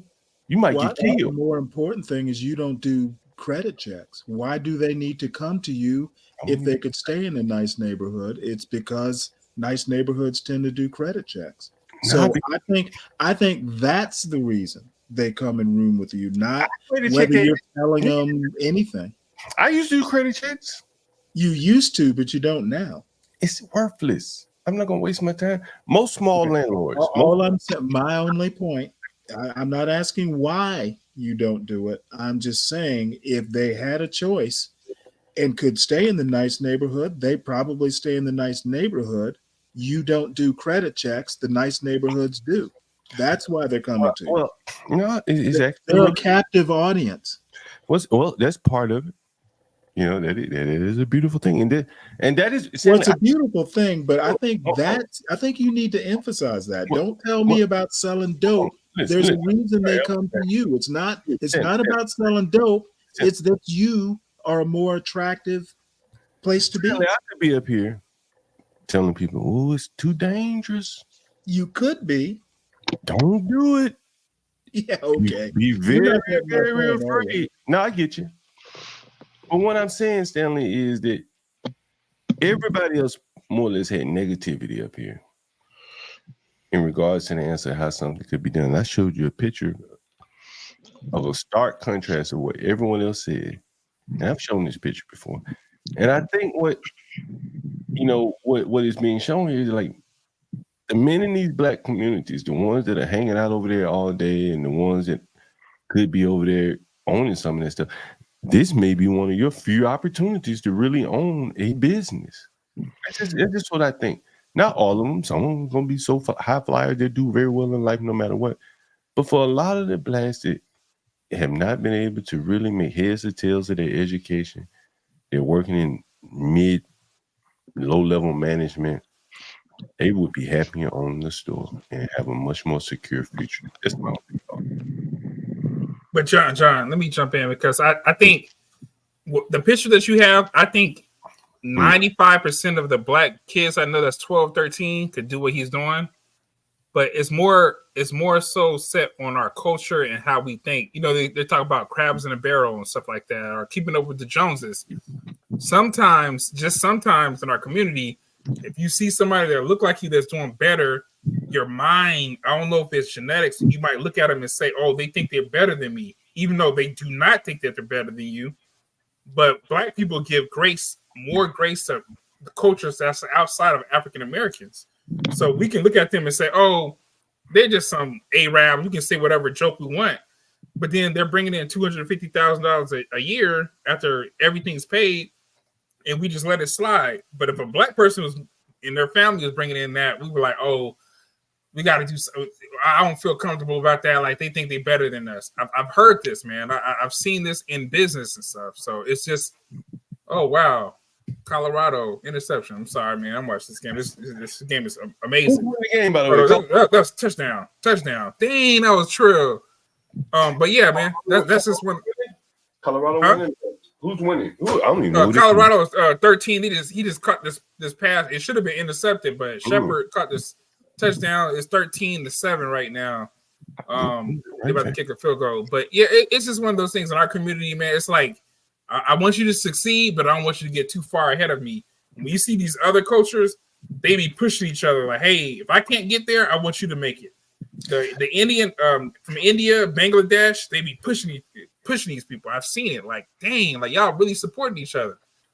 And we're a little bit behind on our side, in our culture. We're a little bit behind on that. I mean, if a young man was up on this panel today and he heard the people up here chiming in, he would feel confident trying to open up one of these stores, even if that's what he wanted to do.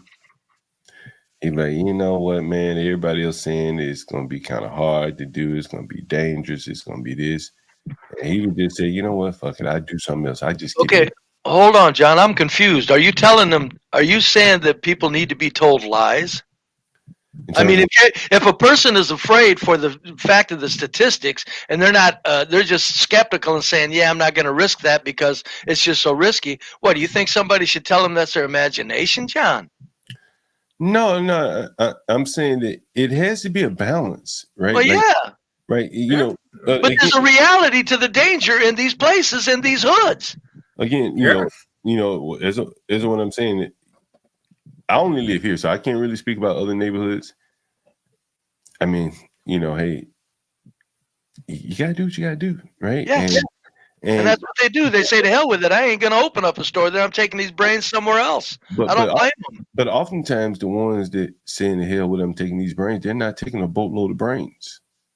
Yeah, I see what you're saying. They're getting out. They're at least getting jobs. They're getting out, though, John. Brave. They're taking about enough brains to go and get in the government. Well, they won't hand off of the government. Well, get some bullshit school teacher, whatever. Yeah. And then in that case, they're doing nothing more than perpetuating propaganda. Well, if they were actually speaking to the blacks about what ails them, rather than propping up the bad behavior like they do so many times in social work, it would be a whole different story. I get what you're saying, John, but I don't know. I just could never fault blacks for saying, "Yeah, I'm gonna." They lived around blacks all their life. Do you think they don't understand the risks? Bray, all I'm saying is that when they see somebody else doing it and making all that money, what the hell? How do you think they feel then? They think that person's not at risk like they would be if they had to get shitty with the black person, and the black person, because they're black, would shoot them just for being black. It's a fact. It's a fact. I mean, what B Brave is saying, John, it's just statistically from every FBI, CIA data sources, we know that black people hurt each other more than the next race. We will literally give grace. We talk about white supremacy in America. We talk about this and that, and I think Joe Biden said that white supremacy, nationalism is the #1 threat to America. Black people are not doing stuff at a large rate to white people, but we will do that to each other. If B Brave had a gas station and he got rude with me, I'd be like, F you and leave. But another average black person have that same attitude from a black person, they be like, okay, nigga, I'm gonna see you when you come outside. We're gonna have some interaction. That kind of interaction. It's just a fact, man. I don't know what it is about us. We would turn up against each other. Black women against black men against black women. We have a lot more grace against white people. Yes, we have a lot more grace against other minority groups. It's just a fact. It is. It's just a fact. It's just So it's whites, a sad fact. Whites don't do that to each other. The same thing that you're saying that black people immediately. Whites don't do that. No, we don't, Lead. We don't. Lead, we don't. So whites don't do they don't commit violence. They don't kill each other. They don't all those things. They don't argue. They don't do none of those things. No, they don't go into a store. Hold it. They do not go into stores, Lead. And the whites. No, they don't go into whites where a white person is working behind the counter and say, "I'll see you after work." No, Lee, they don't. So we could go on the line and like you said earlier, be brave with the CCTVs, and you're trying to tell me all across this country we will not see no video of white people arguing, white people killing each other, white people getting into arguments like that. That's just unheard of. That's what you're saying, be brave. On the closed circuit television, you will see it very few, and you'll see all of it, 95% of it, done by blacks. Okay. Well, I don't know if it's that large. There's two content creators that look for white videos. Black Gen Z and Ak. They look for white videos. They can't find them. You know what? They're not looking good. And I'm going to give them my email. Let them get in contact with me. I will team up with them because they're not looking good. Because I find it very easy. Very easy. I got you, Lead. But here's what they do. They just go into a city and they're available. Bam, right there. This city. Bam. Go into this city. I subscribe to some YouTube channels. So if they want to get in contact with me, we have infinite videos of whites committing crime, drugs, everything that you accuse black people of doing. They're doing the same things, right? So it's an American issue. It's not a black issue. It's an American issue. Yes. If that was the case, Lead, people wouldn't want to live around white. You're in denial. You're in denial. I get it. You're in denial. No, I'm not. No. Yes, you're in denial. Are not your guide to American culture. YouTube is not real life. I'm talking about news feeds and closed circuit cameras all across the nation. You don't have any street crime in all white areas, Lead. You don't. Of course you do. That's a lie, be brave. That is a lie. No, it's not. Do you know where? What are you talking about? You know every white area, be brave. You don't know every white area. I've lived around them all my life because my father was a drunk and we moved all the time. Hold on, guys, for 1 second. I got Lolo up here. And, hey guys, what's up? Hey Lolo, let me share this link with you, and so I can let these guys get back at it. I want you to take a look at this bathroom here. Okay. I want to help you get me to do a critique. This is an ugly one right here. Really ugly. Can you see that? Oh, you can't see it yet. No, not yet. Okay, yeah, I can see it. Pretty damn ugly, right? That's pretty damn ugly, right? Ooh, the first thing was the curtain. Curtain.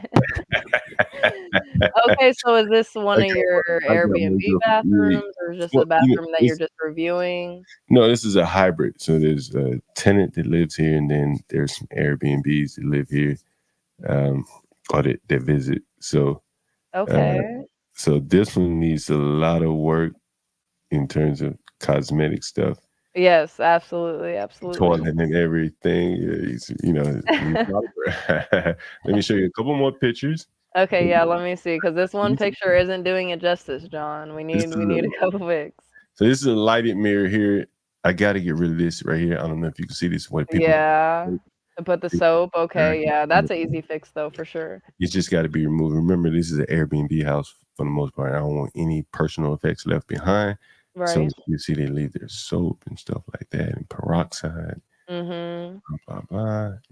And, I mean, hopefully none of this stuff is like sitting out while the guests are there. The toilet paper should be under the sink, maybe in a different compartment. Okay, the bathroom. Yeah, that's what we're gonna have to work on right there.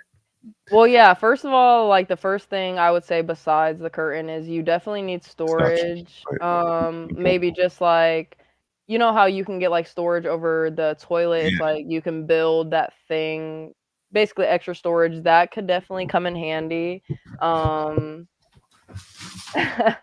Yeah, that definitely was a crazy transition. Went from arguing to talking about bathrooms. The curtain definitely need changed. The color scheme wasn't too bad. I didn't mind the tiles on the bathroom. I did like the black and white for sure. But I think that it kind of just looks like a This is the like a original. bathroom that like just like a regular person lives in, Yeah. not like an Airbnb bathroom. This is the original bathroom, sans the mirror. It's a light Mhm. mirror. I like think that mirror though. You want to get rid of it? no. I mean, it's up to you. I take your suggestions. I think I'm in the first phase. At least I want to keep this sink, but the Yeah, toilet. the sink's before I not gotta go. too bad. The toilet, the inside definitely changing colors. That you could need a new toilet, but as in the mirror, I mean, that's kind of like a 50-50 because I do like the lighting of it, and I feel Mhm. like, more like different types of light fixtures, whatever, different type of lighting, but Mm. at the same time, it kind of looks like a small bathroom, and that's a pretty Yeah. big mirror, so maybe like the proportionate of it is kind of big compared to the bathroom. You could Mhm. change that, but I kind of like the extra lighting, like how you said. Yeah. So I sent you the pictures. We have to get together and do the show. Let me know when you're ready. We can just do the critique of it. But Okay, anyway. yeah, I'll have to look in my email. Mhm. I'm actually in Georgia right now, and luckily, like the person's house that I'm at right now has a generator, but everything, like the power's down, the water's down, so Dang. my phone like really isn't working. I kind of just like got on because it's like we got a little bit of internet, I can get on, I can hop on stream, but I can't really get on my phone that much. Mm-hmm. Hey, yeah, I mean, it's no rush. Whenever you're ready. No, yeah, we can definitely do it within, I would say, the next like 2 days. I'm gonna be home by tomorrow, but even in South Carolina, at my house and even at my mom's house, the power's down. So I'm not sure when everything's gonna be back up. Yeah, I hear it's 1 to 2 weeks. I have a buddy down there. He says 1 to 2 weeks. Really? Yeah, 1 to 3 weeks. I'm sorry. Yeah. And no, like even, I'm in kind of in like Pooler or Savannah, Georgia right now. Oh, And wait. uh Powers out in Pooler? yes, Really? absolutely. Mhm. Well, I I'm from Savannah. Are you? Yeah. No, I think I'm about like 30 minutes from Savannah right now. We're kind of in Pooler. Oh, I know right where it is. I Yeah, wonder if exactly. Powers out in And Savannah. we have, like a Love's by us, a Parker's gas station, like little restaurants, everything is closed. Unless you have cash, you're not Wow. able to use, you can't use electricity. So luckily the house that I'm at has a generator, but if I wasn't, I'd be completely fucked for sure. But yeah, I'm gonna try to get the email like up on my phone so we definitely can review it. But just off of the pictures, I do have like the comments, like I said, and like I agree with one of the comments. The floor, like the tile, maybe the grout, or maybe like just around the corners, does look a little dirty. Yeah, no, I'm gonna But go with a new floor. But the thing is, once I go down the new floor, then I'm going to do the walls. You see, the walls are half tile. You see that? Mhm. And so, And what did you want to change about that? I think I'm gonna take the tile down and just leave it like drywall. Like a whole drywall instead of the half and half? Yeah. That wouldn't be too bad. Okay. But that shit is heavy. And it's a lot of banging, and Mhm. I have to look at my calendar to see if I, what my reservations look like. Excuse me, because I could always just do. How long does say you were renovating, the walls, if it just came to that, obviously, like you said, the tile wanted to be changed a little bit. How long would that take for you to renovate just like a small bathroom like this? The entire wall of all that tile? Yeah. Well, the tile goes all the way around to the tub and everything. So that would basically, at that point, you might as well go ahead and rip out the tub too. Mhm. And so then you might as well put in either a new tub or tile it out, tile the floor. So was So, that a plan of yours to change the bathtub too? Yeah. So I think I'm going to do the floor first and then take the house down, do the walls and Okay. the floor and the toilet tub, sorry. And was there like a specific color scheme you were going for? You're just gonna keep everything white? It's up to you. I'm listening to you for suggestions. I mean, like I said, I'm not gonna lie, like I'm a sucker for the black and white just color scheme. Like I feel like black and white always looks good with everything, regardless what color you try to put in there, red, gray, anything, black and white always matches with that. So obviously, a common white bathtub could go well, but you could definitely change the color of the tiles. I agree with you taking the tiles off of the wall because that kind of is just like, like oldish. You want something more modern, as in just like the walls in the bathtub. Like I like the, like the black and white color scheme. I don't necessarily say change it. You can always add like, the accent wall or that just the accent colors in something like the curtain or the storage cabinet, or like you said, even the mirror, removing that and putting something with like a silver frame or hedge or something, Now we can definitely we'll go over some tile patterns and we'll figure out what we I think is this one I did? Could you go like to the second or third picture where you were showing like kind of like the bathtub a little bit? I don't know if I showed the bathtub. Let me see. Oh, or here. just like that picture that you showed. Right. You Just to see kind of like like the tile goes it kind of goes up high, kind of, yeah. Yeah, it has to go up high enough for the water not to get the wall wet. So, but you want to change even just in the bathtub to straight drywall. Well, the bathtub in it will have to be tile. Okay. But when I and that's what I was gonna ask, because I was gonna say I would think you should keep the tile within the shower, but I agree on removing the tile from the rest of the bathroom for sure.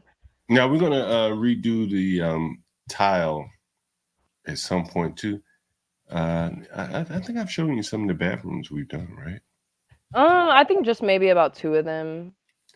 Yeah, so we're gonna redo like the tile and do just something a little snazzy to catch. It's for social media. Just the eye. No, I understand what you're saying. Right. So that's the biggest goal, is to catch the eye. So well, you always know my first, like, besides the curtain. I'm always saying the curtains. The shower curtain, the curtain on the window, those are always the easiest thing to change that can make a room look 10 times better automatically. Like that white and green isn't going with the scheme. So that definitely, obviously you're gonna renovate the whole bathroom, so it's gonna change regardless. But like I said, it really just, I know you're asking my opinion, but I like for this specific bathroom, like I guess your bathroom could go off a different color scheme than the rest of the house, but if you're kind of trying to keep everything in together, maybe I would need to know a little bit of what the house looked like. But if you're going off something completely different, then we can start from scratch. With me, it's all about the bathrooms. In this house, there is no like kitchen for the guests. Oh, okay. So it's all about the bathroom. All about the bathroom and the bedroom. Okay, so do you already have like the bathroom? I mean, not the bathroom. The bedroom renovated and that done? The floors are done. We're constantly painting. We're always painting. Because people nick the floors, the walls, or whatever. So is it hardwood or? Yeah, hardwood. Everything hardwood. Okay, like a dark hardwood or like a light hardwood? Light hardwood. Okay. So I'm just trying to think right now. Go ahead. Here's the look I'm looking for. Let me see if I can. This isn't the actual one. Let me see if I can show you a better one. I like the curbless look. Are you familiar with curbless? You would have to show me a picture. I mean, I probably am. I just need to see a picture for reference. All right, let me see if I can show it to you. Curbless bathrooms. I know what to look for. Shower panel. Here's what I really like right here.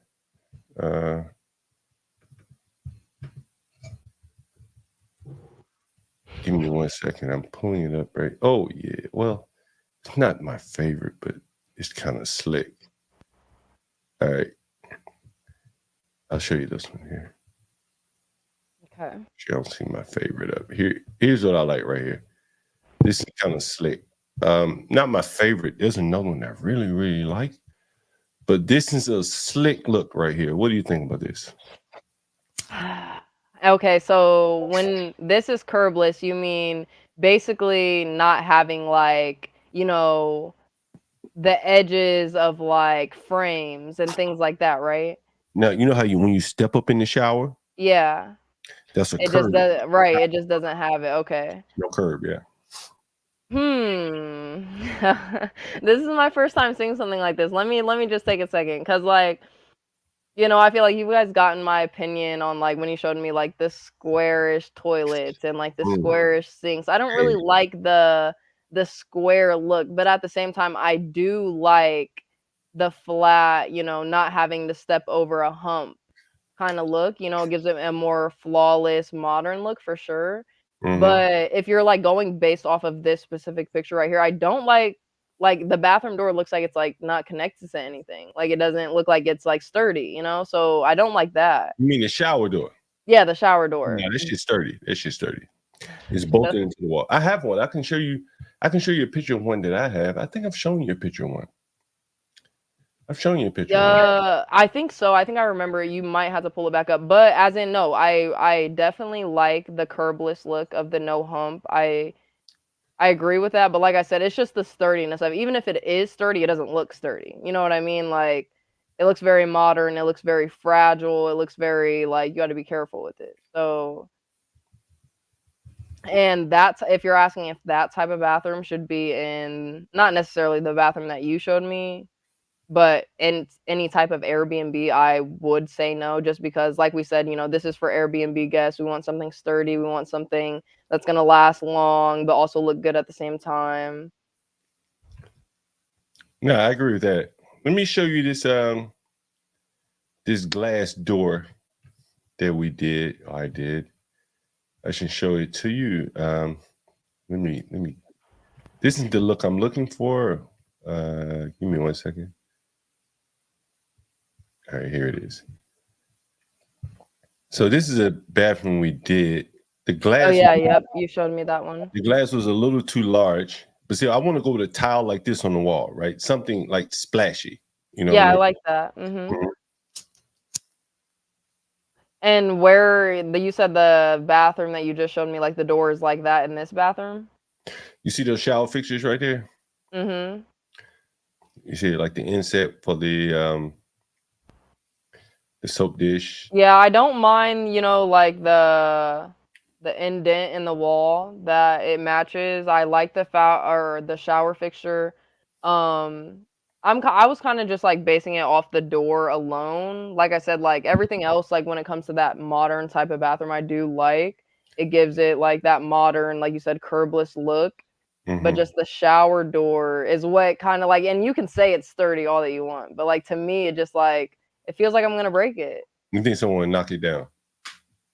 Not even necessarily. I mean, we got to think about all different types of people that's going to be, you know, in your Airbnb. They could be doing some dirty stuff. They could be reckless. They could be, you know, just doing too much. So I feel like you definitely got to think of that. And even children, like they're very rowdy. You got to be careful with what you like are putting in your Airbnbs. Not allowing any children. What do you think about that mirror right there? I like that mirror. I'm not gonna lie. I like in my house, I do have like one of those mirror with like, you know, storage, a cabinet behind it. And so like I'm a little biased on that. I do like storage, you know, wherever you're in. But I do like how that has like a little shelf if you wanted to put little, you know, knickknacks or even just like whatever you would put up there. But I also like I just like to think of like I can't have storage though. I don't want a lot of storage because anything left behind, the rubbers. Yeah, for Airbnbs, that's the thing. Like, I guess you wouldn't need that much storage just because they're not staying there for that, you know, long period of time. So I agree with that. Keep your shit in your room. What I say. Keep it in the room. Exactly. Exactly. That's right. You see that? So yeah, for your bathroom, yeah, that you know, no storage, even necessarily above the toilet would work definitely because they're just going in there to take a shower, brush their teeth. So yeah, I like that mirror a lot. And whatever, this is your bathroom that you're showing me inside your house or just in another Airbnb? It's like a what do they call that shit when you test out things. Like a model home? Yeah, kind of like a model type place where we test things. Okay. Well, no, I definitely, whatever model this is, I definitely like it a lot. I like that mirror. It's very simple, but at the same time, like it just gives this aesthetic of like rich money. Yeah, I like that. I do like that. Yeah. All right. Mhm. I'm ready whenever you are. You got me excited now. I'm ready to tear some shit Okay, down. okay. Let me see if Demo. I can get my my email I'm up so I ready can to look do at these some pictures. demo. Let me see. I'll tell you why I have to do the toilet. I have to do the toilets like this because they're so easy to clean. You know, I just wipe straight. You did show me that last time, and even though I said I didn't like it on the cleaning aspect of it, I 1000 agree, like percent agree with you because I know what it's like to clean a toilet, and those little end bottom parts are so hard to get around. You'd be amazed how much piss settles down there. And not even just piss, but dust, dirt from the ground, you walking in there. The piss and the dust. That's what toothbrushes are for. What do you mean, You trying to send me Stanley? back to the Navy. You trying to send me back to the Navy, Stanley? Have me scrubbing with No, I'm just kidding. Are you getting on your knees scrubbing with a toilet or a toothbrush, Stanley? That's what he told other people to do. No, He mind telling other people to do it. That's for others. He told other people to do that shit. Stanley was an officer in the Navy, so he could tell other people to do that shit that he feels. Yeah, but you weren't doing that shit yourself, Stanley. Don't play that. My father had me doing it as a kid. With a toothbrush, Stanley. Cleaning See, the now, grout. like, I can relate, maybe it's not actually with the the best way to toothbrush. get into the grout and stuff like that. Someone says we be cleaning into the grout. Someone says they can't aim. I don't think it's that. I can't miss. I was almost like I'm more fucked up. But I know it. Some Ethiopians over the years, and they would say,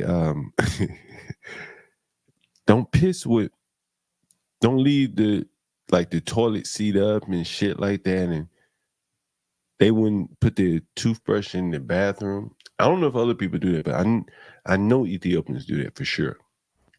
And I don't really know about the aim. Like, I agree, but I don't, just because I've literally seen a guy have a dual type of piss stream. Like, it comes out two different ways, so it's hard. Every man that's been pissing has felt the splash back leg if he's wearing shorts. Come on now, right? Right, exactly. And that piss, if it's splashing back on your legs, it's splashing out on the floor.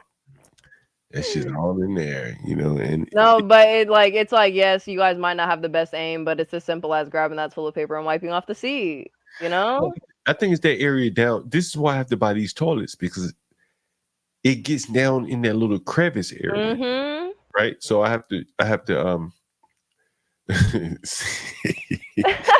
Savage Jerome, why are you watching people piss? Listen, I've had boyfriends before, and you know how boyfriends and girlfriends are, literally.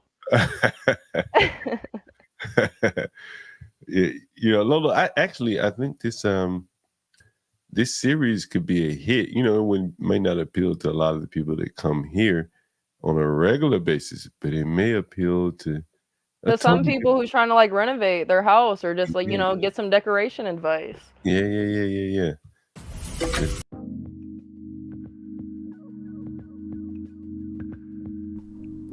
Fall is here and winter is coming, and you need to shop Lowe's Customs. For the ladies, there's stunning designs and colors. For the men, Lowe can make something manly to keep your insecurities in check. But wait, there's more.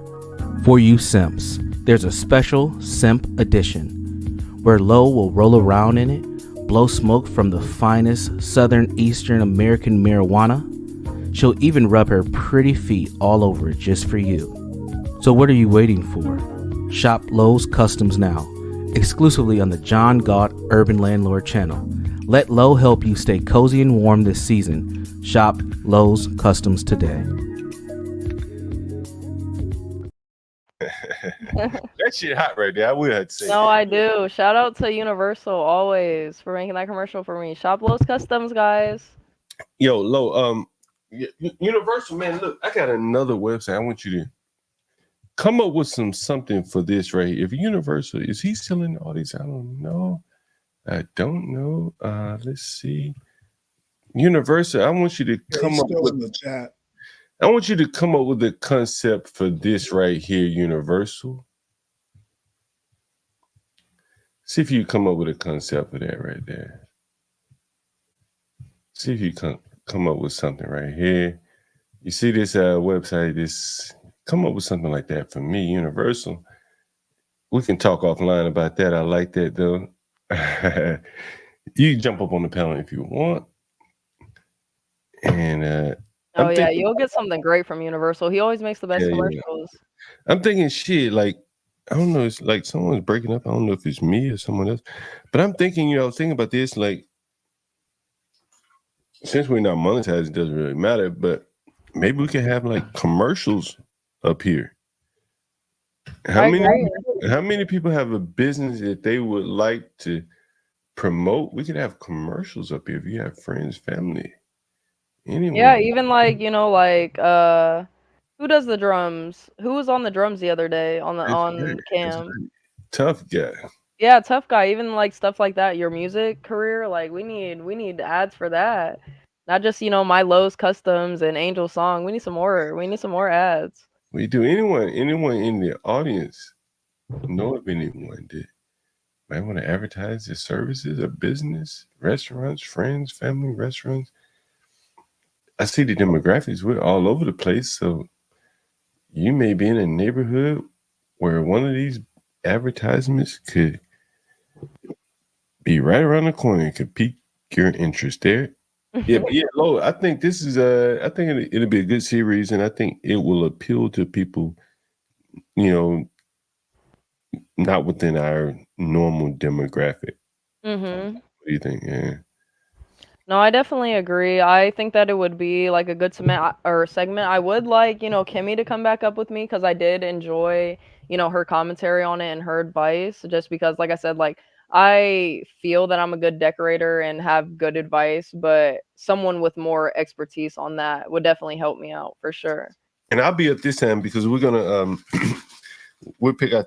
I think Portia was telling me that there's like an app where you can kind of like make see how the shit would look otherwise, and we'll look at the paint colors and things like that. I'm like, we use Sherwin-Williams paint, so we'll come up with something real good. Okay, yeah, if there's an app for that where we can like, build kind of our own look on it before you would actually renovate it, that would be great. Mm-hmm. Yeah, indeed. I think it's gonna be a great series. Lola, have you started a channel? You started your channel, right? You have a channel, don't you? No, I mean, I have my YouTube like that, I can comment on or whatever, but I haven't like, made any videos or done anything like that. What are you waiting on? I mean, I don't know. Like, I feel like I told you guys, like, your guys' channel and, CT's was really my first time getting on YouTube. So, like, I kind of just, like, I feel like underknowledged about just YouTube and kind of what you would need to do to really get started and to get an audience. I think I'm just, like, undermining myself, I guess, a little bit. This Airbnb might be your start then. See, yeah, exactly. No, and HB, that's facts. HB, why don't you come up here, man? Before I get out of here. And okay, so I am getting into my email right now. I seen the pictures of just like the last bathroom that you sent me. Mm-hmm. This is the one that you wanted to do a segment over, right? Yeah, because I'm ready to do that one like more immediately. So we'll be able to do another show on the renovations. We'll probably do like 2 or 3 shows because first, we'll do the floor and the toilet. Mm-hmm. Then I have to take the place down for like a week or 2 and take the walls down and all this shit. Right. Okay, so I want to say, like, I'm looking at the pictures now, the 7 pictures of it. I mean, if you wanted to do it right now, I have a little bit of time. We definitely could, but if you wanted to do it like a straight segment where you can plan it, we can do it, I would say, on Monday. I'm off on Monday, so that would work better. Sounds good to me. Sounds great, actually. Okay, so we'll do it then. Yeah, send me an email. Just let me know what time, I'm sorry. Yeah. Okay. And I'll be on there with you. All right, cool. All right. You guys, you want to get back at it? Yeah, I was gonna say I kind of interrupted your guys' like discussion. I wasn't Nah, even sure what you guys were really talking about. I know you pop in and out. That's why I wanted to get to you before you got away from me, so I Oh can. yeah, you're good. Like I said, I kind of just am stuck right now with no internet, no really anything. So you guys are, you guys are on my list of things to do today. So we can definitely get into discussion about anything. Sounds good. Sounds good. What's up, Stanley? I'm gonna let you take over. I gotta step away for a bit. Okay. Hey, Lola. Hey Stanley, what's up? So wait, you're in Georgia. Is like your power down or water or anything? No, I'm outside of Atlanta. As a matter of fact, the power might have gone out, but I don't even know how long because it was overnight. Mm-hmm. I'm kind of surprised that Pooler's still out. I mean, I don't. honestly, like I said, I kind of am just here in Georgia. I've never been to Georgia besides like this first time. And, by my surprise, the hurricane kind of went through here very badly. Like, I think I would say I probably drove through about 2 or 3 storms. Yeah, I didn't think that part of Georgia and Charleston and all were gonna actually feel it, but it's like once that hurricane hit the coast, it just like blew up and spread everywhere. No, my So, parents are actually on a cruise right now. And, well, I don't know exactly where they're at exactly in the ocean right now, but they went to Punta Cana and, they called me. They were supposed to be back yesterday, and they called me and said that they had to like follow behind the storm because they couldn't dock. They're kind of just in the middle of the ocean. That was kind of scary, but they should be back, I want to say by tomorrow or maybe even Monday. right. Well, oddly enough, they were probably safer than the people on land. Yeah, because they were following right behind it. Right. It's a funny thing when when storms hit like Navy bases, they sortie all the ships out to sea because it's safer to be out to sea than tied to the dock. Right, and no, that kinda, like, confused me at first because when they called me, they said, like, "Oh, we're following behind the storm," so I thought that they were docked at first just somewhere in Mexico, but they said that, the waters were either getting so high or so low, I forgot what they said, they couldn't able to dock the cruise ship, so but it makes sense now, like, if you're following behind, obviously, you're not gonna get hit by it. Yeah, exactly. You'll But get beat up at the pier. You'll either break the pier or break the ship. Yeah. exactly. And no, I'm very glad, that they're safe, but they weren't planning obviously on staying over this whole weekend, so I'm sure that's a very big inconvenience for them and everyone on the ship. Really, I would think partying a couple extra days. You would think, but they went on. I think they left last Friday or last Thursday, so they've been like on there for about a week. And my parents are just the type they're ready to get back to work. They're ready to get back to their own Oh life. yeah, okay. But someone said in the comments, winter is coming, guys. Almost done. I'm almost done with Game of Thrones. Just wait, just wait.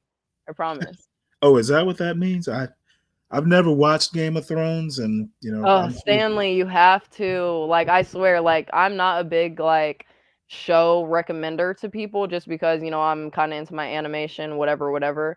But Mhm. Game of Thrones plot is just so good. You know how, like, they could come up with something in the first season and then later on in, like, the 5th or 6th season, it kind of ties in with that. That's just, like, so crazy to me because it's like, did you guys have the whole show plan for the whole 7 seasons, or did you just kind of tie in what you said within the first season into the 5th season and just made it work? Like shows like that, that's what gets me is the plot. Yeah, the callbacks. So No, I definitely think that you should watch it. Now, someone said Game of Thrones is racist. What's racist? I mean, okay. Okay. I think that's kind of an inside joke.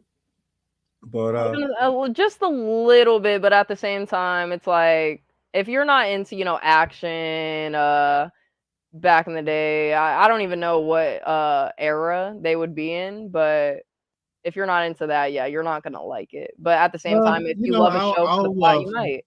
I'll watch the first season or first couple episodes and see if I get into it. See, that's the thing, you gotta watch past the first couple episodes because, I would say up to like even like episode, like, but to me, even though, every single episode has something interesting and that, you can watch the next episode, the first couple of episodes are boring and it's kind of hard to understand what you're getting into. But once you get past like that 5th episode in the first season, it's like, it's something that you have to binge, in my opinion. Well, the funny thing is, I'm not into anything with dragons, and I've never read Lord of the Rings. I've never read anything, of that kind of fantasy, Middle Earth. I've just never been into that genre. Right. Harry Potter, I did read one Harry Potter book, and I saw the movies, more because You've seen all 7 or how many? I think there might be 8 no, of I them. haven't seen all 7, and the only reason I read the book and kind of even went to a movie, I think I was dating my wife, so I kind of had to accommodate that. Well, they what don't do kind of anything like for women or shows, men. like, or what, like, if you were, even if you don't watch shows, like, what are you into? Like, what are your hobbies, Stanley? Fishing, Fishing? Okay, I like fishing. cooking. That's dope. All right. Just general, stuff. I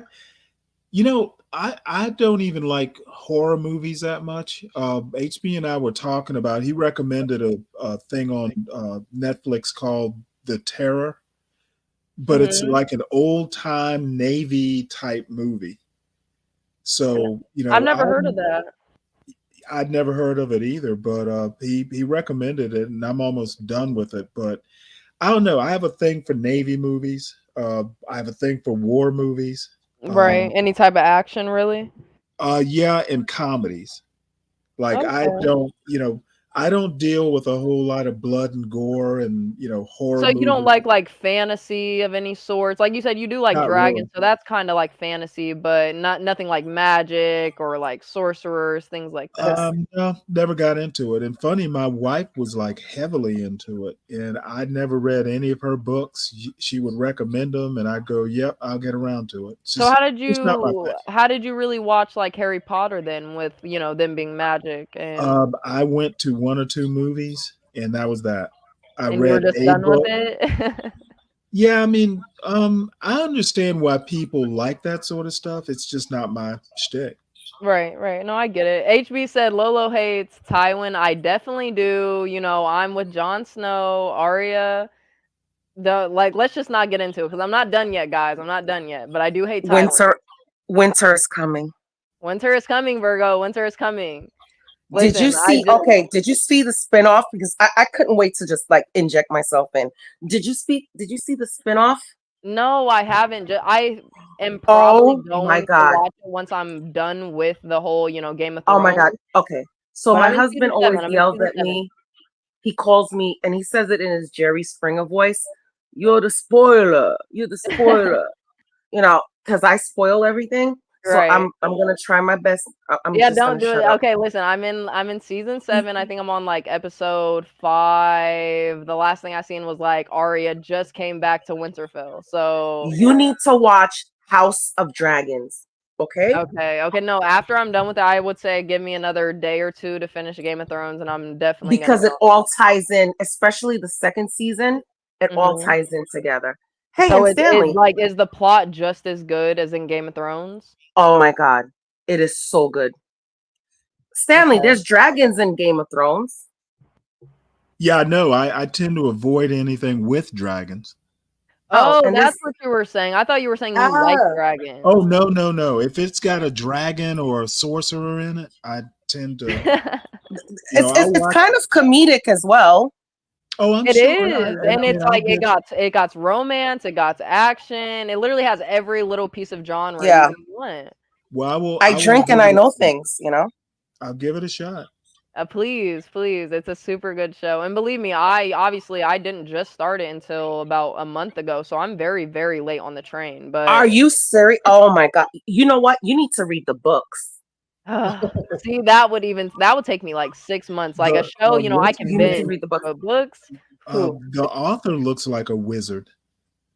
I've never seen what the What is author it? looks like. Daniel R.R. Martin or something like that. Mm-hmm.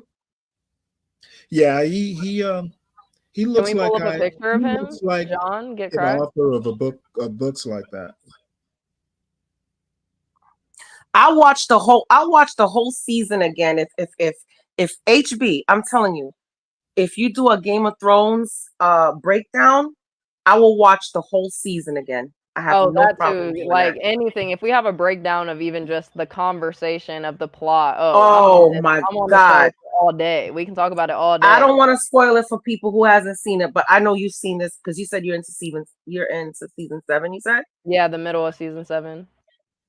That first season was crazy. Crazy. And How that's do you why, do like, that? And you know what it's I'm like, talking about.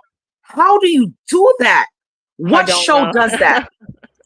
No, honestly, this I've show never has seen shown a show me that has done that in my life. this show has shown me all different new types of like just everything. Like you think you know something, you think you know the climax that's gonna pop up, and you don't. Then they always have the craziest climax at the end of the show or Have at you the end of the episode. You know what I mean? exactly? Have you seen the Red Wedding yet?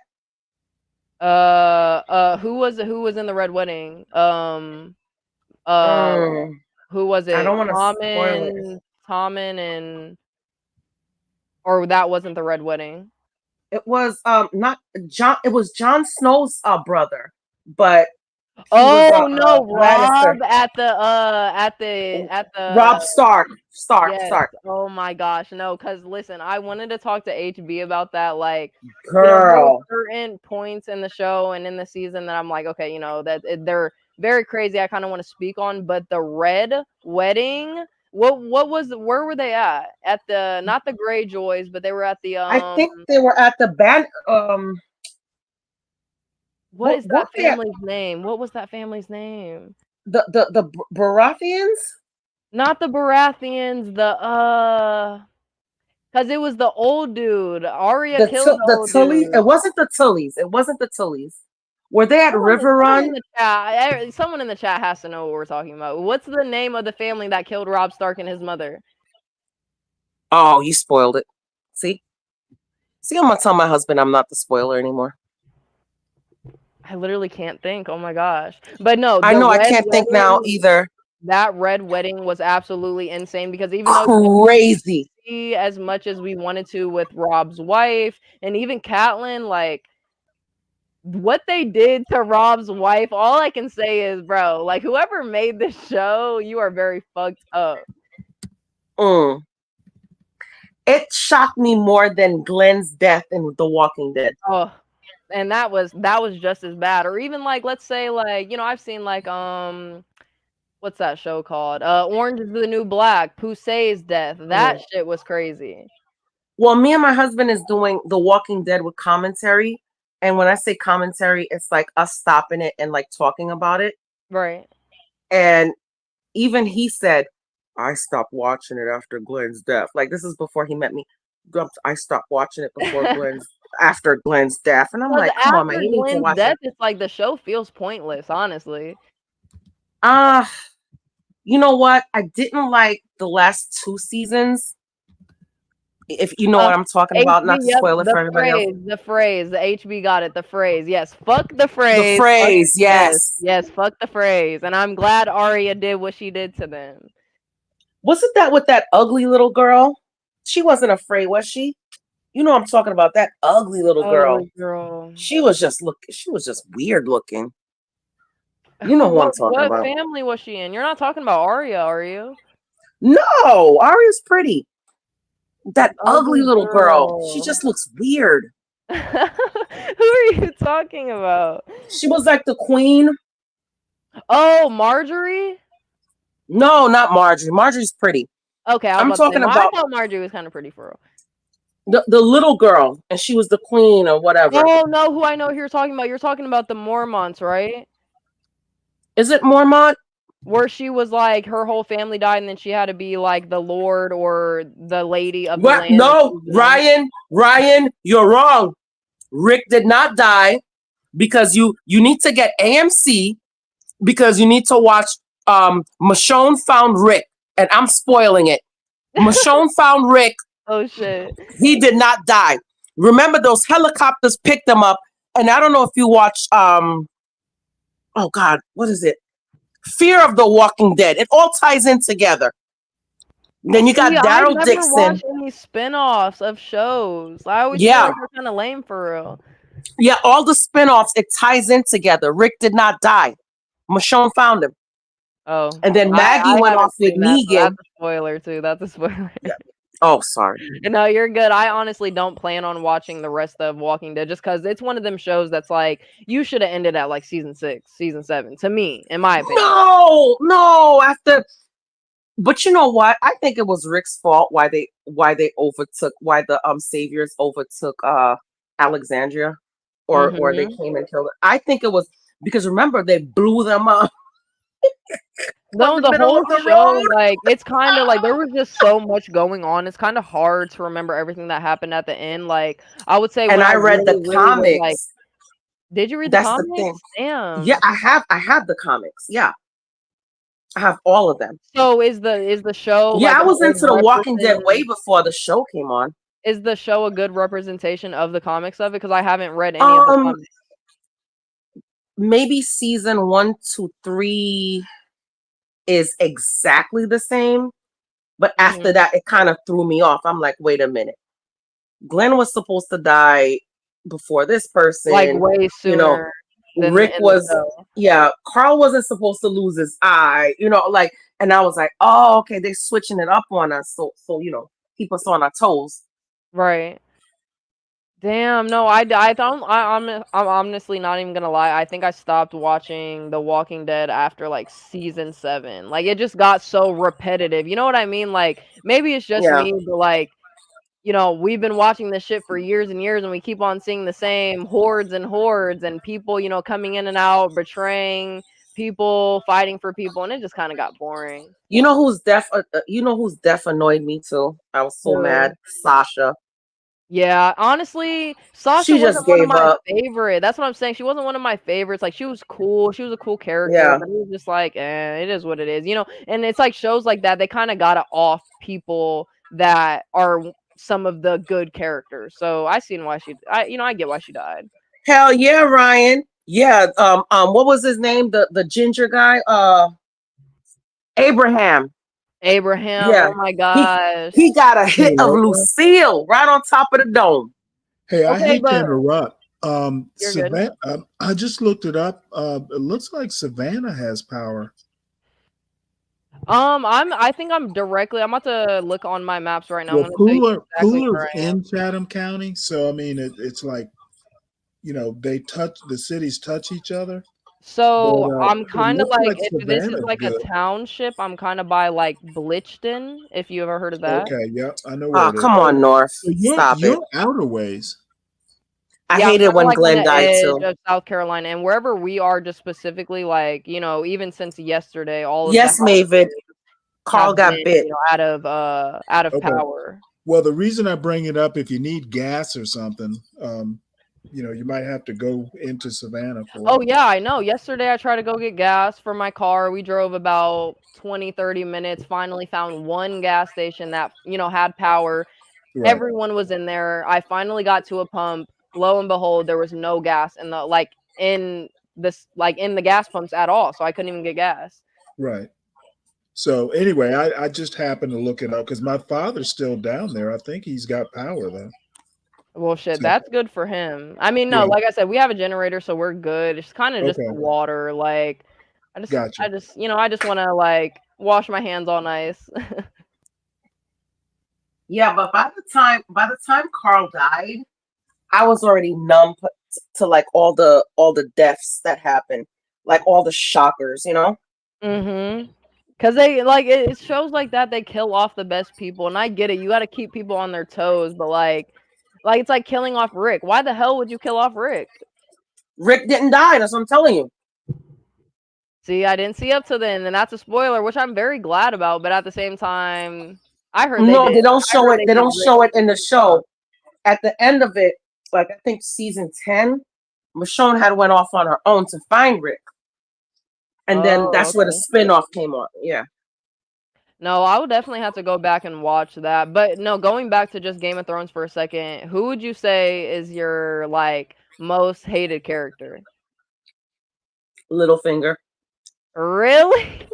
Littlefinger or Cersei? Okay. Let me tell you mine. Oh, wait a minute. No, wait. Can I put top 3? No, yeah, you're good. You're good. Go ahead. Joffrey. And I was so I was glad just when they about to killed say that. his I was ass. like, my number 1 is Joffrey, 100%. Like, no one could Yep. ever change my mind on that. And I would say second for Cersei, but there's just something about Cersei that's just like, you're powerful. Like, I don't know. I kind of fuck with her for real. Like, I don't like her. I Shame. don't like Shay. Shame. Fuck that bitch. We don't fuck with her. Shame. She fucked with Tywin at the end. We don't like her. And this one, like, this character is kind of irrelevant, but that girl, when Arya went to, Esteros or wherever she went, or whatever that shit was called, where she was trying to become an assassin, no one, and that girl that was trying to teach her like how to fight, I didn't like that girl at all. Oh yeah, when Arya became blind. The blonde girl that the guy kept sending her to, like, rematch and make sure she was like becoming no one. I did not like that bitch at all. Yeah. But everyone else. like, How about, you know what's heartbreaking? How about when they told the story of Hodor?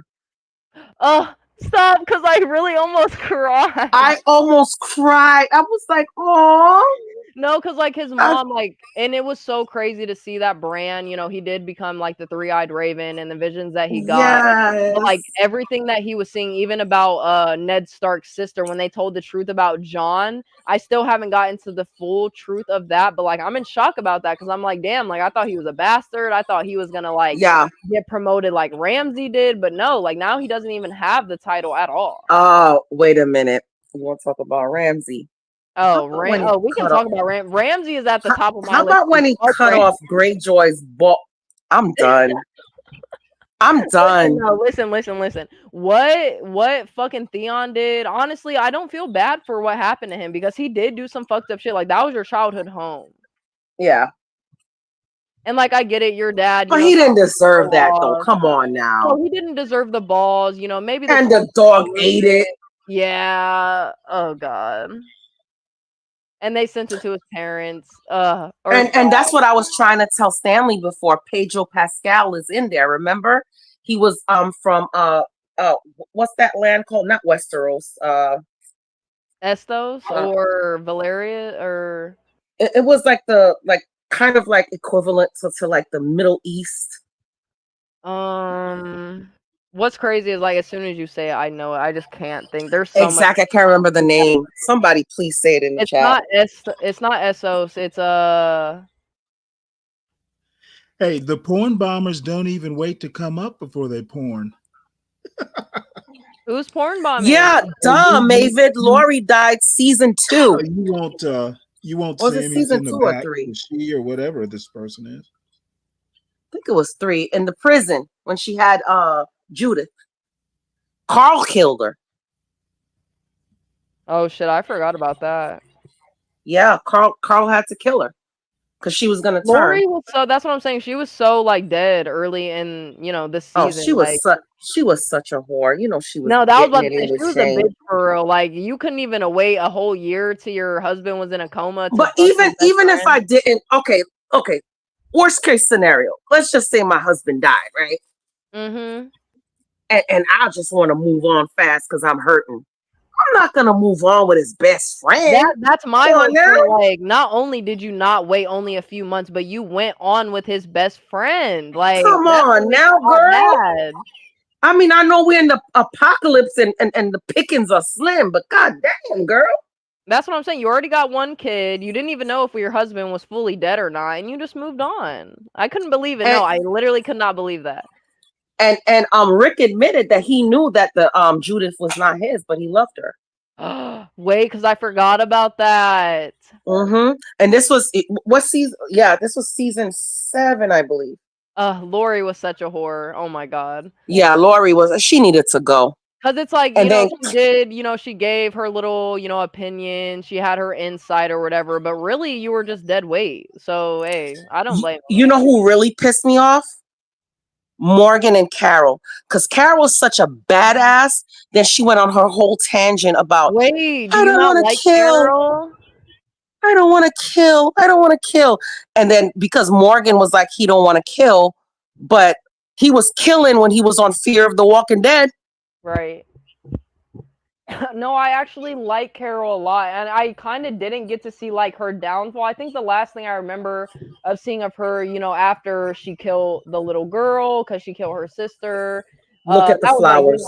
yeah, exactly. That was early in the season, but then when she got like separated, I think Rick kicked her out of the camp or whatever, and like. Oh yeah, because she admitted that she killed the other Tyrese's girlfriend.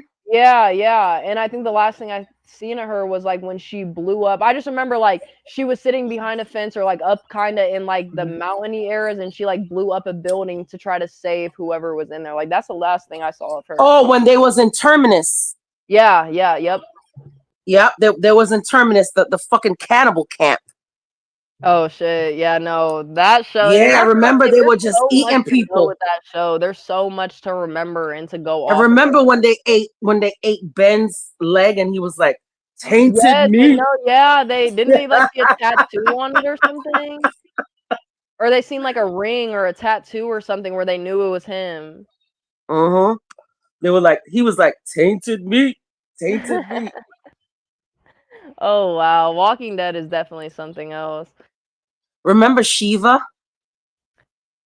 What season? King Ezekiel, his pet tiger. Oh yeah, yes. Or even what was his name? Negan, I think. Oh my God, with that bat Lucille, let me tell you. Oh my gosh, no, Negan, I did not like him at all. But but at the end, Negan ended up. I don't know if you remember the Whisperers. Negan ended up helping them kill the Whisperers. Remember, they had caught Negan and put him into the jail in Alexandria. Yeah, I remember and that. Daryl wanted to kill him. About the Whisperers, though. Oh, you don't remember the Whisperers with her name was Omega or something, or Alpha or something like that. And No, I think one of them was Rob Zombie. Yeah, he made a I cameo. remember that part. I don't remember that. Yeah, he made a cameo on the show. And yeah, she was the leader of the Whisperers, and Negan ended up chopping her head off and bringing it to them, and that's how they accepted him. And that's why on the spinoff, Negan and Maggie, and Maggie hated him because he killed Glenn. So Negan and Maggie is on a mission to find who they're trying to find. They're trying to kill somebody. I only watched like 2 episodes into that, and because I don't have AMC, so the first 2 episodes were free. So I'm just waiting for it to like all come on Netflix. Yeah. No, when it comes down to like the last couple seasons, I honestly could not even give my opinion on anything. I don't remember anything. No, I don't. I didn't like the last season. I forgot where they were at, but yeah, all I remember is Alexandria, the Whisperers. And I don't really remember, but Daryl, one of my favorite characters ever, obviously. I love Daryl, yeah. Like and what's crazy is I didn't like him through the first, I would say like first, second, or third season. Like once his brother, what was his name, Merle or whatever. Merle. When they cut his hand off at the top of the building and like left him, or he cut his own hand off, whatever. But like when he got mad and was like, "Oh, you left my brother to die," like I did not like him. But then later on, season 4, season 5, I was like, okay, he's actually kind of cool. I fuck with Daryl. Yeah. And what's his name? The governor. Oh, ew, you can just leave him out of the conversation because we do not fuck with the governor. Oh, but let me tell you, there's 3 or 4 books that I read, and it's just the backstory of the governor. It is so good. I'm telling you. What kind of backstory did he have? Because obviously I remember like his child being chained up, being a zombie in the closet or whatever. Yes. Yep. Yeah, and it went all into that. I'm not going to spoil it for you. You just need to get those books. Just look up, like, go on Amazon, and because I have like a Kindle, so yeah, I have like an ebook thing. So yeah, you need to get those books. They're and so that's good. what everyone says when it comes to just like series and shows like this, is you always should like read the comics or the books about them because they just give that much extra information in. And I want to, but it's just like how long books are to read. But you know which books I didn't read because I tried to get into it, but I just couldn't do it. Lord of the Rings. See, that's some like I feel that because there's certain but things. my that, mother-in-law, like, she read them and she loves it. I just can't get into it. is it because of like not necessarily like the nerdiness of it, but like how much information they're trying to entail in it, or is it just because like it's kind of boring? Like The latter, yeah. It's boring and it's just like it's just so dragged out. Like, okay, for instance, right? I love Stephen King. So every movie that I've ever seen from Stephen King, I've read the books first. And his books are so interesting that you kind of like put yourself into that character. And I remember one specific book that I read from Stephen King was Needless Things. That book was so good. Do you remember that? I've never heard of that. What did they turn that into a movie? I don't think so, right? They did. It was like a TV mini series or something. What was the It was like a store, and you would buy things from the store, and like everything was cursed. So you'd buy the things from the store, and it was I cursed, and have it would like curse you. faint memories of that. I feel like my grandma like forced me to watch that as a child, but I don't think like as an adult I've read that or even watched it, so I couldn't give you any. The book is Stephen King books are so much better. Like Misery was so much better than the movie. Misery, yeah, no, Yeah. I absolutely love Thinner, it, but I read Thinner was so much better. Everything, Cats, everything. Well, it wasn't called Cats. It was called even like It. I didn't read. I obviously have seen the original movie of It, but I never read the book of that. Yeah. No, I love Stephen Daryl did not die, Mavid. Daryl did not die. He's telling me Daryl died. Daryl did not die. Well, he has his own spinoff. David's wrong about just about everything, so can't get him to. Do you got beef with Mavid, Stanley? No, do I? No. Apparently, he has a beef with me, but tell Mavid to come up here. I've been telling him to come up here forever. Mavid, we're calling you up. Come on. We got me, the mediator. We got Stanley, your opponent. You know, we got this. Well, no, don't think of me as an opponent. I'm just curious about how you tick. Maybe he doesn't like your opinions on things. I did drop the link, so anybody who wants to come up can. You too, Jordan. I'd love for you to come up. Yeah, I'm trying to get into some conversation, guys. No, believe me, I love talking about the shows, but I also don't want to spoil it for people who hasn't seen anything. Well, yeah, I know. I'm like my husband says, I'm the spoiler. I'm not gonna lie, I try not to be, but it's so hard when you watch something. And I know, especially when you know somebody else watched it, so you just like to talk about it, and it's exactly. Like, I tend to forget not everybody's seen it and wants to see it, so it's like, oh. Right, or they just haven't seen the whole thing, and you're like, damn, I'm so sorry. Like right now, my husband only seen the part where Glenn, where they kill Glenn, so he's trying to catch up. So I'm like, ugh. So I'm like anxious right now. Like I'm waiting for him to catch up. Hopefully he's not listening on the show. Oh no, he's he's with his parents. They went to a hotel. Well, are you guys like in the area of the storm, or it's because of something Yeah, else? their house got flooded. Oh, really? Yeah, so they had to throw out all their furniture. Like they lost a lot of stuff. What state were they in? We're in Florida. Oh, damn. No, I know how bad it is in Florida, just because like everyone is passing obviously through Georgia from Florida to get to wherever they're going. Mm-hmm. Damn. Luckily, my house is like 2 feet above ground. So that's like, good.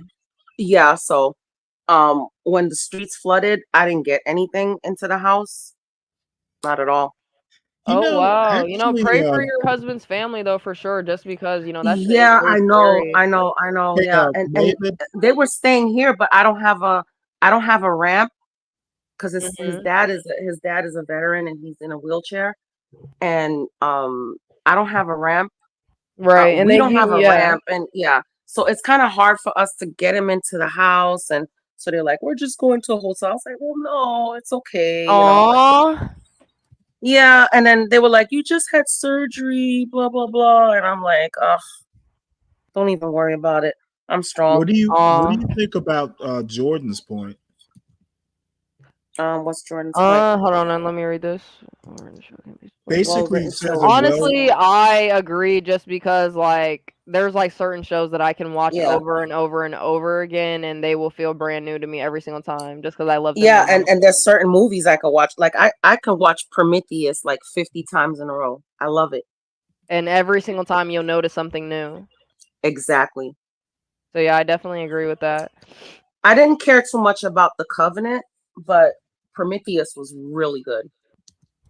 And I think there's a is new that a one. show or is that a movie? I don't think I've ever seen It's a that. movie. It's the prequel to Aliens.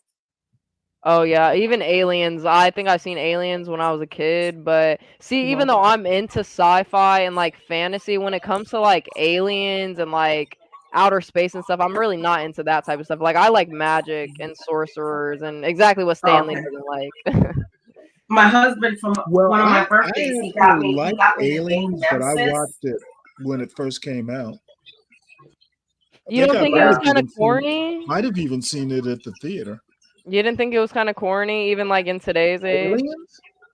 It came out in Yeah. 79, didn't it? Well, the original Aliens, I mean, Aliens came out way before like CGI. I mean, when I saw Star Wars, for instance, you know, it was technology of the day, so no, it didn't seem corny. Now, if I watch Star Wars, like the original Star Wars today, yeah, it seems corny because the Yeah. CGI and the special effects are so much better. Yeah, that is true because it's like that with the first Avatar. Like, not when I watched like the first Avatar back in 2024, I'm like, ew, you can literally see the CGI. But back then, it looked amazing. And I watched it in 3D. I remember Hey, going to Universal, movies. John had something to do, so he's not here. Come up, by the way. Yeah, but Aliens, the prequel to Aliens is Prometheus. And I could watch that movie over and over again. Matter of fact, I'll probably watch it tonight again. That's how much I love it. Now that I'm talking about it. So, what's your guys' like favorite movie of all time? I know that's a hard answer because I honestly couldn't even give you one myself. I love anything that Anthony Hopkins is in. Don't get mad. Who is that? Who is it? I don't know who that is. Okay, he's an old English actor. Well, he was the guy in Silence of the Lambs. Yeah. I've seen Silence of the Lambs. Hold on, I'm trying to think. Hannibal Lecter. Hannibal Lecter. Oh, okay. Yep. I know exactly who you're talking about. I'll eat your liver with fava beans and a glass of Chianti. So any movie with him in it, you don't have like a specific one? No, I love everything that he's in. The last one I've seen is the one, it's called The Two Popes. That one was really good. Okay. See, I'm trying to think because that's such a like. Even though I asked it, it's such a hard question because there's so many movies out. He was good in Wolfman. Honestly, I love Quentin Tarantino movies. Any of those. I love action movies, and yes, Inglourious Basterds. Samuel's right. I'm thinking of fantasy, not sci-fi. I like fantasy. I'm thinking of like I love the movie Lucy. I love like things that kind of go in depth about like the world and things that like we don't really talk about. And I love anything M. Night Shyamalan. I'm gonna have to look. Have you See, God. You're getting me on names I don't know. Have you seen Old? No. Have you seen The Visitor? The Visitors? Visitors. Did they have like a box when they came and like knocked on the door or something? It was two kids. They were spending time at their grandma's house, the grandparents' house. Oh, yep, I seen that. Okay, what's the one with Mark Wahlberg? That was an M. Night Shyamalan movie. Oh shoot, I'm seeing the movie right now in my head. Jesus, what was the name of it? Oh, somebody in the chat, help me, please. You know the one where they started walking backwards and started killing themselves. I have no idea. What about scary movies though for you guys? Like, what was like the scariest movie? Because like in my opinion, first of all, like any scary movies that they make in today's age, they're not scary. That's just my opinion. Like they can't come out with That's my anything new. opinion too. I Like, haven't seen a real scary movie. Like I've seen some sick movies, but not scary. And I like a lot of foreign films too. Right. I've seen this one called shit. What is it called? Because I'm seeing the movie in my head. You see, that's the problem. When you're getting old, you don't remember stuff. Should I feel that? I must be getting old. Oh please, you're probably much younger than me. What's the name of Shit, that my movie? brain feels like I'm 40, I swear. Oh I'd my be god, tired I by can't then. remember the till name you're of it. 40. What was the scary movie Wait that I till was you're about to 40, say? you'll know the difference. Oh, I'm sure I will, but shit, I'd be tired by 7. My body be aching. If you're telling me you're not 23 and your body's aching, you're a damn lie. Yes, Candyman was scary as a kid, I but now had I a laugh specific at it. movie in my head that I was gonna say for the scary movies. I like all the Saws. Saws were very, very good movies, and I like the plots, but they didn't scare me. Like I Very gory. wasn't like scared to go to sleep at night. I like gore. Tough I don't luck, know. man. I like Happy Rob Saturday, Zombie films. Happy Saturday, y'all. Conjuring. Oh, happy Saturday, 12th man. Happy Saturday. I like the Like, I Conjuring like- was scary, but at the same time, like you know what I mean. Oh, Like, I I'm love the thinking of a Conjuring scary movie where you're universe. literally having like a nightmare in your like the next time you're sleeping.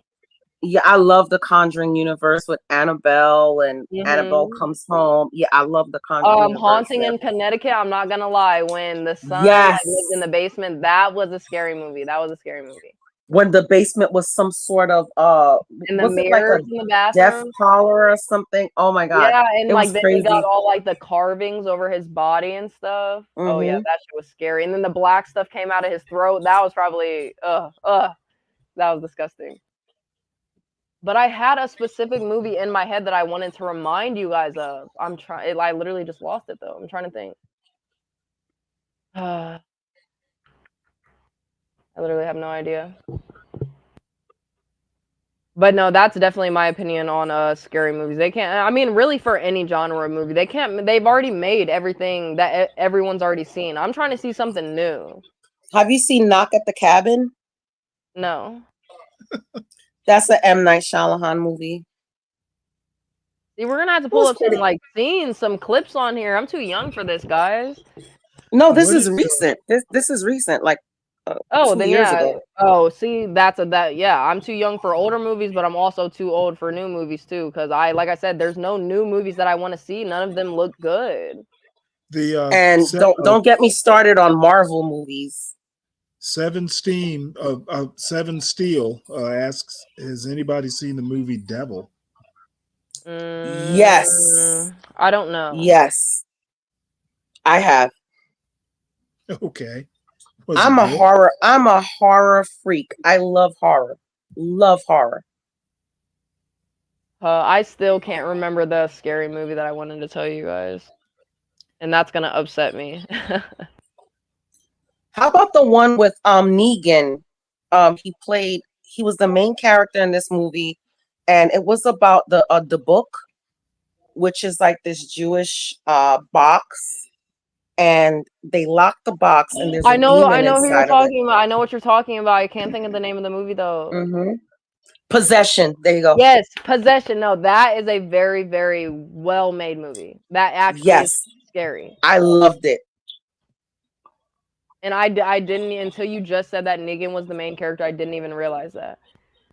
And Russell Crowe was in another like exorcism movie. I think it was called The Exorcism or The Last Exorcism or something like that. The exorcism movies were scary, but at the same time, I don't know. Like the more they kept on making them, the cornier they got.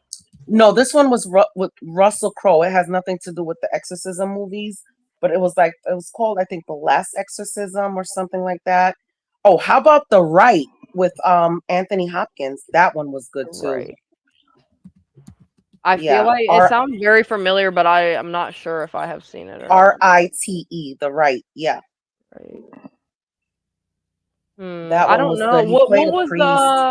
what was those movies they had? I think like 1 or 2 or 3 out, or Wrong Turn, where like they were at the asylum or something in winter, and Oh it yeah, was that like was crazy. that Like that one inbred wasn't very people. necessarily scary, but it was like how someone said it was disgusting. It was like it was very just disturbing to watch.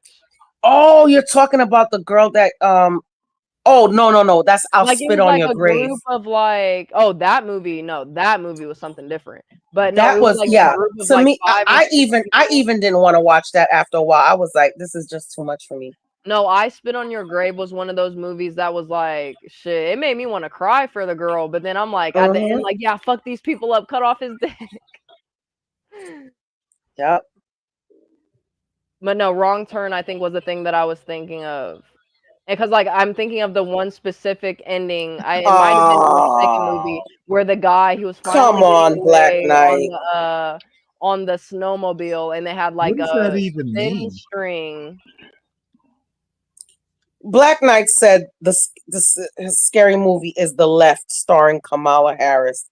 I can't. Oh I well, Hey, you know if can't. what? somebody made a You know what? documentary on her, that shit would be I scary. love scary movies now. Oh Lord. Somebody make a documentary on that shit. Universal. I Our thought neighborhood Eternals. therapist. I thought Eternals Up, everybody? sucked. Hey, Universal Joan.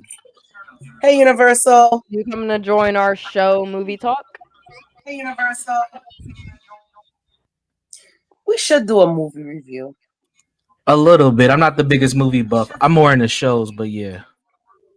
So Yeah, and shows what? too. Yeah, shows too. Yeah. What show do you have to comment on, or what? Like, we were talking about Game of Thrones, Walking Dead, a couple different things. What did you have a show you want to bring up that we can talk about? Not necessarily. I came up because Stanley told me to, but no, I'm big Game of Thrones fans. I think we should convince Portia to do like a Game of Thrones Thursday, Oh, we so we got can to. chop it up. Yes. And I have watched The Walking Dead, but I didn't finish it. I don't remember what season. It might have been season 3 or 4. Whenever they went to Arlington, to that little suburban area, that's when I checked out. Oh, Alexandria? Or Alexandria, yeah. Oh yeah, that was way after season 3. That was like seasons 5 or something like Yeah, that. something like that. Yeah, I checked out before Negan got involved. Apparently, that was a big character. I don't know nothing about. So, did you just get bored with it? Got repetitive? Yeah, it was like, can we just get some more insight on what's the cure or where this thing is going? I just Yes, had yeah, to type. exactly. I had to tap out. I was like, this is just too much. First of all, I have questions. How do they use the bathroom? How does it? Ask Clubman. He knows about that off-grid living. Especially the women. How is Judith such a chunky baby? What is she eating? What are they feeding her?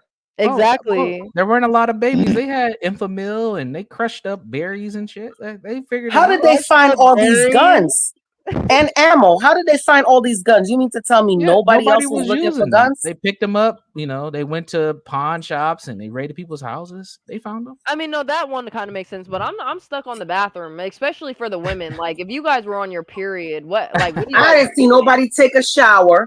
How did the women take care of their period in 1815? It's the same. But you know what? If you're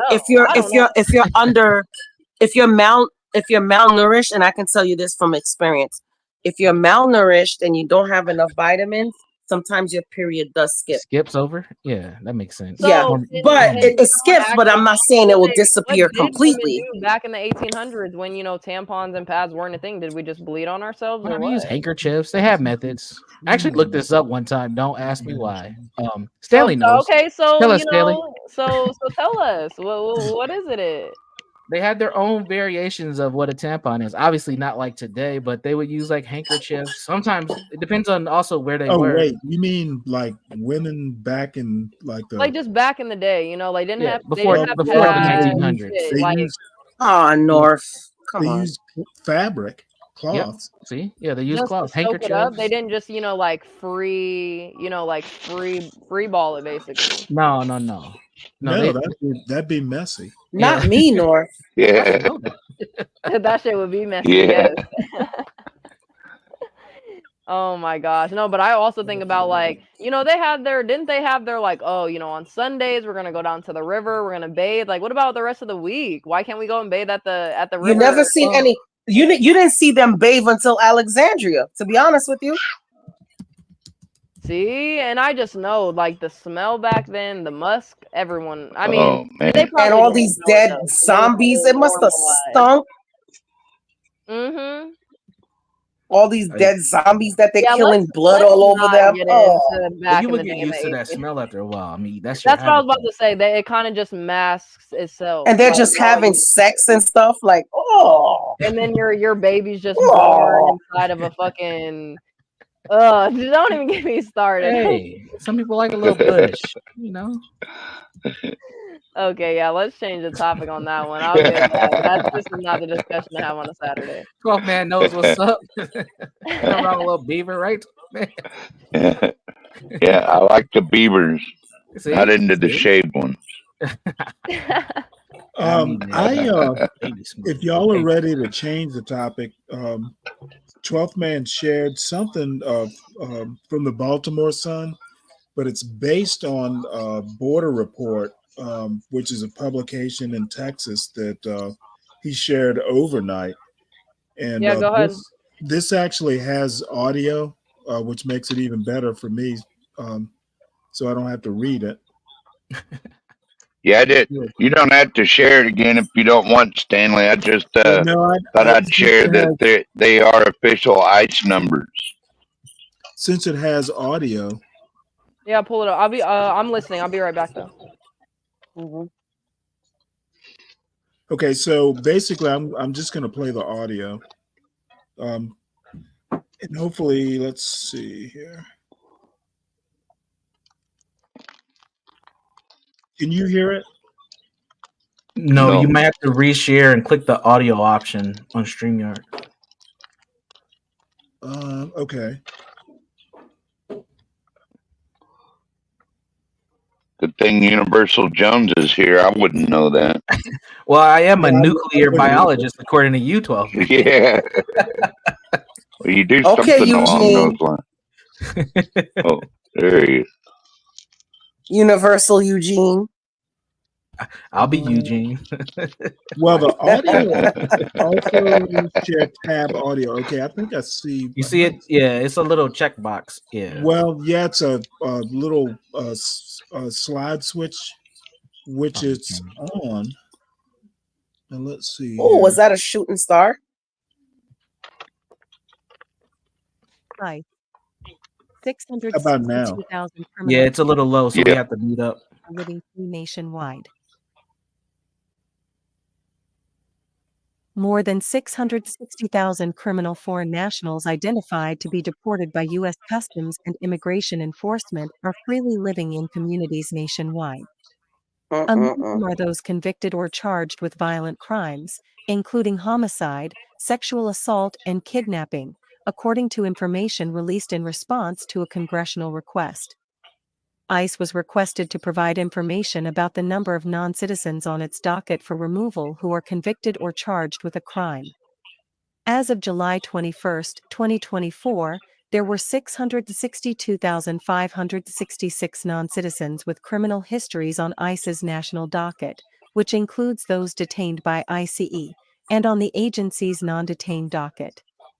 Of those, 435,719 are convicted criminals, and 226,847 have pending criminal charges, ICE Deputy Director Patrick Leshleitner said. This includes criminal foreign nationals convicted of, or charged with, homicide, 14,914, sexual assault, 20,061, assault, 105,146, kidnapping, 3,372, and commercialized sexual offenses, including sex trafficking, 3,971. An additional 60,268 are on the list for burglary/larceny/robbery, 126,343 for traffic offenses including driving under the influence, DUIs, and 16,820 for weapons offenses. ICE's national docket refers to illegal foreign nationals who were apprehended by Border Patrol agents who then turned them over to ICE. Despite having a confirmed documented criminal history, ICE released them into the United States. Leschleitner notes that some local jurisdictions have reduced their cooperation with ICE to include refusal to honor ICE detainer requests, even for non-citizens who have been convicted of serious felonies and pose an ongoing threat to public safety due to their so-called sanctuary city policies. However, sanctuary policies can end up shielding dangerous criminals, who often victimize those same communities, he said. Because of local jurisdictions refusing to cooperate with ICE, the agency lifted detainers for 24,796 known criminals and released them into the U.S., he said. The data is from October 1, 2020, through July 22, 2024. Among them, state and local law enforcement agencies refused to comply with 23,591 detainer requests. 1,205 detainer requests were lifted due to insufficient notice to ICE.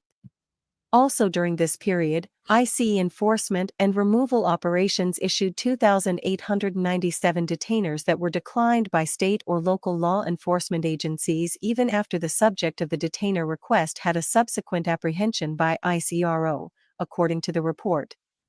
Leschleitner also notes that most non-citizens who are convicted of homicide are typically not eligible for release from ICE custody under Section 236(c) of the Immigration and Nationality Act, but ICE officers may use their discretion in making custody determinations and release non-citizens with conditions.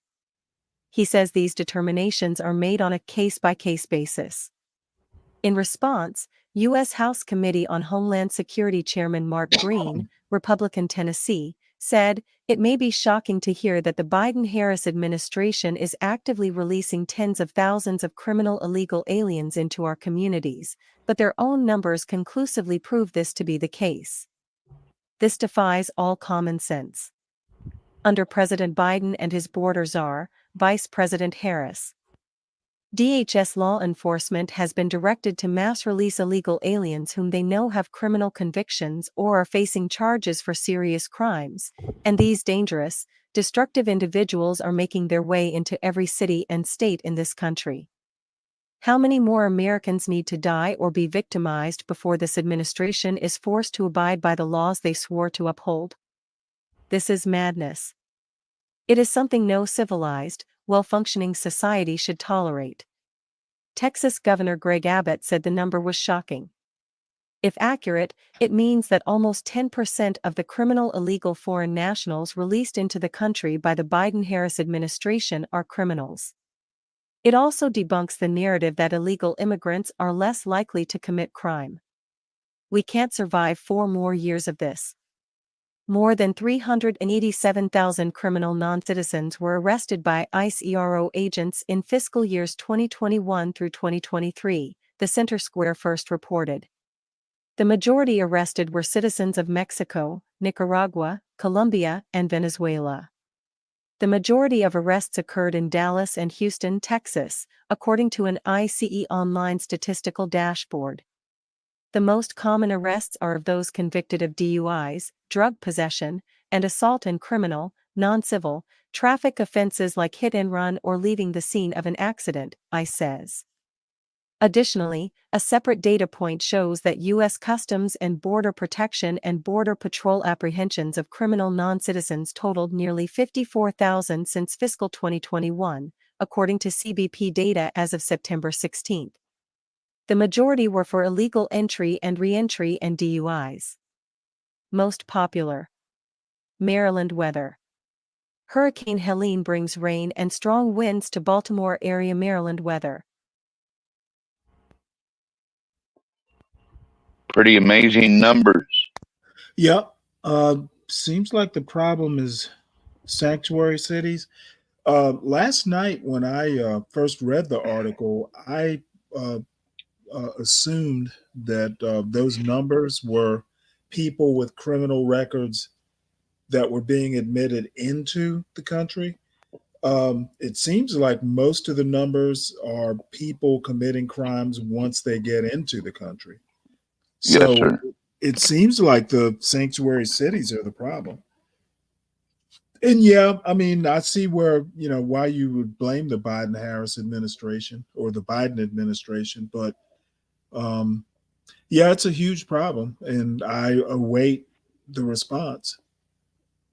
Waiting on Congress to outlaw sanctuary cities. That's what needs to happen, but they're They're too not going to be busy able to do that. stuff their own pockets. They can't. They can't. I don't think. I don't think it's constitutional to outlaw sanctuary cities. It'll definitely go to court. Yeah. The problem, and once again, you know, Congress not doing their job. And I understand, you know, one's Republican, one's Senate, but this deadlock Congress, I don't think this country's really built, or the governing system isn't built for a 50-50 split. That's, you know, my takeaway on it. You'd think something's got to break sooner or later. What's gonna break? Well, I mean, if you keep practicing insanity over and over again, I mean, eventually you'd think the wheels are going to fall off. In a 50-50 split, which side breaks first? Yeah. And who says that we don't all become insane and it just becomes a norm? Right. Well, I'd argue it is the norm. Exactly. That's the problem. Is that our new standards are adjusting at an all-time and quite rate. frankly, the notion that Trump is going to come in and fix the problem, I think he will attempt to fix the problem. I don't think he will fix it. He didn't last time. You know, lessening a bad situation isn't, you know, tantamount to fixing it. So you think the toothpaste is already out the bottle for the most part? As far as the people that are in here, I think the only thing, you know, we're going to be able to do is stop, you know, close the border. And I'm not at this point, I'm not particularly against closing the border.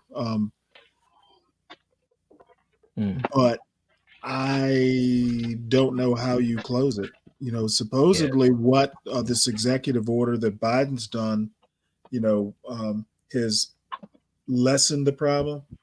And Kamala Harris has pretty much said she's going to continue the policy or actually stiffen the policy. But I think this genie's out of the bottle, and this is a 20, 30, maybe even a 50-year-old problem that we've been kicking down the road. And yeah, you know, point fingers at the current administration. I think that's probably the right thing to do. I don't for the life of me understand why Biden has not taken this seriously, even if it was just, you know, the window dressing part of it. This was a problem that was gonna be obvious, and I, for the life of me, don't understand why they didn't take it seriously. Yeah, Stanley, I pretty much agree with everything you said, man.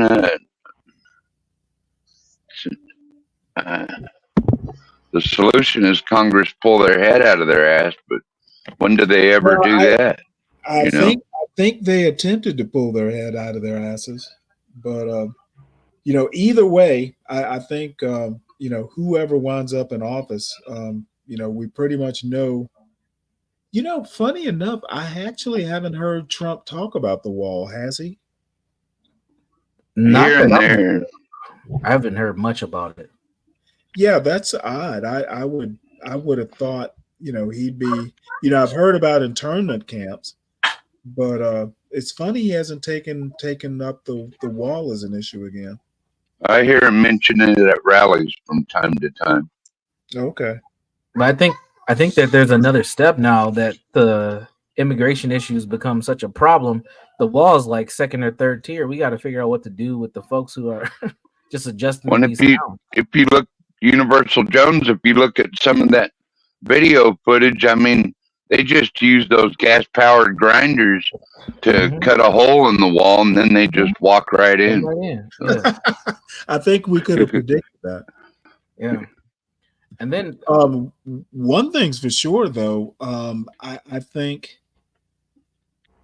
I think if Trump gets elected and he wants to do the internment camps or detention camps, I forget exactly what he calls them.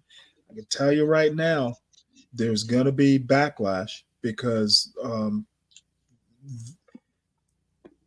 having big ass refugee camps in the United States, that is not going to work. It may work initially, but somebody's going to abuse something. Yeah, I see a problem with that. Yeah, and it might be, what, desperate times call for desperate measures. I mean, I don't have a better idea. And So walls aren't going to fix something that's systematically broken. Yep, and changing the law, nobody seems to be able to do that. Yeah, speaking of the Walking Dead, we can't have camps here. That's not going to work at all. No. Plus, we have to pay for that. That comes at a cost. Exactly. As well. So I think that there's more of a cost doing that than there is to just let these people figure out how to be within these communities from the criminal parts we need to deal with. What? That's easy enough to deal with. Just get them. The sanctuary city problem. It was cute 10 years ago. I think it has come back to shoot. And it's been mostly a progressive sort of idea. I think that idea is stale. And what do you think about Eric Adams? Do you think he'll start cooperating with ICE now since he come out with his? I think he would have been doing that all along. I'm not exactly sure why.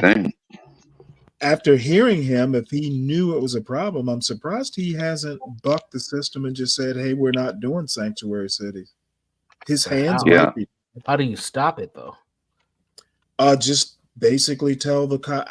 John is a better person to talk to it. He's our immigration. He's our immigration czar. So I will leave that to him because I don't know the ins and outs. But if Eric Adams knew it was a problem, I'm surprised he didn't go, "Hey, we are no longer a sanctuary city." Seems like that would have been the easiest course. I didn't watch the Trump rally today, but I haven't seen any. I get notifications from Donald Trump on X, and I haven't seen him post anything about this report. So I'm assuming he's not talking about it at the rallies either. Well, it just came out yesterday. Well, that's true. So I'm sure he'd be a fool not to talk about it at some point. American Man, I think American Man's supposed to go to that North Carolina rally. Are they going to still have it after the storm? In parts of North Carolina, I haven't heard it was canceled. Oh, okay. Trump rally. Let's see. Stanley, you know about history. I have a question for you. Well, depends on which. Well, wait. Hey, you know what? It is live. Hold on one sec here. Yeah, he's live. Okay. Now I don't know the ins and outs. Let me see. Can I find a real? Is it real? What's one of these guys will let you do it? What's the real? Is it Real News? YouTube. I'm not sure, Stanley. Now Fox. You're just looking for a stream? Yeah. Trump. Real News. I know RWN, RTN, what? RT? One of those RT might have it. Let's see. RSBN? Yeah. Is that what it's called? RSBN? Right Side Broadcasting Network? Is that what you're thinking of, Stan? Yeah. Let me look them up right quick. I found it. Garion says he's not black. Garion, what are you? You really? That's a genuine question. Stop asking him hard questions. Hey, ladies, I didn't mean to interrupt your movie talk you had going on. I Oh just no, you're good. We were just talking about literally whatever just came to mind. So Universal, you got that link? I don't see it live. I think that maybe it's over. I think it's over. Yeah. Yeah, I think it is over. You want to play the replay? I got a link for that. Yeah, go ahead and drop it in, and I'll replay at least a part of it. All right, I got you. Yeah, Lindy Lou, it's all Democrats. All Democrats all the time. That's the solution. Well, not no, it's not. Look at Minneapolis. It's not a solution. Oh Lord, no. I guess having a locked Congress is a good and a bad. I mean, in some ways, I like it. I like it locked because that means they're not going to create any more laws to micromanage my life or whatever. Yeah, but on the other side, laws are created just to micromanage your life. well, I'm talking about Americans' lives in general. Are you? But there are some things that need to get done, like about these criminal illegals.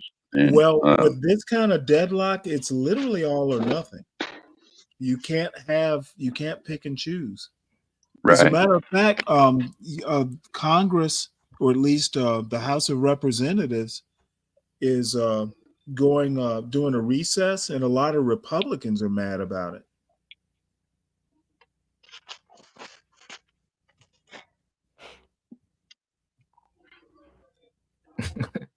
I just realized Virgo's photo is a cat. Like, what is going on? Yeah, isn't that cute? The Haitian piece. This rally's like 4 hours. Yeah. Yeah, a lot of them's just speakers. You could probably filter through the speakers and get right someone to really Trump. sit there for 4 hours and listen to Trump talk. I'm going to go forward to where he actually makes far the from me. appearance, because he doesn't get there for quite some time. I didn't realize it's in Wisconsin. Okay, here we go. He gets there at about 3 hours in, so this is only. Wait, hold it. This is in Wisconsin. When was this? Yeah, he was in Wisconsin today. Okay. Well, hold on one sec here. I'm going to start it from the boy here.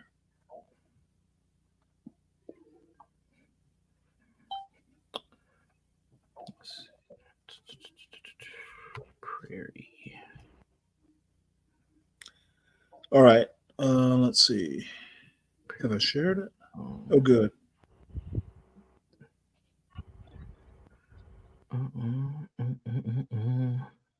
Yeah, that's actually pretty close.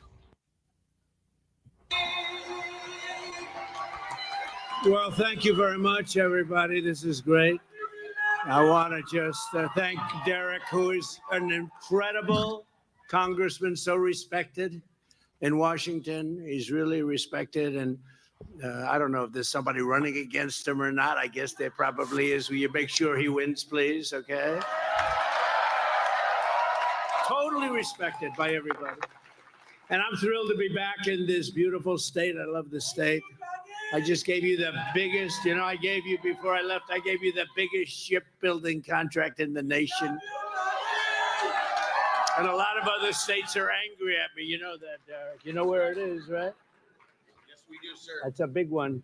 And they're doing a beautiful job, too. But I gave you the biggest, and a lot of states aren't so happy with that. They still remember that. But I just want to really, I appreciate it. These are hardworking, beautiful Americans, and it's something special. But outside, we have thousands and thousands of people. Would anybody love to give up their seat?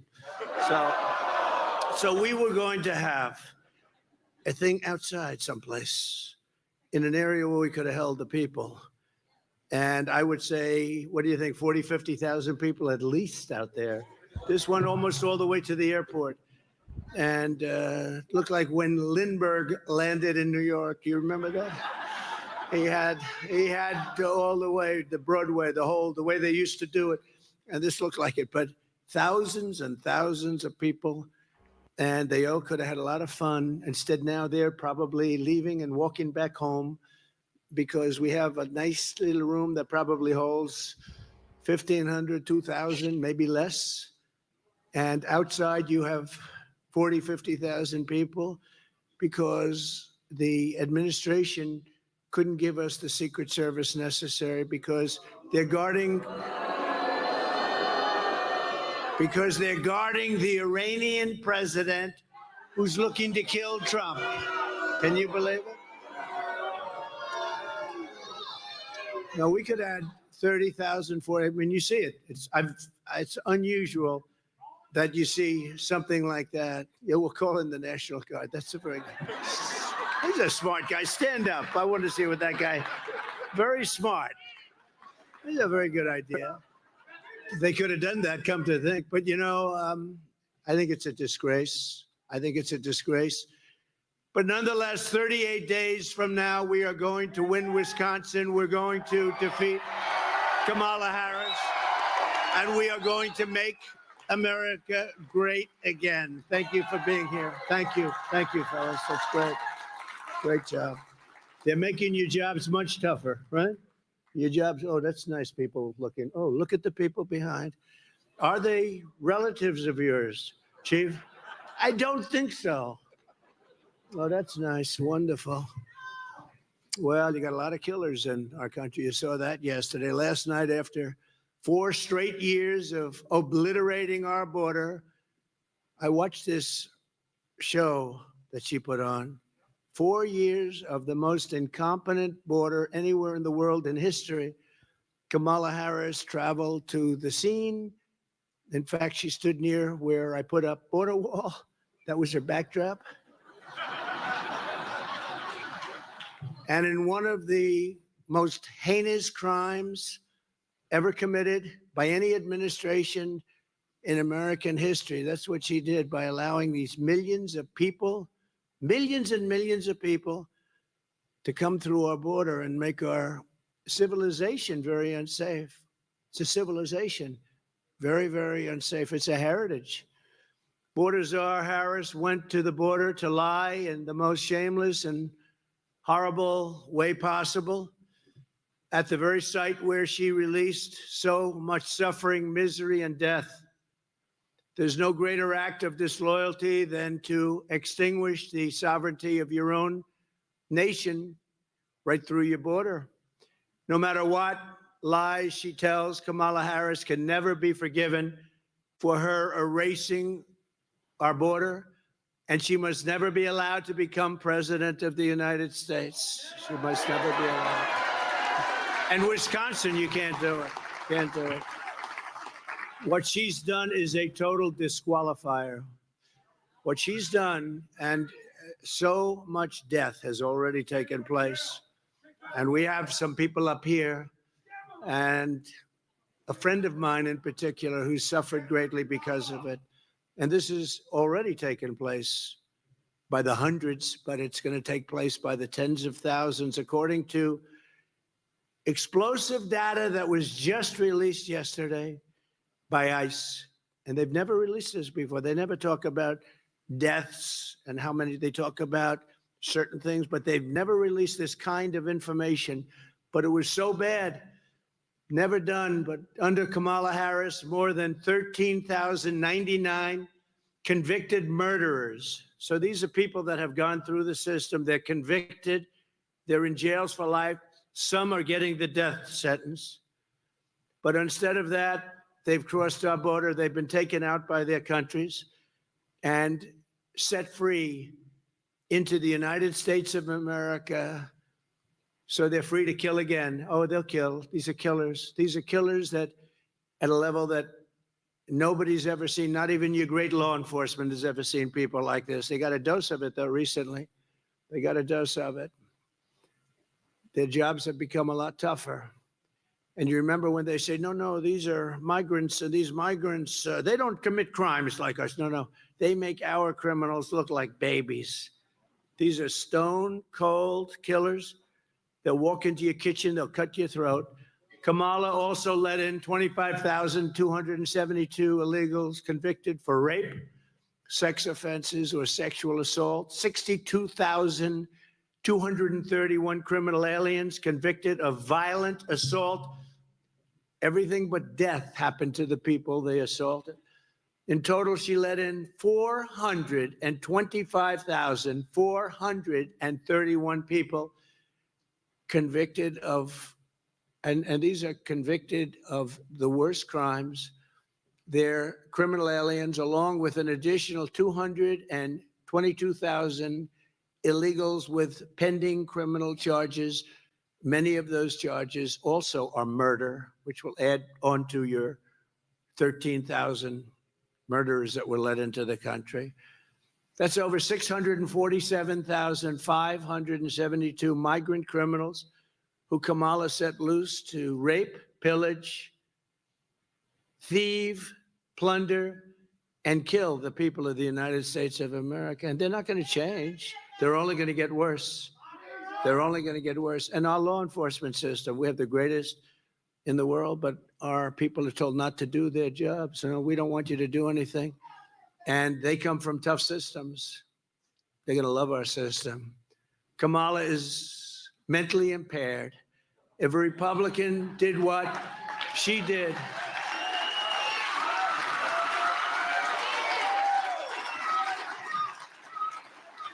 if a Republican did what she did, that Republican would be impeached and removed from office, and rightfully so, for high crimes and misdemeanors. That would be high crimes and misdemeanors. Think of it. 13,099 murderers convicted of murder, not like convicted of murder. Some of the worst murders you've ever seen. They're all in our country now, every one of them.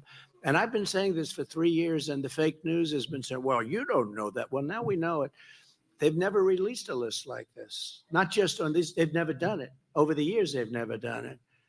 She let in, and that's not even mentioning the rapists, the gang members, the drug dealers, the child predators, and the traffickers in women, mostly women. Joe Biden became mentally impaired. Kamala was born that way. Okay? She was born that way.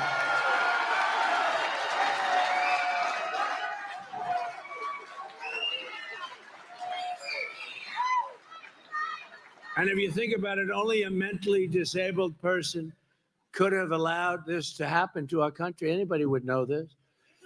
And before I knew the numbers, I was saying it for a long time. They're coming in, they're murderers. I said it so much. They're from jails. I say jails and prisons, there's a difference. One's a little stronger than the other, as you understand. They come from mental institutions and insane asylums. How many times have you heard? There's also a difference there. One's a little bit stronger than the others. And they're terrorists. They're terrorists. They're terrorists at the highest level. We have some of the greatest terrorists in the world in our country right now. We have no idea where they are. We have no idea anything about them. They could be in Iowa. They could be in Idaho. They could be here. Because every border is right now running around every state. Every state is a border town. Every state is a border state. They're flying them in by the hundreds of thousands. Can you believe it? Even yesterday when she was talking about how she's going to start getting very tough. Why didn't she do this 4 years ago? And she lies so much. She lies so much. How about she lies? She said Donald Trump ripped the babies out of the crib. I ripped the babies out of a crib. No, and it was actually President Obama that built the cages. Remember when they were saying Donald Trump, and they show a picture of cages, and then I was lucky enough, somebody from Border Patrol said, no, that was in 2014. That was Obama. And then that story went away very rapidly, remember? All of a sudden, the cage story went away when it wasn't me. No, she lies. Well, look, I mean, the simplest lie is that she worked at McDonald's, and she never worked at McDonald's.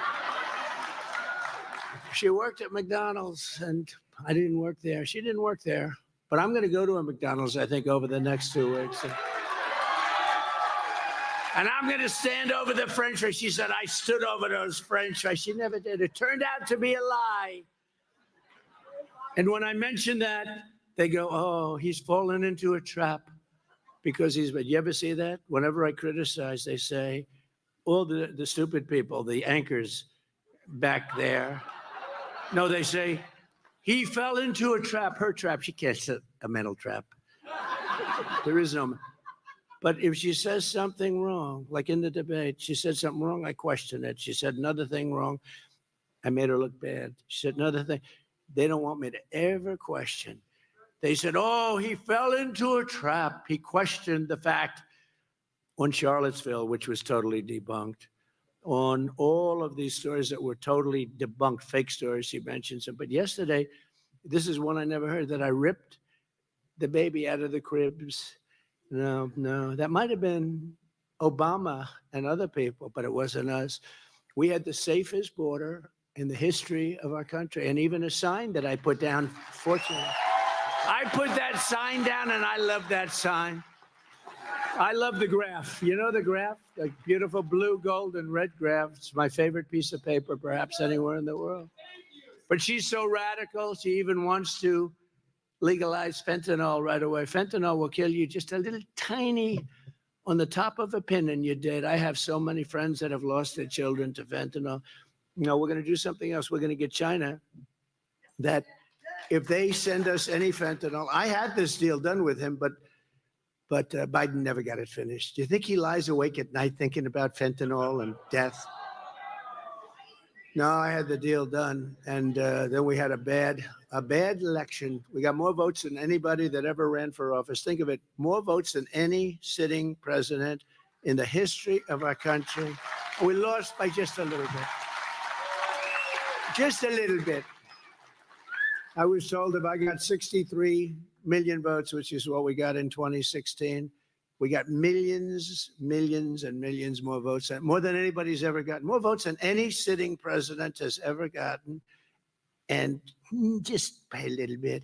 Now, we got to make sure there's no cheating, and we're working hard on that. We got more lawyers. We got more people watching.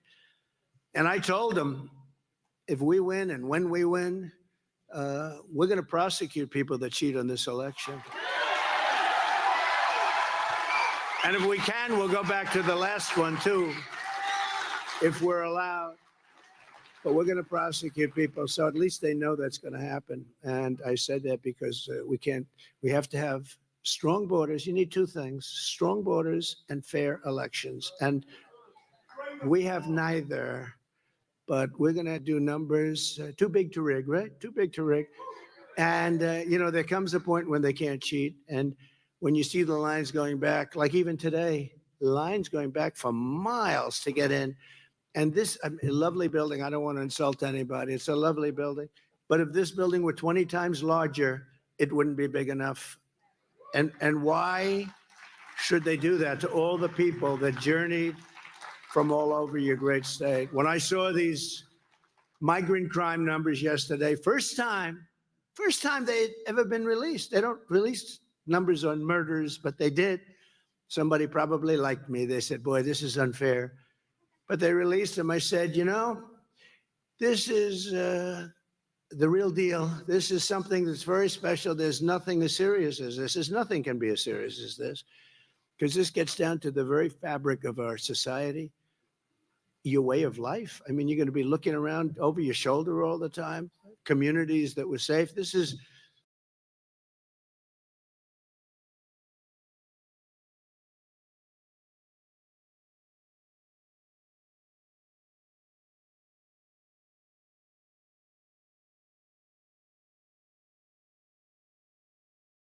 more important in a way than inflation, which is a disaster in this country. She's destroyed our middle class, our senior citizens. This is more important than anything having to do with the economy. We'll make it better. We'll make the economy. This is something bigger in a sense, because this is the fabric of our country. She's letting in people who are going to walk into your house, break into your door, and they'll do anything they want. They'll do anything they want. These people are animals. She's released people. These people are animals. Now they'll say, oh, that's a terrible thing for him to say. No. These people are animals. These are stone cold killers. They're heartless, and they wake up the next morning and they don't even think about what they did the day before. These are real killers. These are real killers. These are the worst These are people that have been in jail for many years. These are people that killed many people. They took them out of their jails. You know, in Venezuela, their jails are almost empty. All over the world. You know, this isn't just South America. The Congo, their jails are almost empty. The Congo in Africa, they took them out. They bring them into our country. Many, many countries, their jails are almost empty. Some are empty. Some are much less than that. I would do it the same thing. I would have been better than any of them. I would have had everybody out of there. Some of them still have people. They probably couldn't get buses to get them in, right? You know, you need a lot of buses, but they're bringing them into our country at levels never seen before. And your law enforcement over here had, you know, you just had a problem here in this beautiful place we'll talk about. But what they're doing to us, and I saw that. It's also the fact that they're taking all of our black population's jobs and our Hispanic population's jobs. You haven't seen the real job numbers yet. And I said this also 2 years ago. I said, these people that are coming across the border illegally by the millions are taking the jobs of the black population of America and the Hispanic population of America. Have you seen their job numbers recently? They won't release them, I guarantee, until after the election. But you take a look at the black population job numbers, you take a look at the Hispanic population job numbers, and the unions are going to be next. The unions are going to get hit hard by this. They come in illegally, they take everybody's jobs, and you don't know who you're hiring. Our country is being destroyed. This is the worst president and the worst vice president in history. And you got to get out and vote. Isn't this a wonderful and inspiring speech? I got people sitting in the front row, they're going, oh my God.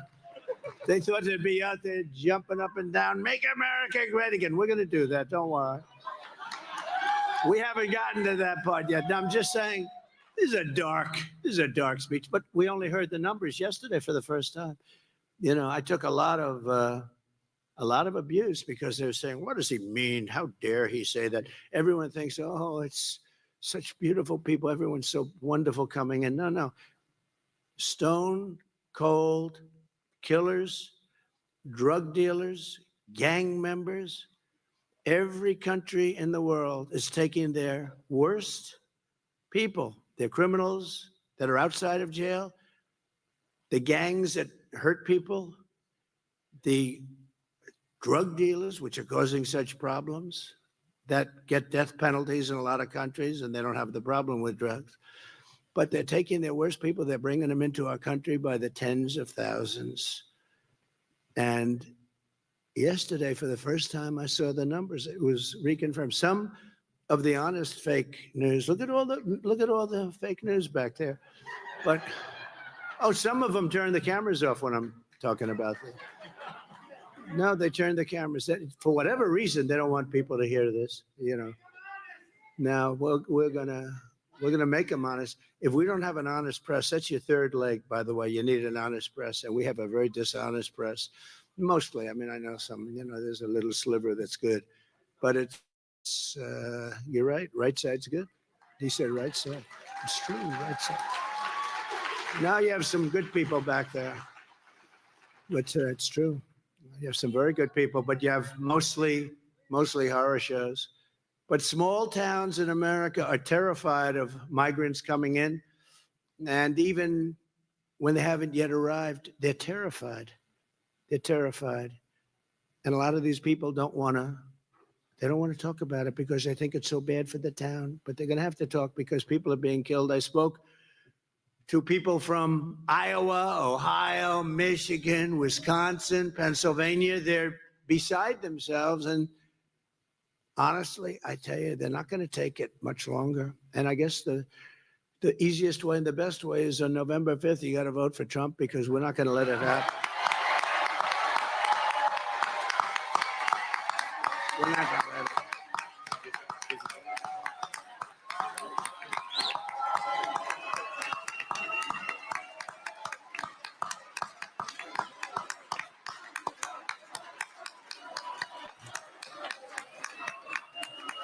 Thank you very much.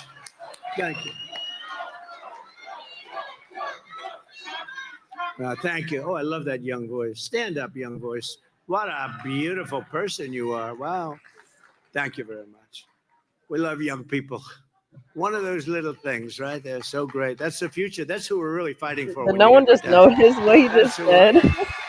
we're really fighting for that voice right there. We're fighting. What did he say?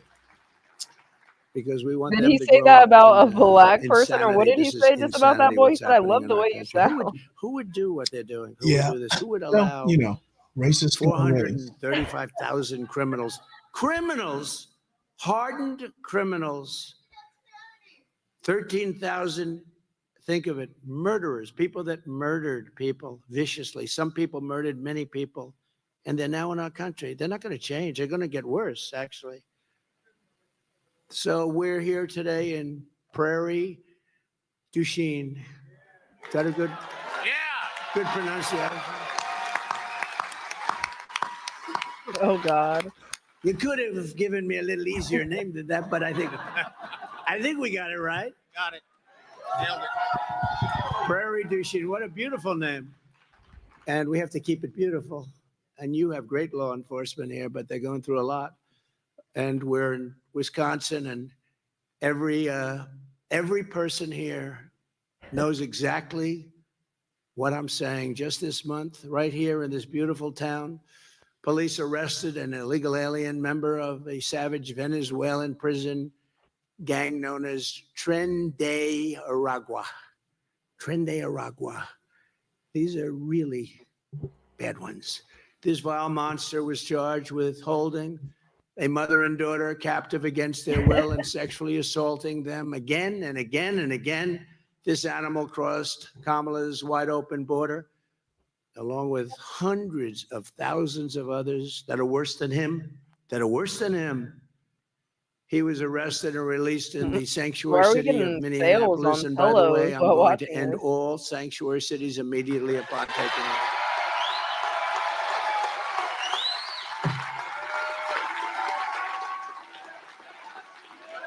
Right? Right?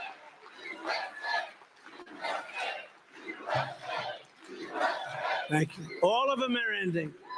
And you know, the people of these states with big sanctuary cities, these people are, I mean, they want them out. It's only the politicians that want them. Someday we'll explain why.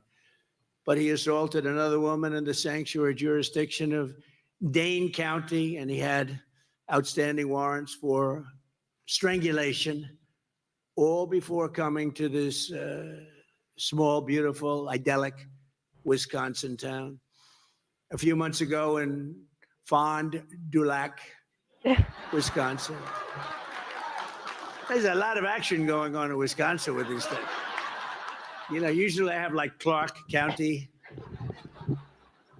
an illegal alien released by Kamala Harris was arrested for tying up and blindfolding a 12-year-old girl in the back of a van and viciously sexually assaulting her. A few weeks ago, yet another illegal alien Kamala let in was charged for sexually assaulting a woman in her home in Wausau, Wisconsin. How do you like that? Wausau. Is that right? Wausau. I like Wausau. No, but think of this. Sexually assaulting, and what he did Was that to like her to get was so horrific that the he's now crowd facing up to comfortable? 100 Joke? years in I'm prison. confused. 100 years. These are towns that had no, these are towns and little beautiful areas of our planet that had no problems. Oh, you're going to have a lot of problems. I don't care how good your law enforcement is, you're going to have a lot of problems. They're all over the place. And I'm telling you what I said before. These towns, these little towns and cities, and by the way, the big cities too. New York, look what's happened in New York. And they went after the mayor of New York because he was saying, "This, we can't do this. We can't do that." They just indicted him for long before he was mayor. But look at what they do. These are vicious monsters in our government that are also stupid people.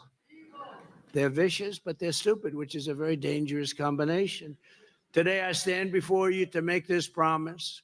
I will liberate Wisconsin from this mass migrant invasion of murderers, rapists, hoodlums, drug dealers, thugs, and vicious gang members. We're going to liberate our country.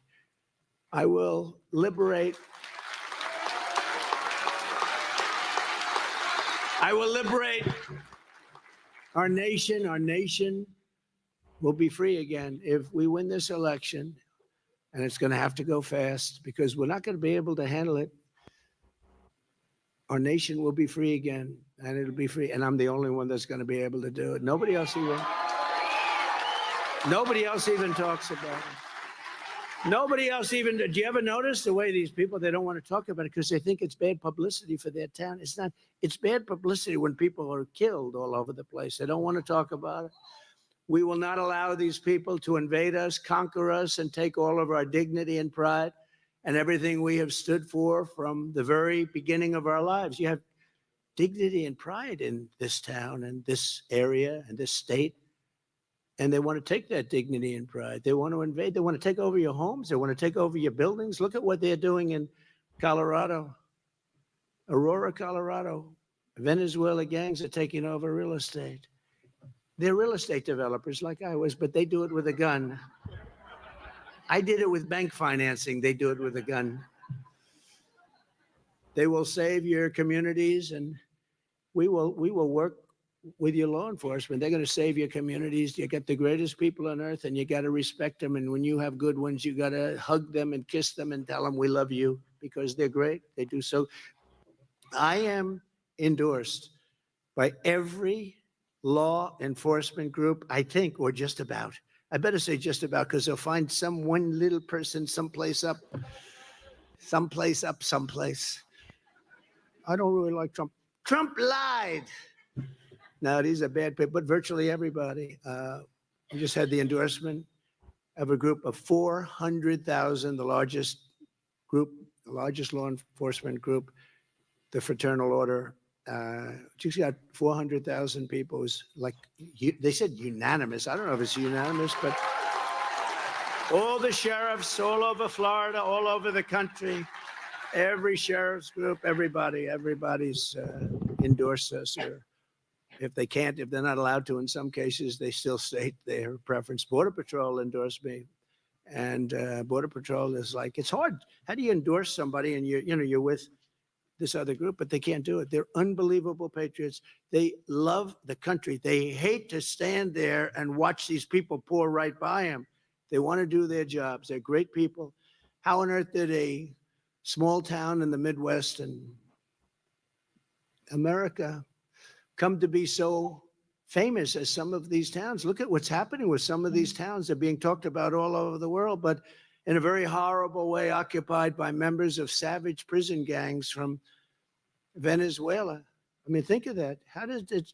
You're talking about areas of the Midwest where they're becoming famous because they're being occupied. And this is hundreds of little cities and little towns. They're petrified. And their law enforcement is petrified. You have a sheriff and a deputy, or you have a small group, and you'll have a group of Venezuelan killers, street gangs, occupying the town with MK-47s. I know that gun very well. I got to know it very well. I've become an expert on guns quickly. My sons know guns. They couldn't believe what the story they heard, the two stories they heard, actually. But I don't care because we're doing it for you. We're going to make our I don't care. I just say we got to do it.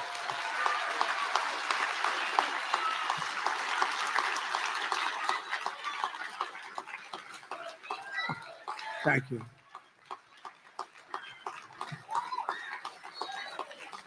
Thank you. Thank you.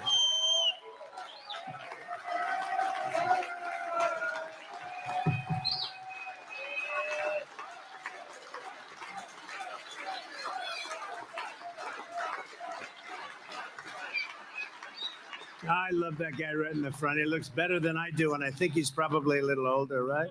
Look at him. He looks fantastic. 4 years ago, I handed Kamala Harris the most secure border in U.S. history with the lowest illegal immigration on record.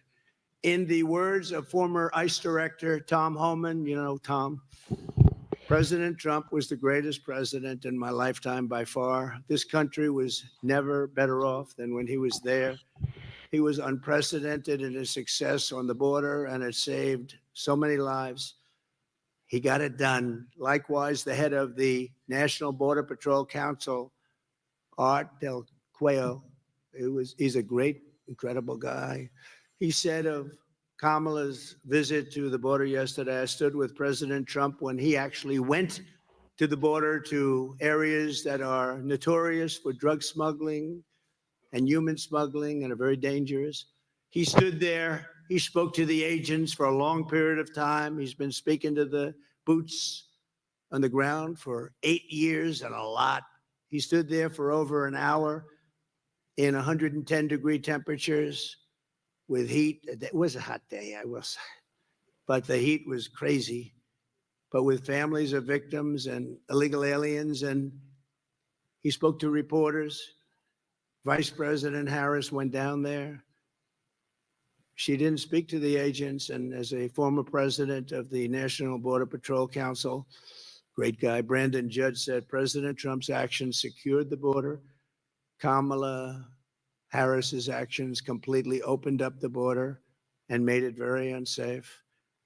And I just want you to take a look at this little video. We had a video planned, and we're going to use it, even though it was supposed to be for 50,000 people. But maybe they have a little television set outside that they're watching it. But you have to take a look at this, please. I know the importance of safety and security, especially at our border. Who really is Kamala Harris? She's been telling us her entire career. I support our sanctuary law. The illegal immigrant deported multiple times who stands accused of killing Kate Steinle. An undocumented immigrant is not a criminal. Also have the courage to reject that term illegal alien. Are you aware that there's a perception? You know, Are you aware that there's a that perception? puts ICE in the same category as the KKK. Is that what you're asking me? Abolish ICE. Yeah. Is that a position that you agree with? And we need to probably think about starting from scratch. We're not going to treat people who are undocumented across the border as criminals. I am opposed to any policy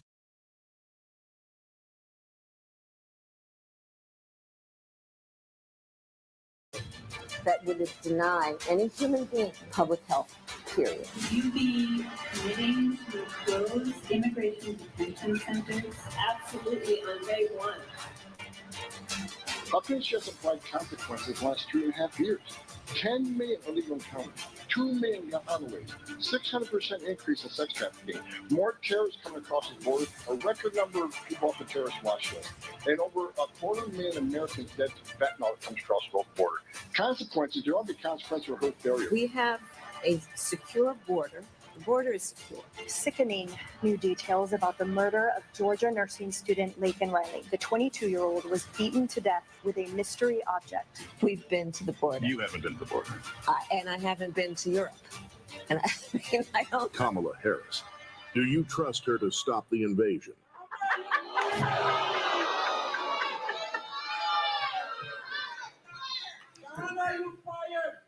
She is a disaster.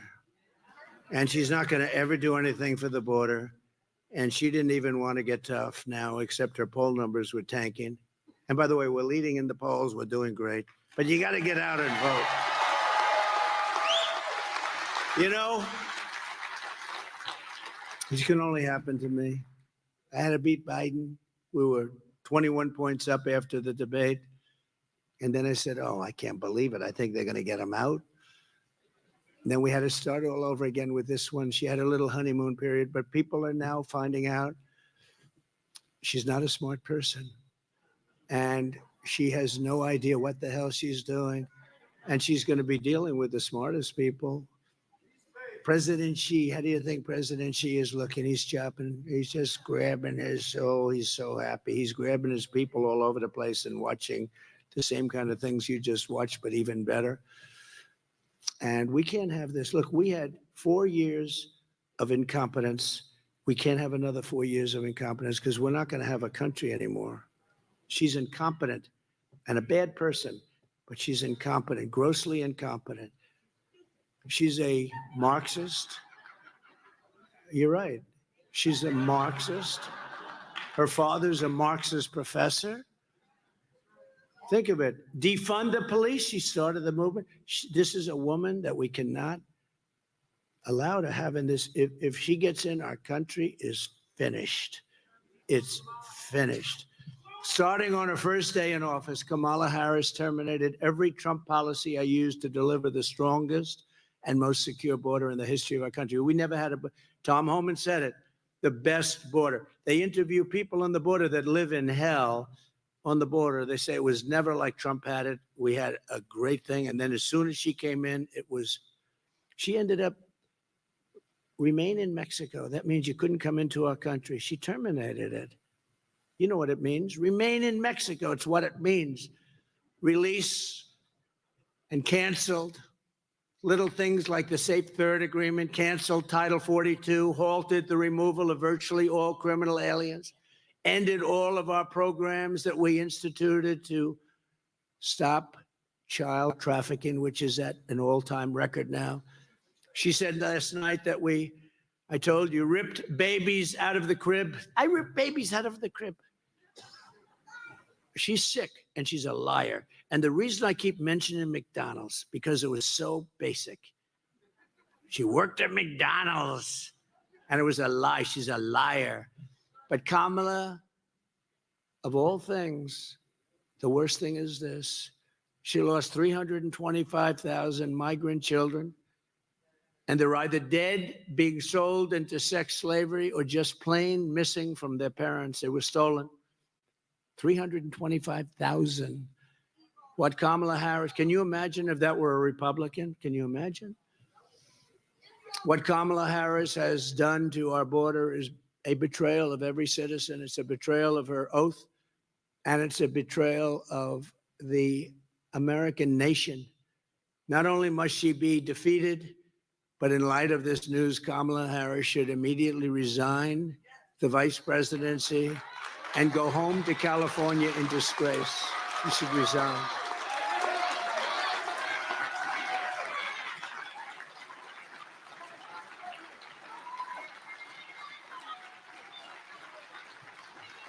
Under both borders are Harris and Sleepy Joe Biden.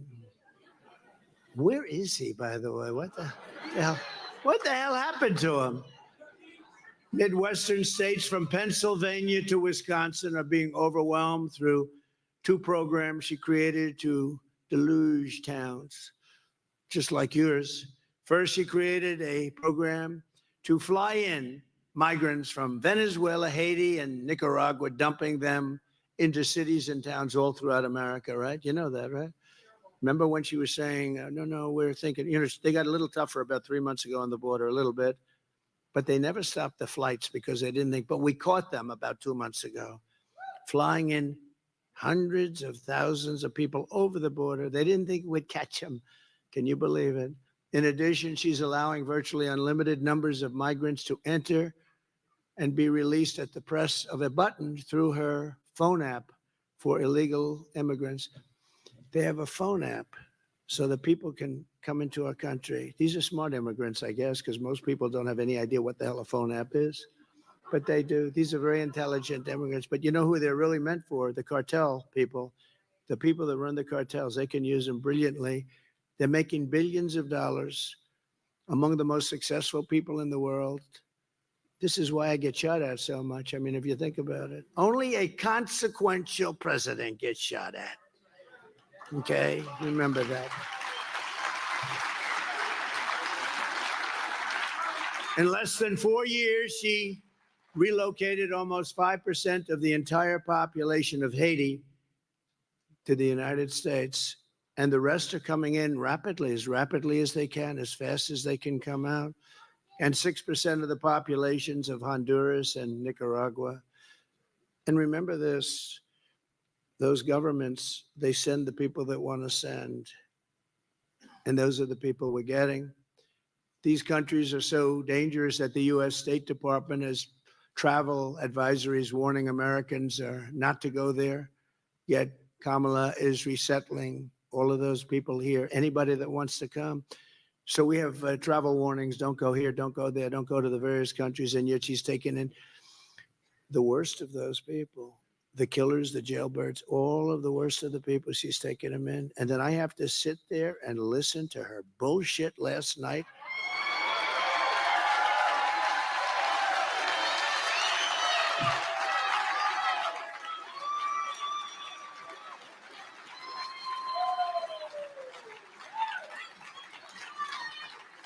And who puts it on? Fox News. And they shouldn't be allowed to put it on. It's all lies. It's all lies. Everything she said is a lie.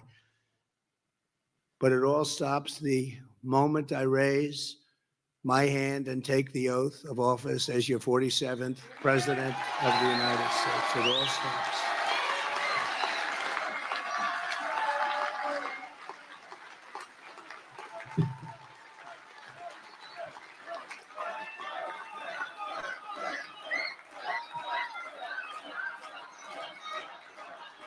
Thank you very much.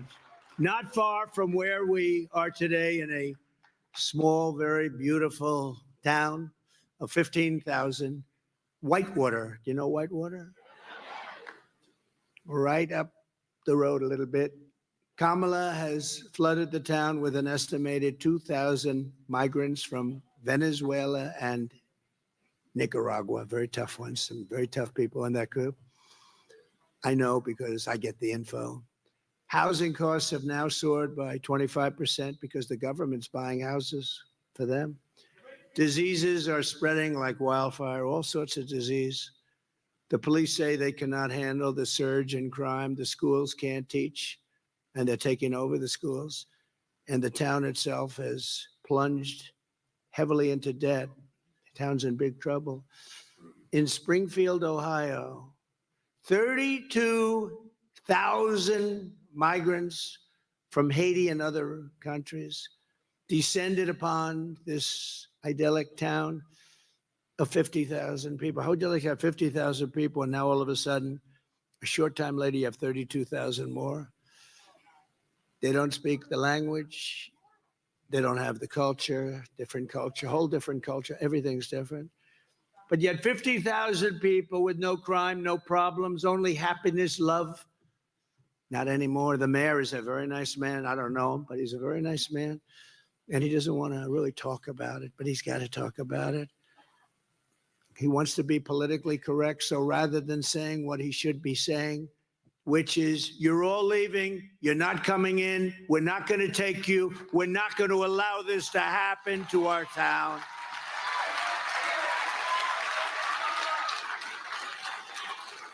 Instead of that, he was on television the other day. He said, no, we're trying very hard to get along with everyone. We're looking for interpreters because nobody speaks English.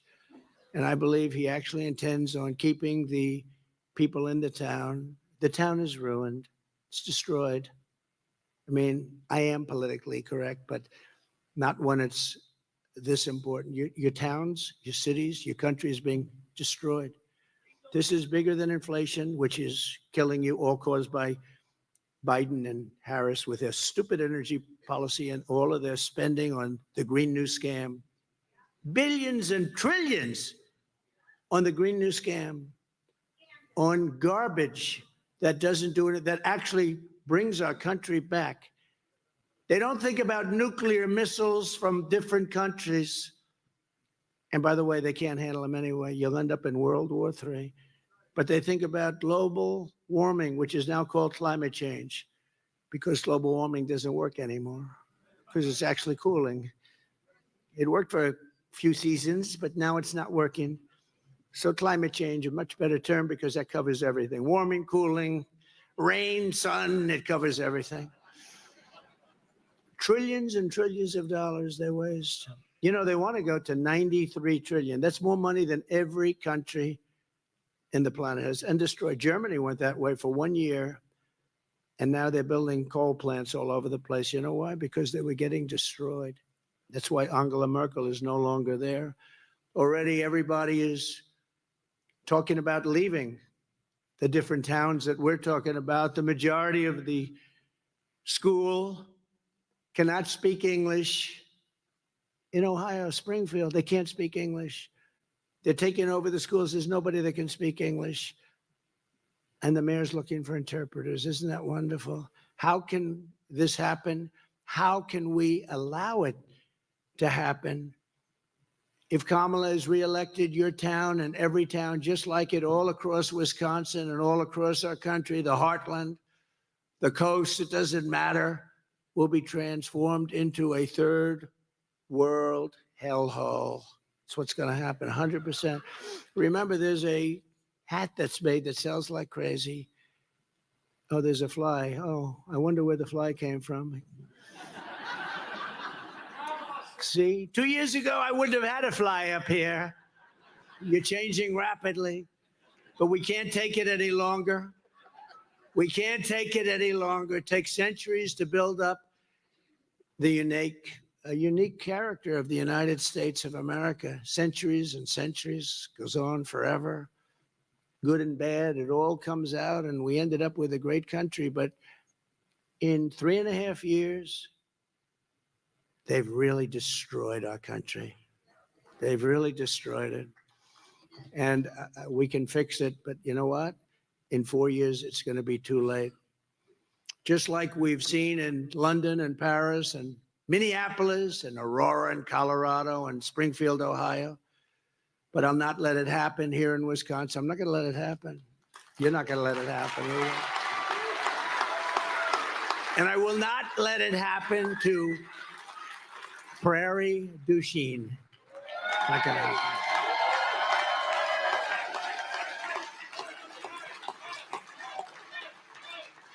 So I just want to say we're pleased to be joined by so many great people, but one of them, as I said before, is Congressman Derek Van Orden, who lives just a short distance away, where a heinous sex assault that I mentioned before took place. It was terrible. And Derek, I want to thank you very much for being here. You're doing a great job. But they had a hell of a time, right? Yes, sir. And this was from an illegal that came in through Kamala. And that won't be the last one. It'll only get worse. It's going to get so bad that it won't be sustainable. We have to get these people out. We got to get them out of here, okay? Got to get them out of here fast. Now, the fake news would say, oh, he's such a mean person. I'm not mean. I'm a good person. I want to take care. We got to take care of people. We've built this over 250 years. We got to take care of our country. Our country is being destroyed by these people. And you don't even know why. Are they stupid? Are they evil? Do they want us to be destroyed? It's so obvious that it can't work. It can't work. I mean, go and take a look at Springfield. Go and take a look. And the governor's a Republican. He's a nice man. I helped him very much. Without me, he wouldn't have been elected. But he's taken an attitude like, oh, isn't it wonderful? Look, you got to do what you got to do. You got to get these people back where they came from. You have no choice. You're going to lose your culture. You're going to lose your country. You're going to have crime, the likes of which nobody has ever seen before. Now, I'm speaking from common sense. You see, the Republican Party has really become the party of common sense. We need common sense now.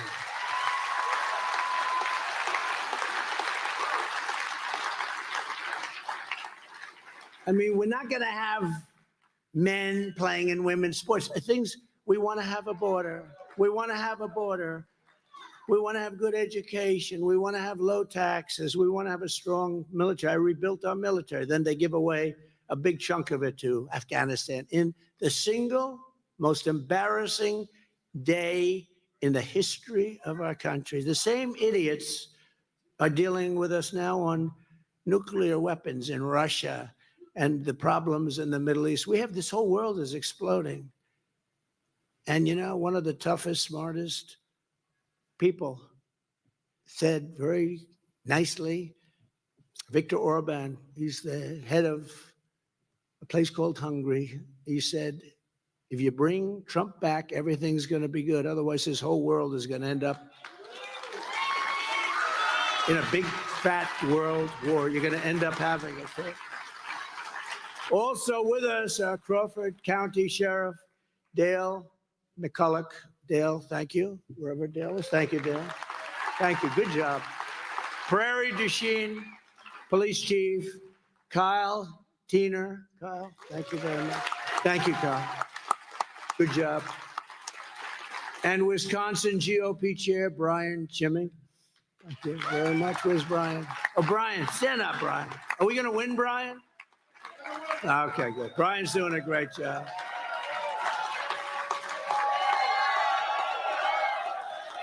Doing a great job. Thanks, Brian. Good job. What Kamala did not talk about in her lies last night, just lied. Everything was a lie. And I always say, why didn't she do it? You know, she's been here almost 4 years. I'm going to do this. I'm going to do that. Reading off a teleprompter. Isn't it nice to have a president that doesn't need a teleprompter? I don't know.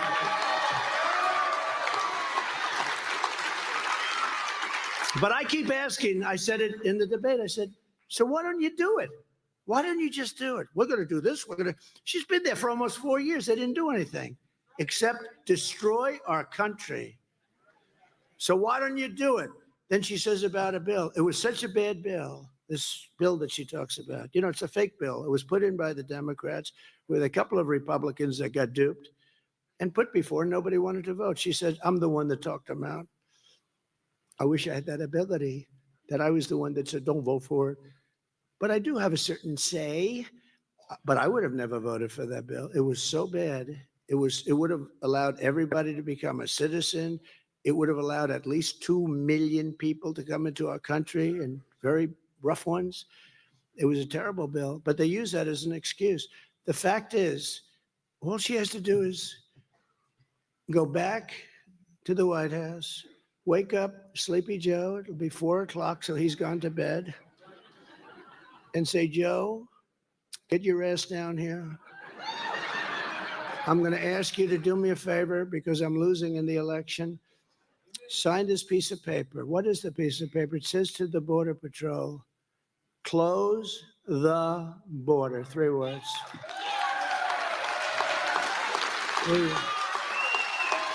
Like I did. And we want people to come in, but we want them to come in legally. Close the border. Joe, please sign it. Please sign it, Joe. I need help, Joe. I need help. They're killing me on the border. I'm losing on the border. You know, I won in 2016 on the border. It was one of the big things. I mean, I won on a lot of reasons, but I won on the border. I won because I stopped people from coming on and killing our country with trade, or the various countries, mostly known as our friends. Our friends can be the worst on trade. Okay, they kill us more than our enemies, frankly. They sort of come underneath, and all of a sudden you realize, gee, we got taken over. But I did great on that. But I probably won on the border, and I fixed the border. And then in 2020, I couldn't even talk about it. And yet I got millions of more votes in 2020, but I still couldn't talk about it. And my people were saying to me, sir, they don't want to hear about the border because you fixed it. I said, well, I want to talk about it. They don't want to hear it. It's true. Nobody wanted to hear it. Today's border is 20 times worse than it was in 2016. 2016 was like a great day for this border. 2016, I fixed it. I built hundreds of miles of wall. I had another 200 miles, and that's much more than I promised to do, 200 miles ready to go. And when they took over, because of a rigged election, when they took over, they didn't want anything to do with putting those panels up. You couldn't put them up. They were laying right there, right next to it. I don't know if you heard this story. So, you know, they had sections where they even said we have to build a wall. And the panels that we put up were exactly what Border Patrol and ICE wanted. Everything. They even have the anti-climb panel on top, which I hated to look at. But it made it much harder to climb. So I said, well, do I give up the look for the climb? It's called an anti-climb panel, and it's right. It's very hard to get over the top. These guys can do anything. And what happened is they didn't want to put up those. So they went out and bought a totally different panel instead of just putting up, which is nothing by comparison, not nearly as good, not as good in any way. Rather than using the panel that was sitting 10 feet away, they put different panels up. Looks like hell, too. Now you have a wall that doesn't, you know, they say, where the hell did that come from? But they admit, I always said for years, I said, everything gets obsolete fast. Like you have a computer and you think it's great, and then 2 weeks later it's obsolete. You have a new cell phone. I love it. I love it. A week and a half later, they come out with a better one. The only things that don't get obsolete are the wheel and the wall. A wall is never obsolete. But what Kamala did not talk about in her remarks last night were the countless Americans who've been brutally assaulted and killed by illegal aliens, and she let them in, killed, many, many killed, just so many people already. We think this is the beginning. It's not. This has been going on ever since they took over, because from the day they took over, they said, we want an open border, and nobody believed them. It wasn't believable. And here today is Patty Morin, whose heartbreaking story is a tragic warning of what will come to every city in America with 4 more years of Kamala Harris. I can't even believe she's being considered. Look, she was considered 8 weeks ago the worst vice president in history, a very dumb person. The fake news was calling her dumb, stupid, didn't have a chance. She was at the bottom of a list of 12 candidates. They voted. She came in last. She fought Joe Biden, Crooked Joe. I call him 2 names. I call him Crooked Joe, Sleepy Joe. I'm not sure. I've never figured out which is better. He said they're both good. I agree. I actually tried them together, but it doesn't work together. I sort of interchange. But think of it. This person, what they've done to our country and what's done to Patty, she lost the most beautiful person, her daughter, you've ever seen.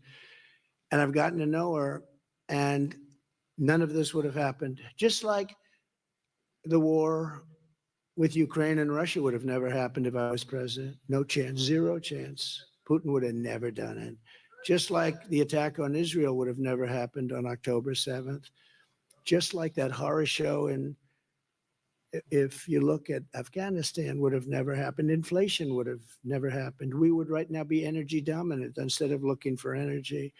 You know that our reserves, we have a reserve, and it's really meant for war. It's meant for very important things, strategic reserves, right?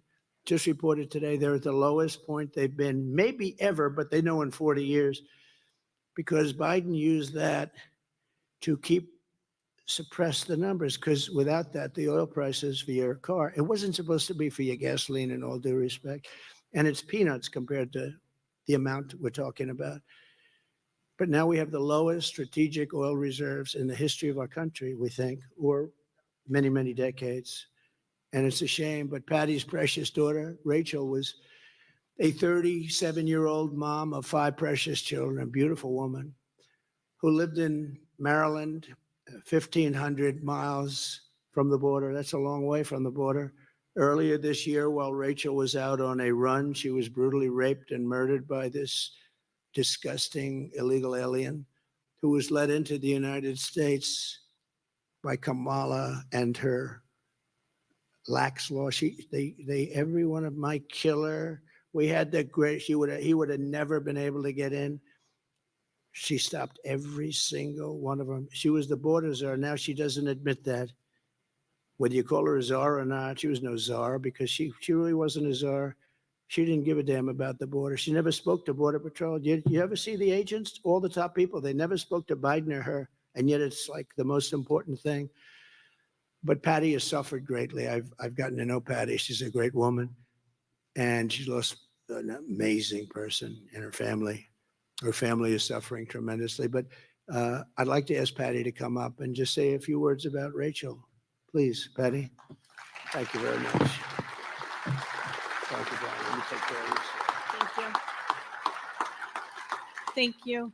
I'm not a politician, so I'm not here to give you a spiel.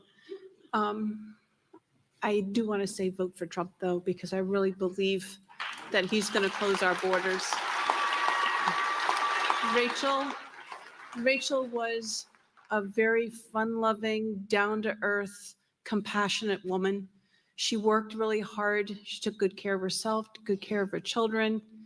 And she loved people. She had a stuttering problem. So she was bullied when she was a child. So she really has compassion for other people. She was like the American mom. She took care of her kids. She worked hard. And because of this open border, her life was taken away and her children have been robbed of their mother. And it's just, we can't have it. Another 4 years of Kamala Harris, this story is going to be multiplied by the thousands. Thank you, Dad. Thank you. Thank you. Just take care of yourself, okay? I'll see you later. So unnecessary. And Patty, we're so sorry for the terrible suffering that you've had to endure.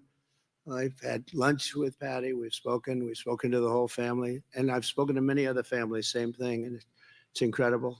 It's just incredible that a thing like that could happen. No reason for who has an open border where people they don't have the names of anybody. You know, those 13,000 murderers that are, they don't have any idea where they are, who they are. They don't have the names. We just know they're all out of jails, all convicted of really bad murders.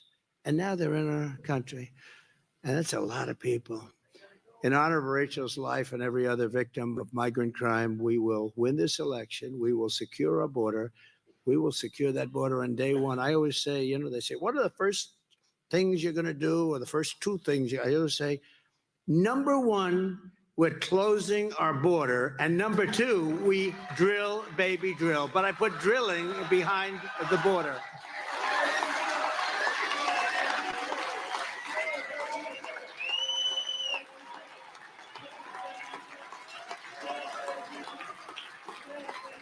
A reporter asked me that question last night.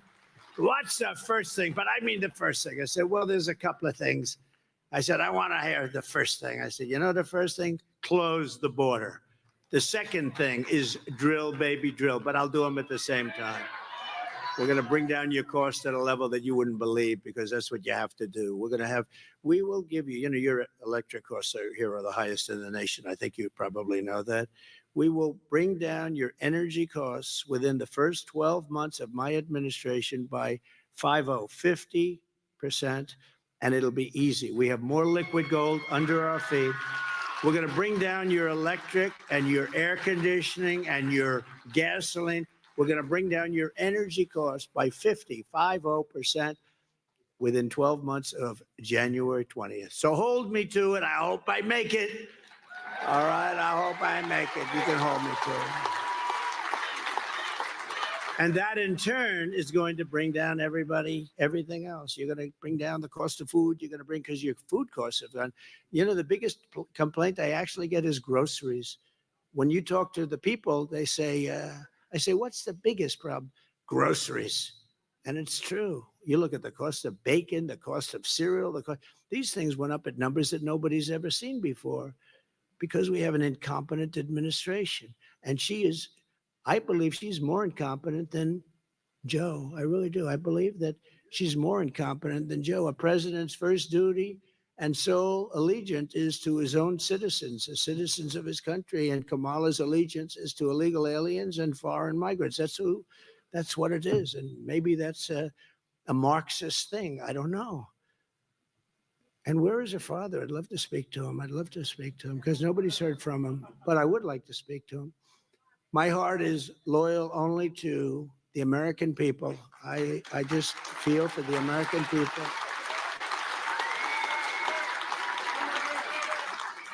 And unless I'm elected, it's only going to get worse. It's only going to get worse. Hey, look, you have two people. So you had, let's say, 350 million people. You have no idea how many people you have in this country. You know, normally you say we have no idea how many people. They've lost control. But let's say you have 350 million people. Then you had some people running as Republicans and a lot of people running as Democrats. She was the first one out. By the way, I think you had 22 people running as Democrat when they started. And is that the right number, right? 22 people. And she was the first one to quit. She quit the first. She never got to Iowa. And then you had them fade, and you end up with Crooked Joe. And that's okay. I said, this is crazy. He's the one that got the nomination. He got 14 million votes. You know how many she got? Nothing. and everyone said she'll never get the nomination, but they were afraid because they wanted to be politically correct, so they gave it to her. But she was the weakest person on the whole list. But she's got the fake news. They're all fake, and they're behind.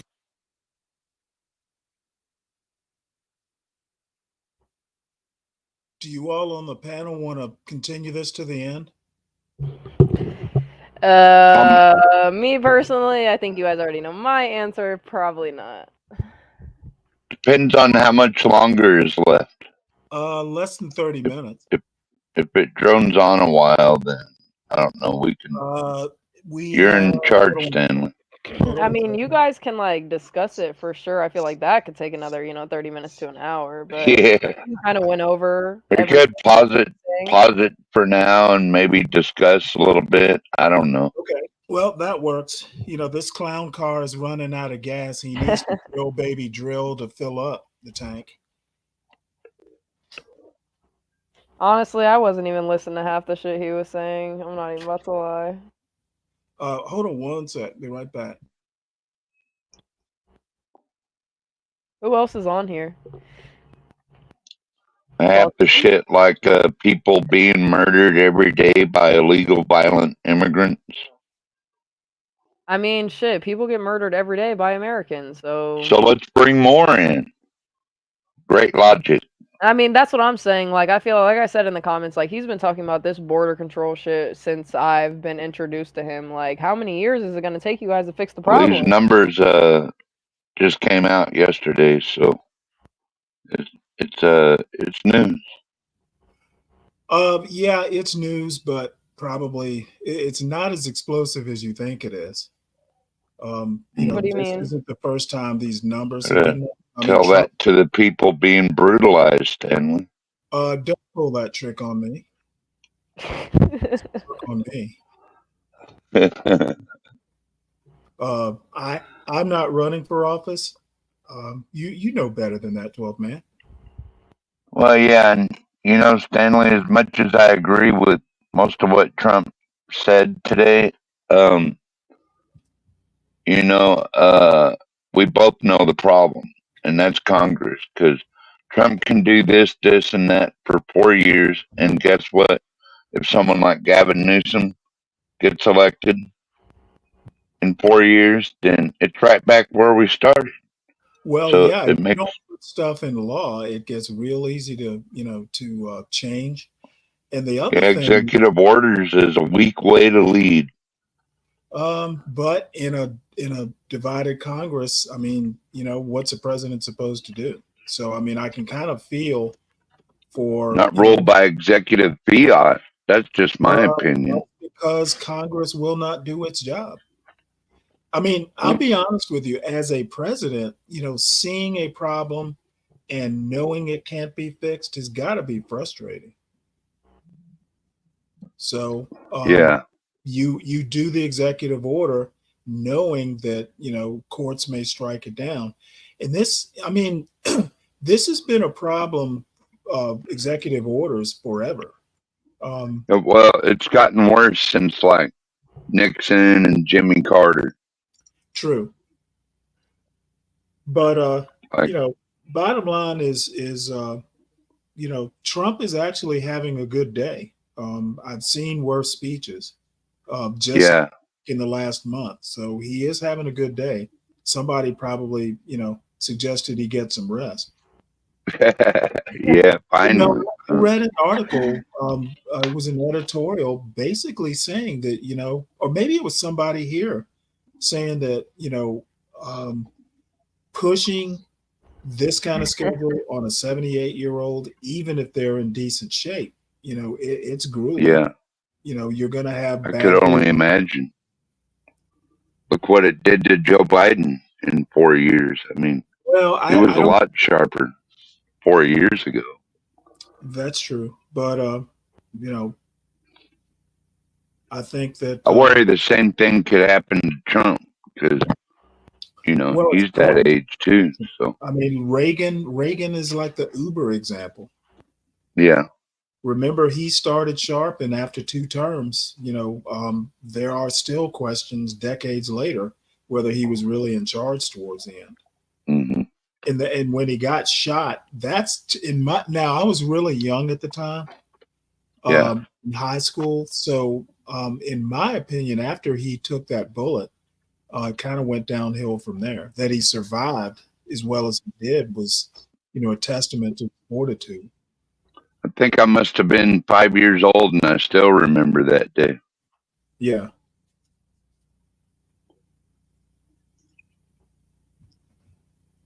And Let's see. to me, what made him, I liked when he got up and waved to everybody from his hospital window. Boy, you do remember that. Yeah. Well, to me, that's kind of like what Trump did after he got shot. He stood up and put his fist in the air. It's like, can't take me out like that. I'm not going out that easy. Well, Trump got nicked, It's still shot regardless. Reagan was gut shot. Yeah. But I know, Well, I, yeah. I hear what you're saying. I just don't get that enamored with leaders to that degree. Where is my phone?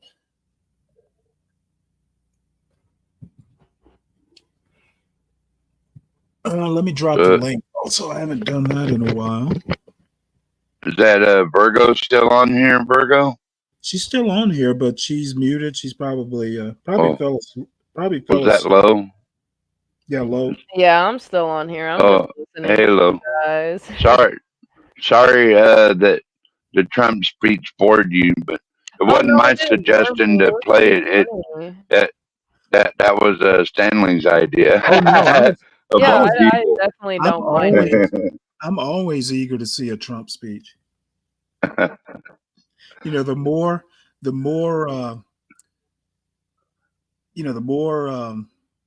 well, he pretty much justifies my opinion every time I. Oh man, you guys are something else for sure.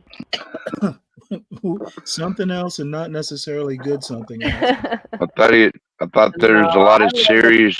I love you guys. Love y'all. Love you too, Lo. Hey, EAE, we're about to have fucking beef in the chat. Me Oh, and really? Arian must be amazing speakers because we don't sound like computers, okay? I don't know what you mean by that. Well, Garion is on the panel now. Oh, Garion, twin, where have you been? I have been dealing with my generator because my power went out because of the storm. Oh shit, me too. What state are you in? I am in North Carolina. It hit us hard, especially in the I middle know of it the hit South state. Carolina, North Carolina, Georgia hard. Obviously, Florida. Yeah. So I guess your power's still out. Your power's still out, Gary. It is. I'm using my generator right now, and my internet's out too because the power is also connected to my antenna outside. So I'm have to use my phone data right So now. is it still like raining over there, or it's? No, the raining stopped, but the flooding is still here. Oh, okay. I figured that because it hasn't been raining since Friday over here, but I mean, they also were out like with the like what would you call those people? Like the people who fix like, the electricity and stuff out on the lines and stuff. They had a lot Yeah, of the those linemen. trucks out, yeah. So hopefully it's gonna be We got a lot of by tomorrow, but yeah, we got a lot of downed trees over here. Entire roadways are blocked off. 12th man, I didn't even think of looking for an official Trump channel. Oh yeah, that was just a suggestion. I like RSBN too, but on the official Trump channel, you don't get all the banners and ads. Right, and not only that, but I know we won't be. Did you text Trump to 983 to get that free coin? I used to, but I mean, I stopped getting those texts because it just got old. I guess I got other things to do than worry about what Trump's talking about all the time. What? Mm-hmm. Yeah, facts. What else is going on in the world? Pretty interesting. I haven't been looking up any of my like Yahoo news or anything. I haven't really been seeing anything. Yahoo. I haven't seen anything on the. I haven't seen anything on the news. I either. look There's on nothing, Yahoo not News goofy, because I nothing don't like on. watch like like cable news or anything like that. I don't know. Yeah. I usually get The my other goofy stuff thing from that Twitter. Crack just Twitter is usually brought where the up to goofy me, stuff is at. the stream Let's is see. we've only got about 15 to 20 minutes left before we go to a new stream, I guess. Yeah. The last time I heard something interesting is when Nicki Minaj called Eazy-E the a nigger. I thought that was pretty funny. I don't even like Nicki Minaj, so I have no comment on that. Yeah, I just thought it was funny. Oh, that is pretty funny. I mean, I don't fuck with any of them, honestly. Like any type of big popular stars. Mm-hmm. We all know what they be doing.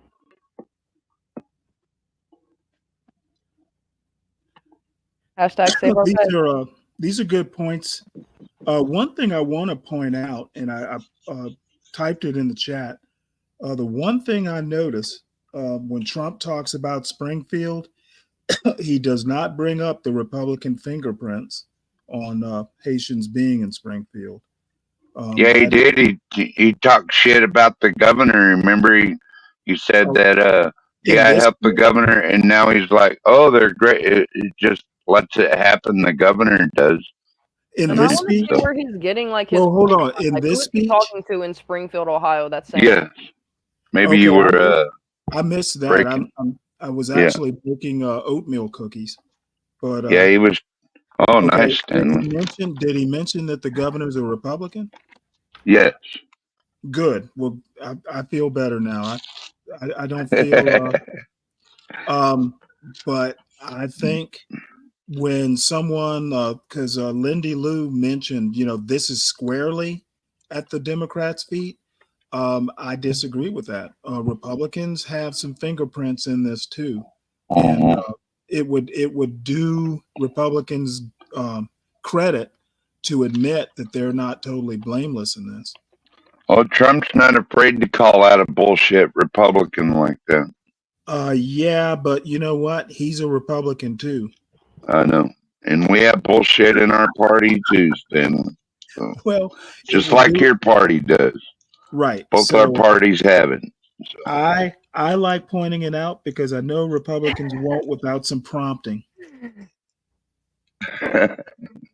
Look at Mavid, disingenuous baking. No, he's trying to diss us too. He said anyone with a Yahoo email is a 70s or 80s baby. Listen, all I use is Yahoo. I'm not even about to lie. I've had Yahoo so long. My IP, my email address is stanleycross@yahoo.com. I've literally. Oh, thanks, Stanley. You know what? I can delete stuff. Believe me. Yeah. And I can set spam filters with the best of them. See, and I like Yahoo. Like, I understand, people use Gmail and I use both. AOL, or I don't even know what people use nowadays. I have 2 Gmail accounts and a Yahoo account. Yes, Universal. Honestly, I tried. Answer my question. Hold on one sec. Was that a question or a statement? Ooh, he's getting aggressive in the comments. He says, "Stanley, answer my question." Yes, sir, master. I get right on it, master. Jaden, come on up here. Jaden, this isn't a question. It's a statement. Yeah, I don't see no question. I don't see no question mark in that sentence. Yeah, exactly. Did you now? Did you ask a question that I missed? If so, just say yes, and I'll go back and find it.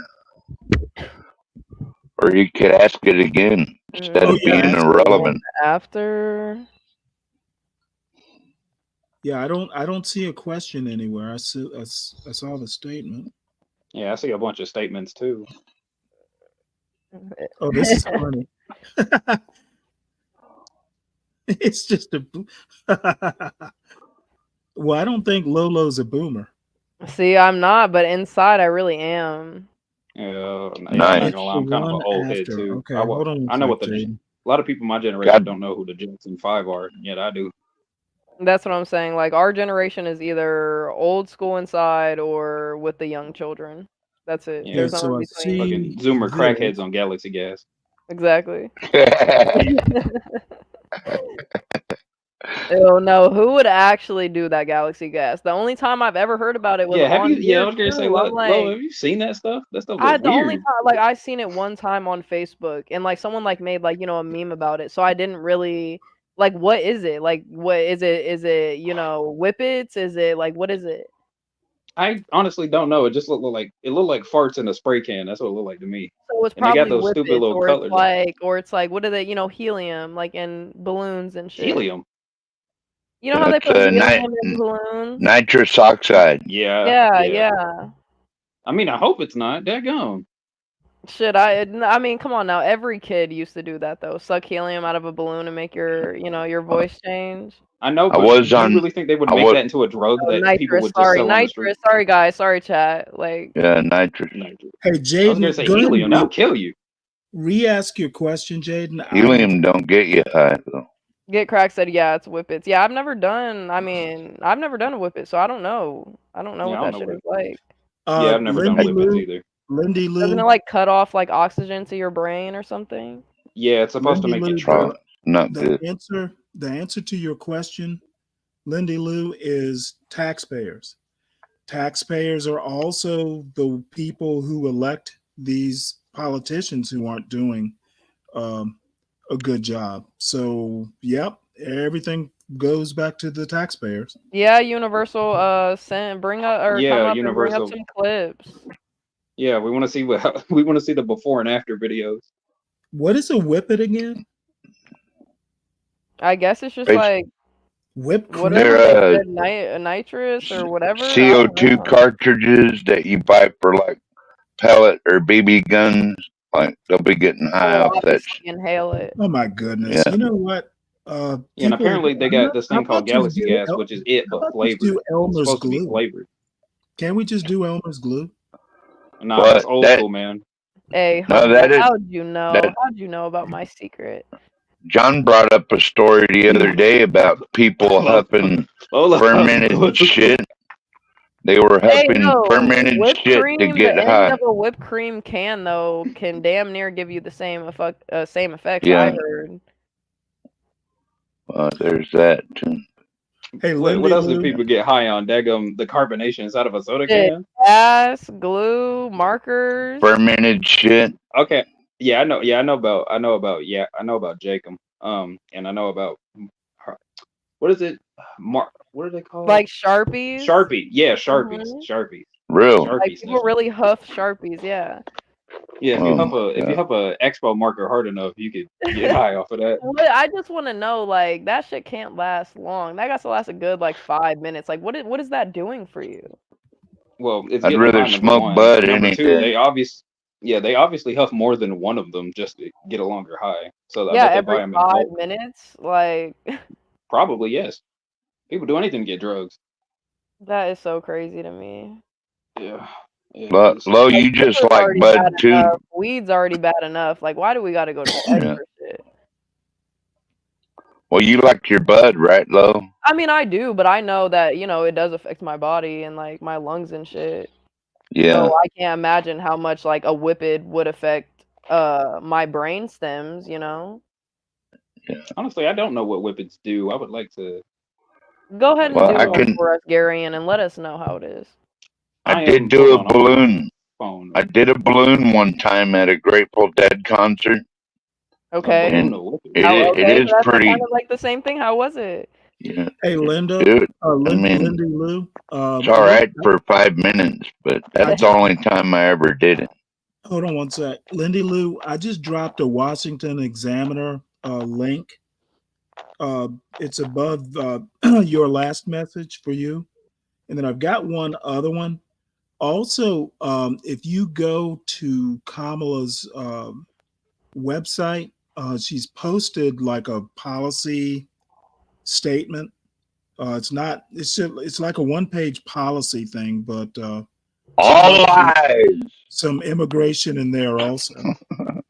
But Yeah, the Washington Examiner is actually it's an opinion piece, and of course, the Washington Examiner is a conservative outfit. So I went to the Examiner specifically for you. Okay, I'm Okay, trying to I look found up a whippet. Okay, no, Oh, yeah. wait, because I just found a 1.5 million view 3 weeks ago Galaxy Gas review video. So let's see if we can watch this. Wait, Okay, I found the negative. We're gonna watch I something found the about negatives for. drugs. Yes, on drugs. Is that really what I we want to mean, do? yeah, I found some. Yeah, why not, Stanley? Let me watch it really quick before I Ugh. share it, just to make sure there's nothing. And we can always go back Hey, to well, Trump. He let ain't me tell going you what. nowhere. Master Kim fussed at me about this program being a little bit more child friendly. Now I know it's prime time, but we want to respect Master Kim's wishes and not do anything that might be immoral. Yeah, but the thing is, Stanley, that's mainly for the afternoon streams and for Oh, the I know, main but stream in the I'm gonna morning. take We're about to hit. I always take everything too far. All right. Okay, I was that gonna say, video but was good, but I think this guy is literally. We're about to hit the overnight stream, and overnight stream, Let me anything see if goes. I can share this. Yeah. Well, we might want to save it for the next stream. Yeah, we only got like 12 minutes, not 12 minutes. We got 8 minutes anyway. Okay, can you guys Yeah. see this? Yeah. How long? I got a. This is just a 1 minute 26-second video, and it's a guy Yeah, like we can- literally Yeah. doing it. So Go Yeah, we for can- it, yeah, we love. but can he's play also that. doing it out of a whipped cream can. Oh wait, Yeah, they Stanley, can't it's see after it. business hours. Hold We on can a bust a sec. move over here. Oh, jeez. Just watch how he acts. Woo! You look like Bumpkin.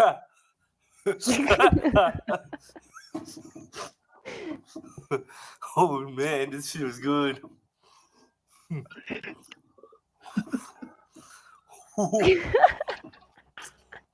Stanley, I can imagine you doing this. I'm not. That is so funny. I can see Stanley. Actually, He'd be like, you know I would what? never. You know I what, would never. motherfucker?